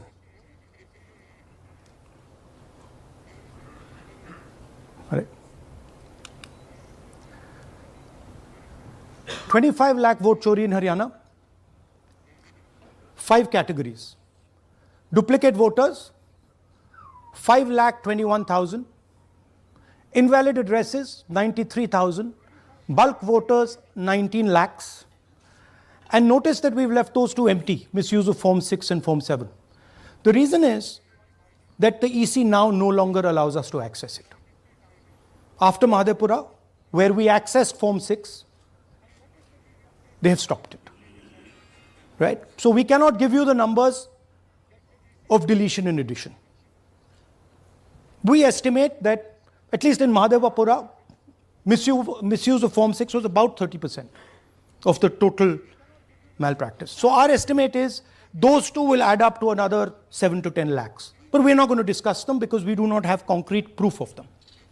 Right? But you should keep it in mind that 25 lakh, we have crystal clear proof that they're fake.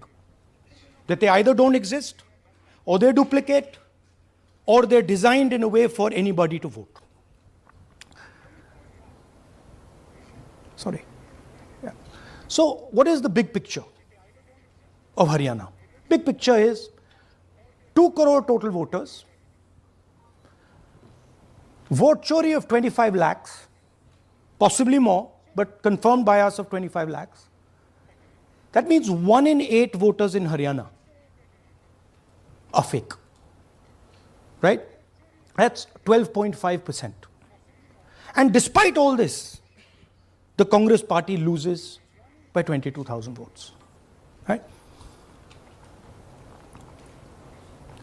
So here is an example. Fake photos. One photo, one assembly, 100 votes. This lady gets to vote 100 times in Haryana if she feels like. Okay, can you zoom? Okay, no. Why?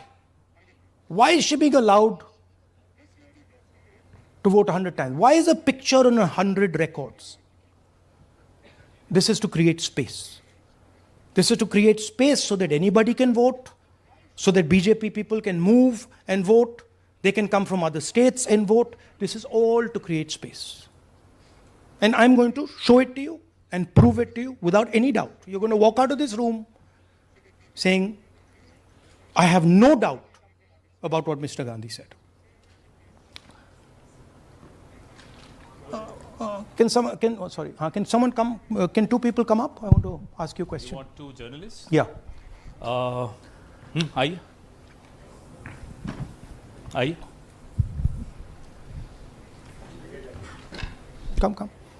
Here's a polling list of Haryana. Standard polling list of Haryana.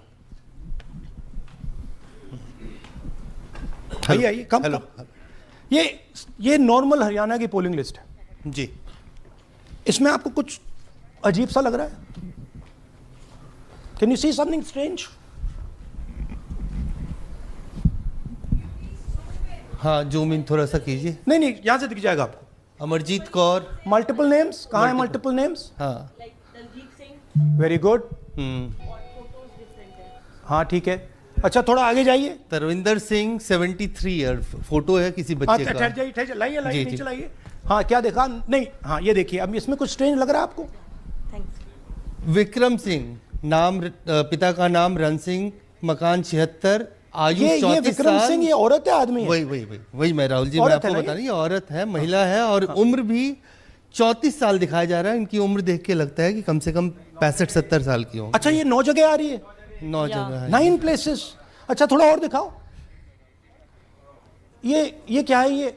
ये 3, 4, 5, 6, 7, 8, 9 दफे फिर से आ गई. रणदीप सिंह. ये कभी 80 साल की है? 80 साल की है. रणदीप सिंह, संपूर्ण सिंह, 80 साल उम्र है इनकी. मतलब सेम पिक्चर है लेकिन अलग अलग डेटा है. नाम अलग है, एज अलग है, कभी आदमी है, कभी अलग है, कभी एज है, कभी कुछ और है. राइट. और देखिए, ये फिर से आती है. मल्टीपल है. मल्टीपल. ये फिर से आई. इनका. और जाइए, ये फिर से आई. फिर से आ गई हैं ये तो. ये फिर से आई. ये एक मिनट. ये गुरमेज सिंह, एक लड़के का नाम, उम्र 93 इयर्स. हाँ. ऊपर कर दिया. हाँ. और उस लड़के की उम्र 23. ये हरियाणा की एक्चुअल पोलिंग लिस्ट है. बट इसमें से सबसे इंटरेस्टिंग बात, और दिखाइए थोड़ा. शो मोर. Keep going. ज्यादातर उसी महिला की. Same woman is coming again and again. Right. 104 साल उम्र. 104 साल की हो गई. 75 साल. नहीं, वो मकान है. मकान नंबर. लेकिन इनकी भी उम्र 75 साल तो नहीं है. हरजीत सिंह जिनकी उम्र दिखाई जा रही है. ठीक है. और नीचे जाइए. ये सब 104 में रह रहे हैं. आप देखिए, ये सब 104, 103, 104, 103 मकान में रह रहे हैं. नीचे जाइए. और जाइए.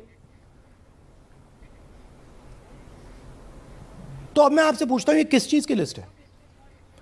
ये किस लेवल की लिस्ट है? ये हरियाणा की लेवल की लिस्ट है? असेंबली की लिस्ट है? किस चीज की लिस्ट है?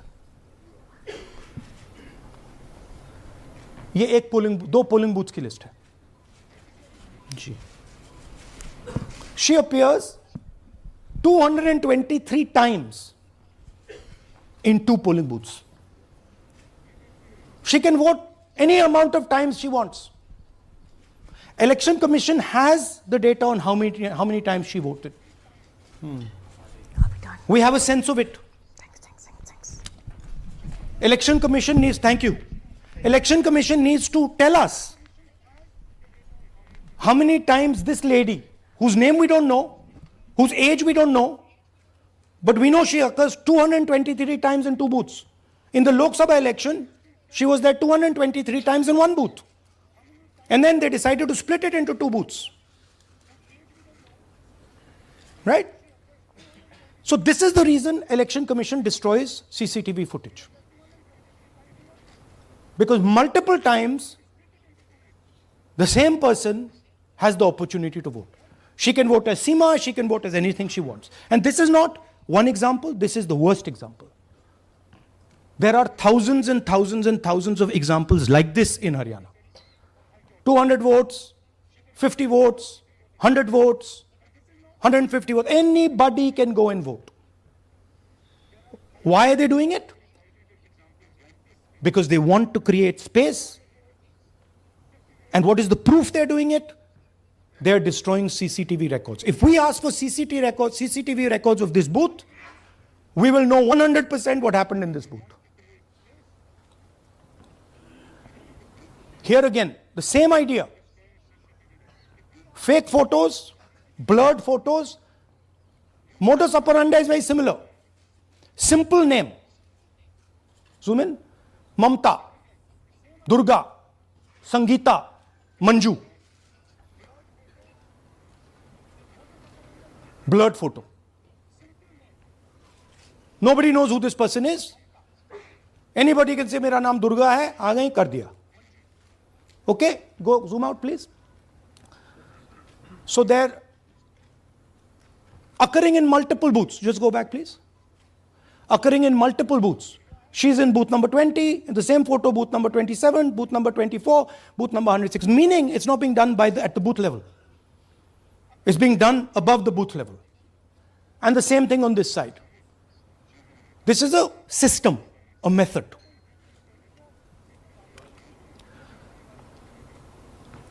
Let's discuss duplicates.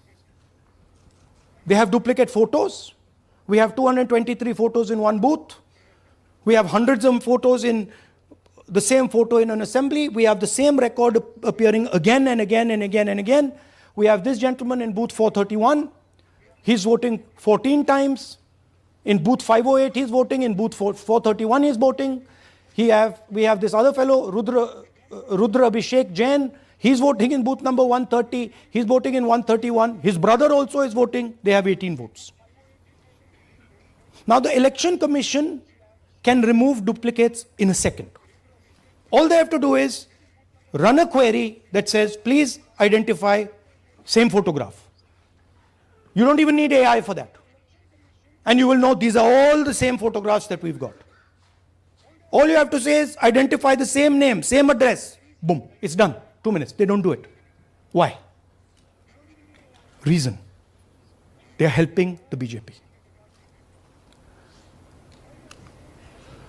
Here's the most interesting one. And this is crystal clear proof that this is being done by the BJP. Okay? These are the duplicates. This is the Haryana fake entries. You can see these are all Excel sheets of fake photographs. All of them. Right?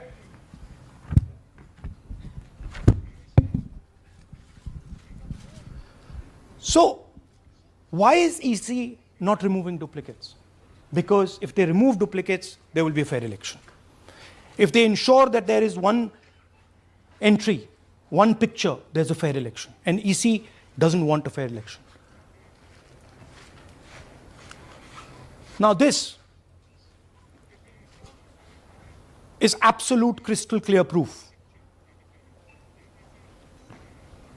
of what the BJP is doing.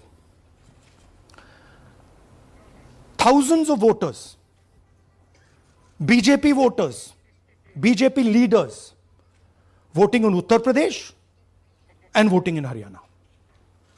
Okay? Zoom in please to Mr. Dalchand. This is Mr. Dalchand, BJP Sarpanch, sitting there with Mr. Minister Lakshmi Narayan. That's his voter ID in UP. That's his voter ID in Haryana. Same man. His son. Go back to the other one, please. That's right. That's his son. Yashvir. He comes here as well, in Haryana. He's sitting in UP, voting in UP for the BJP. He's voting in Haryana for the BJP. Note an interesting thing. This is not a mistake. How do we know? Because Pita ka naam is Pritam Singh over there. Suddenly Pita ka naam changes over here, it's become Balakrishnan. Balkishan. And then his son doesn't make the same mistake. His son transfers his father's name there. So they managed to twist it in the father's one, but the son's one, they made a mistake. So you have a BJP leader who's voting in UP and who's voting in Haryana. And we've given you this as the strongest example. There are thousands and thousands and thousands of people who are voting in UP and voting in Haryana. A lot of them have association with the BJP.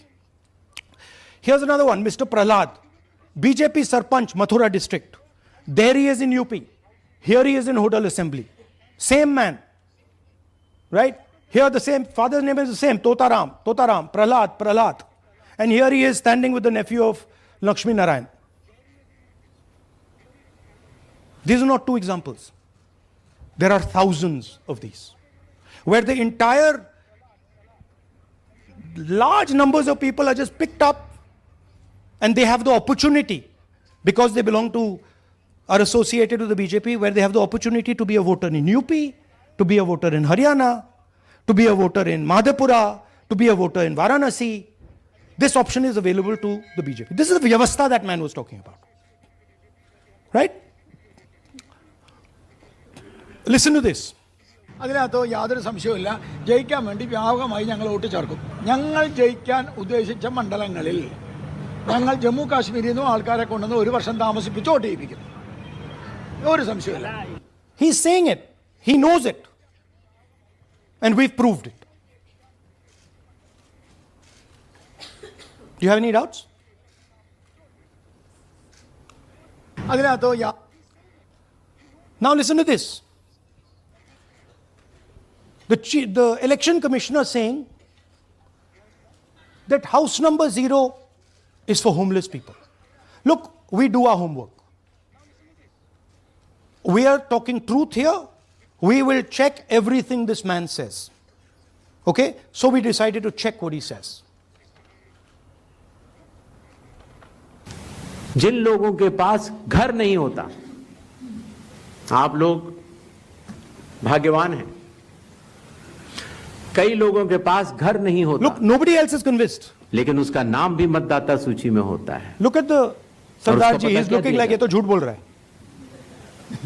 उसका पता वो जगह दी जाती है जहां वो व्यक्ति रात को सोने आता है. कई बार सड़क के किनारे, कई बार पुल के नीचे, या कई बार लैंप पोस्ट के किनारे.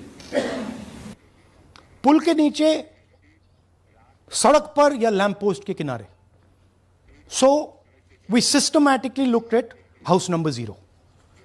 And we said, okay, let us see whether these house number 0s are actually living on the road. Are they actually homeless? जिन लोगों के here's house number 0. That's a house number 0. Mr. Narendra, and we have hundreds of examples of this.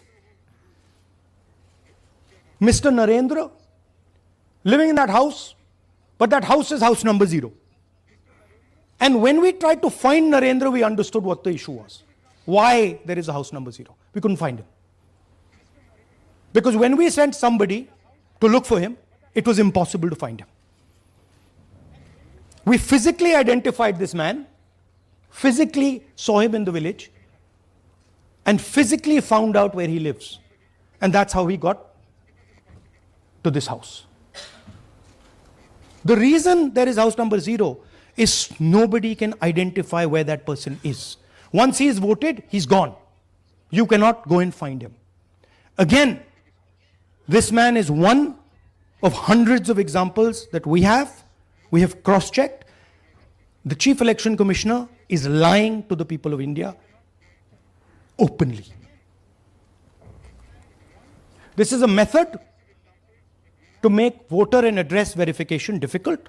This is not a mistake. This is not about homeless people. And we can show you, if you look at the list, Just by looking at their faces and looking at what they're wearing, they're not homeless people.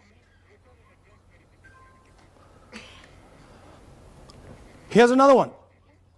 BJP leader, house number 150. 66 voters living in his house. 66 people do not live in his house. BJP man. Right? BJP Vice Chairman Zilla Parishad Palwal. He's allowed to have 66 voters on the list by saying they're in his house. Forget him. Let's go to house number 265. One house, 500 voters. We go looking for them, we can't find them. They don't exist. We don't know where they are. Why? So that you have no way of checking whether these people exist, don't exist, where they vote, didn't vote, how they voted, etc. Here's another one, house number 1904 in Rai. That little house, 108 voters. Again, we sent a person, check. No such people existing over there. There's a rule. There's a rule. If there is a person, if there is a house that has more than 10 people living in it, there has to be ground verification. That's the EC rule. Was ground verification done of this, that there are 108 people living here and they don't exist? Was ground verification done of this BJP leader? 66 voters, he is saying they're living there. They don't live there. Was it done in these 500 cases? No. Otherwise they wouldn't be on the list.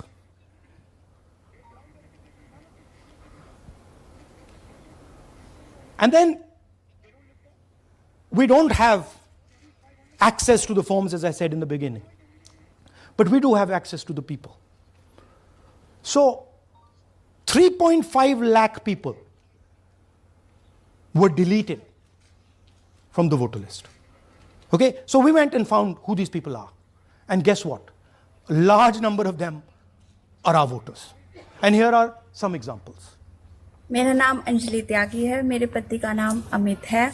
मैं राय विधानसभा मलिकपुर गांव की रहने वाली हूं और मैंने Lok Sabha election में vote किया था, लेकिन जब मैं विधानसभा के इलेक्शन में वोट करने गई तो मुझे बताया गया कि मेरी वोट कट चुकी है और फिर मैंने दोबारा अप्लाई किया तो मेरी जून के एंड में मुझे वोटर कार्ड मिला। इलेक्शन के बाद मलिकपुर का रहने वाला हूं और क्या नाम है, मेरा राय हल्का लगता है, जिसमें से हमारे भाइयों की वोट काट दी गई है, जिनका नाम है अनुज, राहुल और उनकी पत्नी है साक्षी और सोनिया, जिनकी वोट विधानसभा में काट दी गई थी।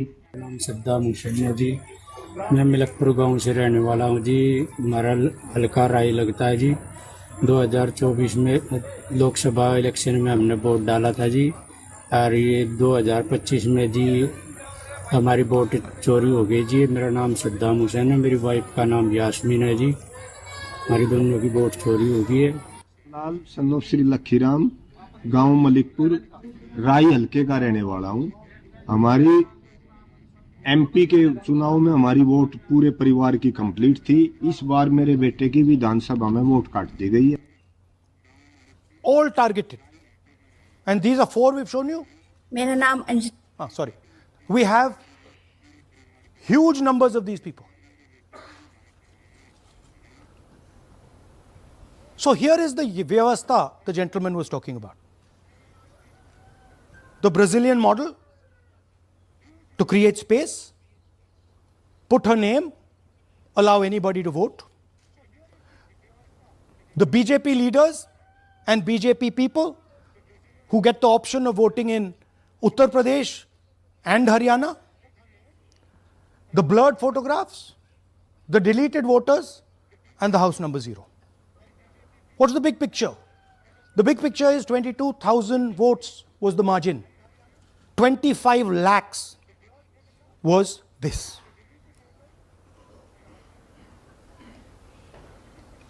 So you can understand that there was no election in Haryana. There was a theft in Haryana. And it's very clear who is responsible for the theft. These gentlemen colluded with the BJP to ensure that the Congress could not win the election in Haryana The Election Commission is in partnership with the Prime Minister and the Home Minister, and they have destroyed the democratic foundations of this country. There is absolutely nothing in this presentation that has not been backed by 100% proof. Every single piece of data that we've used here comes from the Election Commission, is from their records, is from their voter list. We have just checked it and cross-checked it and shown you what the reality of Indian democracy is.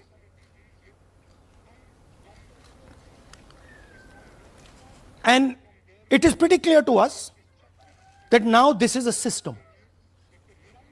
This is something that has now been industrialized.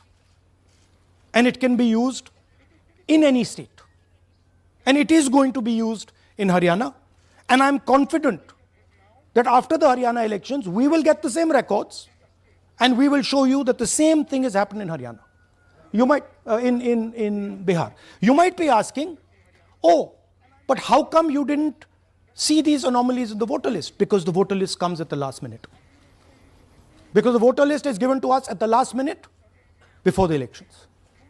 So this is a systematic method that has been evolved by the Prime Minister, by the BJP, and by the Election Commission to kill the Constitution and to kill Indian democracy. Yeah, we have some examples from Bihar where, again, this is an example just from one village where voters have been deleted. We've invited them to come and talk to you. And they'll introduce themselves.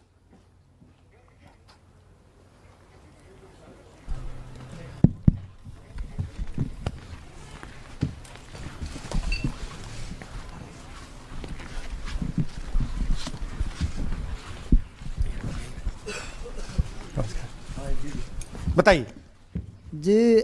हम Jamui district से belong करते हैं। मेरा गांव धर्मपुर है sir, इस्लाम नगर block से। हमारे साथ में ऐसा सरकार कर रहे हैं जो कि कहने लायक नहीं है। पूरे परिवार का वोटर लिस्ट से नाम हटा दिया गया। इसके पहले हम लोग सितंबर में जानकारी मिला तो जमा किए डॉक्यूमेंट्स, फिर उसके बाद 2 महीना के बाद फिर से हम जमा किए बीओ में, बीओ वालों के पास। उसमें से फिर अपने से जा कर के हमारे गांव के शिक्षक ही है, वहीं बीओ वाले जो है वहीं पढ़ाते हैं, उनसे जा कर के सामने से बात किए हैं कि सर मेरा नाम अभी तक जुड़ा नहीं, तो बोले इसमें हम कुछ नहीं कर सकते हैं।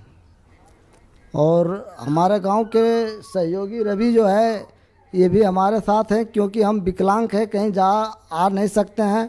और उसमें लिख दिया है कि अनुपस्थित के कारण तुम्हारा नाम काट दिया गया, जबकि हम कहीं कमाने लायक भी नहीं, जाने लायक है सर। और इस स्थिति में है, आप लोग सामने देख सकते हैं। आपके गांव में कितने लोगों का वोट कटा है? जी हमारे गांव में जी थैंक यू। नमस्कार, मैं रवि कुमार यादव, बिहार, जमुई जिला, इस्लामनगर अलीगंज प्रखंड, ग्राम धर्मपुर का हूँ। सर मेरे गांव में लगभग अगर ऐसे देखा जाए तो वोटर लिस्ट से गायब 187 लगभग हुआ है। 187 लोग काटे गए हैं। और अगर न्यू वोटर को ऐड कर दिया जाए सर तो वो 300-325 लगभग हो जाएंगे, क्योंकि 150 न्यू वोटर जोड़ना था जिसे जोड़ा नहीं गया। तो ऐसा बात है सर। तो that is the reality of Bihar. This is just the tip of the iceberg.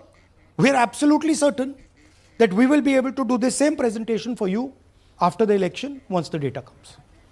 We have no doubt. और कुछ कहना चाहते हैं हाँ? जी नहीं सर, बस हम यही चाहेंगे कि बस सहयोग कीजिए ताकि हमारे गांव में नेक्स्ट टाइम से ऐसा ना हो सर। ये हमारे कयूम जी। मेरा नाम है मोहम्मद कयूम अंसारी। थोड़ा पास। मेरा मकान है धर्मपुर। पास कर लो भैया। हाँ शाबाश। मेरा नाम भी वोट लिस्ट से काट दिया गया है। हम लोग जो बोले आपका नाम कट गया तो उसको जुड़िए, तो बोला आपका नाम नहीं जुटेगा। आपका नाम नहीं जुड़ सकता। नहीं। So this is the state of Indian democracy. Thank you sir. Thank you ji. Thank you. धन्यवाद।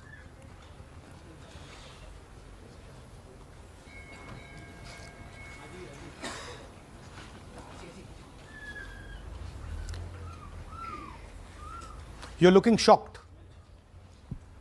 Shocked, huh? This is the truth. Right? Brazilian model is on the voter list of Bihar. Sorry, Haryana. Right? हमने try किया, शायद वो बेचारी उसकी अब बड़ी trolling होगी बेचारी की. So this is the truth. Do you have any questions? Hindi? So, in the last press conference, you said, okay, so what do? If the democratic structure is not working, what do? And what we are doing is making it absolutely crystal clear to the people of India what has happened. We are informing the people of India that the Prime Minister, that the Home Minister are not legitimately in government. That the Chief Minister of Haryana is not legitimately in government. That government has been stolen. It is the same with the government of Maharashtra. Right? So, what is the message? The message is that India's Gen Z and youth have the power to restore our democracy with Satya and Ahimsa. Peacefully, but by expressing their desire for a democratic India, by fighting for a democratic India, and by resisting this wholesale theft and murder of the Constitution and democracy. Hindi?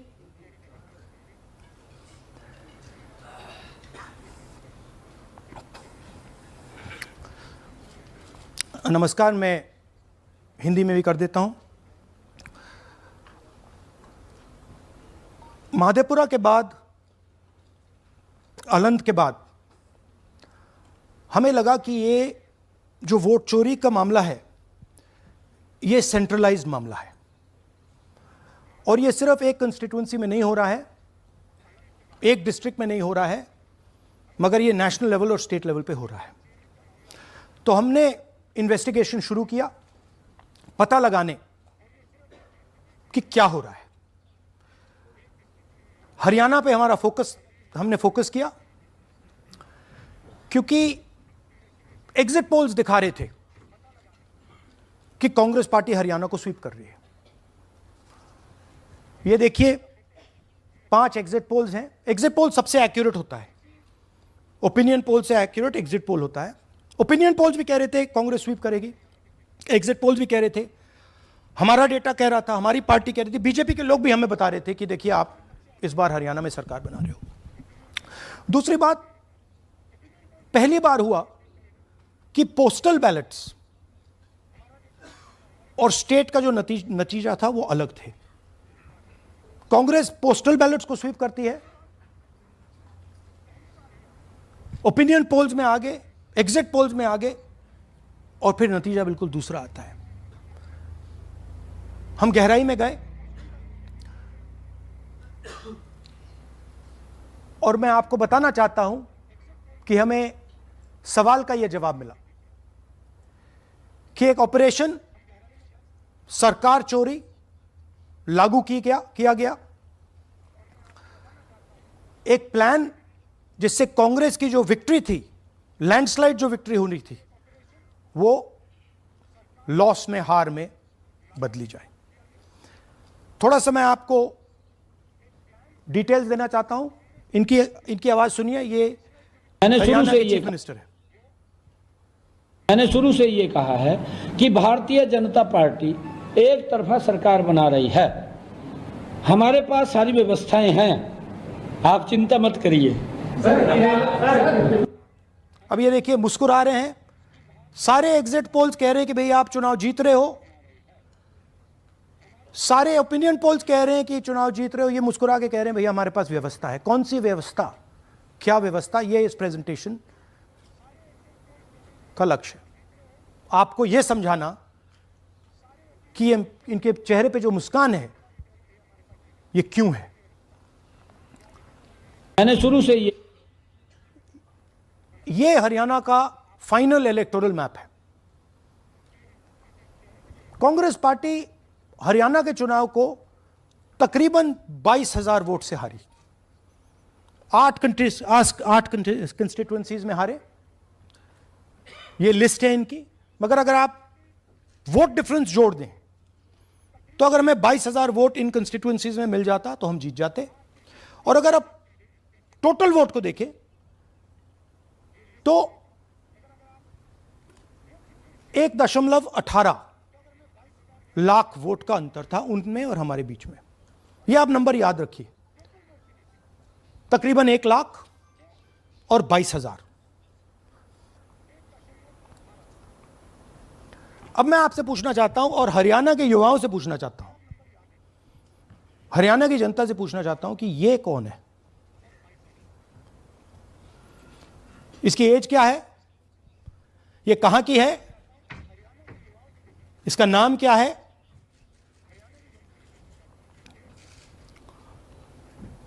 यह आपको बता सकता हूं, कभी इसका नाम सीमा, कभी स्वीटी, कभी सरस्वती।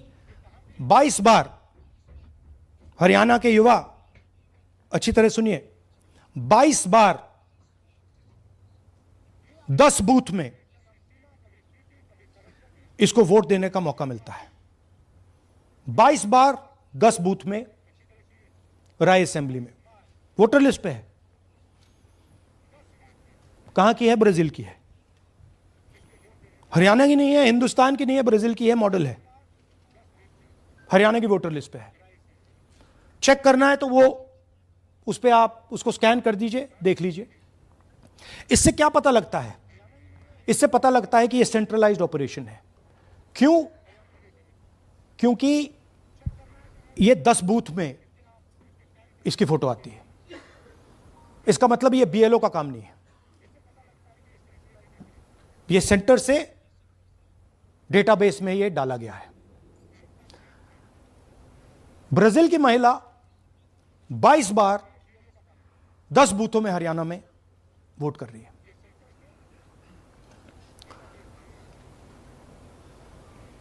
पांच तरीके की वोट चोरी है हरियाणा में। Duplicate voters 5 lakh, invalid addresses 90,000, तकरीबन 90,000, बल्क वोटर्स 19 लाख। और ये जो आखिरी हमने खाली रखे हैं, misuse of form 6, misuse of form 7, ये एडिशंस और डिलीशंस हैं। महादेवपुरा के प्रेजेंटेशन के बाद इलेक्शन कमीशन हमें ये फॉर्म नहीं देती। महादेवपुरा के टाइम उन्होंने गलती कर दी, हमें मिल गई, इसलिए हमने वो आपको दिखा दिया। मगर महादेवपुरा के बाद, आलन के बाद ये हमें फॉर्म 7 और फॉर्म 6 नहीं देती। तो हम इसके बारे में आपको बता नहीं सकते, क्योंकि हम सिर्फ 100% प्रूफ के साथ आपको डेटा देते हैं। मगर इसमें अगर आप देखें, महादेवपुरा में फॉर्म 6 में तकरीबन 30% वोटर चोरी फॉर्म 6 में हुई थी। तो अप्रॉक्सीमेटली यहां भी वही होगा।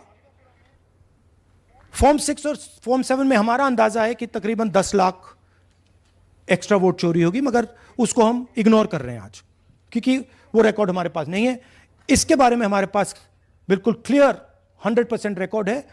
तो हम आपको डुप्लीकेट वोटर्स, इनवैलिड एड्रेसेस और बल्क वोटर्स के बारे में आज बता रहे हैं।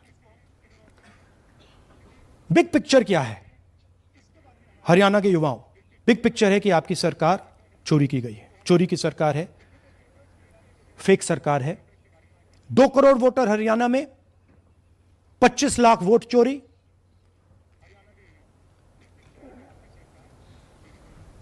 एक 8 में से 1 वोटर चोरी का। 12.5% वोट चोरी थी हरियाणा में। तब भी कांग्रेस पार्टी सिर्फ 22,000 वोट से हारती है। कहां 25 लाख, कहां 22,000।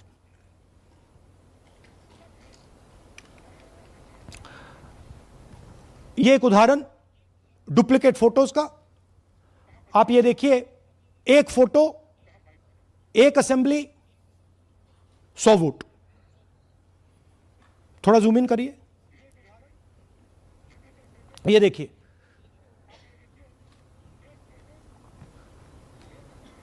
रेहाना, ये देखिए, अलग अलग नाम, सेम फोटोग्राफ। बेगम, सलीम खान,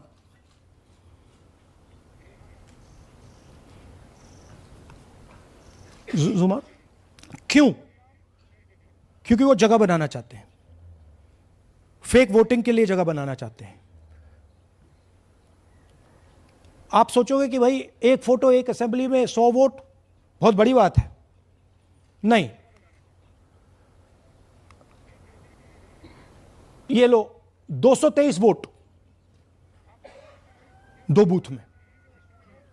हमने आपको पहले दिखाया, थोड़ा स्क्रॉल कीजिए, ये देखिए, ये 2 पोलिंग बूथ की लिस्ट है। ये इनका चेहरा आना शुरू होता है, सोनिया देवी, विक्रम सिंह, गुरदीप सिंह, नीलम। थोड़ा तेज जाइए, हाँ दिखाते जाइए, ये देखिए, एक चेहरा 223 बार 2 बूथ में। अच्छा, लोकसभा में ये 1 बूथ में थी, विधानसभा में 2 बूथ में कर दिया। You can go back. यह कारण है कि सीसीटीवी डिस्ट्रॉय होता है, कि इलेक्शन कमीशन यह नहीं दिखाना चाहता कि वोट कौन कर रहा है, कब कर रहा है, क्योंकि इन फोटोज को लेकर फेक वोटिंग हो रही है। अगर इस व्यक्ति के पास फेक आईडी है 10, 15, 20, जितने भी वोट करनी है कर सकती है। That is the idea, space बनाना, जगह बनाना चीटिंग के लिए।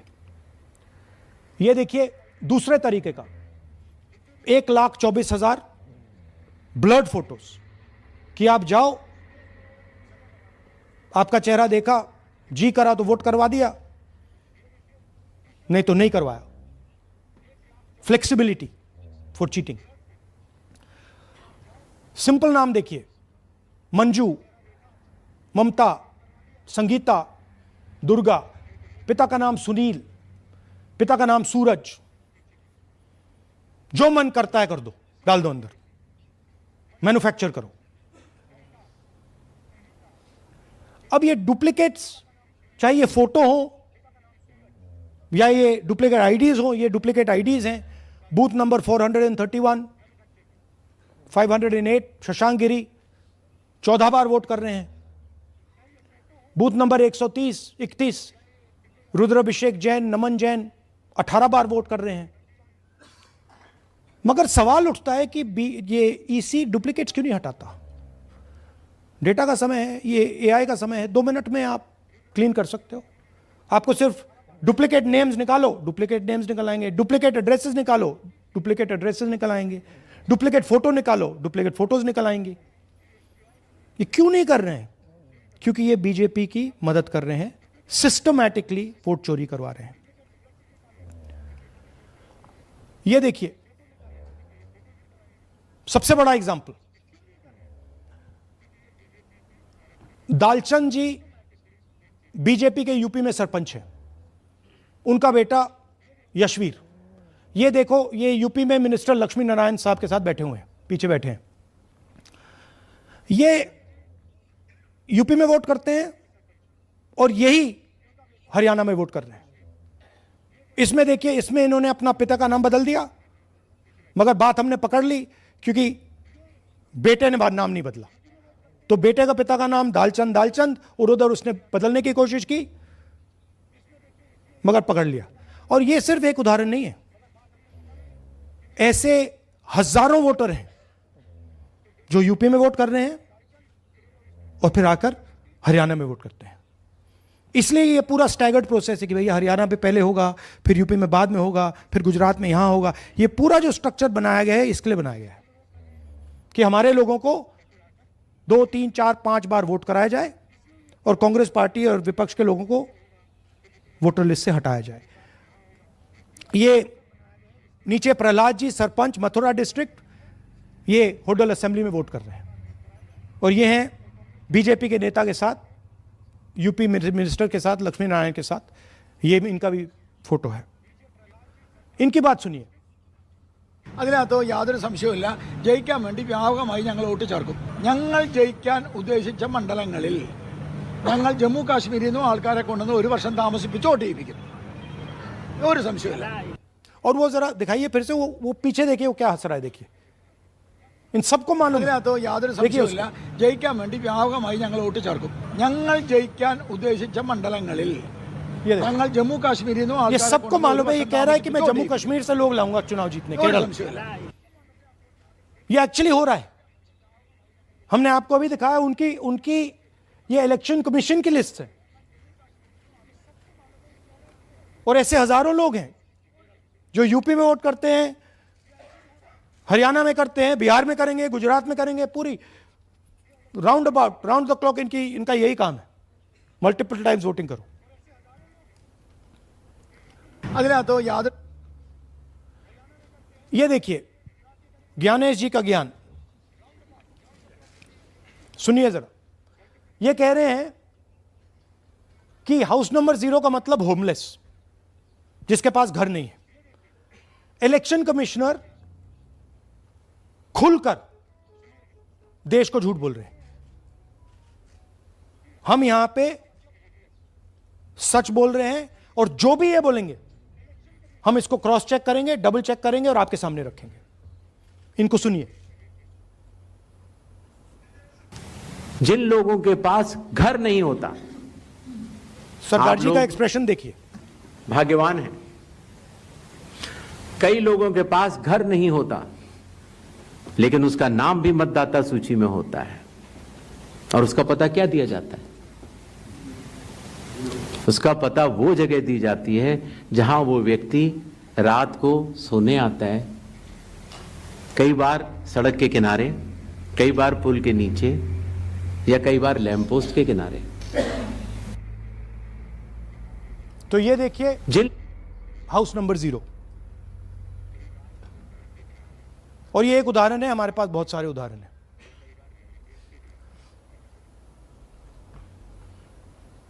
थोड़ा जूम इन कीजिए।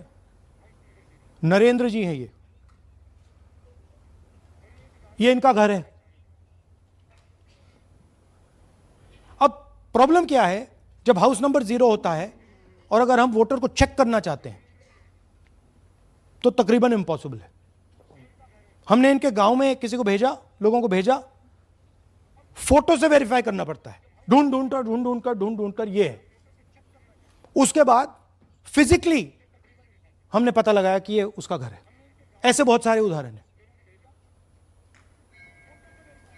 मेरा घर छीन लिया, अब नरेंद्र का भी छीन रहे हैं, राइट? तो but this is a method, system है। वोटर आइडेंटिफाई ना हो, लोगों को पता ना लगे कि कौन वोट कर रहा है, कहां जा रहा है, कहां रहता है, अगर है या नहीं है। ये देखिए 19 लाख बल्क वोटर्स। मैंने टीम से कहा कि भैया फिजिकल रिकॉर्ड्स लाओ कि मैं दिखाऊंगा 19 लाख कितने होते हैं। वो कहते हैं नहीं कर सकते, इतना बड़ा है कि मतलब नहीं कर सकते। बीजेपी लीडर उमेश, इनका एड्रेस हाउस नंबर 150। इनके घर में 66 लोग रहते हैं। चेक किया, झूठ। हाउस नंबर 265 होडल में 501 लोग इसमें रहते हैं। चेक किया, झूठ। 500 लोग कैसे रह सकते हैं घर में? कौन सा घर है जहां 500 लोग रहते हैं? हाउस नंबर 1904 108 वोट, वो देख लीजिए, छोटा सा घर है, इसमें 108 वोट नहीं रहते।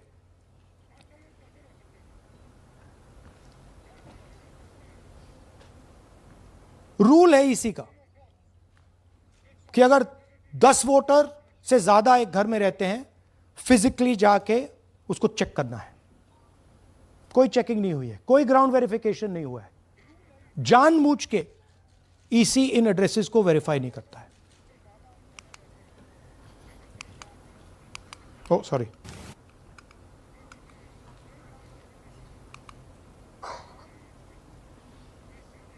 डिलीटेड वोटर्स, हमें फॉर्म नहीं मिली मगर हमने जाके इंडिविजुअली चेक किया है और ये है उदाहरण। Can you play it? मेरा नाम अंजलि त्यागी है, मेरे पति का नाम अमित है। मैं राय विधानसभा मलिकपुर गांव की रहने वाली हूं और मैंने लोकसभा इलेक्शन में वोट किया था, लेकिन जब मैं विधानसभा के इलेक्शन में वोट करने गई तो मुझे बताया गया कि मेरी वोट कट चुकी है और फिर मैंने दोबारा अप्लाई किया तो मेरी जून के एंड में मुझे वोटर कार्ड मिला। मैं गांव मलिकपुर का रहने वाला हूं और क्या नाम है, मेरा राय हल्का लगता है, जिसमें से हमारे भाइयों की वोट काट दी गई है, जिनका नाम है अनुज, राहुल और उनकी पत्नी है साक्षी और सोनिया, जिनकी वोट विधानसभा में काट दी गई थी। नाम सद्दाम हुसैन है जी, मैं मलिकपुर गांव से रहने वाला हूं जी। हमारा हल्का राय लगता है जी। 2024 में लोकसभा इलेक्शन में हमने वोट डाला था जी, और ये 2025 में जी हमारी वोट चोरी हो गई जी। मेरा नाम सद्दाम हुसैन है, मेरी वाइफ का नाम यास्मीन है जी। हमारी दोनों की वोट चोरी हो गई है। लाल सन्नो श्री लखीराम, गांव मलिकपुर, राय हल्के का रहने वाला हूं। हमारी एमपी के चुनाव में हमारी वोट पूरे परिवार की कंप्लीट थी। इस बार मेरे बेटे की विधानसभा में वोट काट दी गई है। तो ये है इनकी व्यवस्था। फेक पिक्चर्स, उसमें ब्राजीलियन मॉडल की पिक्चर, यूपी के बीजेपी लीडर्स, यूपी के बीजेपी कार्यकर्ता आकर हरियाणा में वोट करते हैं, यूपी में वोट करते हैं। ब्लर्ड फोटोग्राफ्स, किसी को रुकवाना हो रुकवा दो, किसी से वोट लगवाना हो लगवा लो। हाउस नंबर 0 जो इलेक्शन कमिश्नर कह रहे हैं होमलेस लोगों का है, वो क्लियरली हमने आपको दिखाया कि झूठ बोल रहे हैं।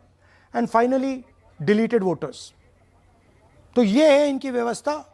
और वो जो मुस्कुरा रहे थे पहले चीफ मिनिस्टर, इसके कारण मुस्कुरा रहे थे और इस सिस्टम से इन्होंने हरियाणा का चुनाव चोरी किया है।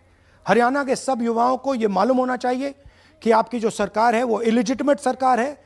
आपके चीफ मिनिस्टर जो हैं वो चोरी के चीफ मिनिस्टर हैं। कांग्रेस पार्टी वो चुनाव जीती थी, बीजेपी वो चुनाव हारी थी।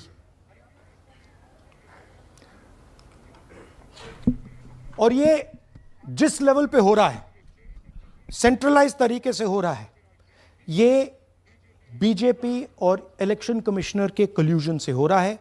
ये इलेक्शन कमीशन के बिना नहीं हो सकता है। ये एक इलेक्शन कमीशन की अथॉरिटी के बिना नहीं किया जा सकता है, क्योंकि अगर इलेक्शन कमीशन को डुप्लीकेट्स हटानी हो, पिक्चर्स हटानी हो, ब्राजीलियन फोटो नहीं डालनी हो, वो 2 मिनट का काम है। That is the fact.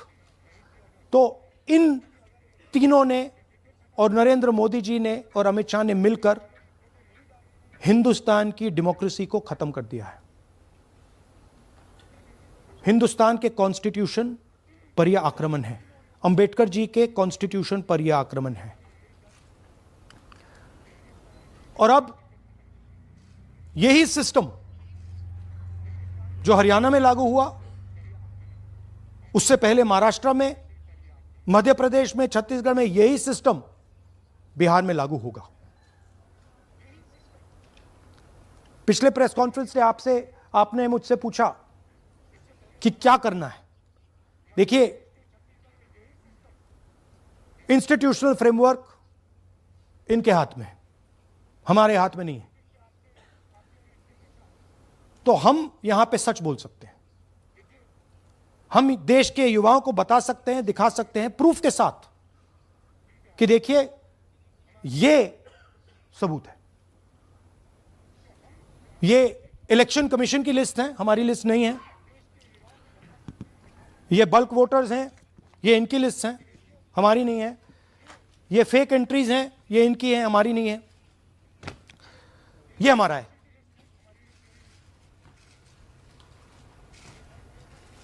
तो हमारे पास यही रास्ता है कि हम देश के युवाओं को बताएं कि जिस सिस्टम पे आप भरोसा करते हो, डेमोक्रेटिक सिस्टम, जिसके बारे में पूरी दुनिया में कहा जाता है India is the largest democracy, वो सच्चाई नहीं है, वो झूठ है।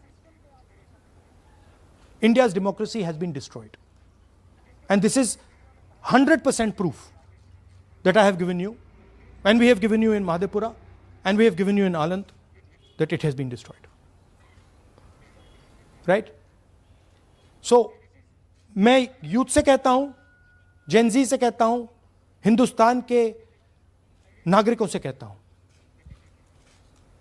कि ये जो लोकतंत्र है ये आपका है, ये ना इलेक्शन कमीशन का है, ना नरेंद्र मोदी का है, ना अमित शाह का, ये आपका है, और इसको डिफेंड करना, इसकी रक्षा करना आपकी और हमारी जिम्मेदारी है.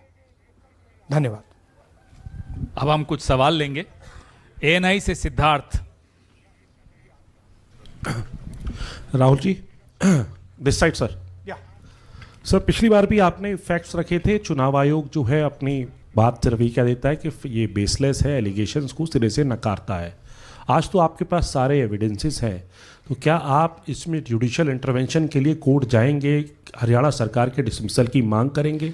और दूसरा, कि आपने कहा बिहार में भी ये होगा, तो बिहार में क्या महागठबंधन के जो बूथ लेवल एजेंट्स हैं, जो आप लोगों के कार्यकर्ता हैं, उनको क्या कोई ट्रेनिंग इसको कोप अप करने के लिए दी है आपने? देखिए, एक बात आपको समझनी होगी. अगर वोटर लिस्ट करप्टेड है और हमें लास्ट मिनट पे वोटर लिस्ट दी जा रही है, ट्रेनिंग से कुछ नहीं होगा.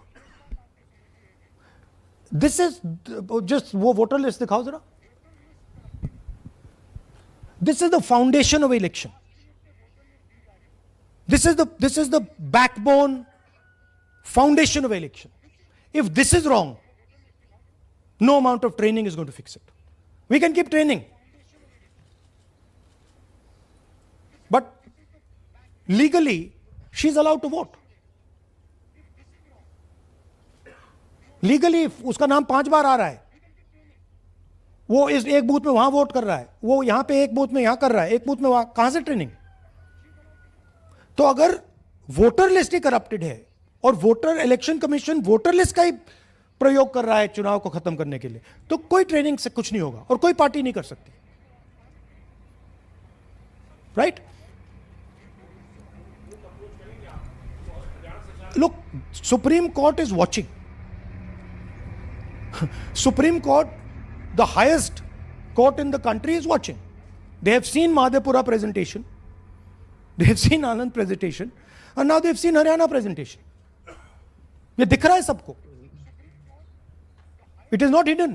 We are not doing it in a quiet room. We are doing it in front of the Indian media. Everybody in India knows. And there is nothing here that can be questioned. Fundamentally, this is their data. This is not our data. Sanjeev Chopra, PTI, English. Rahul ji, you've highlighted in the past how vote chori has taken place in Karnataka, then in Maharashtra, and now you've highlighted how, vote chori has taken place to the extent of 25 lakh votes in Haryana. Now, the Election Commission is going ahead with SIR in several states. And some of the opposition ruled states, some of the opposition parties which rule in different states, have decided to move the Supreme Court against the SIR exercise, which you claim is aimed at deleting votes and all that. So I want to ask you whether the Congress and the other opposition parties are unitedly going to take up this fight across on the streets by launching a movement, or moving the Supreme Court against this exercise. So are you going to unitedly launch this, or look, each party is going to fight it? Every single opposition party, right, understands this. They can see this. There's nothing transparent, nothing hidden here that you can't see what is happening, right? The fundamental question of an election is the integrity of a voter list. Okay, we are showing you this is the voter list of Haryana. This, right? This is the lies written. This is the lies written inside the voter list of Haryana. We are showing you that the Haryana voter list is flawed, is rubbish. This is a central question. If this is flawed, elections are fundamentally flawed. Now, we have been suspecting this again and again and again. We suspected it in the Lok Sabha, we suspected it in the Lok Sabha. Before that, we suspected it in Haryana, in Madhya Pradesh, in Chhattisgarh. Suddenly, our vote remains the same. BJP vote remains the same. BJP vote just jumps. All the independents go into the BJP. I mean, there were things that were blazingly obvious to us that this just can't be right. But we just didn't have the proof. So we couldn't speak. Now, this thing is the proof here. That's the proof. That the voter list in India, the Brazilian woman, 220 votes for one woman in two booths, 100 in 11 assemblies. This is all proof that the voter list is a lie. Right? If the voter list is a lie, there is no democracy. Please understand the world that you're living in. That is my duty as a patriotic Indian, to let you know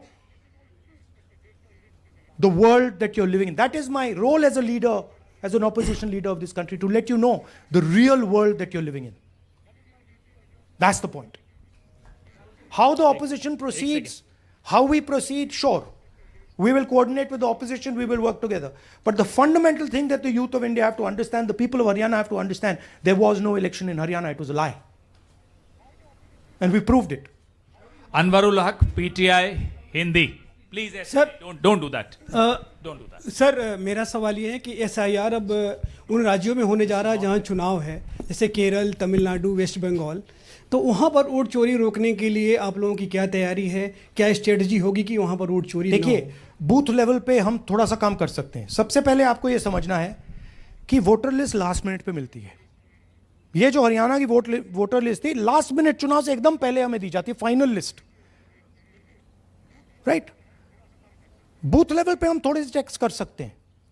but मान लीजिए एक औरत की photo 15 booth में है, तो कैसे करेंगे? वो उधर भी वोट कर रही है, इधर भी वोट कर रही है, उधर भी वोट कर रही है. या तो हमें सेंट्रलाइज डेटाबेस दे दो, जो हम मांग रहे हैं कि भैया पूरी वोटर लिस्ट पार्टी को दे दो, हम 2 मिनट में पता लगा लेंगे. हम सर्च करेंगे, हमें पता लग जाएगा यहां भी कर रही है, वहां भी कर रही है, हम रोक देंगे. ना आप हमें वोटर लिस्ट देते हो,